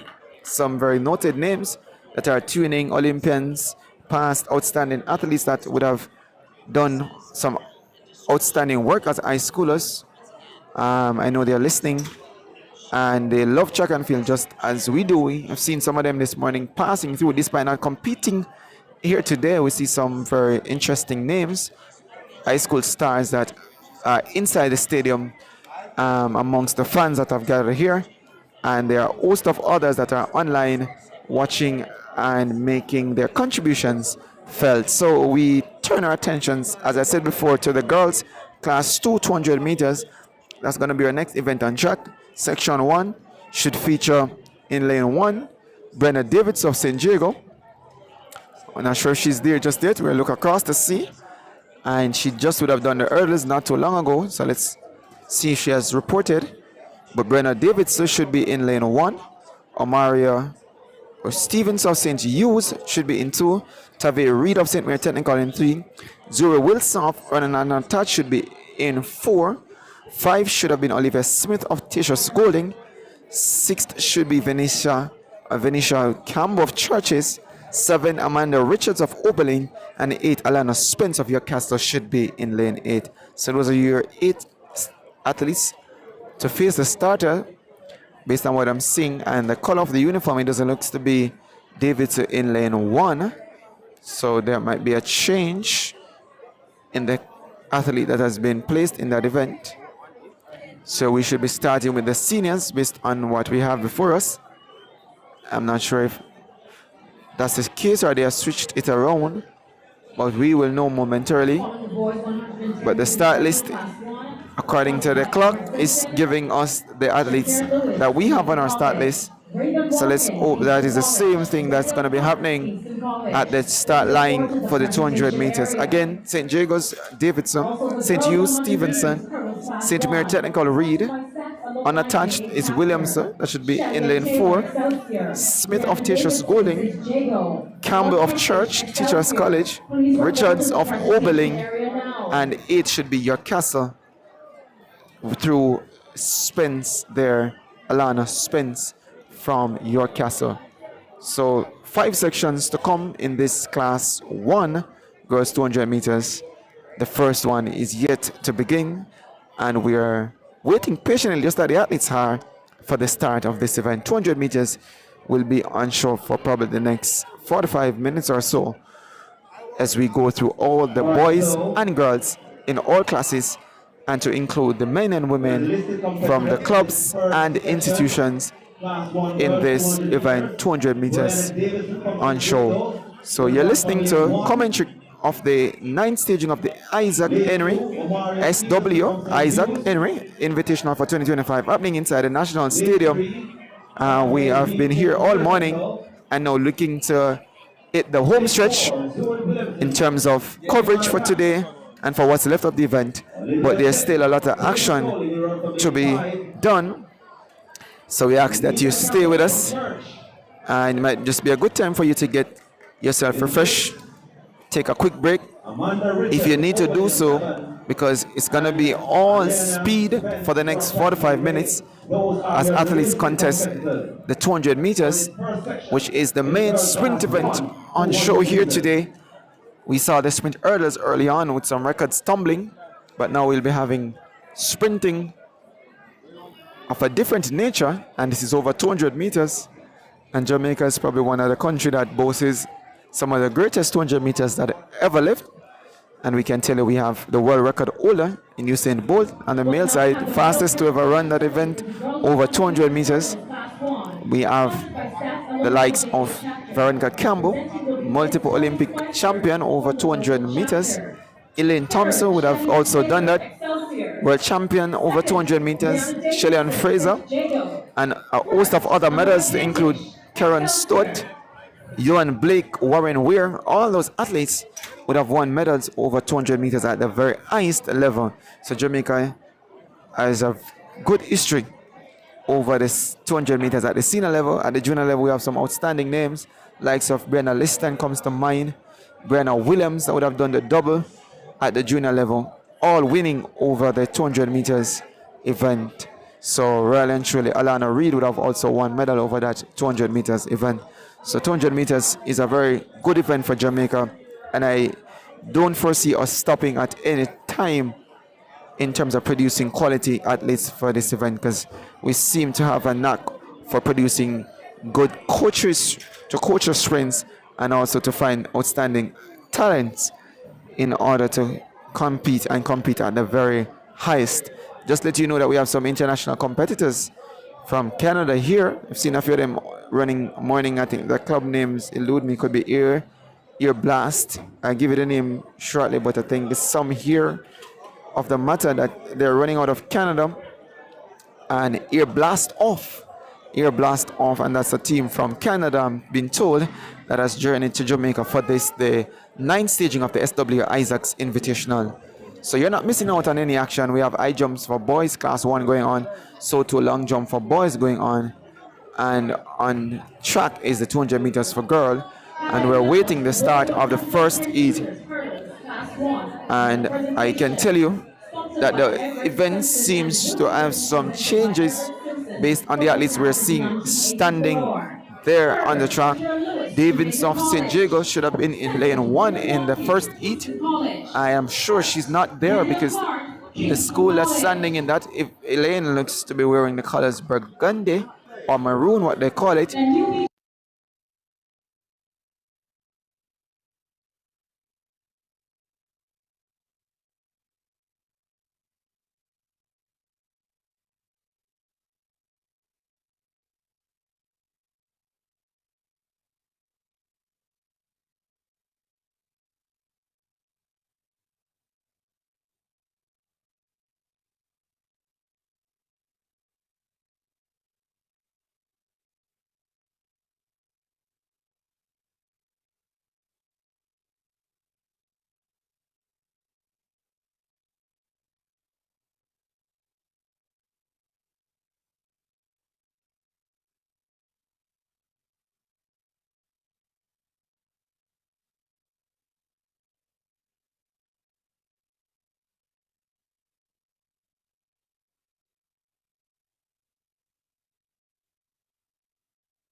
and the guns are sending them off. It looks to be 4 athletes. You see the athlete from St. Mary Technical.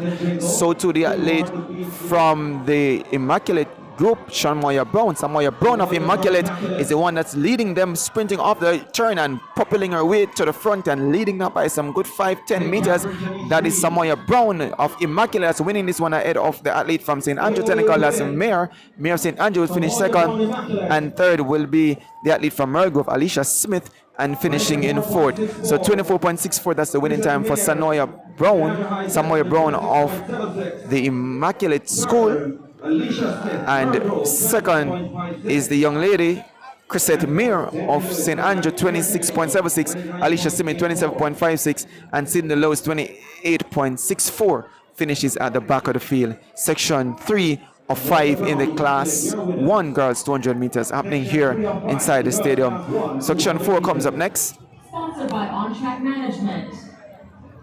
Interesting name for the athlete that should emerge in lane 1. Veronica Campbell from Church Teachers College. Paris Brown from Port Antonio. St. Catherine Shania Oliver. Kemoy Nelson of Titchfield. Sabrina McDonald of Papine. Pessoa Rollins of St. Andrew should be in 6. Samoya Barrett of St. Hughes. Alia Roberts of St. Mary Technical. So now we're seeing Oliver of St. Catherine that leads this one, but look to Pessoa Rollins. Pessoa Rollins of St. Andrew that takes the lead now coming into the home stretch. It's all about Pessoa Rollins. So earlier in the hurdles, now she returns to dominate this one and will win this one. She's gonna be a victory for her. She lost in the hurdles, but in no doubt she's gonna win here. Pessoa Rollins of St. Andrew that's gonna win this. Coming through for second, that looks to be the athlete from St. Catherine, Shania Oliver, ahead of the athlete from St. Mary Technical, which is Alia Roberts. So 26.10, that's St. Andrew's Pessoa Rollins winning that one, ahead of Shania Oliver 27.18 and Veronica Campbell 27.27 winning. So Veronica Campbell from Church Teachers College finishes third in section 4 of 5 in the girls 200 meters. Section 5 comes up just now, and in lane 1 should be Kiana Walker of St. Andrew. Lane 2 should be Safia Bennett. In 3 should be Kishana Francis of St. Catherine. In 4 should be Tayana Bryce of Pepin. Daniel Lynn of Alpha runs out of lane 5. Amoya Carly of Mulgrove should be in 6. And Brianna Gardner of the Queen School should be in lane 7. So it looks to be a full field from what I'm seeing, and the starter sends them to their marks. So the gun sends them off, and let's look to the athlete from St. Catherine, Kishana Francis is also there, but so to the athlete from Alpha, Daniel Lynn of Alpha is also making good on this one. And the outside is Brianna of the Queen School, or should be Brianna of the Queen School, but this looks to be a different athlete because the uniform is St. Jacob, but it's all about the athlete from St. Jacob. We'll tell her name shortly. She is leading this one, and she's going to win this one as she steps away from all the others, who looks to be probably Kimoy Nelson, but I can tell you the winner looks to be Leon Ann, which we're not having on our start sheet, but that is an athlete from St. Jago, comes across in 25.60. Bryce, it is Tania Bryce of Pepin, finishes second, 26.18. Amaya Carly of Mulgrove finishes in third, but the winner, no doubt, is from St. Jago. And we wait to tell you who that is. It's St. Leanne Johnson. That name was not anywhere on her start sheet, but she won that event for St. Jago. So St. Jago winning the final event there. So Samoya Brown of Immaculate emerges as the winner, overall winner for the event, who won the previous section 24.64, winning overall. Tiana Rooms 24.75, winning that section. So to been timed with the same time, or credited with the same time as Angelina Ferguson of Dynamic Speed. So those are your top 3 finishers for this, the class 2 girls. Already the boys class 1 is off and running, and this looks to be the first 8, and looks to be Collins of St. George's running out of lane 7, and Redwood of St. Jago on the inside tries to challenge, but on the outside it's all about Collins of St. George's. Collins of St. George will win this one. Collins of St. George's win this one ahead of Walters of Kellett. So the young man Collins of St. George's credited with 22.30 on the win, ahead of what looks to be Walters of Kellitz. We await that separation because there was a close break, 22.32 for Walters of Kellitz, and on the inside was Dante Redwood of St. Jago crediting with 22.38. So St. George's winning the first heat of the boys class 1 200 meters, and section 2 is right on track. Let's quickly tell you who they're there. Sean Arrett of Poros, Ronald Campbell of Glenmuir, Jordan Smith of Kingston Technical High School, Jonathan Dunkley of Pembroke Hall, Leroy Gallimore unattached, Natal Reed Movements, DeAndre Brown of Oberlin, and Raquelme Reed of Excelsior running out of lane 8. Raquelme Reed, that's a very interesting name no one should look out for. But from what I'm seeing, it doesn't look like Raquelme Reed is there. Or he's actually there now. I'm seeing him. Tent was blocking him, so Excelsior's Raquelme Reed is there. So let's see. So the gun sends him off. He looks to be Reed of Excelsior that moves fastest out of his blocks. Raquelme Reed of Excelsior in lane 8 is doing a lot of the running, comes off the curve in front, and will win this one, no doubt, as he's not being challenged at the moment. It's all about Raquelme Reed looking the strongest of all. Dunkley of Pembroke trying to challenge, but it's all about Raquelme Reed. Flash time 21 seconds. Let's see the official time that comes back for Raquelme Reed of Excelsior. 21.54 for Raquelme Reed. Leroy Gallimore of Unattached finishes second, 22.76, and Nathaniel Reed of Movement Track Club 23.12 rather for the young man from Movement. But Raquelme Reed of Excelsior winning that event quite handsomely. Fast and furious are the 200 meters coming to us. Class section 3 of 20 comes up next. Section 1 should feature Ramaria Ains of Robert Lightburn, Jaime Walters of McGrath into York Castle's Rondale Mitchell, Jaime Charlton of Yorton in 4, Junior Gallimore of Calabar, we saw him earlier, should be in lane 5, Romario Marso of Pepin in 6, Emmanuel Christian of Campion in 7, and Alexander Stewart of St. Andrew should be in lane 8. Should be a full field. Let's see what happens here for this one. So the starters call him to the mark. So there's Robert Lightburn, McGrath, York Castle, Yorton, Calabar, Pepin, Campion, and St. Andrew. So the gun sends them off, and it's an even break.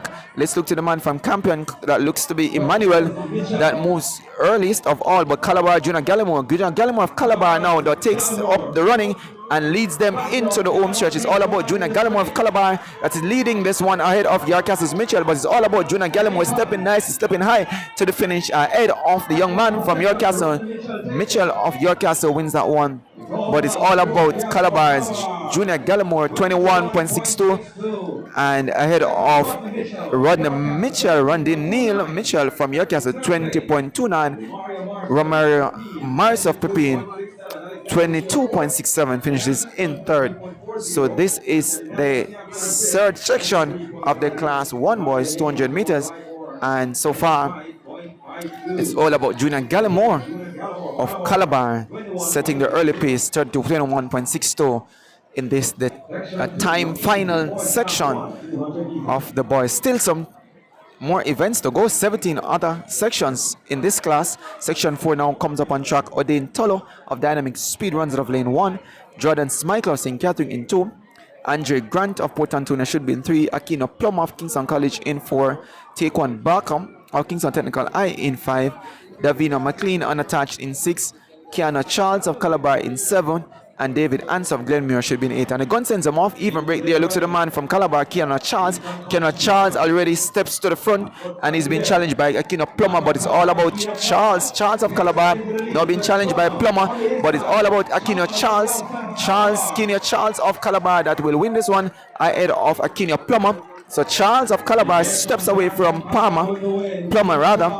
21 is a flash time, wait for the official time, but no doubt in the winner there, Kenio Charles, 21.50, Akinio Plummer, 22.54, and Jordan Smichael, 23.26. In third, that's for Jordan Smichael. So those are your top 3 finishers in section 4. Calabar getting one there, courtesy of Keno Charles. And we move to section 5 of 20. Daniel Wildman is running out of lane 1. John Thomas of Camperdown in 2. Zavon Stewart of St. Andrew in 3, Johnny Murphy of Geisel in 4, Markland McClarty of Paping in 5, Chriswani Bennett of Yorkcastle in 6, Gavri Seymour of Mona in 7, and Devar Solomon of St. Mary Technical runs out of lane 8. So the starter calls them to the marks. Looks to have some empty lanes there, but let's see who makes good of this one. Section 5, off and running. The young man from Yorkcastle that looks to be Bennett that is up and running, the fastest of all. But let's look to the athlete from Papin. McClarty of Papin is also there. And now to Camperdown's Thomas of Camperdown now takes over the lead. It's all about Camperdown's Thomas of Camperdown is stepping high, and the athlete from Papin is trying to close, but it's all about Thomas of Camperdown will win this one ahead of what looks to be the young man from McGrath, but no doubt in your winner there, 22.31. That's Ajani Thomas of Camperdown ahead of Murphy, which been crediting with second spot, and that is Murphy of Geisel comes in for second, 22.50, and third looks to be Chriswana Bennett, 23.02 as your third place finisher there. So Camperdown winning one there courtesy of Ajani Thomas. In the fifth section of 20 in this, the boys class 1, 200 meters. Comes up next is section 6, and in lane 1 should be Dunjay Grant of Clarendon College. In lane 2 should be Jordan Fitzgerald of Papine. 3 should be Davin Codden of McGrath. Michael Williams of KC should be in 4. Oberlin's Renado Dakers should be in 5. Malachi Needham of St. Jago, we saw him winning earlier, coming back here for this 200 meters, should be in lane 6. Michael Owen Woods, also winner in one of the sections earlier, in 7. So it's all about Jamaica College's Michael Owen Wood that's going to win this one, courtesy of lane 7. Some solid sprinting there with a field that was now down to 3 competitors.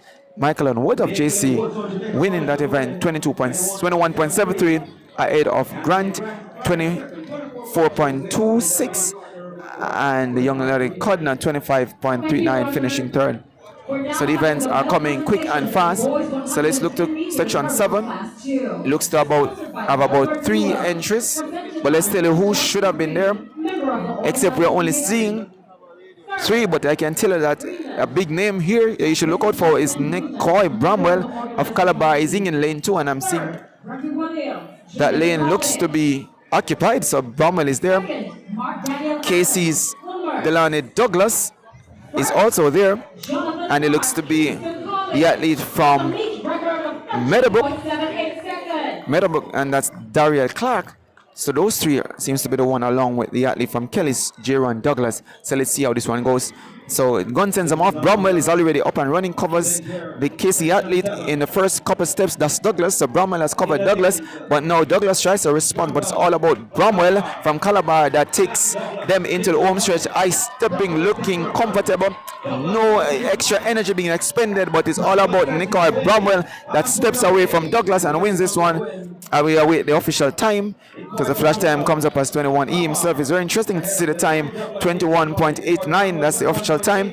Ahead of Douglas, 22.45, and the other young man Douglas from Kelly's 23.59, and Clark 23.88 finishes in 4th. So Bromwell, one of the big weapons from Kingston College, from Calabar rather, my apologies. I know they'd love to have him over there at North Street, but it's all about Calabar and Nicoy Bromwell winning section 7 as we speak. Section 8 comes up right on our heels. The Taj Morgan of St. Jago should be in lane 1. Orit Davis of Clarendon College in 2. Chad Riley of Geisel in 3. Mark Antonio Miller, let's see if he shows up. Anthony Miller of JC in 4. Jason Miller of Port Antonio in 5. So 2 Millers there. Tejan Blackett of Tishfield in 6. Romario Williams of Waterford in 7. And in section 7 should be Kamado Bailey, the starter, calls them to their marks. Let's see which one is looking. There's no Antonio Miller. There's no Mark Antonio Miller, but I can tell you, young man from Titchfield, Blackett of Titchfield seems to be the one that's doing a lot of the runner here. So it looks to be Blackett of Titchfield that's running ahead of Morgan of St. Jago, but it's all about Blackett of Titchfield. So Blackett of Titchfield now being challenged by Morgan of St. Jago. So St. Jago's Morgan will win it ahead of Blackett of Titchfield. Official time awaits, but the flash time is 22 seconds, 22.20 for the Taj Morgan ahead of Tejan Blackett of Titchfield that comes up second. and we await that time. But the winner, no doubt, is St. Jago's Detarge Morgan, and the official time for that race is 22.25, and Detarge Morgan 22.26, and Kamado Blake. So Blackett wins that officially. So Titchfield there winning. So we saw a blanket finish, but it's all about Titchfield in this instance winning that event and winning it in a tight finish, 22.25. Blackett ahead of the Taj and Morgan, 22.25, both crediting with the same time. Section 9 is on track. Tyreek Robinson of St. Jago runs of lane 1. Tivon Weatherly of Orcabessa should be in 2. James Harrison of Excelsior in 3. James Davis of Titchfield in 3. Ronald Smith of Clarendon College should be in 5. Rashid Tuck of Papine in 6. And the gun sends them off. Omari Robbins of JC in 7. Mackenzie of St. Catherine in 8, and it looks to be the young man from Jamaica College, Omari Robbins, that is doing most of the running. But look to the athletes on the inside. Titchfields Davis is also there, so to the athlete from Clarendon College, Ronald Simmet. But it's all about Robbins of JC that's going to win this one for his second win of the day. That's Omari Robbins to win this ahead of Davis of Titchfield and Ronald Simmet of Clarendon College. So Omar Robbins 21.54 wins that for Jamaica College ahead of Davis 21.88 and Ronald Simon 22.09 rounds out your top 3 there. Section 9 that was going to Jamaica College and courtesy of Robert Robinson, Omari Robinson. Section 10 is now on track as well. Kelvin Roberts Baker of My Grant should be in lane 1. He's there. Lyndon White of Clancarty should be in 2. Nathaniel Fritt, Teshos Golding in 3. Andrew Williams of Dunoon in 4. Jonathan Houston of NVP in 5. Khalil Shackelford of Buff Bay should be in 6. Theo Brown of Port Anton in 7. And Ricardo Roberts of Clarendon College should be in lane 8. That's section 10 of 20. We're halfway there in the Class 1 boys 200 meters.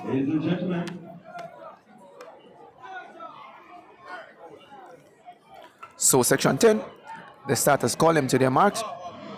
And the gun sends them out. We have 4 starters. It looks to be the young man from NVP. Could be Jonathan Ozen from NVP that leads this one. Let's see as we wait to see. Or it could be from the noon, but it's a man that's running in red and white. But it looks to be from NVP. That's Jonathan Houston running in red and white ahead of Shackelford of Buff Bay. 23 is the flash time. So let's see what the official time comes back at. But the man in red and white, Jonathan Houston, 22 or 23.20 for Jonathan Houston of MVP, ahead of Shackelford 23.27, and Theo Brown looks to be 23.68 for Theo Brown of Port Antonio. So section 11 comes up next. Already at least moved into their set max position. Steve Bailey of St. Mary High runs of lane 1. Brandon Harris of St. Jago in 2. Omario Guam of Charlemont in 3. Davian Chambers of St. Thomas Technical in 4. Raquel Drummond of Meadowbrook in 5. Ian Barker of St. Catherine in 6. Mark Burke of Buff Bay should be in 7. And Chris Wayne Doyce of McGrath should be in lane 8. Let's see who, as reported, Harris from St. Jago looks to be there. So to the athlete from St. Catherine, Baker, and also from Meadowbrook, Drummond is there. So the gun sends them off. Let's look to St. Jago's Harris. Harris is also there, but also Baker of St. Catherine. Ian Baker of St. Catherine is doing a lot of running and advancing himself to the front. Now when he comes off the curve in front, that's Ian Baker of St. Catherine that is running away with this one. Is stepping strong, stepping high, closing fast is the athlete from St. Jago, but is now catching Baker. Baker of St. Catherine will win this one. Flash time 21 comes across the line ahead of Brandon Harris. We await the official time 21.47. That thing is the fastest time we've seen so far. Brandon Harris at 22.47, Steve Bailey 22.97, and Steve Bailey there coming out of St. Mary High, but it's all about Ian Barker winning that one for St. Catherine High, 21.47, ahead of Harris at 22.44. So some very good sprinting there from young man from St. Catherine, the mighty Conquerors, winning that event in 21.47 ahead of their parish rival St. Jago, courtesy of Brandon Harrison. Section 12 comes up next, and that should feature Davian Myers of Buff Bay, Roger Rust of Geisel, Jordan Taylor of Kingston College should be in 3, Lane 4 should be Jaime White of Very Technical. Lane 5 should be Andre Clark of Yorton. Kamar Thomson of Oberlin runs in lane 6. Raheem Shorter of St. Jago should be in lane 7. And Maurice Hughes of Meadowbrook should be in lane 8. So based on what we're seeing, there seems to be an absence of Shorter from St. Jago. But the others have reported there's no buff base seems either. So the lead from Geisel is there. So to Taylor from Caleb Casey and White of Veer. So the gun sends them off. Look to the young man from Veer. That looks to be Jaime White of Veer that makes an early move. So 2 is Taylor from Kingston College. But it's all about Veer Technical's Jaime White. White of Veer Technical that brings them into the home stretch. It's all about Jaime White of Veer Technical that is doing the business now. Being chased by the young man Taylor from Casey. But it's all about Jaime White of Veer Technical. We win this one ahead of the young man from Casey, Taylor. 22 is the flash time for Jaime White of Veer Technical.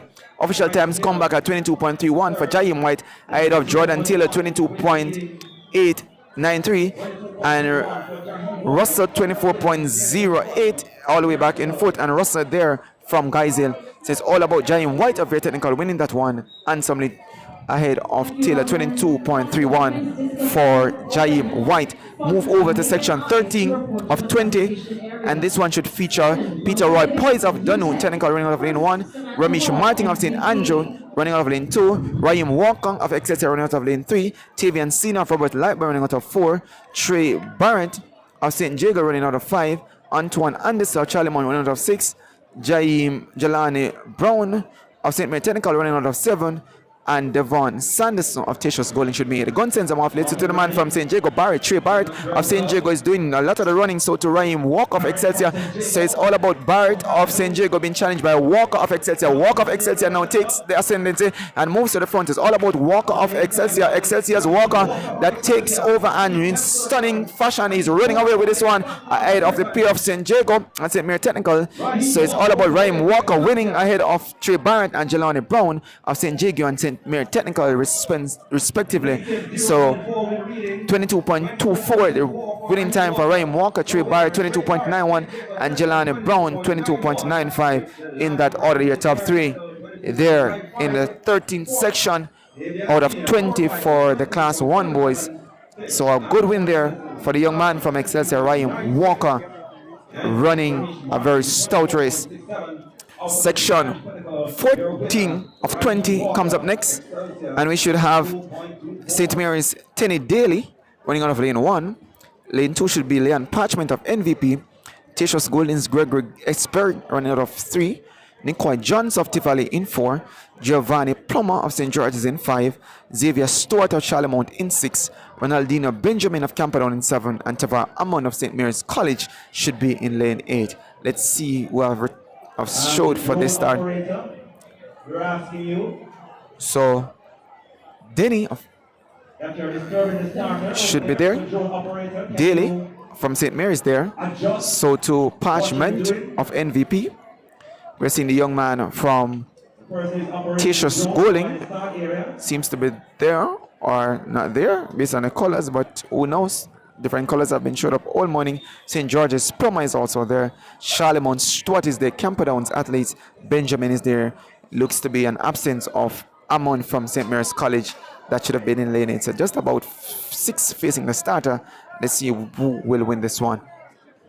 So the starter calls them off, sends them off nicely. Look to the athlete from lane 1. That's Daly, Tenny Daly from St. Mary. That is doing much of the running now, covers the field on the inside, and he comes into the front, leading Tenny Daly of Mary High is making no joke about this one, running away with one from ahead of Benjamin of Camperdown. But it's all about Tenny Daly of St. Mary High that's winning this one and winning in a fine style. That's Tenny Daly of St. Mary's High winning ahead of Benjamin. That's Ronaldino Benjamin 22.21 for Tenny Daly, and Ronaldino Benjamin 23.26. Leon Parchment of MVP 23.65 finishes in 3rd spot. So St. Mary there getting a win courtesy of Tenny Daly in sections 14 of 20. We move over to section 15. Nathan Bouch of Yorton should be in lane 1. Dante Simpson of Port Antonio in 6. Novel Bowen of Clancarty in 3. Denroy Robbins of St. Jago should be in 4. Anthony Arscott of Tivoli in 5. Jermaine Mallet of Dunoon should be in 6. Zidane Williams of St. Mary's College in 7. and Queen Alexander of St. Catherine should be in 8th. So all of those schools and names seem to be repeating. So we saw some of them early on 400 meters. Some of them were also in the sprint hurdles. But let's see who shows up, because so far they have not been all fulfilled.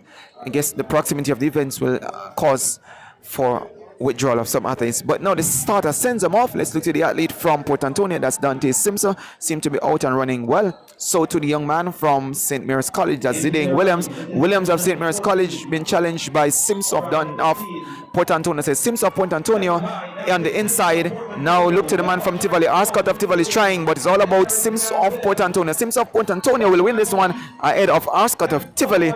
And the man from St. Mary's College, Zidane Williams, has to settle for third, 23.20. That's Dante Sims of Port Antonio to win that one ahead of the athlete from Tivoli, Antonio Ascot.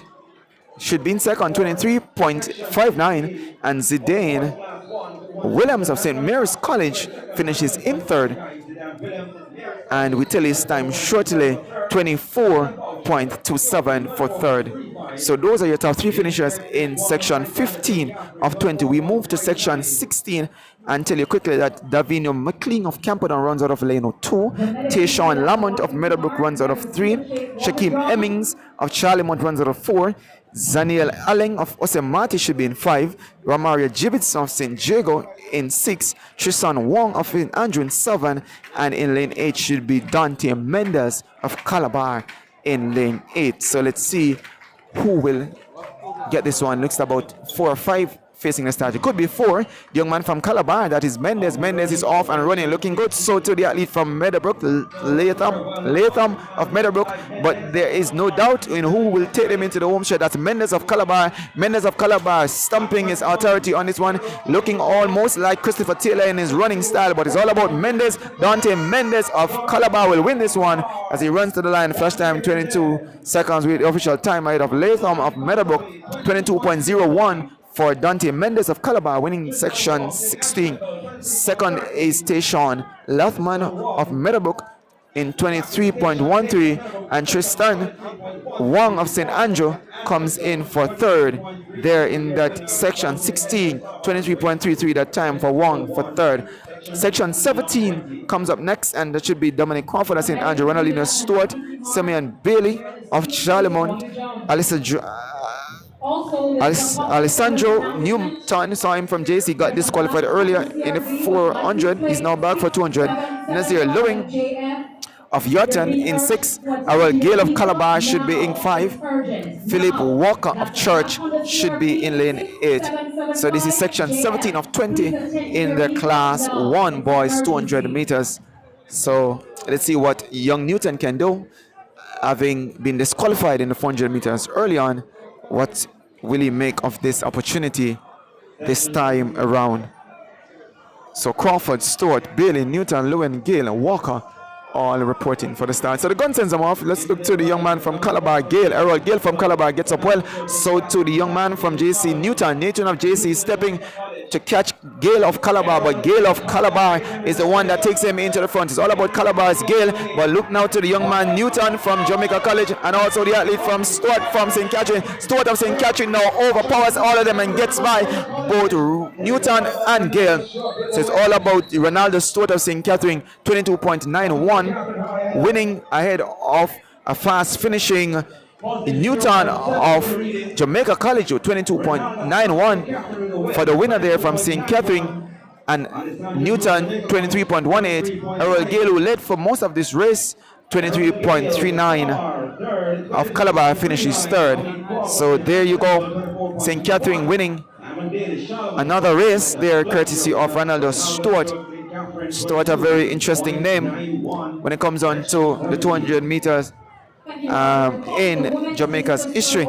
Section 18 of 20 now comes up, and this should feature Patrick Tomlins of St. Andrew, Adam Olisavan of KC, Nequin Scott of St. Mary Technical in 3, Frank Watts of Popping in 4, Prince Martin of JC in 5, Swans of Kelly 7, Dean Penwood in 7, Johnson 8, and the Gunners only send them off. It looks to be Princewell Martin. So Princewell Martin of Jamaica College seems to be doing the business in one. So it's all about Princewell Martin now being challenged on the inside by the young man from St. Mary Technical, but it's all about Princewell Martin of Jamaica College. Will step away from the field to win this one.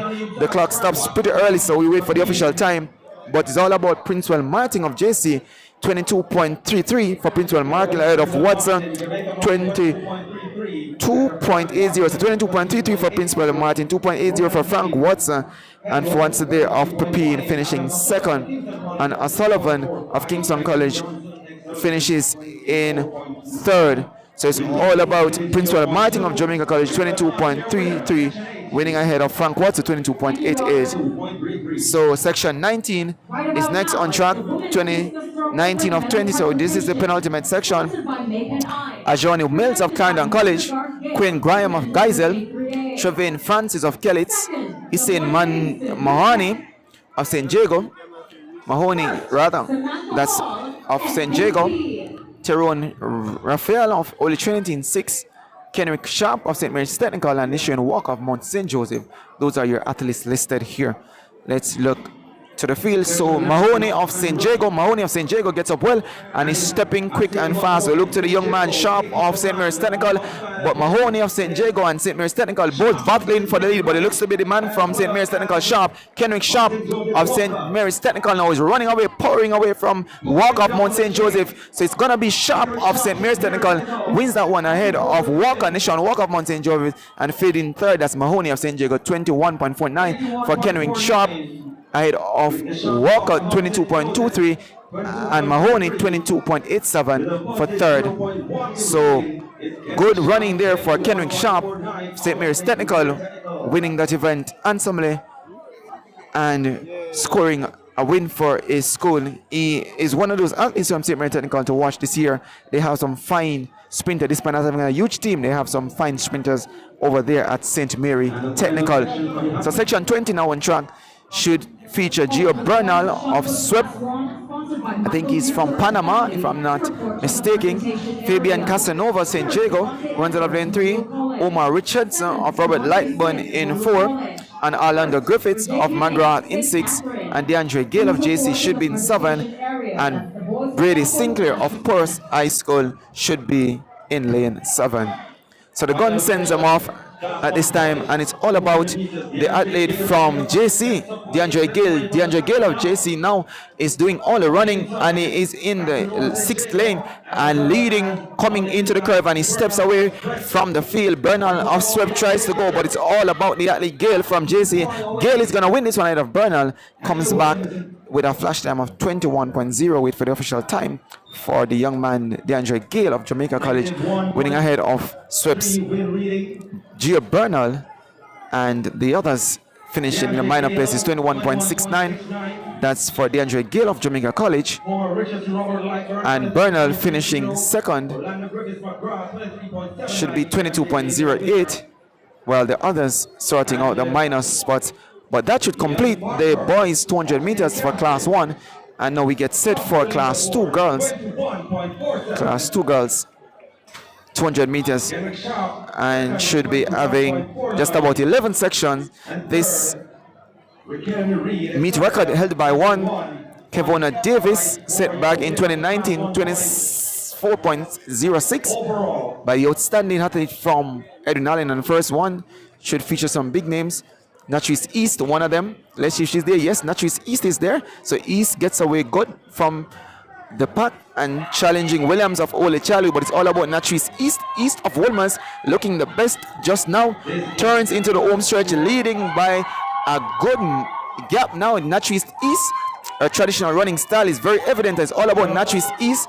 It's going to win this one ahead of Humes of Meadowbrooks. It's all about Natrice East. Flash time 24 seconds ahead of Meadowbrooks.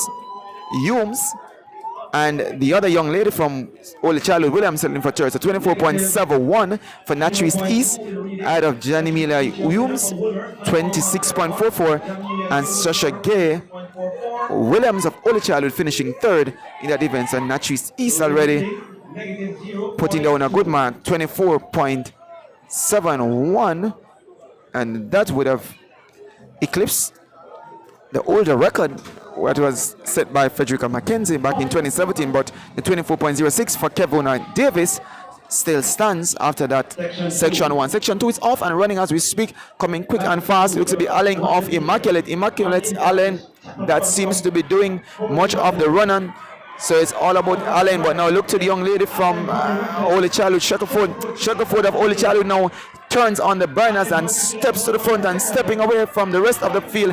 That's Maela Shackleford of Holy Childhood. We win this one. Flash time 26, coming in second. That's Trishan Speed of Port Antonio. So 26.12 for Michaela Shackleford of Holy Childhood, winning section 2 ahead of Port Antonio's Speed 24.47 and Allen 27.81. Allen there of Immaculate, who led from the early section. In lane 3, section 3, we should see Malia Duncan of St. Jago. Sorry, in the earlier.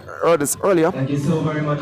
Paris Santos, Excelsior, Daniel Bailey of Pembroke Hall, Ramelia Williams of Alpha, Isabel Dodd of Campion, Kadriana Johnson of Camperdown, Jody and Tate of Tertius Golding, and Ashley McFarling of Meadowbrook should be in section 3. So there are 11 sections to complete, and now section 3 is on track. Let's see who will win this one. It doesn't look like the athlete from St. Jago is there. That would have been Malia Duncan. We saw her earlier in the sprint hurdles.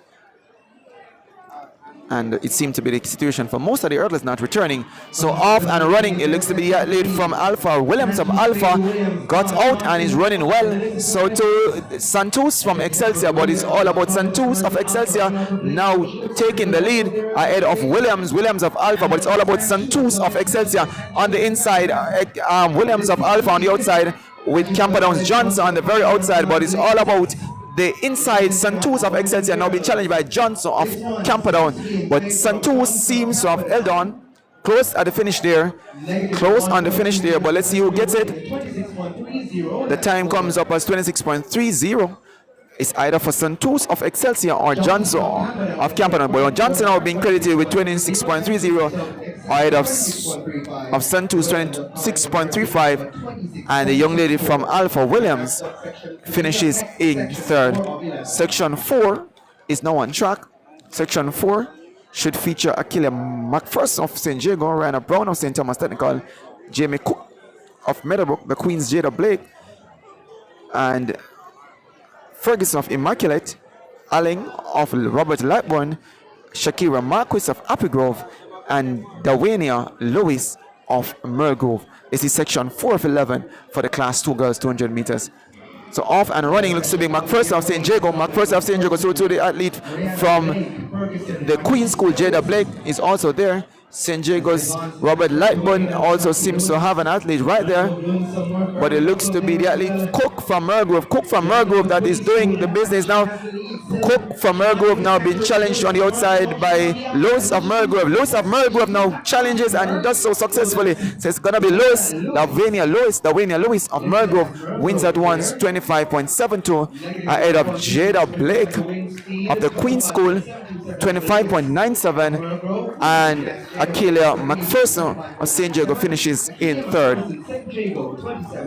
So section 5 comes up next, and that should feature Amanda Bailey of the Queens, Alison McFarling of Meadowbrook, Quarina Garvey of Dunoon in 3, Rebecca Nugent of Gainsted in 4, Oshima Morgan of Pepin in 5, Gawain Berry of Titchfield in 6, Aquinia Allen of Excelsior in 7, and Ashley Ferguson of St. Mary Technical should be in lane 8. Section 5 of 11, and the athletes are already on their marks for this one. Full field, it seems to be in this instance. So off and running, and let's look to the athlete from Gainsted, makes a good move. So to the athlete from McFarling, Titchfield's Berry is also moving well. So Gainsted's Nugent is doing a lot of the running, but look on the outside for Ferguson, Ashley Ferguson of St. Mary Technical, another St. Mary Technical athlete that is challenging, and she is doing so stoutly, holding the field at bay. It's all about Ferguson of St. Mary Technical from lane 8, just like his teammate did earlier on. Ashley Ferguson will win this one. 26 is a flash time for St. Mary's Technical, 26.42. That's Ashley Ferguson of St. Mary's Technical in quick succession. Another school athlete rather from St. Mary's Technical winning ahead of Allen, 26.67. Aquina Allen of Excelsior in second. Berry of Titchfield finishes in third, 26.71. 6.8 rather for the athlete from Excelsior finishing in third. Section 6 is up next. Porous I, Linear Noble runs out in 1. Pepines Latanya Johnson in 2. Sanjay McFarling of Titchfield in 3. Regina Jobson of St. Catherine in 4. Brianna Daly of Queens in 5. Kalisha Bell of St. Mary in 6. Janelle Murray of Oberlin in 7. And in 8 it will be Melina Deraban of Air Blast off. So this one should be interesting. Let's see the athlete from Bell from St. Mary. Bell of St. Mary is running well. So to Marshall of Titchfield. But look to the athlete also from St. Catherine Jobson looks to be. But the athlete from overseas, that looks to be Dorian of Air Blastoff. The Canadian sprinter there will win that one. Flash time is 25. Winning that one, 25.63. It's Melina Dorian from Air Blastoff, 25.63. Running Air Blastoff athlete there winning and looking strong. So that's section 6 going to the overseas visitor, and we're really happy to see that there's an international flavor happening at the SW Isaacs meet, and she ran a very stout race there to beat back the local competitors. Dorian of Air Blast off. Section 7 is on track, should feature King of Papine, Matty Moore of Robert Lightburn, Ains of Glenmore, Rose of Buff Bay, Aldry of Holy Charlie, Reed of St. Joseph, and Edwards of Merritt Grove. This looks to be just about 2 athletes, which will be Ains of Glenmore and Rose of Buff Bay. So it's a dual battle between Ains of Glenmore and Rose of Buff Bay. So Buff Bay's Rose seems to have a slight advantage. Says Rose of Buff Bay has a slight advantage over Ains of Glenmere, but it's all about Rose of Buff Bay that's gonna win that. Portland versus St. Catherine, so Buff Bay will prevail courtesy of Rose, Nashe Rose. Flash time 28, and let's see what comes up there for Nashe Rose. 27.97 official time, with Ains 29.29 finishes in second. Section 8 comes up next, and that should feature Shanice Mace of Porous, Mahalia Gillette of Marymount, Tanya Bell of St. Catherine, Zoe Scott of Campion, Siobhan Williams of St. Jago, Shanice Harris of Port Antonio, Abigail Brown of Arden, and Janelia Dawson of Happy Grove should be in this one. So let's see what will happen for this section. Section 8 of 11, and the starter sends them to their mark, and the gun sends them off, and the athlete Bell from St. Catherine looks to be doing a lot of the running. So to Williams of St. Jago. So Williams of St. Jago, Siobhan Williams of St. Jago is doing most of the running now and takes the advantage and steps into the home stretch in front.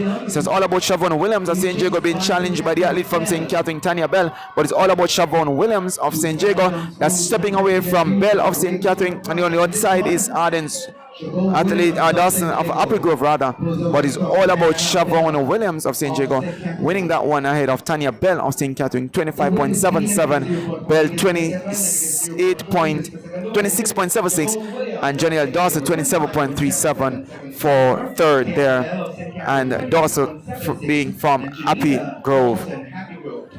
Section 9 of 11 comes up next. Brianna McCullough of St. Catherine, Jenny Bryan of Wilmers is in 2, Natalia Aaron of Port Antonio in 3, Anicia Throws of Michael should be in 4, Giselle James of Pepine should be in 6, Shamanique Orton of Tatius Goling in 7, and Denianne Robertson of Arden. And looks to be just about 2 competitors. Looks to be Roberts of Arden versus the young lady McCullough of St. Catherine. So St. Catherine on the inside, very interesting, running off lane 2, and Roberts of Arden runs off lane 8. So it looks to be the young lady from St. Catherine, McCullough of St. Catherine will win this one on the inside, while Roberts tries to close as best as she can on the outside. But it's all about McCullough of St. Catherine all by herself, and she's gonna win this one. A flash time 26. That's really the official time for Brianna McCullough of St. Catherine from lane 2, ahead of Robertson of Arden. So 26.88 for the winner there, 28.85 for Roberts of Arden in section 9. So section 10 comes up next. Tiana South of St. Jago should be in lane 1. Ramona Wheeler of Robert Lightburn. Gabriel Francis of Pepin. Venetia Duffus of Glenmere should be in 5. Ranisha Morris of Oberlin runs out of 6. Vijay Robbins of St. Andrew in 7. And Jezreel Saunders of Mermount should be in lane 8. The starter calls them to their marks, sends them off, and this looks to be the athlete from St. Andrew, Robbins of St. Andrew, that takes up the early running. Robbins of St. Andrew seems to be doing most of the running, now being challenged by the athlete from Glenmere. Duffus of Glenmere is also there, so too Mermount Saunders, but it's all about Robbins of St. Andrew.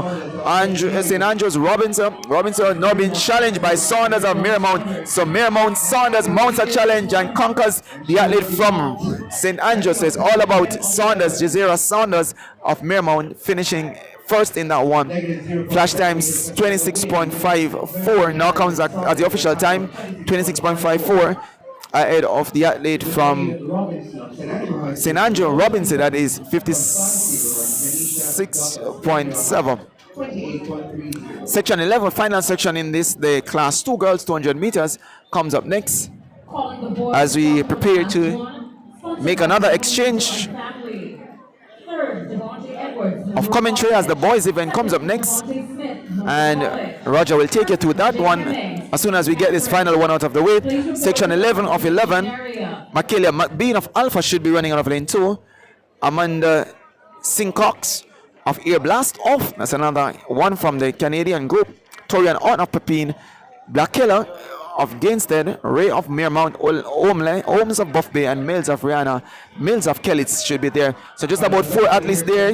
Sincox is there, so too the athlete McBean of Alpha. So McBean of Alpha is doing a lot of the running here, so too Ray of Mermount. So McBean of Alpha, that looks to be the best position athlete. McBean of Alpha on the inside is doing well. Left back is the athlete Holmes and Buff Bay coming to the fore now. Soto, Sincox and Ray, but it's all about McBean of Alpha. McBean of Alpha will win that one. 26 is the flash time, 26.5 the official time, and second is the athlete coming from Mermount, 27.19, and in third who looks to be Holmes of Buff Bay should comes up in that one. But there's no doubt about the winner. Michaela McBean of Alpha wins that one. So we now turn over to Roger, who will take us through the boys section, which should be 22 finals coming up in class 2 boys, and section 1 already is on track. Thank you very much, Shane. And Natchez East coming out on top overall in the girls class 2, 200 meters in 24.71 seconds, ahead of Melinda Dorian from Air Blast off Lance, 25.63. And Dewene Lewis Merle Grove, she takes third in 25.72. Natchez East, the winner of the class 2 girls 200 meters. And the boys event is off and running already. And Danvers from St. George's College. But Dwayne Sharp from Calabar, he takes the lead and steps away from the pack, which includes the likes of Anderson and Burke from Dunoon. But it's all about the man from Calabar. Dwayne Sharp, 22.58. Dwayne Sharp of Calabar, 22.58 seconds. Giovanni Golson, St. Mary Technical second at 23.87, and Roldine Danvers from St. George's third, 24.61. Dwayne Sharp, Calabar with the win, 22.58. Sponsored by Alicia Bailey.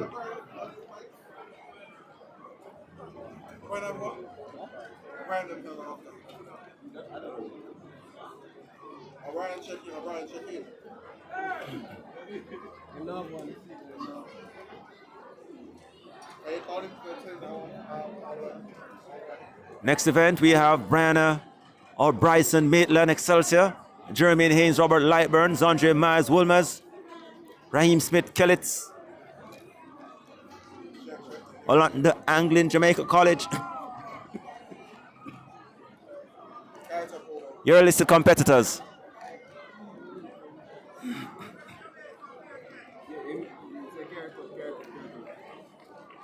Off and running, getting up well. Smith from Kellett. Jamaica College is. Anglin stays with him. Anglin from Jamaica College. Smith from Kellett. That's how they come into the straight. Inside there is Myers from Woolmers. But Kellett, Smith steps to the front. And Raheem Smith from Kellett is showing them daylight as he comes home with the win. And Jamaica College slowed somewhat. Let's see where.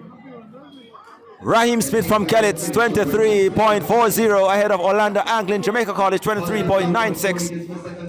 And Jermaine Haynes, Robert Lightburn, 24.15. Jermaine Haynes, Robert Lightburn, 24.15 for third.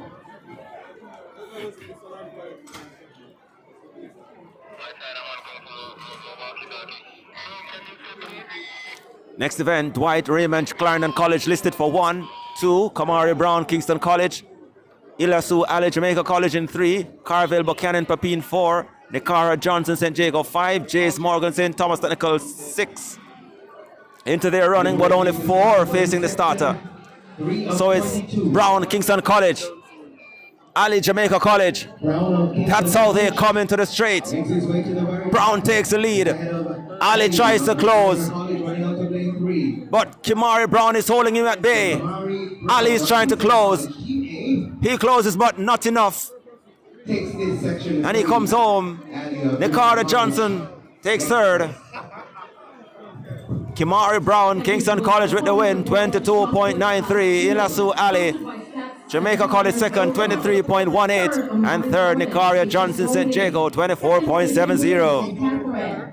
First, Kamari Kennedy Calabar. Please report to the presentation area.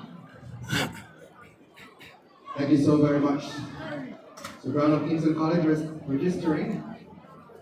Lomoy Ramsey, Rockabessa in 1 for this 4th section of 22, class 2 boys, 200 meters.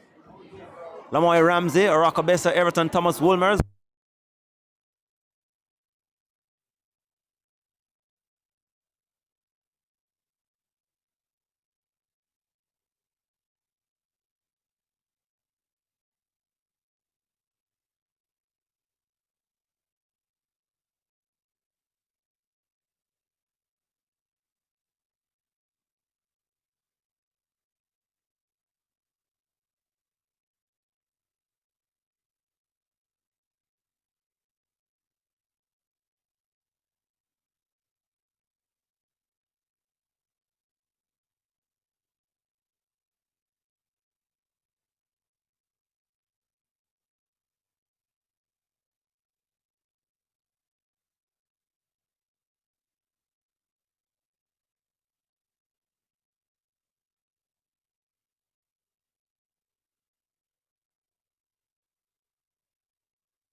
body with it, body with it.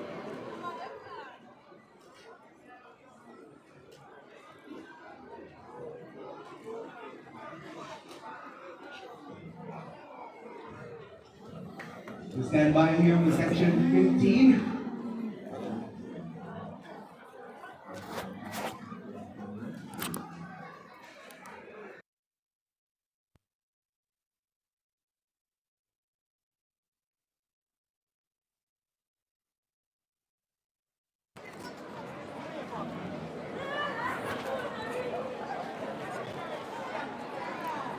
Section 15 coming up, of 22, class 2 boys, 200 meters. Demetrius Scott, Arden, Fabian O'Sullivan, Veer, Kelly Bennett, St. Mary Technical, Orlando Brown, Robert Lightburn, Nashane Miller, St. Jago, Lincoln Bennett, Pembroke Hall, Khalil Henry, Meadowbrook. Into their running. Miller from St. Jago will take them into the straight. Bennett from St. Mary Technical, O'Sullivan, Veer. But the man from St. Jago, Nashane Miller, trying to challenge him. Brown from Kahim Bennett from St. Mary Technical, but it's all about the man from St. Jago crossing the line in front, Nashane Miller. Positive 1.3 meters per second the wind. 23.52 for Nashane Miller, Kahim Bennett, St. Mary Technical second, 23.92. And Demetrius Scott, 24.12.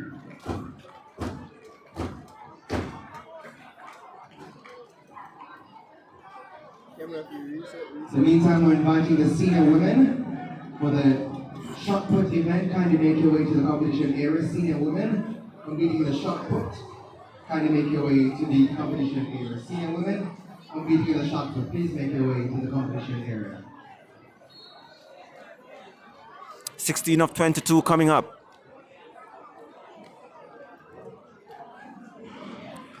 Off and running, level break. Nothing in it as yet. Trying to close is Berry from Kingston College though, and he takes command, covers those on his outside. Outside of him, there is West from Tishfield and Lewis from Arden. But snatching away the lead here is Nicholas Berry from Kingston College, and he leads them into the final straight. Driving on the outside, the man from Arden, but he has to settle for second as Nicholas Berry, Kingston College, takes the win. From Kingston College, taking section 16. Nicholas Berry with the win.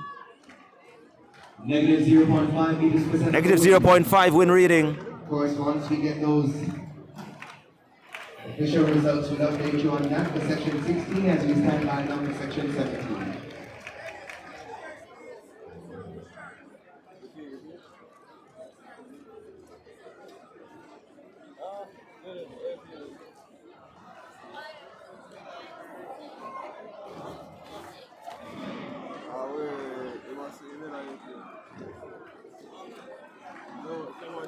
And this is section 17. That's their section 17. 22. Port Antonio High. Sinclair. The man from Port Antonio, Barack Sinclair. Murray from Waterford challenges him. They are going down to the wire. And Barack Sinclair looks to have held off Jamar Murray from Waterford. Yes, indeed. Javier Murray Waterford second. And Aaron Williams Arden third. Barack Sinclair or Port Antonio. Pierce takes this 1 minute 04.51. Murray of Waterford 1 minute 04.55. And Williams of Arden 1 minute 05.07. That was 17 of 22. We continue to thank our amazing sponsors for the 9th stage of the SW Isaacs Invitational. Stats Track Management Team, Stats Track Team Management, Hugh Lacuti, in memory of Pauline Smith, Peaches, Archie, Leo, Leroy, Michael A. Off and running, 4 of them facing the starter. Grant from St. Mary College. Thank you so much. Covers on the outside of him, Tasha Schooling. DeAndre Anderson. So Grant from St. Mary. Tayshawn Campbell from Jamaica College currently in second. Those are the top two. Rashid Grant, St. Mary College, still driving away, and he comes through with the win. Head of take one, Grant from Jamaica College. Wind negative 0.1 meters per second. That's the wind negative 0.1 meters per second. Over to you, gentlemen.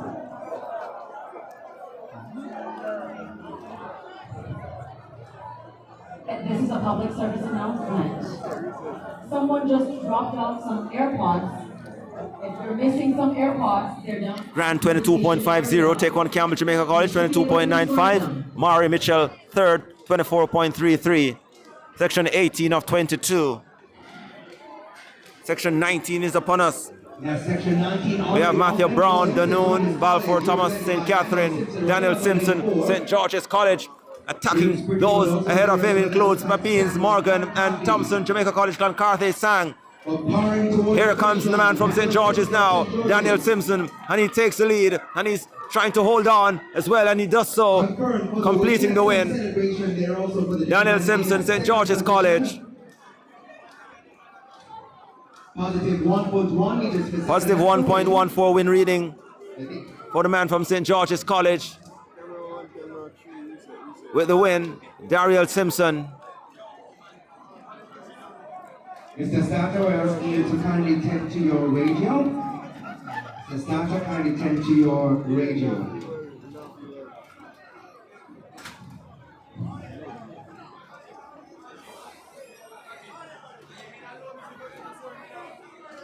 Mr. Starter, hold this race, please. Mr. Starter, please hold the race. Mr. Starter. Mr. Starter, kindly tend to your radio. All student volunteers from STATS, please meet with the vice principal in the VIP room now. All student volunteers from STATS, please meet with the vice principal in the VIP room now. All student volunteers from STATS, meet with the vice principal in the VIP room now. All student volunteers from STATS, please meet with the vice principal in the VIP room now.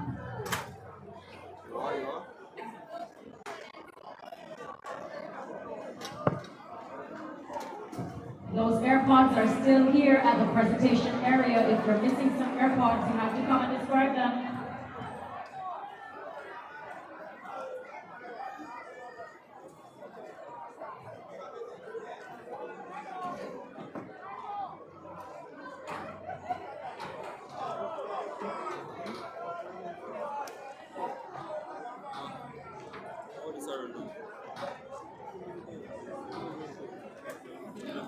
So not missing any action here. But they may resume momentarily. 20 of 22 coming up. We have Stephen Anderson Tivoli listed in lane 3. Marley Robinson Woolmers in 4. Johnny Rose St. Mary's College in 5. Jamal Walker Cloncarthy in 7. And Keishon York Castle in lane number 8.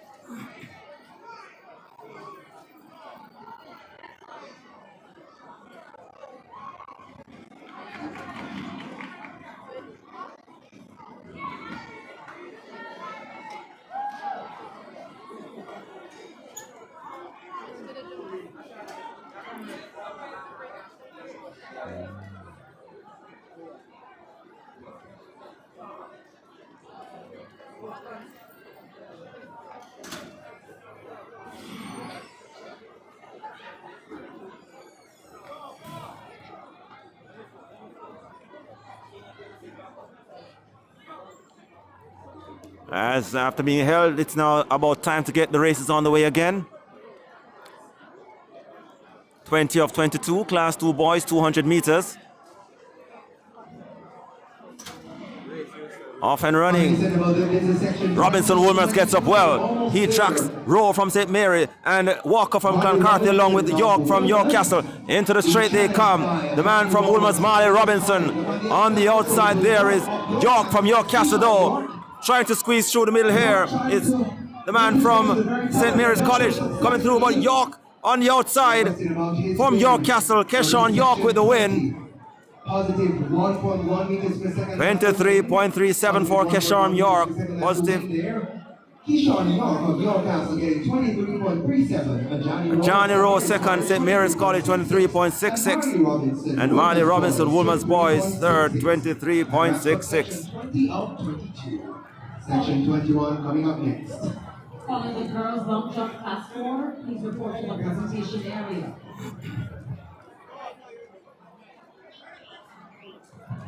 Sadiq Watt, Immaculate. Sononika Graham, Merle Grove. Christina Card, Excelsior. Please report to the presentation area.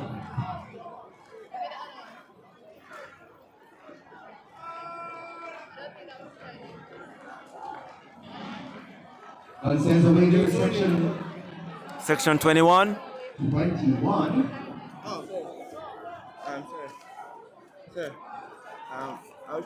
And this is Romari Robinson, Meadowbrook, Parkinson, Buff Bay, coming through with the man from Woolmer's. That's White of Port Antonio. Or rather Port Antonio, Teresa White, he comes through to take the win. Ahead of Little of Yeah, for Woolman's Boys. So Tyrese White, 23.05. 05 seconds. From Port Antonio, second, Yehuda Little, 23.55. And Ricardo Wilson, Buff Bay, 23.99 for Anthony Rochester, Mount St. Joseph. Ricardo Wilson, Buff Bay, 25.38. Tyrese White, Port Antonio, 23.05. That was it. We're going to the ladies, first three.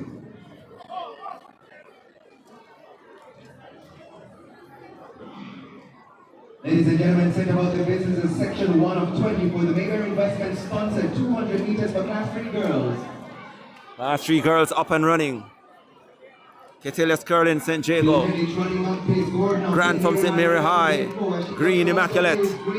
But it's all about Seisha Gordon from St. Mary High. She steps away from Williston, from Marymount, and Immaculate, Jaren Green. But Seisha Gordon takes the win. St. Mary High, running out of lane 4, taking section 1.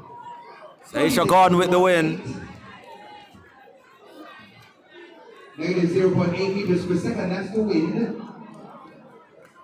Seisha Gordon of St. Mary High, 26.18. Ariel Francis Tapine, 26.79. And Shanique Williston of Marymount High, 26.89. As we stand by for section 2 of the Mayberry Investment sponsored 200 meters for class 3 girls. Section 2 coming up. it's probably from earlier. Section 2 of 20. They're running Safarina Williams, Papine, Savannah Allen, Arden, Trisha Ricketts, Stetz, Zara Silveria. Into the straight they come now. And it is Naria Edwards from York Castle, stepping away from Merle Grove Silveria and Trisha Ricketts from Stetz. Naria Edwards still leads, and she's crossing the line now in front. Head of Zara Silveira, 26.20 for Niara Edwards. Zara Silveira second, 26.89, and third Trisha Ricketts in Elizabeth Technical, 28.42. St. Elizabeth Technical, 28.42. Moving positive 0.6 meters per second, positive 0.6 meters per second as we head into section 3. Section 3 coming up, class 3 girls, 200 meters. There is Rose from Port Antonio, Thomas from Tasha Schooling. Only 3 of them, but Rose from Port Antonio. That looks like the preschool on the inside. So coming forward now, looks to be Kelitz, Shelley and Wright. Coming through with the win.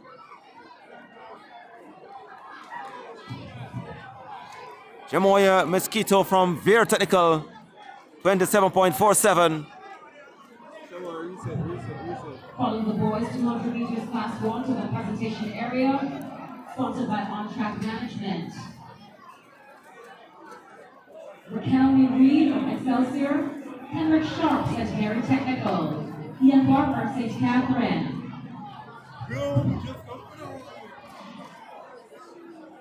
Section 4 coming up. Section 4 that's often going. You bear with us, ladies and gentlemen, especially the days that you're in the line. Now, court's timing. We are updating. As these ladies come into the Allen from St. Jago on the inside. LaShawna Lawrence, St. Catherine, Ashana Phillips, Navia Parkinson, Toya Ross. On the outside there is Pollock from Kingston Technical. And Whiteley from Gainstead comes through to take the win. Sienna Whiteley, 27.59. Ashley Allen, second, St. Jago, 27.91. And Zoe Davis, the Queens, 28.19.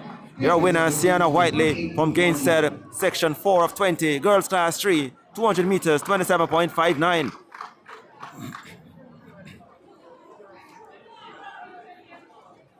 Positive 0.2 meters per second to win. Positive 0.2 win reading for section 4. Section 5 coming up. Leniqua Fraser, Tarrant. Jenkins, Roma Jenkins, the Queens. Latanya Brown, St. Catherine into their running. 4 of them. Coming around. So this one looks like lane 7, Pearson. So there's Brown from St. Catherine. On our side there, Denique Pearson from Holy Childhood. But Latanya Brown from St. Catherine steps away. And she's driving all the time. Stepping on the gas, coming through to take the win. Latanya Brown, St. Catherine.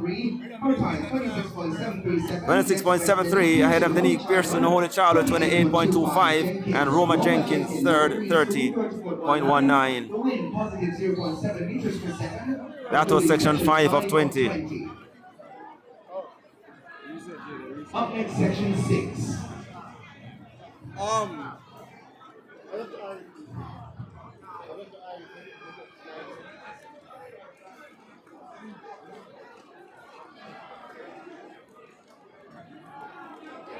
Section 6 of 20, Kanisha Dixon, Papine, Kyra Chung, Port Antonio, Janelle James in Edge Technical, Akelia Brown, Charlemont. They are coming around at the top curve. There's Alicia Might and Tasha Golding into the straight. Niara McLeod, Immaculate steps to the front, and she's all alone. She continues to pour away.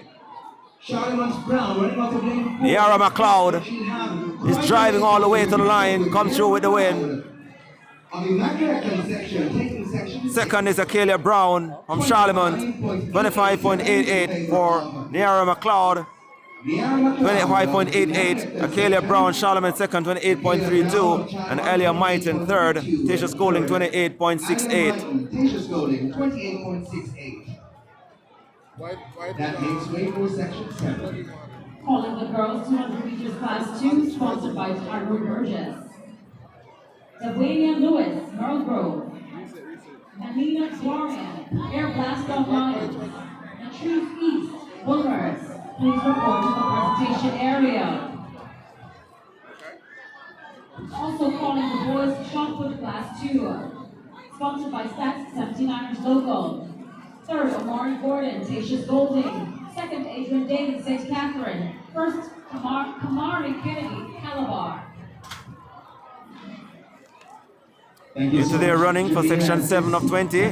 Shantoya Coleman, St. Catherine. Cross Papine, Sienna Wilson from Alpha. She takes them into the straight. So on her outside, it's Titchfield's Anna K. Williams and Owls from St. Jago. But it's all about Sienna Wilson from Alpha. And she comes through to take the win. Alf second. Third, Leandre Williams from Oberlin. Sienna Wilson, 24.80.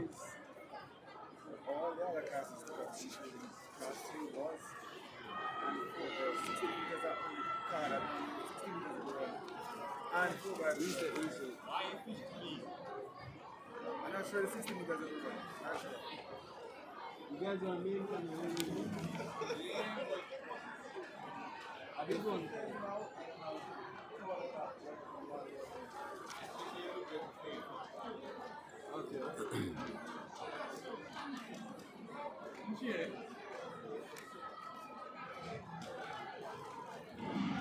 Four of them facing the starter here. Section 8, we have Michaela Young, Merriman. Janela Jones, champion. Kara Heisen, Camperdown. Azera Harris, Alpha. Outside there, Harris from Alpha. She takes him into the straight. Behind her is Heisen from Camperdown, who tries to close, and she does so. Kyra Heisen, who steps by, and she comes through to take the win. Kyra Heisen, Camperdown with the win. 25.53. Azira Harris second, Alpha 26.46. Michaela Young, Merriman third, 28.33, and Janola Jones champion fourth. Positive 3.1 win reading. As we head into section 9, class 3 girls, 200 meters. So there's been a long day, and it's gonna be action here for at least another hour and a half based on what we are seeing. This meet could go well beyond the 8 o'clock mark this evening, unless they cut some races. But at the moment, they have not. And after 9 sections in the girls' class 3, 200 meters, Sienna Wilson of Alpha leads the pack with 24.80. Ahead of Jamila Alves, St. Jago, 25.50. And Kaya Heisen Camperdown third, 25.53. Those are the persons on top of the podium right now in terms of the leaderboard positioning in the class 3 girls 200 meters. Sienna Wilson of Alpha on top, 24.80 seconds. In memory of Pauline Smith, Peaches. In memory of Stanford Moore. In memory of Carlton C.C. Campbell. Stacy Braun Associate. Horace Anderson. Mayberry Investments Limited. Stats International Partners and Associates. KG Shipping. Stats Atlanta Chapter. Grace Kennedy Remittance. Stats Canada Chapter. New Variety Pharmacy. Spanish Court Hotel. On Track Management. Jamaica Flour Mills. Total Care Pharmacy. Lewins Hardware. Yvonne White Brown. The class of 71 in memory of Christopher Scott. Stats class of 79 overseas. Stats class 79 Jamaica. So we're standing by Glasgow iCool. Wayne Thomas. for the remainder of the girls' class 3 200 meters. And Shane Hudson will take it up again as we continue live and continuous coverage here at the SW Isaac Henry Track and Field Invitational. StrideVisionTV. Stats NE chapter. Doreen and friends. And we hand back to Shane Hudson. We'll be back in a while. So we're over to section 11. There's an apparent pause on that start. So the starters are yet to call the athletes to their marks. So let's see how long this will take, because time is already against us. And as Roger said, we'll be here probably for the next hour and a half based on what's left on the cards. You asked me what's left on the cards. There is a scheduled 60 meters for men and women. There is the 200 meters for the remaining classes. Well, at least class 3 boys. We're not seeing anything for class 4 girls. So class 3 boys with about 17 sections to run. There is the open event for men and women. And the 60 meters, as I have said, is also on schedule. And to close it out is the 4x4 for the high school girls and boys. So we still have some events left to come. But for now, there is an apparent pause. And this looks to be section 11 of 20 in the class 3 girls. So let's tell you who's in this one. Should be Ashara Kerr of Wolmer's, Latanya Shirley of Osamati, Oshana Levy of Merrimont, Leniqua Fraser of Motorcade, Shelly Stewart of Excelsior, Shelly and Lewis of St. Catherine, Aral Baxter,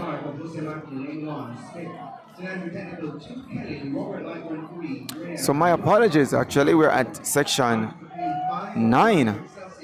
So it's 9, section 20. So let's go back up to section 9. It is trying to rush the process here, but not just yet. Section 9, Shamika Clark of Austin Martin, Tana Smith of St. Andrew, Ryan Kelly of Roberts Lightbourne, Ayoka Graham of Dunoon, Nicola Art of Pepin, Shalicia Wright of Excelsior, Rana Young of Titchfield, and Lisa Campbell of Early Childhood. That event is been on the track for some time now. There's an apparent pause on that event, so let's hope the organizers and the starters get that off, because there is another 11 events sections in this one to come, with 17 sections in the class 3 boys, before we turn our attentions to the senior ladies and gentlemen, and that could include the 60 meters. Let's see if that's actually on the card. So the starter calls them to the marks now: Clark, Smith, Kelly, Graham, Hart, Wright, Young, and Campbell. So the gun sends them off. This will be an even break. Look, the athlete from Excelsior, Wright is actually up and doing much of the running. So too is the athlete from Dunoon. It looks to be, and also St. Jacob's athlete there to be looks at athlete from St. Jago, but not on our listing, but all right. Shalicia Wright of Excelsior that is winning, with an athlete from St. Jago that's not listed, that's there, but it's all about Shalicia Wright of Excelsior that wins that one in a flash time 26, where the official time. And second looks to be the athlete from St. Jago. Her name is not in this event, so there might be some changes. An additional 26.63, 27.18 for Tana Smith of St. Andrew, but that's actually a St. Jago student there that would have crossed the line for second. So section 10 comes up next. Mackenzie Roy of Air Blast off runs out of lane 1. Martina Parks of St. Jago should be in 2. Trishana McInnes of McGrath in 3, Trina Lynch of Tivoli in 4, Kathleen Henry of Moyer Mountain 5, Kimoya Paul of Pembroke in 6, Samoya Donalds of St. Andrew, and Gabriel Gordon. And the gun sends them off. It looks to be a young lady from St. Jago, Martina Parks. Martina Parks is it from St. Jago that steps to the front and takes all of this event and already springs off a curve in front with an handsome lead. That's Martina Parks. Parks leads them by a city block. Now trying to change her is Henry of Merrimount, but it's all about Martina Parks of St. Mary, and coming through now is the athlete from Merrimount, Henry, but it's all about Martina Parks. 25.39 seconds for Martina Parks of St. Jago, and Henry of Merrimount comes to 27.23 ahead of the young lady Samoya Donalds of St. Andrew, finishing in third. So 11 of 20 comes up next, and again we're not seeing the athletes yet entering the blocks like they were doing in the rapidity that we had before. So I suggest that there might be some chopping and changing and additional of events where there might be empty lanes, just to ease in the process of not having to run events with just 2 or 3 athletes on lap. So section 11 should come up in a moment. Ashara Curry of Woolmans should be in lane 1. Latania Shirley of Osemati should be in 2. Oshana Levy of Merrimount should be in 3. Lenica Fraser of Motorcade should be in 4. Shani Stewart of Excelsior in 5. Shillian Lewis of St. Catherine in 6. Ariel Baxter of St. Andrew in 7. And Michael James of the Queens should be in lane 8. Let's see who will start here. They are not yet at the starting blocks, still standing behind their blocks, so we are having some delays as to the start of these last few events in the class 2 girls.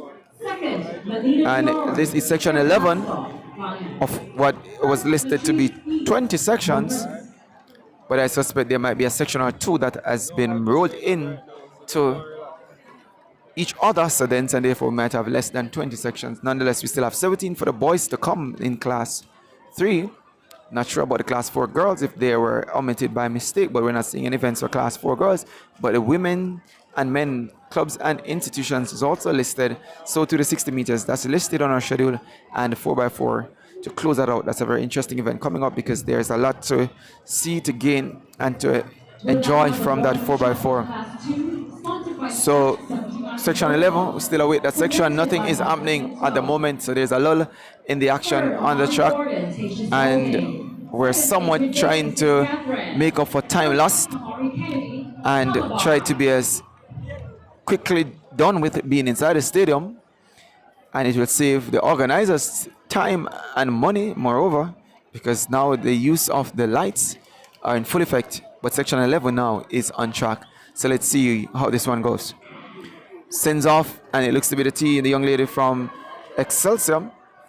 That looks to be Stuart, Soto, Shelley, and Lois from St. Catherine. But let's see who takes the ascendancy. It looks to be Baxter, Ariel Baxter of St. Andrew. Baxter of St. Andrew, and on the inside, that's Shirley of Osemati. So, Shirley of Osemati looks to be running on the inside. Well, that is lane 1, and lane 1 should have been Ashara Curry, but I'm suspect there is a mixed on that event because Woolman's girl should have been in that one. So we're seeing Ashara Curry, but that's surely not Curry because that's a blue and white uniform there, so that is not Curry, despite the results board showing Curry as the winner. So I can tell you for sure the events have been rolled into and mixed up because the athletes as we have them are star athletes are not what we're seeing on the track. Section 12 nonetheless comes up next. Let me tell you who we have. Kevin Bourne of Port Antonio should be in lane 1. Adia Grant of St. Hughes in 2. Ciara Williams of Wilmers in 3. Shamara Jap of West Bay in 4. Tiffany Campbell of St. Catherine runs out of 5. Renika Henry of Roberts Lightburn in 6. Ashanti Dunn of St. Jago in 7. And Chrisani Rose of McGrath should be in lane 8. Let's see who faces the starter here. Gun sends them off. Look to Bourne. Kevona Bourne of Port Antonio gets away quickly and running stoutly. It's also Williams of Wilmers. Williams of Wilmers and Bourne of Port Antonio. This is all about Kevona Bourne of Port Antonio versus Williams of Wilmers. Was all about Kevona Bourne of Port Antonio on the inside from lane 1. That's motoring away from Williams of Wilmers and St. Jago's done. It's all going to be Bourne. Kevona Bourne of Port Antonio wins that one. Flash time 25 seconds. Well, let's see the official time, 24.98 for Kevona Bourne, ahead of Sierra Williams, 25.43, and Ashanti Dunn, 27.59. Rounding out the top 3 there in section 12 of the class 2 girls 200 meters. Section 13 comes up next. That should feature Adriana Thomas of Argent. Tani Sue Miller of Pembroke Hall should be in 2. Kyla Francis of Gainsted in 3. Priscilla Johnson of the Queens in 4. Chanel Walker of McGrath in 5. Janice Francis of St. Andrew in 6. Shamoy Thompson of Titchfield in 7. And in 8 should be Ashika Azan of Clarendon College already on their marks. Let's watch for this one. Gun sends them off, and it should be an even break. Look at the athlete from St. Andrew. That's Janice Francis. So to Priscilla of the Queens. So it's an even match so far. Queens Priscilla Johnson is there, and she looks to take the ascendancy on this one. So to the athlete from Clarendon College, Azan of Clarendon College. Now Azan of Clarendon College steps to the front, challenged by Johnson, Priscilla Johnson of Queens, but all about Azan of Clarendon College is going to win this one from lane 8. Johnson from the Queens School on the inside finishes in second. 25 seconds as a flash time. The official times come back at 25.54 for Ashika Hassan of Clarendon College, ahead of Priscilla Johnson 25.65 and Janice Francis 26.42, finishing in third. So that's section 13 of 20. We move right over to section 14. Section 14 should feature Jadine Ingram of the Queens, Torian Marshall of Pepin, Tiana Jones of St. Andrew, Shade Scott of Penwood, Kishana Bolton of St. Catherine, Natalia McCarthy of McGraw, Tarunish Johnson of St. Mary High, and Trisha Han Grant of St. Jago. So let's see who's there. Looks to be a full field based on what I'm seeing. So all athletes seem to have reported for this one. Ingram, Marshall, Jones, Scott, Bolton, McCarthy, Johnson, and Grant. Grant from lane 8. Trisha and Grant should provide some good running. So to Bolton of St. Catherine. So they are quickly setting themselves in the blocks as the starters trying now to pick up back the pace on the events that are happening now with section 14 of 20. Still 6 more sections to go after this one, and then we'll have 17 sections of the class 3 boys. As I said before, there's scheduled 60 meters for men and women. Not sure if that will happen, but the seniors, clubs and institutions, those that be and are present, will contest 200 meters, and then we close our things with the 4x4 for girls and boys at this, the 9th staging of the SW Isaac Invitational for 2025. Section 14 on track. Grant, St. Jago, Johnson, St. Mary, McCarthy, McGrath, Bolton, St. Catherine, Scott, Penwood, Jones, St. Andrew, Poppins, Marshall, and Ingram. The gun sends them off. Let's look to Grant Chushan Grant of St. Jago on the outside lane 8, being challenged by Johnson of St. Mary, but it's all about Chushan Grant of St. Jago, who will lead them into the home stretch. Is all about Chushan Grant, now being challenged by the athlete on the inside.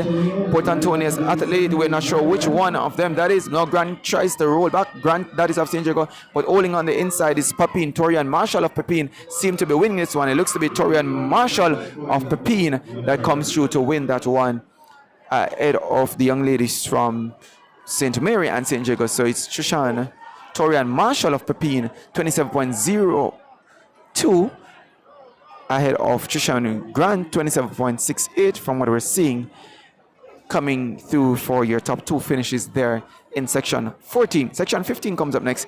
Latania Briscoe of St. Andrew should be in lane 1. Shakala Barrett Baker of St. Merle Grove should be in 2. Cara Harris rather, of the Queen should be in 3. Elaine Sinclair of Porus in 4. Feliciana Ponal of St. Andrew in 5.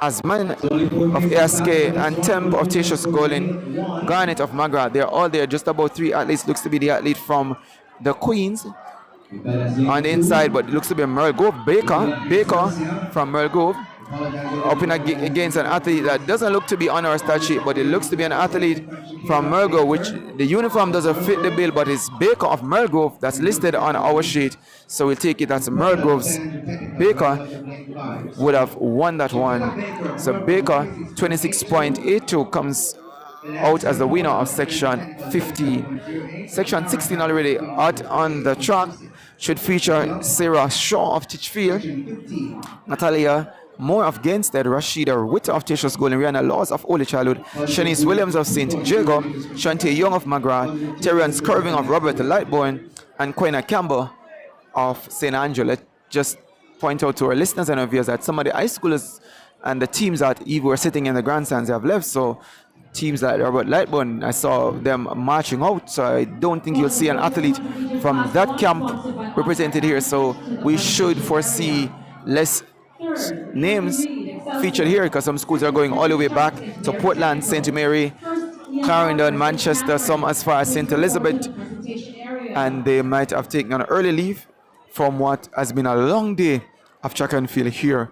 But this is the 16th section of 20 in the class 2 girls 400 meters. So let's look to see who is in this one and who will challenge for the overall title. This is a time final event, so therefore it's based on a time run. So off and running, it looks to be the athlete from St. Jago.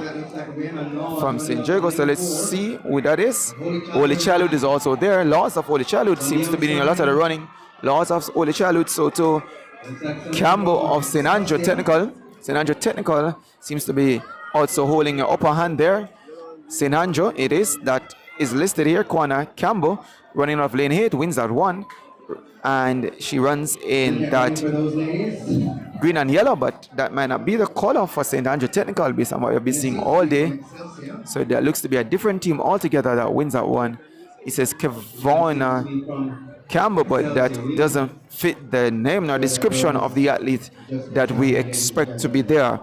Section 20, so I guess there's some rolling in, as we have been saying repeatedly, of these events. Of course, to make up on time, we're at number 17, section 17 rather, of 20. Gabriel O'Connor of Tatius Golden should be in 1, not there. Jadisha Maraj of St. Andrew, Jada Grant of St. Mary Technical, Messan Williams of Kingston Technical, Small of St. Hughes, Nemad of Mergrove, Roden of Merrimont, and Edwards of Pepin should be there. Seeing just about 4 athletes featured for this section, section 17 of 20. Then and therefore, we know that some schools have not reported for these events because some of the athletes have been warmed for a while and been sitting on that cycle track, and that's not a good look to see athletes sitting for an hour or close to an hour, 30 minutes, waiting just to run after being warmed and called to the call room. So this is something we have to work on going forward so as to ensure we preserve the bodies of the athletes and also ensure that we're efficient in terms of the productions that we give as a country that is renowned for its prowess on the track in terms of quality performance. We just got to get it a little bit more tidy and efficient when it regards to the timing and execution of events such as this. But nonetheless, we press on. Section 17 of 20 for the Class 2 girls is on track. Just about 4 athletes seems to have reported for this one, and off they go. 4 athletes on paper looks to be Roden from Merrimount, Poppins, Edwards. So too the athlete from St. Mary Technical, Jada Grant, which seems to take up most of the running. Jada Grant of St. Mary Technical. So too Merle Grove. Merle Grove seems to be the other athlete on the inside challenging Grant of St. Mary Technical. So it looks to be Merle Grove, therefore Tashiela Nemod of Merle Grove that's doing much of the running, and she will win this one ahead of Jada Grant of St. Mary Technical. So that's the young lady from Merle Grove, Tashiela Nemod, winning section 17. And the time should come up shortly, 26.42 for Tashiela Nemod ahead of Grant 27.88 and Edwards 29.89 for section 17. Section 18 of 20 comes up now. Thorpe of Gainstead should have been in 1, Ingram of Queens in 2, Richards of Clarendon College in 3, Thomas of Glenmore in 4, Dawkins of Meadowbrook in 5, Steer of Excelsior in 6, Samuel of St. Jago in 7, and Garwood of Tivoli. So this looks to be a very full field, and already the athlete from St. Jago's, Chelsea Samuels, is doing a lot of the running and takes the lead coming off the curb, but now being challenged by Steer of Excelsior. So it's all about Samuel of St. Jago. Steer of Excelsior is trying to steer away to the front, but all about Chelsea Samuel of St. Jago now puts in another gear, and she will do so successfully. Steer of the challenge from Steer of Excelsior. So it's all about Samuels of St. Jago winning that one in a flash time of 26. Let's wait for the official time. It's 26.60 for Chelsea Samuels ahead of Steer, 27.40, 28.27. For Richards of Clarendon comes back in 3rd. So St. Jago winning section 18 courtesy of Chelsea Samuels. Section 19 next, we should feature Keisha Lewis of Meadowbrook, Mika Lee James of York Castle, Alana Smith of St. Hughes, Raquana Wallace of Dunoon, Kyla Chang of Port Antonio, Robert Lightburn, Ashantwe Crawford. As we said, I think that team has left us for the day. Joanna Pennant of St. Andrew and Ikea Ghana of Tatius Golding, and they also seem to have left us for the day. So just about 5 athletes there. Looks to be Lois of Meadowbrook, York Castle's James is there. So to St. Hughes Smith. I'm seeing an athlete from Dunoon, which should be Wallace. Chang of Port Antonio seems to be here. So Port Antonio is still here despite having to travel all the way back to Portland tonight. So to Pennant of St. Andrew, those look to be the athletes that is contesting this one. So 6 to face the starter of what should have been originally 8. Absent looks to be Gone of Tatius Golding, and so to Crawford of Robert Lightburn. Starter calls them to their marks. And there's a move from the athlete in lanes 3 that looks to be Alana Smith. So Smith of St. Hughes seem to have made an early move from the block. Let's see what the starters will do. We've seen a lot of athletes, or more athletes rather than we saw for the other meets, being disqualified in this one. And it looks to be that's the fate for the athlete from St. Hughes. That's Alana Smith, seems to have been disqualified. So the field now reduced to 5. The gun sends them off, and let's look to the athlete from Port Antonio. That's Chang. Kyla Chang of St. Antonio is running strong. So too James of York Castle. So James of York Castle is doing things her way, and she's coming off the track blazing. Guns leaving the others behind. It's all about the athlete from York Castle. That's Michael Lee James. Michael Lee James of York Castle, all the way from St. Anne, is running away with this one, leaving behind Chang of Port Antonio. But it's all about Michael Lee James of York Castle winning that one. Flash time 25.54 for Michael Lee James of York Castle from lane 2, winning that one handsomely from Chang of Port Antonio, who comes back in 28.07 or 28.57 rather in section 19. That was the penultimate section. This is the final section of the class 2 girls. Section 20 of 20 should feature Kiara Shand of Robert Lightburn, and we said it before, they seem to have left off, but we're seeing a purple vest, so that seems to be who remains of Robert Lightburn. Perhaps the bulk of the team is probably on the bus or on the outside where the team probably has gathered, But there's now an athlete from Robert Lightburn in 1. Natricia Hamilton of Ports in 2. Shantavia Johns of Yorkcastle in 3. Denique Mann of Meadowbrook in 4. Anelia Grant of St. Jago in 5. Cheyenne Smith of St. Mary in 6. Jalisa Dawkins of St. Catherine in 7. Kelsey Richards of Woolmans in 8. Richards of Woolmans stops out early, so to Anelia Grant of St. Jago. So Anelia Grant of St. Jago is the one that's doing most of the running, and she leads them coming off the curve. It's all about Anelia Grant of St. Jago, running strong, looking strong ahead of Yorkcastle's Johnson. It's all about Anelia Grant. So Grant is powering all the way to the line, moving with everything she has in her. Anelia Grant of St. Jago will win this one ahead of the athlete from St. Wilma's. Wilma's seems to be the athlete on the outside, or should have been, but the winner is Anelia Grant of St. Jago, 26.43 for Anelia Grant, and Richards being credited with second of Wilma's in 26.86. So we will have those sorted out, but based on the flash time, it says Wilma's for second. Doesn't look like a Wilmer end for me, but it is surely an athlete from St. Jago, and the name we have here is Anelia Grant, winning section 20 of 20. Now we move over to the boys class 3 event. There's going to be 17 sections listed here for the class 3 boys 200 meters. Section 1 should feature Nehardo Ferguson of Robert Lightburn, yeah, and I'm seeing another Lightburn guy here, so that means the sprinters from Robert Lightburn are the ones in the stadium. The others probably have taken a early march and getting themselves ready, so that as soon as the sprinters are done, they can leave for their journey all the way back to the west.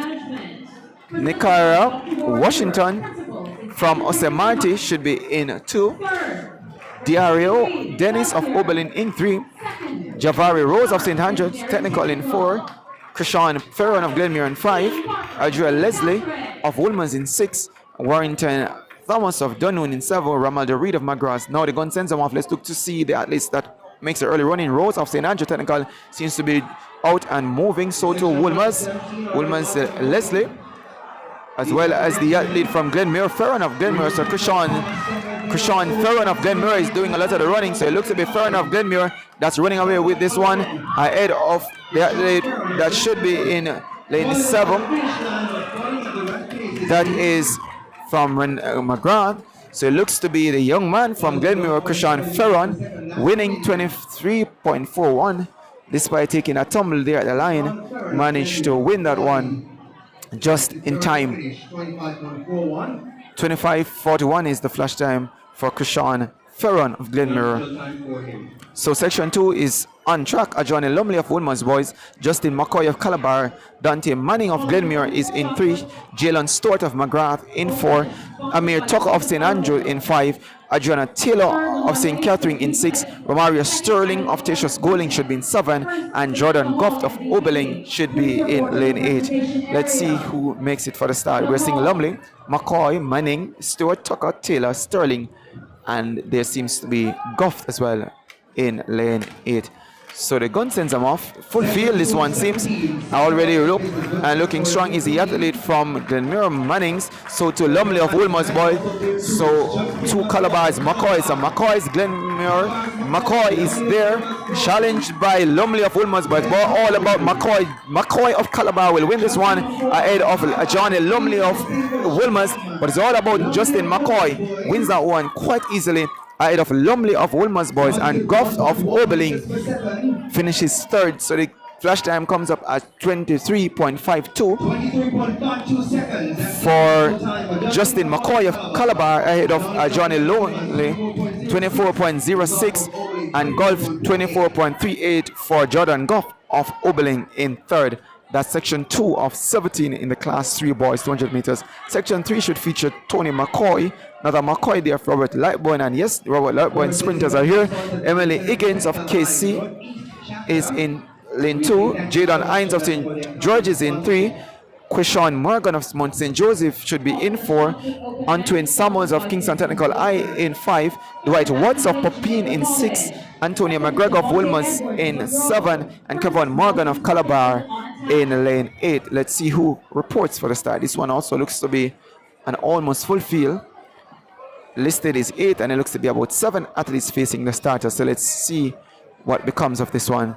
So the gun sends them off, look to lane 8. That's Morgan of Calabar, moves away quickly, so to McGregor of Woolmans. So Woolmans, McGregor is running strong, so to Casey's Higgins. So Higgins of Casey on the inside, challenging McGregor on the outside. Higgins on the inside, Emily Higgins challenging Antonio McGregor. But it's all about Higgins of Kingston College on the inside, looking strong, looking fit, moving fast on the inside. That is Higgins, will win this one ahead of McGregor, Antonio McGregor of Woolmans, and Kevon Morgan of Calabar. 23 is the flash time. 22.94 seems to be the flash time. Official time is 23.40 for McGregor, and credited with third is Kevon Morgan, 24.46 of Calabar for third. So the winner there is Higgins of Kingston College winning that one. So the fastest time that has been reported by Higgins there in this one. Section 4 comes up next. Shavar Pickon of Excelsior, Jashon Godson of Clarendon, Jaim Brown of St. Catherine, Jaden Smith of Woolmans, Dashore Stevens of St. George's, Zaid Purcell of Titchfield, Jeremiah Maitland of Dunoon, and Dejon Walker of McGrath should be the athletes in this one. Let's see who is there at the start. Looks to be Excelsior Pickon, so to Godson of Clarendon, St. Catherine's. Brown is also there. Smith of Woolman seems to be there. Stevens of St. George's also is there. So to Parcel of Titchfield, Maitlands, Dunoon. They make up that field, so they're off and running. Let's look to the young man from Woolmans. That's Jaden Smith. Smith of Woolmans seems to be doing early running, now being challenged by Brown of St. Catherine, but it's all about Woolmans, Jaden Smith, and also from Titchfield is Purcell. So Purcell of Titchfield now puts into a different gear and leads them now into the last 50 meters. All about Purcell of Titchfield will win this one ahead of Woolmans, Smith, and the young man Brown of St. Catherine finishes third. But it's all about Purcell of Titchfield, 24.13 will win this one ahead of Smith, 24.42, and 24.71 for Brown of St. Catherine finishes in third. So a win there for Titchfield courtesy of Purcell. Section 5 of 17 comes up next. Mario Scarlett of Arden, Terry Curry of Oberlin, Daniel Douglas of JC, Amari Walk of St. George's, Amir Anderson of Woolman's Boys, Ronaldo Clark of Arakabessa, Meadowbrooks, Joel Daniels runs out of 7, and Nathaniel Welch of Pembroke Hall should be in lane 8. So those are the athletes for section 5 of 17 that now is being called to their marks. So let's see which athlete will win this one. Scarlett, Curry, Douglas, Walker, Anderson, Clark, Daniels, and Welch. Looks to be a full field as well. So the gun sends them off, and already athlete from Meadowbrook looks to be moving well. So to Anderson, but look at Amari Walker of St. George's. Walker of St. George's is stepping away, running away with this one. It's Amari Walker of St.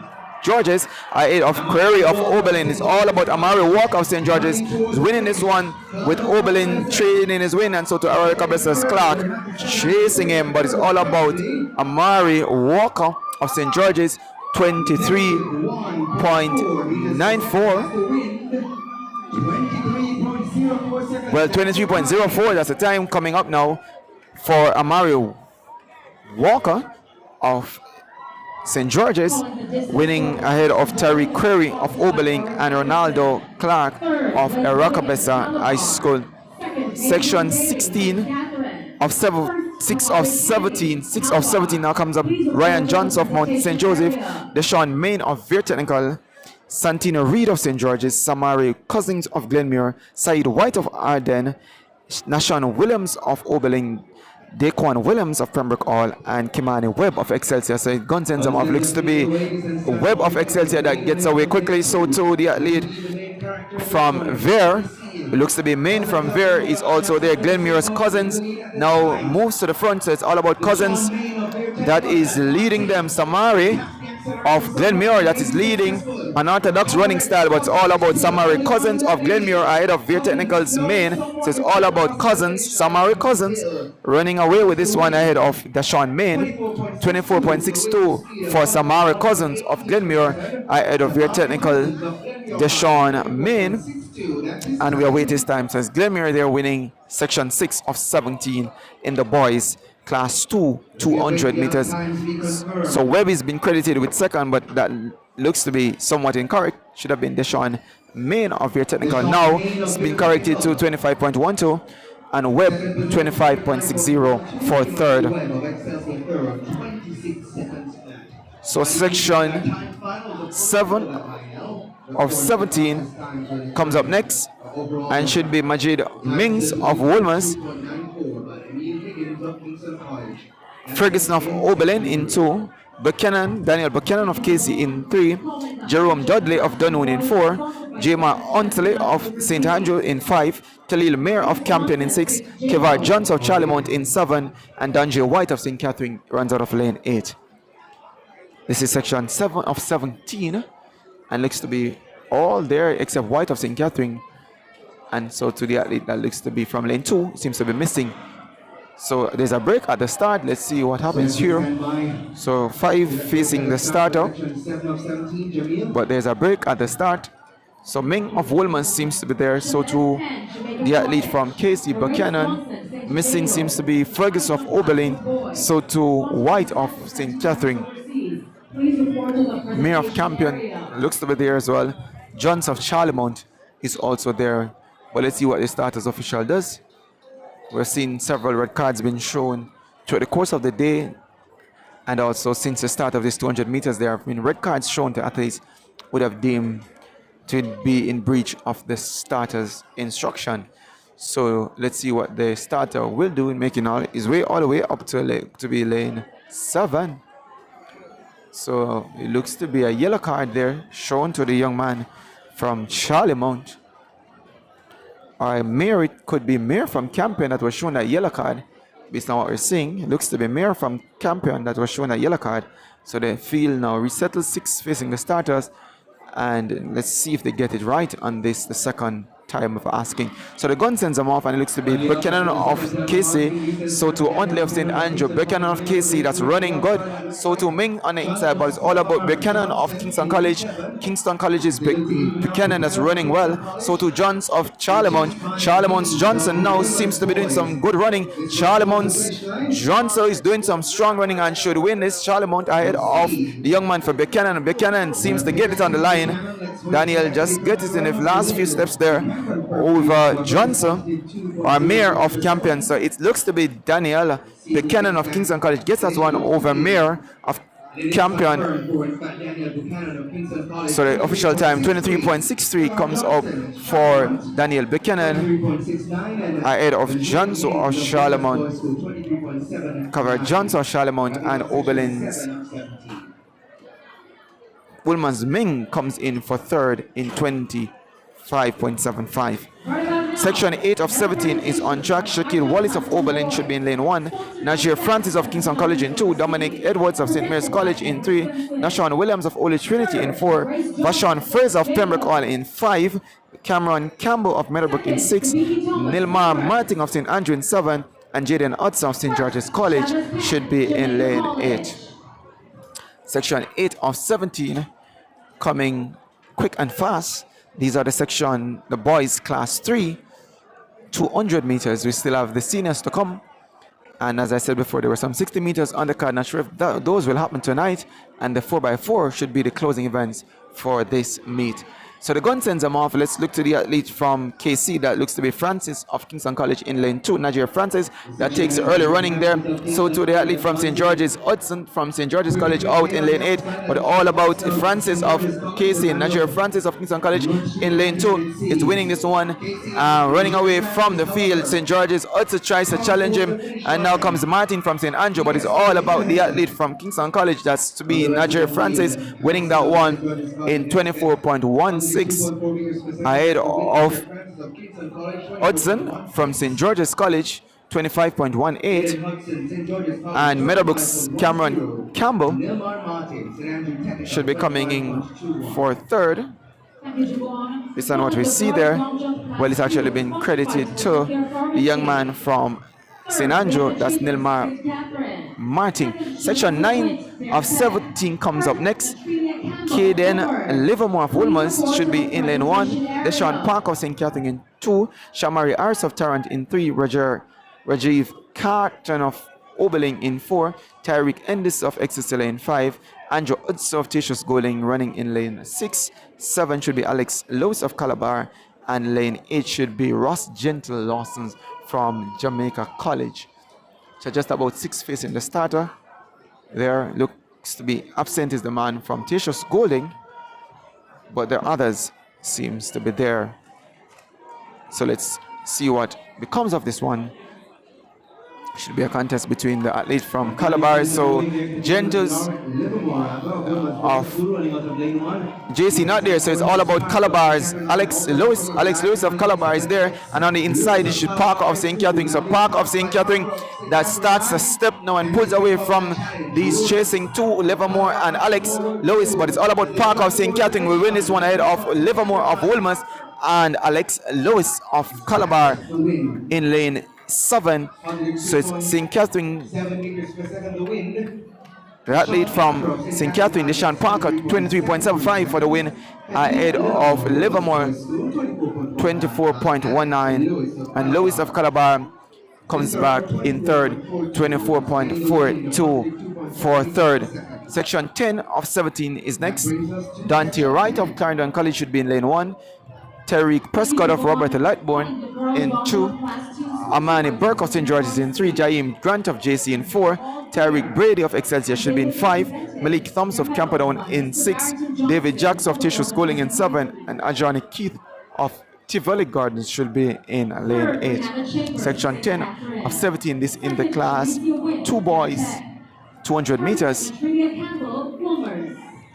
Just about 17 sections to be completed, and we're at number 10, so 7 more should come after this one as we're trying to wrap things up inside the stadium. We'd have been here from about 8 this morning, albeit off to a late start, but nevertheless the show continues. Section 10 of the boys class 3 event is on track. That's 200 meters for class 3 boys. So the gun sends them off, and let's look to the athlete from that looks to be Camperdown. So to JC Grant, Jaim Grant of Jamaica College, and Camperdown Thompson. Malik Thompson of Camperdown is looking strong. So to Burke of St. George's. So Camperdown High is looking strong. So it's all about Camperdown, and Burke now of St. George's College now pulls to the front, wins this one over Malik Thompson of Camperdown. So it's all about Amani Burke of St. George's winning that one. The flash time looks to be 23.05 for St. George's College, and Malik Thompson of Camperdown 23.16 for second, and Brady of Excelsior 24.08. Section 11 comes up next. Should feature Javon Clayton of Calabar, Aiden Facey of Wolmer's, Najee Walsh of Campion, Rogerio Og of Tishus Golding should have been in 4. Derrick McLennan of St. George's in 5. Lavon Fagan of St. Catherine of St. Catherine should be in lane 6. Kijon Seaborn of St. Mary's College in 7. And Michael Angus of Osemati should be in lane 8. So this one should be very interesting, because just about 5 athletes are reported for this one. Calabar looks to be there, so to Campion, so to St. George's, St. Catherine, and looks to be St. Mary's College on the outside. So the gun sends them off. Calabar's Clayton gets away fast as well. So to St. Catherine's Fagan. So Fagan of St. Catherine, along with the athlete from St. Mary's College, Seaborn of St. Mary's College, but nobody's gonna stay with Calabar's Clayton. Javin Calabar of Clayton of Calabar wins this one from lane 1. It's all by himself.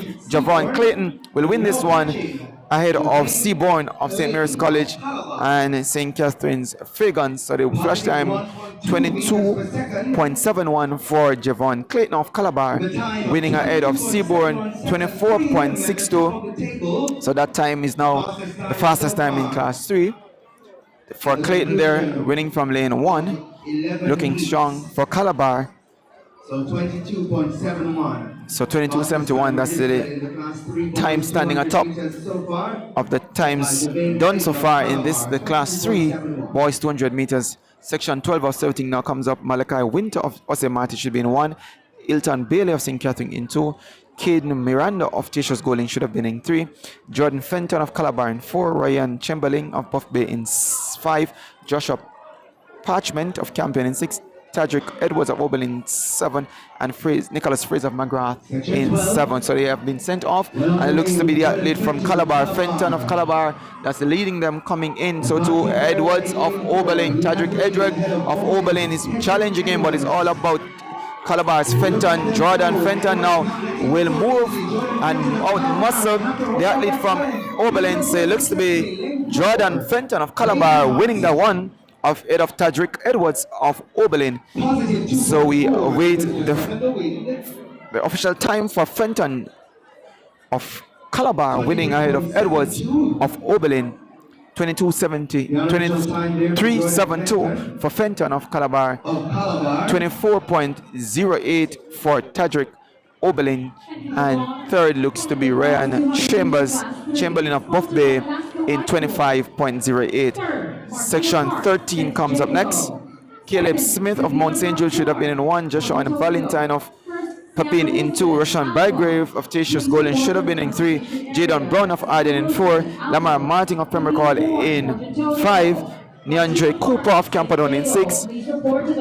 Joshua Ferguson of Calabar should be in 7. And Joshua McWilliams of Wolmer's should be in lane 8. This is section 13 of 17 for the class 3 boys 200 meters. It's on track now. So this one looks to be a very compact, if not a full field, from what I'm seeing. So Mount St. Joseph Smith in 1, Papins Valentine by Graving only missing athlete. So now they're off and running. Looks to be the athlete from Arden, Brown from Arden, that's running. So to the athlete from Wolmer's, McWilliams of Wolmer's, being challenged by Ferguson of Calabar. So McWilliams of Wolmer's challenged by Ferguson. Now he pulls away from the crowd. McWilliams of Joshua running away with this one. Is going to win it. McWilliams of Wolmer's boy winning. There's a fierce battle between Calabar's Josh Ferguson and the other athlete from Pembroke Hall. Looks to be Martin and Calabar up in a tussle for the second spot. But the winner, no doubt, McWilliams of Wolmer's winning in 23.27. Ferguson 25 seconds flat. And the other athlete 25.04. Camperdown's Cooper for third. So McWilliams of Wolmer's winning section 13 of 17. The 14th section comes up shortly. And let me tell you who is there. Antoine Senior of Robert Lightburn should be in 1. Darvin McLean of Guyzell should be in 2. Joven Wright of St. Mary Technical in 3. Romain Rowe of Wolmer's in 4. Kenadum Carmack of Penwood in 5. Jaquan Miller of Meadowbrook in 6. Jelani Gordon of Pembroke Hall should be in 7. And Malik Douglas of Papid should be in lane 8.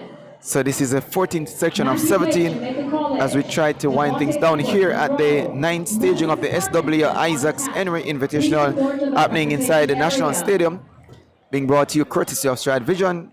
We've been here with you all morning and now we're getting down to the meat of the matter as we see action from the class 3 boys 200 meters on track. Section 14 of 17 now being called to their marks.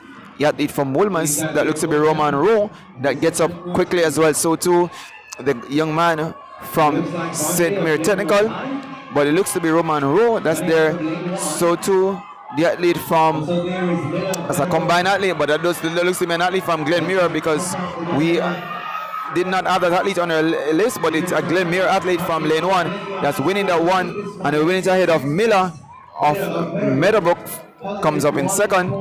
24.18. It looked like Ajani Bartley from Glenmuir, and he should have been in section 15. So now there seems to be a merger of that section. So Ajani Bartley of Glenmuir, 24.18, wins that one. Ahead of Jaquan Miller of Meadowbrook, 25.25 for section 14. So section 15, let's see what that section will look like if there's a section 15. If not, we're going to be moving over to section 16. which is the penultimate section, Report to the call room. and section 17. Please report to the Now call the athletes room. for the 60 meters are being called, so there seems to be Please a report to the computer event room. for the That's Jordan Frater. 60 meters Please report athletes. to the computer room. As we have been saying earlier on, there is 60 meter action to come, so to 200 meters for the seniors. So now they start as having the rest of the athletes that should have been from section 16 and 17, 15, 16 and 17 all huddled together in a bunch, and I'm sure they're sorting out probably some lane rearrangements, if not to just have two sections to close out things. That would make it 16 section instead of 17 that has been listed here on our stat sheet. But section 15 should have featured Dominic Dawkins of Tishos Golden. The young man Ajani Bartley that won section 14 just ran, should have been in that section, so we know that he has done his business. Section 15 should also feature Mike Shea of St. Andrew, Romaine Rose of Penwood, Tyrone Brown of Pepin, Adrian Green of St. Mary's College, Asharni Kisson of Mount St. Joseph, and Tajay Thomas of St. Mary Technical. But again, we wait to see who will show for these events. Let's see what will happen for the next 3 or could be 2 sections of the Class 3 boys. We still have the women's 200 meters open, 3 sections as listed for those that should come up in a few moments. So to the men, 200 meters for clubs and institutional, what they term invitational for men, should also come up. The 60 meters have been called for the start room or the Marshall area.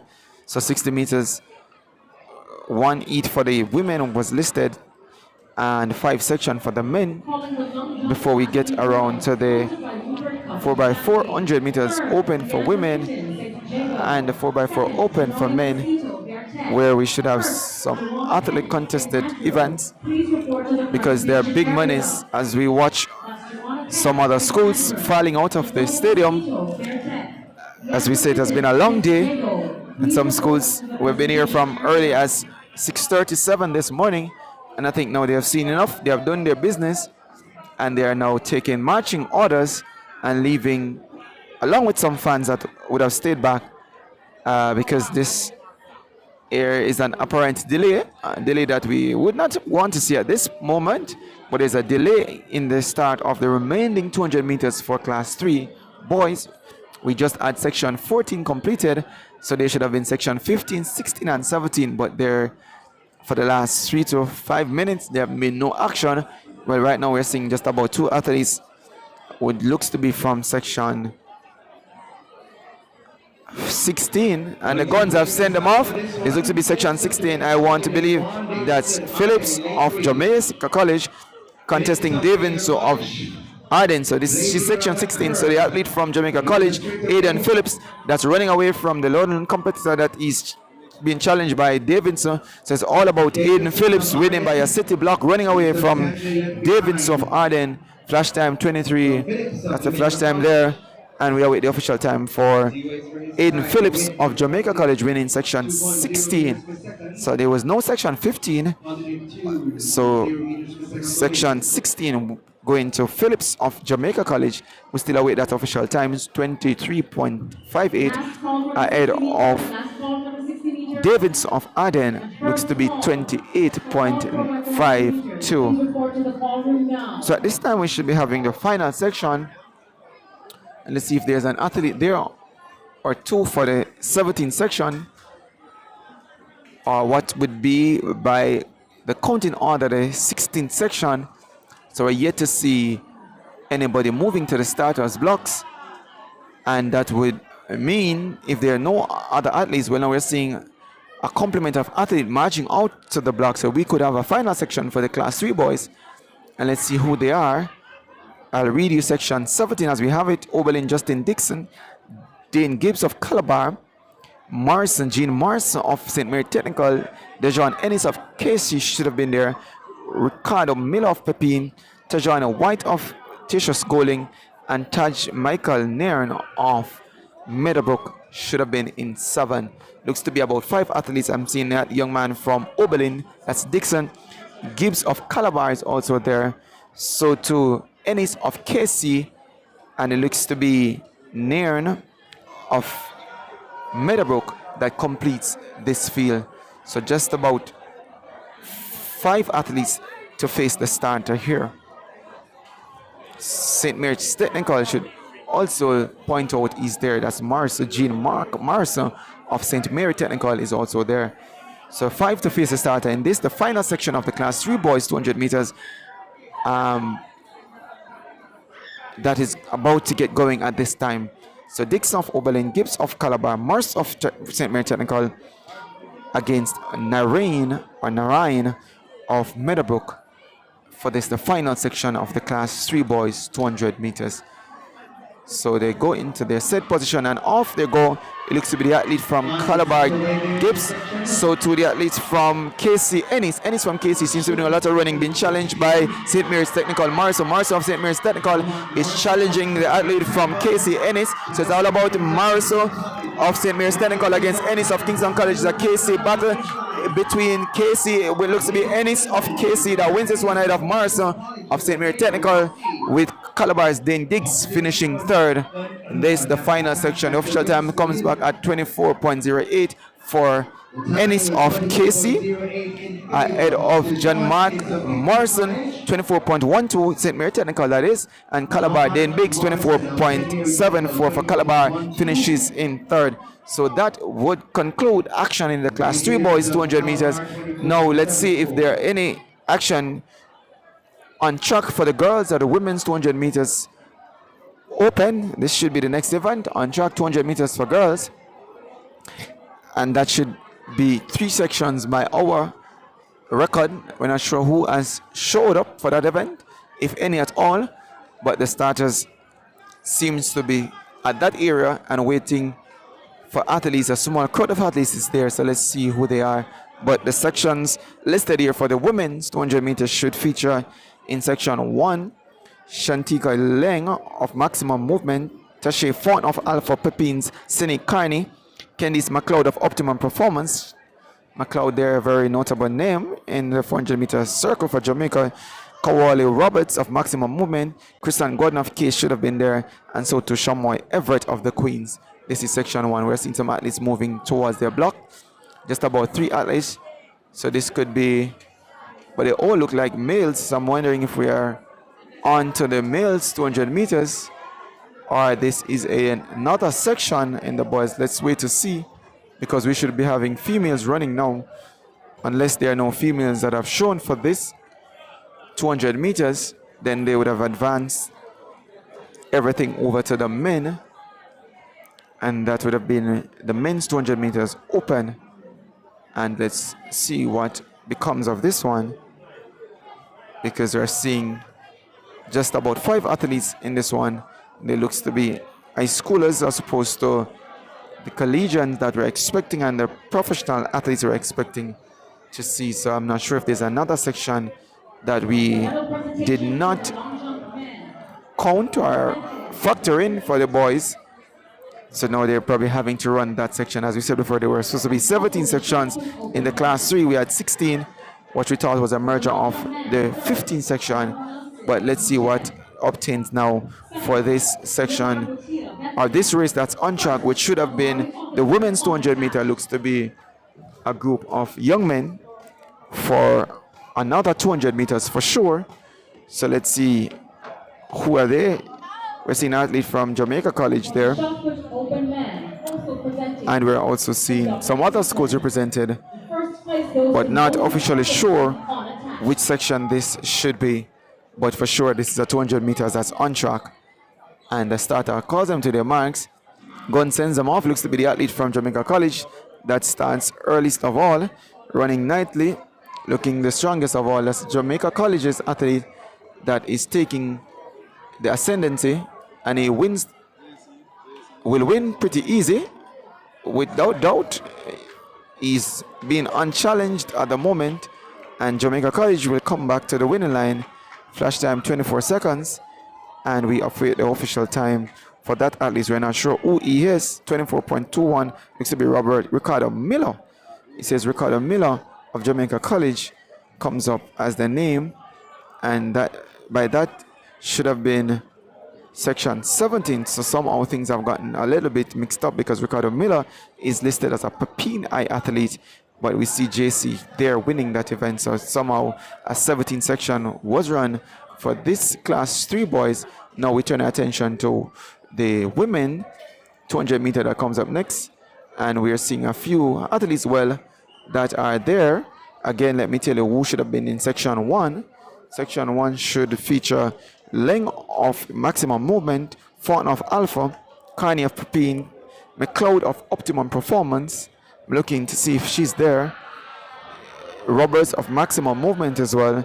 Kristen Gordon of Case and Everett from the Queen School should be in section 1 of this 200 meters. Section 1 for women, and this is an open event. The meet record 23.73 led by Kashika Cameron, done back in 2023. Kashika Cameron, formerly of MVP, now at the elite sprint group. So the gun sends them off, and this looks to be Alpha's Fortner. So it looks to be Alpha's Fortner there in lane 2 that is running away from the athlete Roberts that's moving away. So it's all about length of maximum momentum. That's stepping strong and looks to be an athlete from UTEC rather. So let's look to see who that is. It looks to be Shanika. Looks to be Shanika Anderson of UTEC, even though it says maximum momentum. So there's some mixed up there with the athletes, because there seems to be one section, and that athletes from my recollection looks to be Shanika Anderson of UTEC that won that one. So just one section for the women's 200 meters. Now done and dusted, and let's look to see who comes up next. And the males already are out, and this is the section for the men. We should have 6 sections here. Section 1 should have been Ronaldo Ferguson of Jamaica Teachers, or Daria Clark of St. Andrew, Delana Kennedy of Optimum Performance, Genmere Biggs running unattached.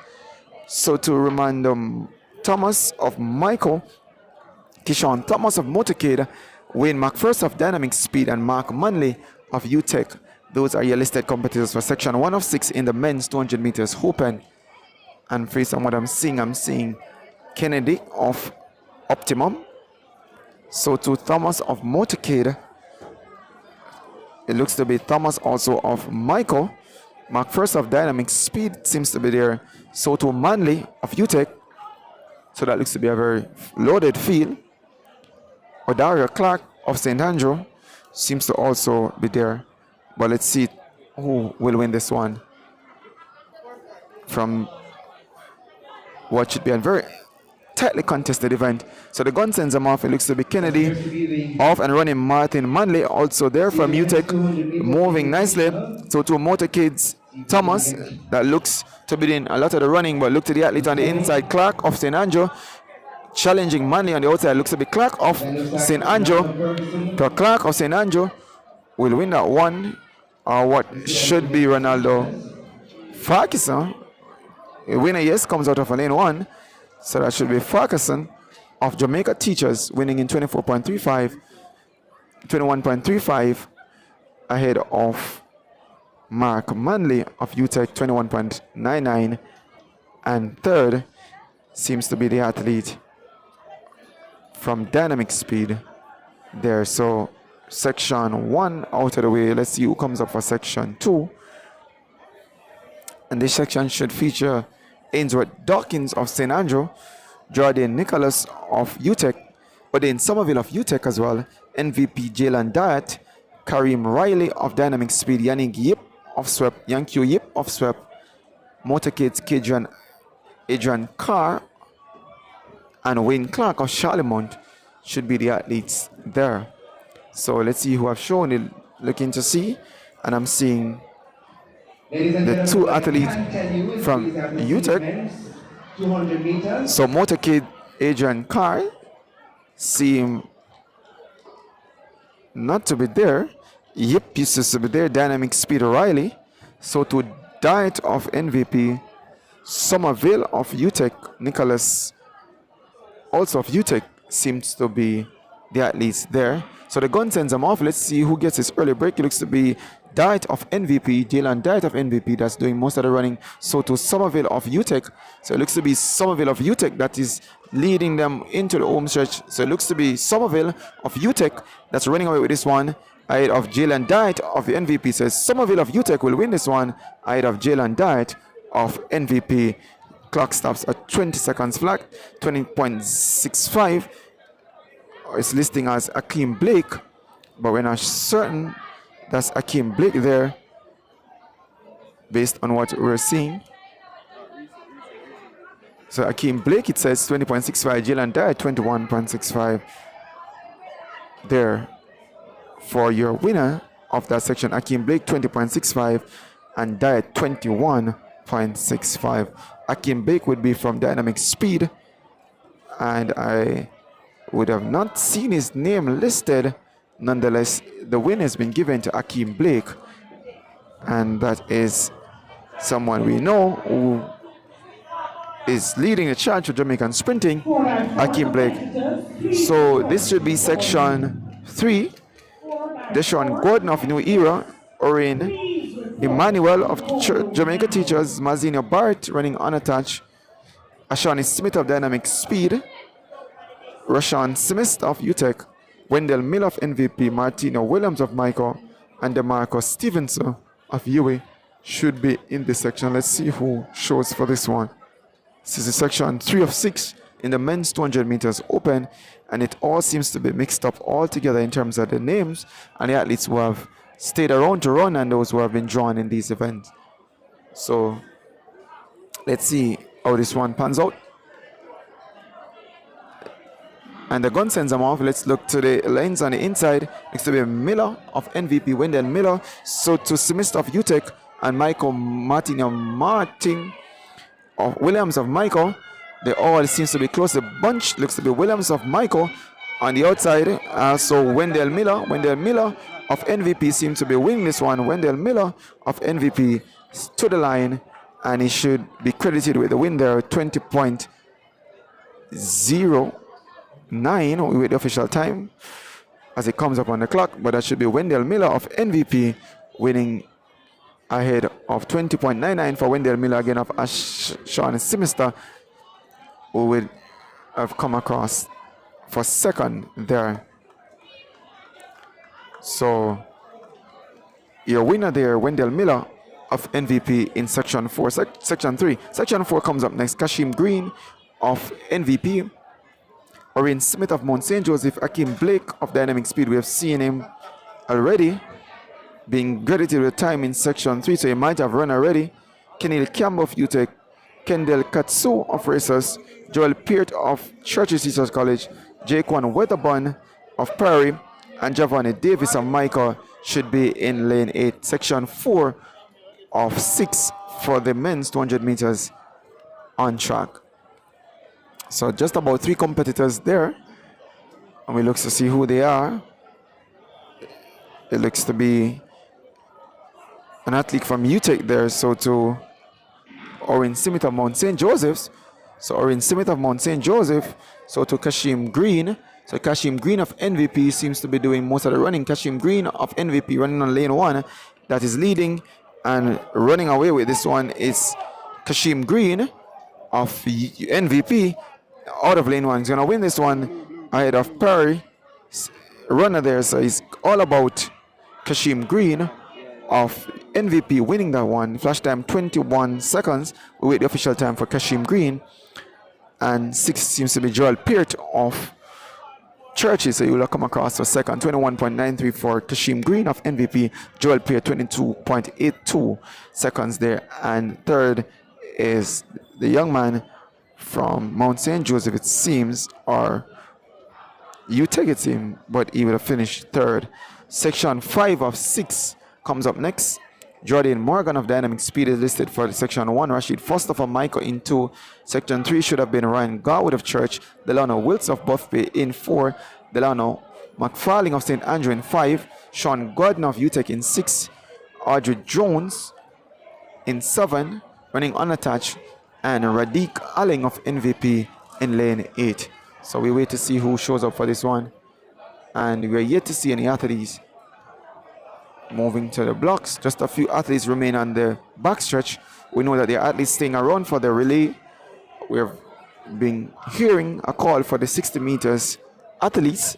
We're not seeing any signs of those athletes just yet for the 60 meters. But let's see what will become of that event. 60 meters for women and 60 meters for men. It's listed here, but there should be 2 more sections in the 200 meters for men, sections 5 and 6. But for now, there are no athletes at that era just now. So we suppose that it's either a wrap for that event or there is another delay, which we seem to be having a few of those since morning. As was the case at the start of the meet, there was a long delay to get things going, and we tried, or they tried as best as they could to reel back sometimes, but so far it has been proven of null effect because we are back into the spot where we started, where things have gotten ahead of us in terms of the time, and we're still inside the stadium. This is the 9th staging of the SW Isaac Invitational, and we still have 60 meters to go, and I'm seeing some athletes from UTEC now at the 60 meter era. So yes, we should be having a 60 meters event on track. So the starters are moving to that area. So it seems like the 200 meters are done and dusted. So we should be moving to the 60 meters for women. 1 section has been listed, and let me tell you who those athletes should have been, and then we'll see who takes to the start. Kishonna Niles of UTEC should be running out of lane 1. Cherise McPherson of Church in lane 2. Chanel Dawes of UTEC in 3. Shakora Wallace of NVP in 4. UTEC's Normally White in 5. Janelle Smith of NVP in 6. And Jaden Bennett of UTEC in 7. So let's see who shows for this 60 meters. So far it looks to be a bunch from UTEC. Just about 3 athletes from UTEC. There are 2 from UTEC and 1 could be from Church. That's listed there. So let's see who comes out for the 60 meters. And then we'll also have action from the 60 meters for men. 5 sections have been listed for that. And then the well-anticipated 4x4 relays still on track, still to be contested because there are big monies and exciting times to see from those events. The target challenge being given to them, $315 to get a share of that prize money. That's a time to beat for the winning team. We'll give you a little more about that as soon as that event gets on track. But we still have some action also happening on the infield. That's the high jump for class 1 boys, it seems, is still going on. So things not done yet, or just so you know, we still have some races to go. This is action live from inside the National Stadium at the 9th running of the SW Isaac Henry Track and Field Invitational for 2025. We are at the 60 meters for girls, or women rather, to be followed by 5 sections for the men, and then we close things out with the 4x4 for women. 2 sections has been listed there, and 4x4 for men. 3 sections have been listed there. Let's wait and see how many of those scores have remained and how many sections of those events we will have as the organizers look to wrap another staging of the SW Isaacs Henry Invitational for 2025. Very hot day it was for the most part, but now things are a little bit cooler, much cooler than we had early on. But nonetheless, we have to go on with the business of track and field, and I know this is a learning curve, and even after 9 years of staging, the athletes are still learning, the organizers are still learning how to get things done. So we say be a little understanding of all things that would have transpired here today. Nonetheless, we want to get out of here, and in time it's just about 10 minutes to 8 in the night, and the events on track still to come. 60 meters for women, 60 meters for men, and 4x4 for girls and boys to close out Last our action here. and final call. So we're seeing the athletes for the 60 meters. Last We're seeing also the athletes for the 4x4 warming up, while action concludes for the high jumpers on the infield, coming to the tail end of that event. That's action from the infield. So let's look to see what's happening at the 60 meters. Of course, our track usually has to be marked out for that 60-meter line, starting line, to ensure that it is the correct distance being contested, since there is no prominent marker on the track for 60 meters. And you asked why 60 meters is such a consistent event featured on these local meets. It's because 60 meters is what is run at the World Indoors, and I know some of these athletes are trying to sharpen up their skills and times, and they're put themselves in the pick of things for the 60-meter indoors, and also training so as to improve their starting of their events, which most of them are usually sprinters. So 60 meters is featured quite often at these events, and it's gonna be coming up later on. There's gonna be a 60-meter trials actually for our senior athletes who I guess desires to go to the World Indoors that comes up in March. They'll have to show up for that 60-meter trials, or what they call trials, yeah, in order to make that teams. So Jamaica has no indoor facility to contest those events in a similar manner, because the indoor championship is run indoors, with the events featured being the 60 meters sprints, 60 flat, 60 hurdles, the 400 meters, and the other events 4x4s, 3000s, 5000s. Those are the events usually featured along with the myriad of field events: high jump, long jump, shot put, pole vault. Those are the events you see indoors for men. Don't think the discus happens indoors for men, and I could be wrong, but I'm not recall seeing a discus event happening indoors for men, or women rather. So there's still some amount of actions to go, but we have a pause again in action, because this 60-meter requires careful marking to ensure that the times provided to the athletes are correct.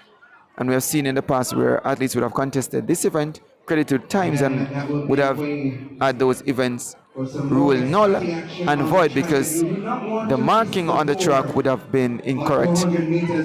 So 60 meters for women is next, and let's see which athletes have reported for that event, to be followed by 60 meter for men, and closing our things is the 4x4 for girls and boys.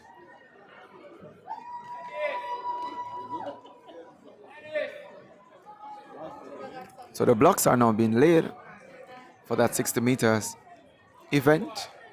The girls are up first, section 1.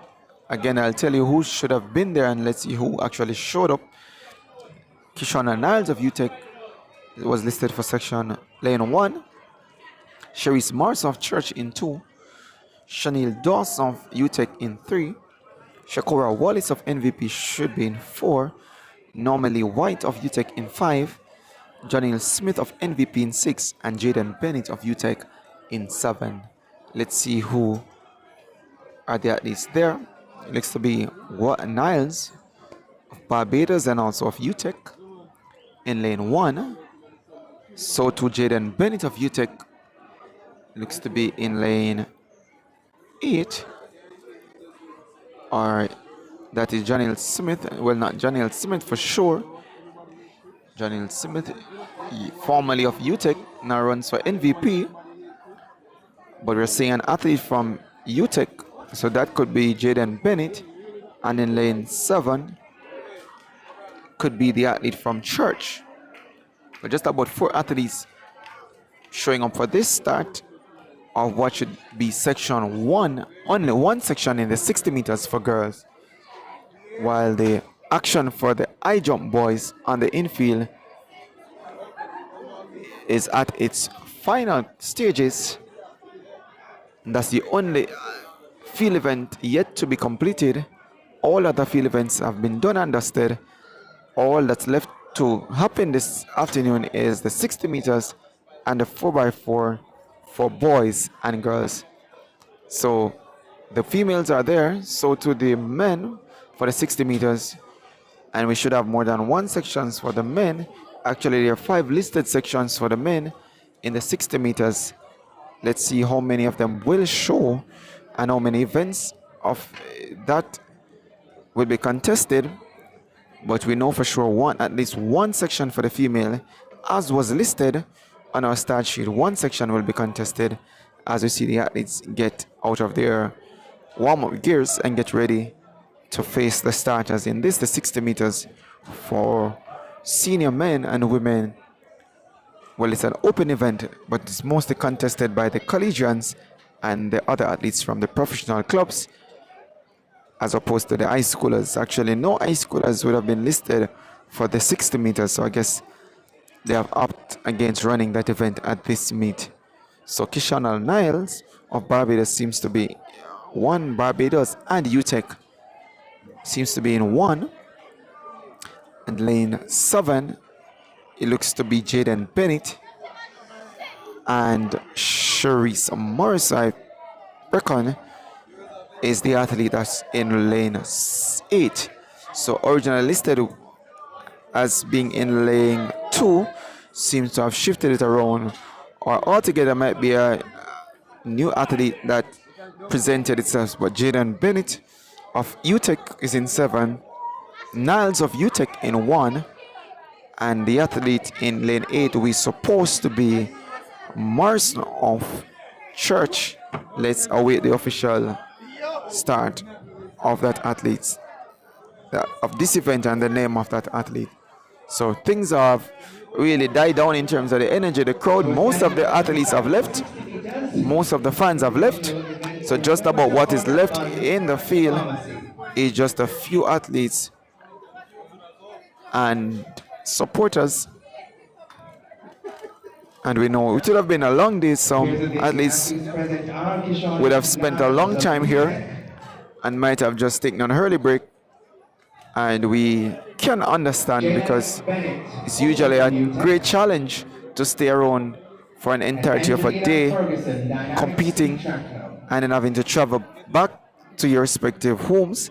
They're all students, and to get them home in time, and with all that's happening in this country now, we want to ensure that the athletes are safe and that they be given ample time to get back to their different places of abode. But we're coming down nicely. So this is the 60 meters for women, still having some challenge as regards to getting the event off. We're seeing the starters working feverishly to get the connections, I suppose, to the blocks for the athletes to be properly engaged in terms of hearing the instructions for the start, and to afford everybody a fair break at the start as it regards to the sound of the gun and the other instructions that are given by the starter. So 3 athletes in the 60 meter for women looks to be Niles of UTEC, Bennett of UTEC, and one other athlete that's not been shown on our start list for lane 8. So we are waiting to see exactly who that athlete is running out of lane 8. So 3 for the start, but there's not yet a starter in place to get things going, and this is really a little bit distressing to the athletes who remain, for the schools to remain, and also for us as spectators, because we'd want things to be off and going so that we can be out of here in as short as possible as a time. So 3 athletes there standing, 3 athletes waiting patiently to get the 60 meters for women off and running, but there's no indication from the starters just yet that they are ready, and that is also where we are concerned as to hold up. We're seeing the bulk of the officials standing at the far back of the field with one starter on the starter's piston, and we are waiting some movements to ensure that things will get on and get on in short orders. So the young lady is there standing up and looking and waiting patiently. The two athletes from UTEC and also another athlete there, not sure where she's from, but should be revealed to us in short order, since the name was not listed on the start sheet and there was no lane late listed. Now we're seeing the 8th lane there listed. So yeah, a long day it is, and we here at Start Vision trying to stay with you until the end. It has been a long day, very tiresome day, but we hope that in the next half an hour or so we could be out of here with the closing out of the 4x4s, and that would bring the curtains to this staging, the 9th staging of the SW Isaacs Invitational happening inside the stadium. So a lot of the schools, as I said before, would have left. Seems to be a few schools from the corporate era. We see the likes of St. Jago from St. Catherine. Schools like Kellits from Manchester is also here. The others, though, we would have seen early on, would have all left. Calabar still here. Some athletes from Kingston College. As we said earlier, there should have also been a meet from Jamaica College. That's a distance carnival meet that's happening at Jamaica College. We're not sure if that is yet over with. There was Western Champs early today that is done for sure. We're yet to get an update as to who officially won that event or won that championships, but this is the closing stages of the SW Isaacs, and it seems to be there some connection issue as we're seeing the starters, technicians working hard while the athletes standing patiently for this event to be done. High jump for boys in the field seem to be down to just about one competitor. Looks to be an athlete from Calabar, and he's trying to clear another height. We're not sure what the height is, but that's the athlete from Calabar there looking to make another clearance of the height that has been set, while the athletes are on the field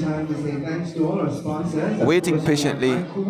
And there's been a lull in live action. Things are holding up, are being held up from what looks to be more technical issues with getting the starts done and getting the process executed as efficient as we would have hoped. But nonetheless, for what it's worth, we just wait to see how quickly things are sorted through. Feeling the actioning of this event, we might just have to call it a night here at Stride Vision, but we're waiting to see what happens in the next 30 minutes to determine where our broadcast will end. And it would have been a little disappointed to know that we could not see it to the end, because our desire is to have that 4x4 event being brought to you live, an event that promises to be very interesting as regards to the school contesting that event and what's at stake in terms of the prize money up on offering for the schools who can breach that 3 minutes 15 second barrier. So let's see what we have now down by the 60-meter hero. Still 3 athletes stripped down to their running gears, walking back and forth. Well, at least one athlete walking back and forth, trying to keep herself warm, I suppose, while the athletes are still, the starters assistants still stringing together different cords, and I suppose trying to make for a clear attachment to provide sound and instruction for the athletes. So really not as smooth as it should be, not what you should be seeing at these events. But again, technology do give trouble, and it's usually beyond your control when they begin to behave in a manner such as we're seeing now. So we wait to see what will become of this. Sometimes the athletes themselves get a little impatient, and usually some of them makes it very easy for the starters by pulling, because they are, despite being collegiate athletes, a lot of them are athletes who are looking to make big strides on the global stage along with their professional counterparts. And for the male section, there should be some athletes from MVP, optimum performance, to include the likes of Brian Level listed to run. So too athletes from New Era, athletes from Motorcade, athletes from Swept, Dynamic Speed, they're all here listed to participate in the 60 meters. So we have some professional athletes running with the collegians here, so we need to get things going to ensure that these athletes be out of here in reasonable good times. So now we look to have some amount of readiness for the start of the 60 meters. So women, 3 athletes to face the start: Niles, Bennett, and another athlete. And it looks to be Niles, or the athletes on the outside, but it looks to be Niles, Kishona Niles of UTEC, that's going to win this one on the inside. Flash time, it comes up at 7. So let's see what that time comes back to be. And we're hearing that's Ferguson, Jelena Ferguson of Dynamic Speed, that's in lane 8, and Jaden Bennett is in lane 7. So Kishona Niles, 7.23 for Kishona Niles, ahead of Ferguson, who comes through for 3rd. That's Bennett, no time yet posted, 7.57. Ferguson, 8.13. I think it's the other way around. I think Ferguson finished in 2nd, with Bennett finishing in 3rd rather. So it's all about 60 meters now for men, with the men all roaring and ready to go. Section 1 should feature Demar Sales of MVP, Sean Bryan of UTEC, Christopher Scott of UTEC, Motorcades Adrian Carr, Javari Thomas of Dynamic Speed, UTEC Tadane Gordon, Jordan Morgan of Dynamic Speed, and Denish Main of Racers should be the athletes for the first section. And this is section 1 of 5 coming up on track. This is 60 meters for men. So 8 listed here. Let's see just about who will take to the start in this section.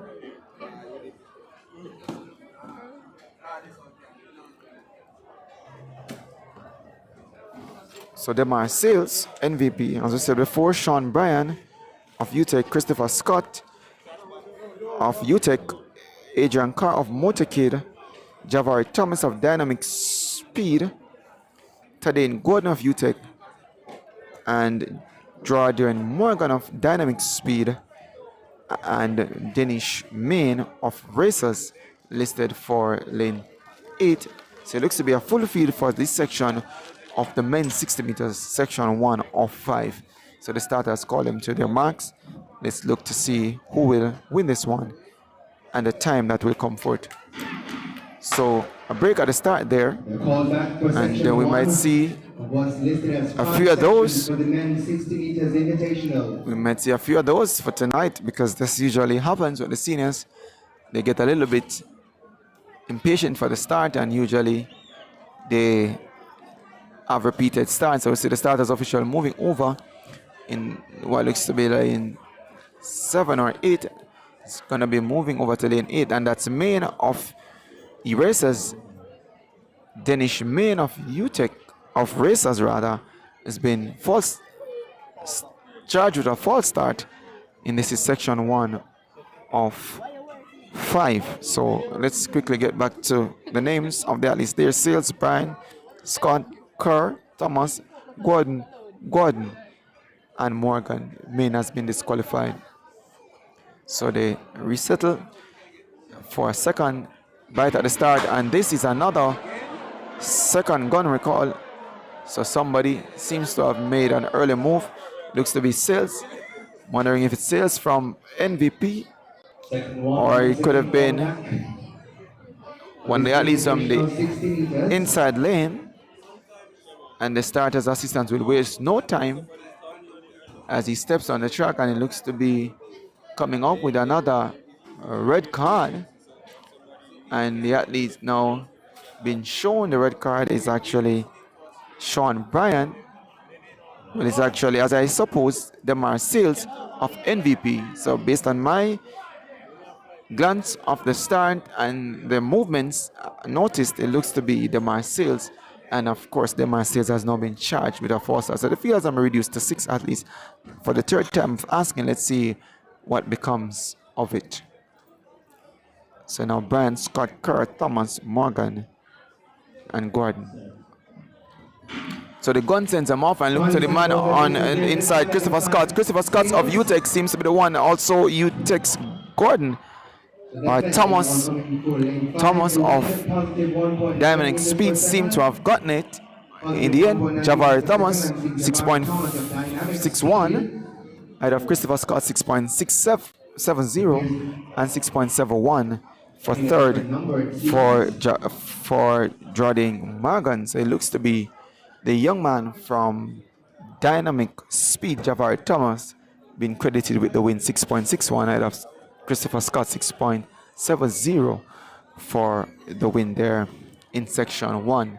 Section 2, the Mario Thorpe should be in lane 2 for Motorcade, Jordan Nicholas from UTEC in 3, Ashani Sigri of Dynamic Speed in 4, Justin Maynard of UTEC in 5, Milton Creek of UTEC in 6, Omari Officer of Unattached in 7, and Odario Phillips of MVP should be in lane 8. Section 2 of 5, this the men's 60 meters invitational here inside the stadium.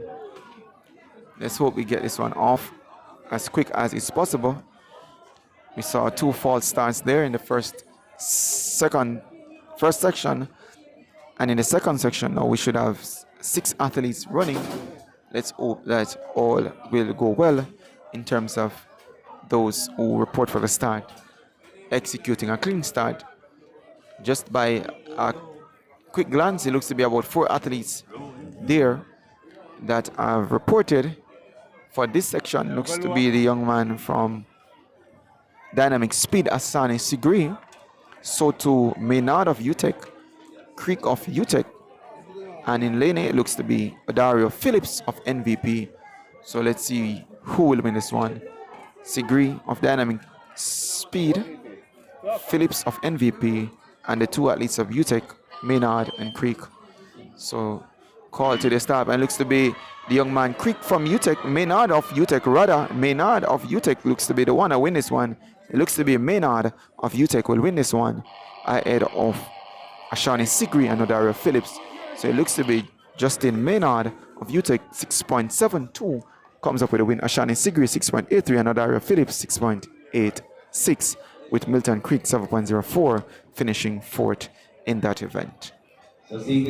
Section 3 comes up next. Dominic Williams of UTEC, Kishan Thomas of Motorcade, Devon Lysite of Pelican, Jovan Ogilvy of Dynamic Speed, Devon Sinclair of Churches Teachers College, Raymond Campbell Unattached, Kyle Richards of MVP, and Blaine Buckle of MVP, of UA rather, should be in lane 8.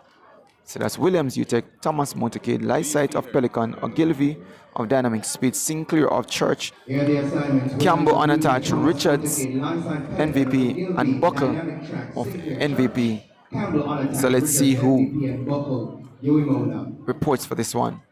So far it looks to be UTEC's Williams in lane 1, so too Thomas of Motorcade in 2, Pelican Lysite seems to be there.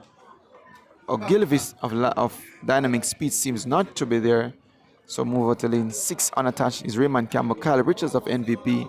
And on the outside looks to be Blaine Buckle of UA running in on a 6 facing the starter. So the starter calls them to their marks. And let's see what happens here. So off and running. It looks to be the athlete on the outside. Blaine Buckle as well as Thomas on the inside. Kishan Thomas of Motorcade on the inside. Seems to be the one that wins that one there. So 6 seconds dead for the flash time. Looks to be Kishan Thomas of Motorcade. Well, the time now being given to Kyle Richards. Kyle Richards of MVP comes away with that win, 6.83 ahead of Kishan Thomas, 6.89, and Ben Buckle, 7.01 of UA finishes in third. So that's section 3 of 5. So section 4 is up next. Section 4 of 5 comes up next. Mario Williams of MVP should be in 1. Brian Levin of Optimum in lane 2. Daniel Ebanks running unattached. Kareem Riley of Dynamic Speed in 4. Odin Crooks of New Era in 5. Tayshawn Seeley of UTEC in 6. Dejon Strawn of UTEC in 7. And lane 8 should be Matthew Brown running unattached. And this is section 4 of 5 in the men's 60 meters. I'm looking and I'm seeing Brian Level of Optimum there. So to Mario Williams of MVP. Trying to figure out the others. UTEC's Seeley is also there. So to Strawn of UTEC. So 4 facing the start on this one. Level, Optimum, Williams, MVP, Seeley of UTEC, Strawn of UTEC as well. 4 facing the start in section 4 of 5 in the men's 60 meters. So let's see what Brian Level can do here. Starter calls them to their marks. So the gun sends them off, and Brian Level seems to be having an early break. So to seal it, now comes Brian Level to the front, steps to the front and win this one. Brian Level wins this one. 6 seconds dead is the flash time, but we know the official time will come up shortly. But Brian Level of Optimum wins this one. 6.71 is the time being shown for Brian Level. Strawn there from UTEC 6.78 and 6.85 for Mario Williams of MVP. And now the final section comes up, and that is the 5th section. In this, the men's 60 meters should feature 4 athletes. So unlike what we have on schedule, just about 4 athletes have shown. It looks to be the athletes Mario Burke of MVP, Clive Elson of UTEC, Daniel Ellis of UTEC, and in lane 7, Yankyo Yip of Swept Track Club. Looks to be the 4 that I've showed for this start. So let's see what will happen in this, the final section of the men's 60 meter. So far, I think the fastest time done in section 1. So it should be a very interesting last race to see who can challenge that time. I think it was 6.61 done from section 1. So the 5th and final section in this, the 60 meter for men, is on track. It looks to be Mario Burke of MVP, Elson of UTEC, Ellis of UTEC, and Yip of Swept. So the starter calls them to their marks.